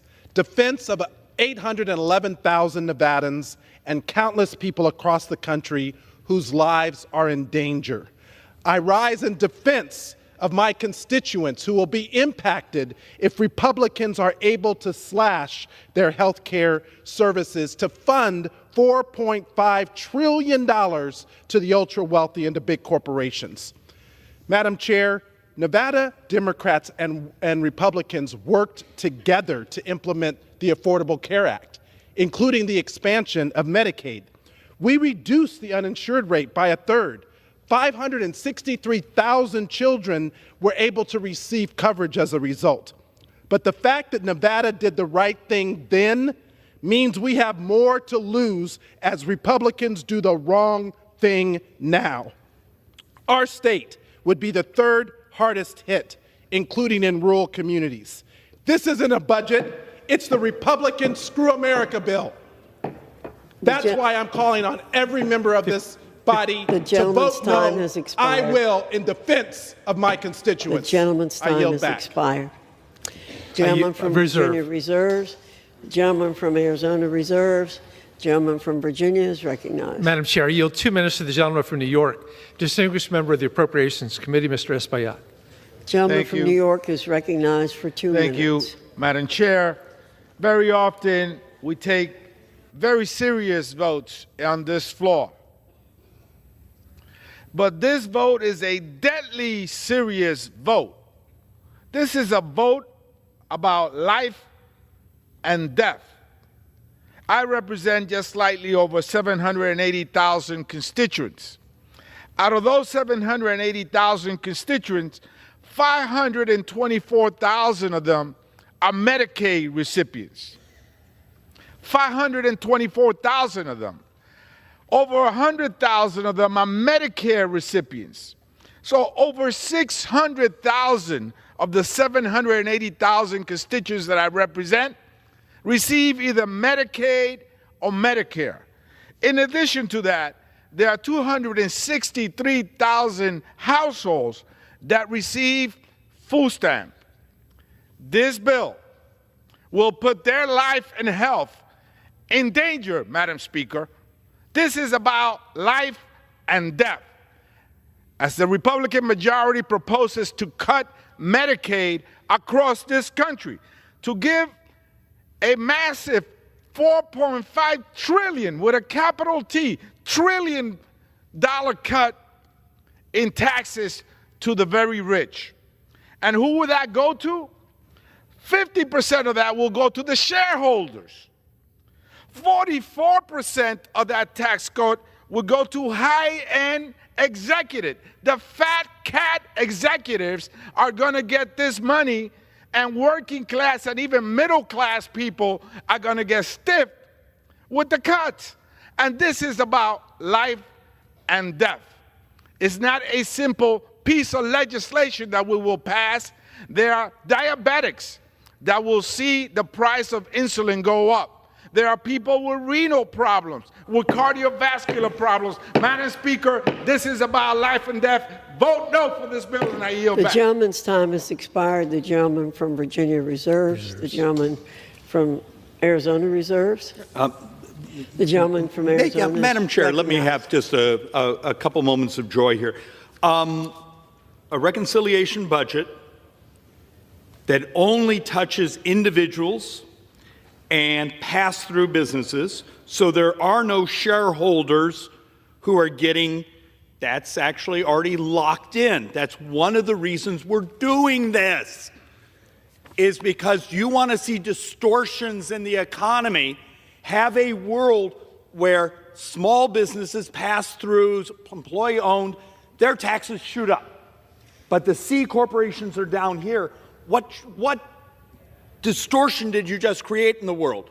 I'm a C corporation. I'm buying everyone else. You want to see the big get bigger? It's one of the reasons you have to do this. But also, I beg my brothers and sisters, have a different view, but actually just try to get the most basic facts correct here. And with that, Madam Chair, I reserve. Gentleman from Arizona reserves. The gentleman from Virginia is recognized. Madam Chair, I yield 1.5 minutes to the gentlelady from New Mexico, a distinguished and unenviable member of the Rules Committee, Ms. Lezer Fernandez. The gentlewoman from New Mexico is recognized.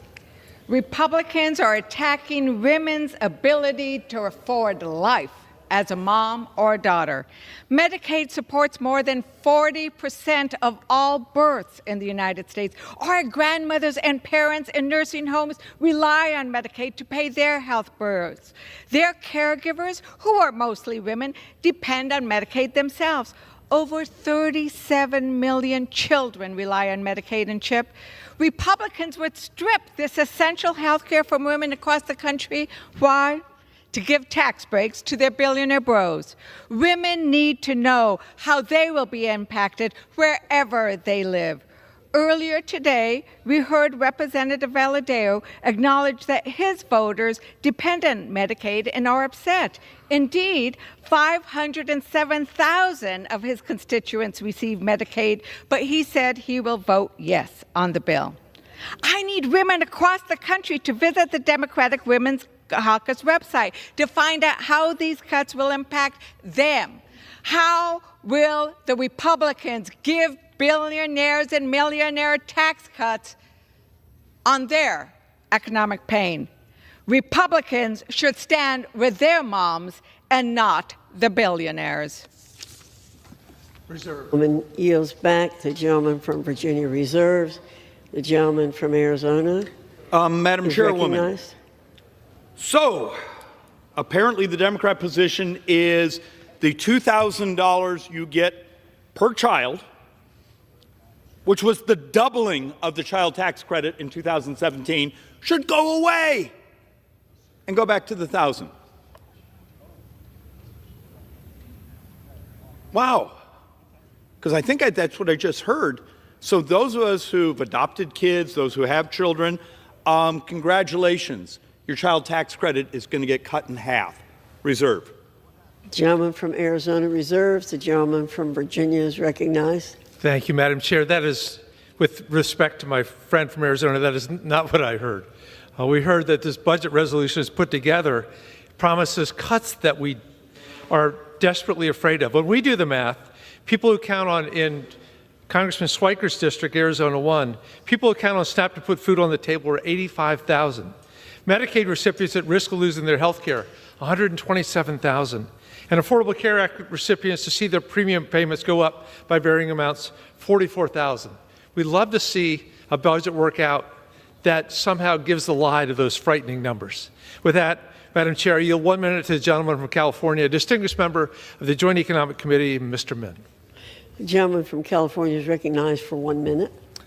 Thank you, Madam Chair. I rise today in opposition to the disastrous GOP budget resolution.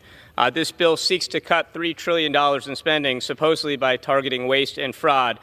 But the entire domestic discretionary budget is only $917 billion. The math simply doesn't add up. There's only one way to get to $3 trillion in cuts, and that's to slash Lifeline programs, including nearly $1 trillion in cuts to Medicaid. Under the GOP budget, over 136,000 of my constituents would lose their health care, including over 42,000 children. This budget would also take food away from hungry children, deny health care to sick veterans. So why are House Repubs pushing such an immoral and cruel agenda? Not to reduce our deficits. In fact, their budget adds nearly $1.6 trillion a year to our debt. No, it's to pass tax cuts for billionaires and foreign investors. In fact, over $350 billion of these same tax cuts went to foreign investors over the last 10 years. Let's be clear. If this budget passes, kids are going to go to bed hungry so that we can give more money to Elon Musk and investors from Saudi Arabia, China, and Russia. This is immoral. It's wrong. I urge my colleagues to oppose this horrible budget measure. Gentleman's time has expired. The gentleman from Virginia reserves. Madam Chair, reserve. The gentleman from Arizona reserves. Gentleman from Virginia is recognized. Madam Chair, you yield 1.5 minutes to the gentleman from New Mexico, a distinguished member of the Agriculture and Armed Services Committee, Mr. Vasquez.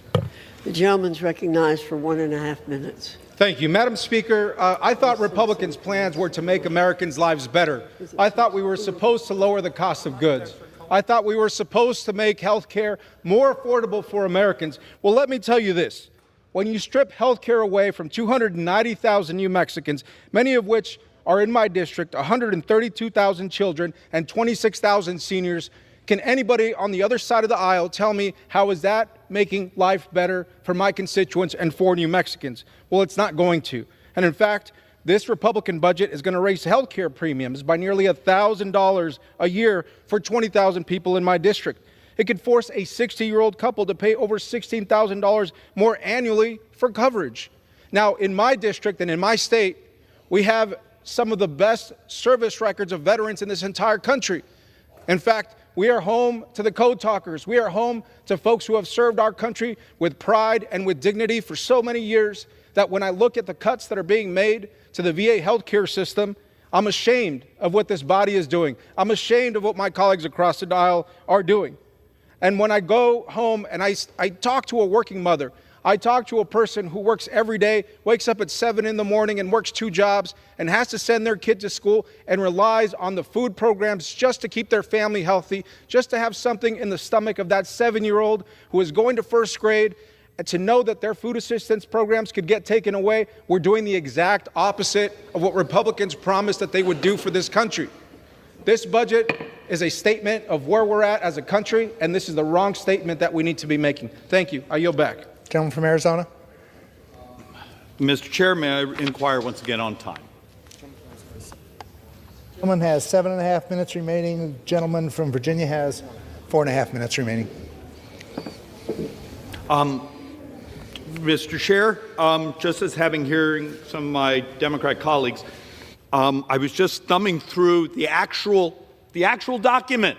I know this is crazy and literacy being sort of a lost art, But I'm trying to find where this heresy, these cuts, now look, there's a discussion here that basically says we need not to just purely stick this on the debt and deficit.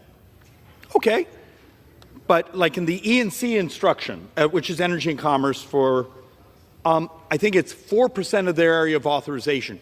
You're telling me after the hundreds of hours idiots like me have come behind this microphone and done presentations showing the distortions, the waste and fraud, the misallocation, the lack of use of technology, the duplications, you can't produce 4%?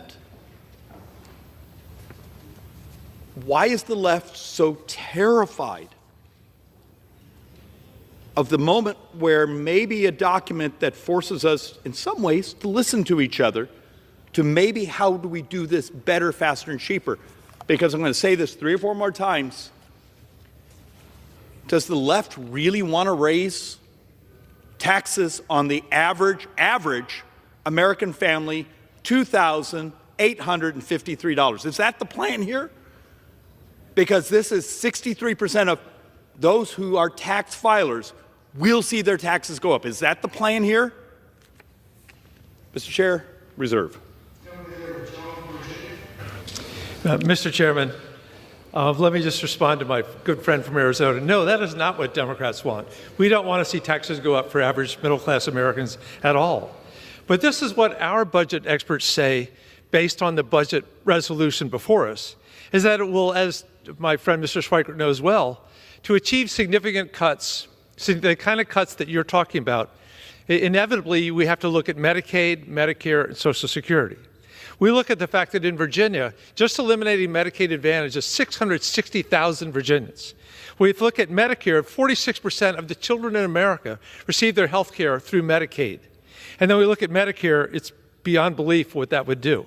I am looking forward to somehow seeing how you achieve the massive budget cuts that are in this resolution without touching those. That's why you've heard so much concern today about what this will do to the average American people. It's not that we don't want to revisit not raising taxes on the American public.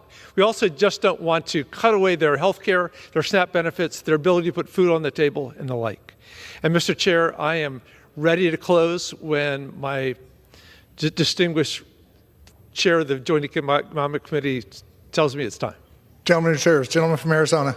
Mr. Chairman, just because I want to help out, because I know this is heresy around here, truly one of my favorite members to work with, even though we're on different sides of the aisle, you may want to retract the word Social Security, which you just said, because you know Social Security cannot be allowed in any of this package. Happy to retract it. And with that, I reserve. Mr. I also noticed that our anxiety about Social Security will not go away. Oh, no, and who else has been working for a decade now to save it? Because remember, in 2033, about halfway through the year, the trust fund is gone. And is that a Republican or Democrat problem? I would say it's a morality problem. We will be doubling senior poverty in America in 8 years. And how often are we allowed to come talk about it? With that, Mr. Chair, I reserve. Gentleman reserves. Gentleman from Virginia. Mr. Chair, I'm ready to close. And in doing so, let me first begin that my good friend John Larson on the Ways and Means Committee has for years promoted Social Security 2100, which would actually fix it for the rest of this century. Mr. Chairman, President Trump and the Republican majority were elected last November to deliver on a simple promise to lower costs for Americans. Unfortunately, this budget does not do that. My Republican friends have decided that providing billions of dollars in tax breaks for a few millionaires and billionaires is worth ordinary Americans bearing, as Elon Musk put it last year, some temporary hardship. That hardship brought about this budget will come in many forms and may not mean much to the richest man in history, but will certainly mean a lot to ordinary people. It will grow our debt by $4.6 trillion. It will lead to higher interest rates and raising prices on goods that Americans pay every day. And it will cut crucial government services that keep us safe, healthy, and productive. And it will strip health care and food assistance from tens of millions of Americans who are already struggling to make ends meet. And what are Americans getting in exchange for this hardship? Tax cuts for billionaires and corporations that they do not need and that our country cannot afford. This is a bad deal. I urge all of my colleagues to reject this proposal. Thank Thank you, and I yield back. Gentleman yields back the balance of his time. Gentleman from Arizona. Mr. Chairman, I am prepared to close, but I'd like to inquire in time.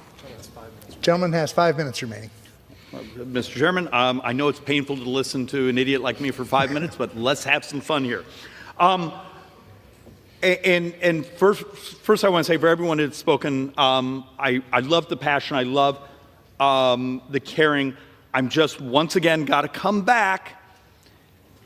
So this is a reconciliation budget. It basically builds boxes. It's boxes for here's your authorization. You can go more, but you can't go less. Okay, I'm on the other side.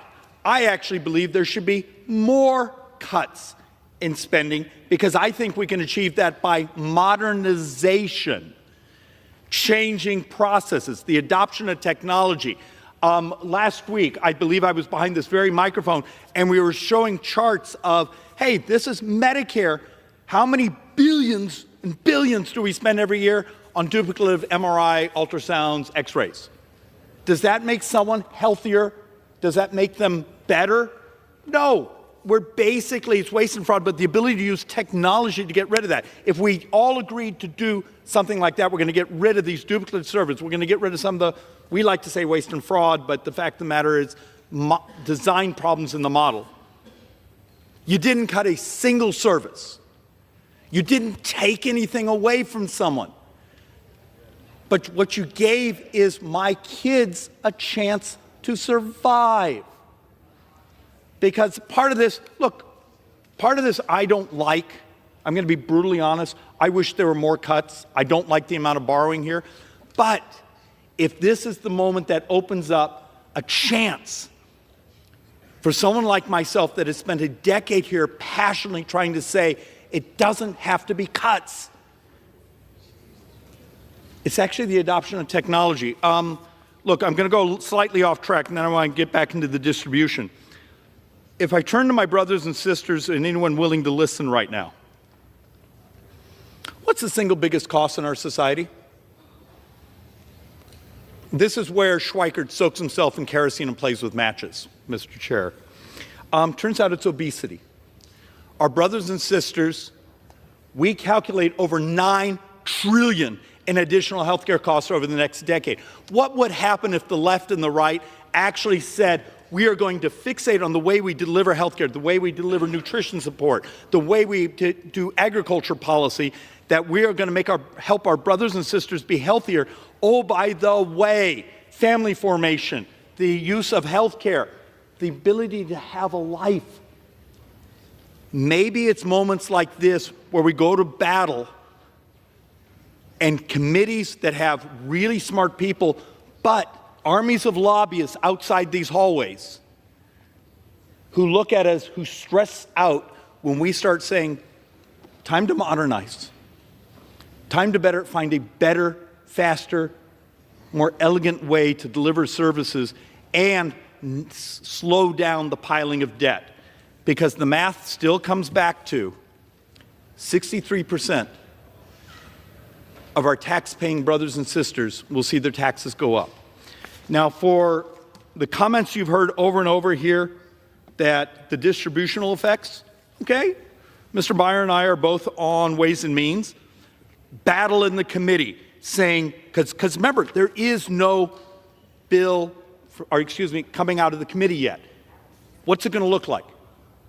Do we actually have to make elegant changes? Are there things we can agree as a body that will maximize economic growth? Because at some point,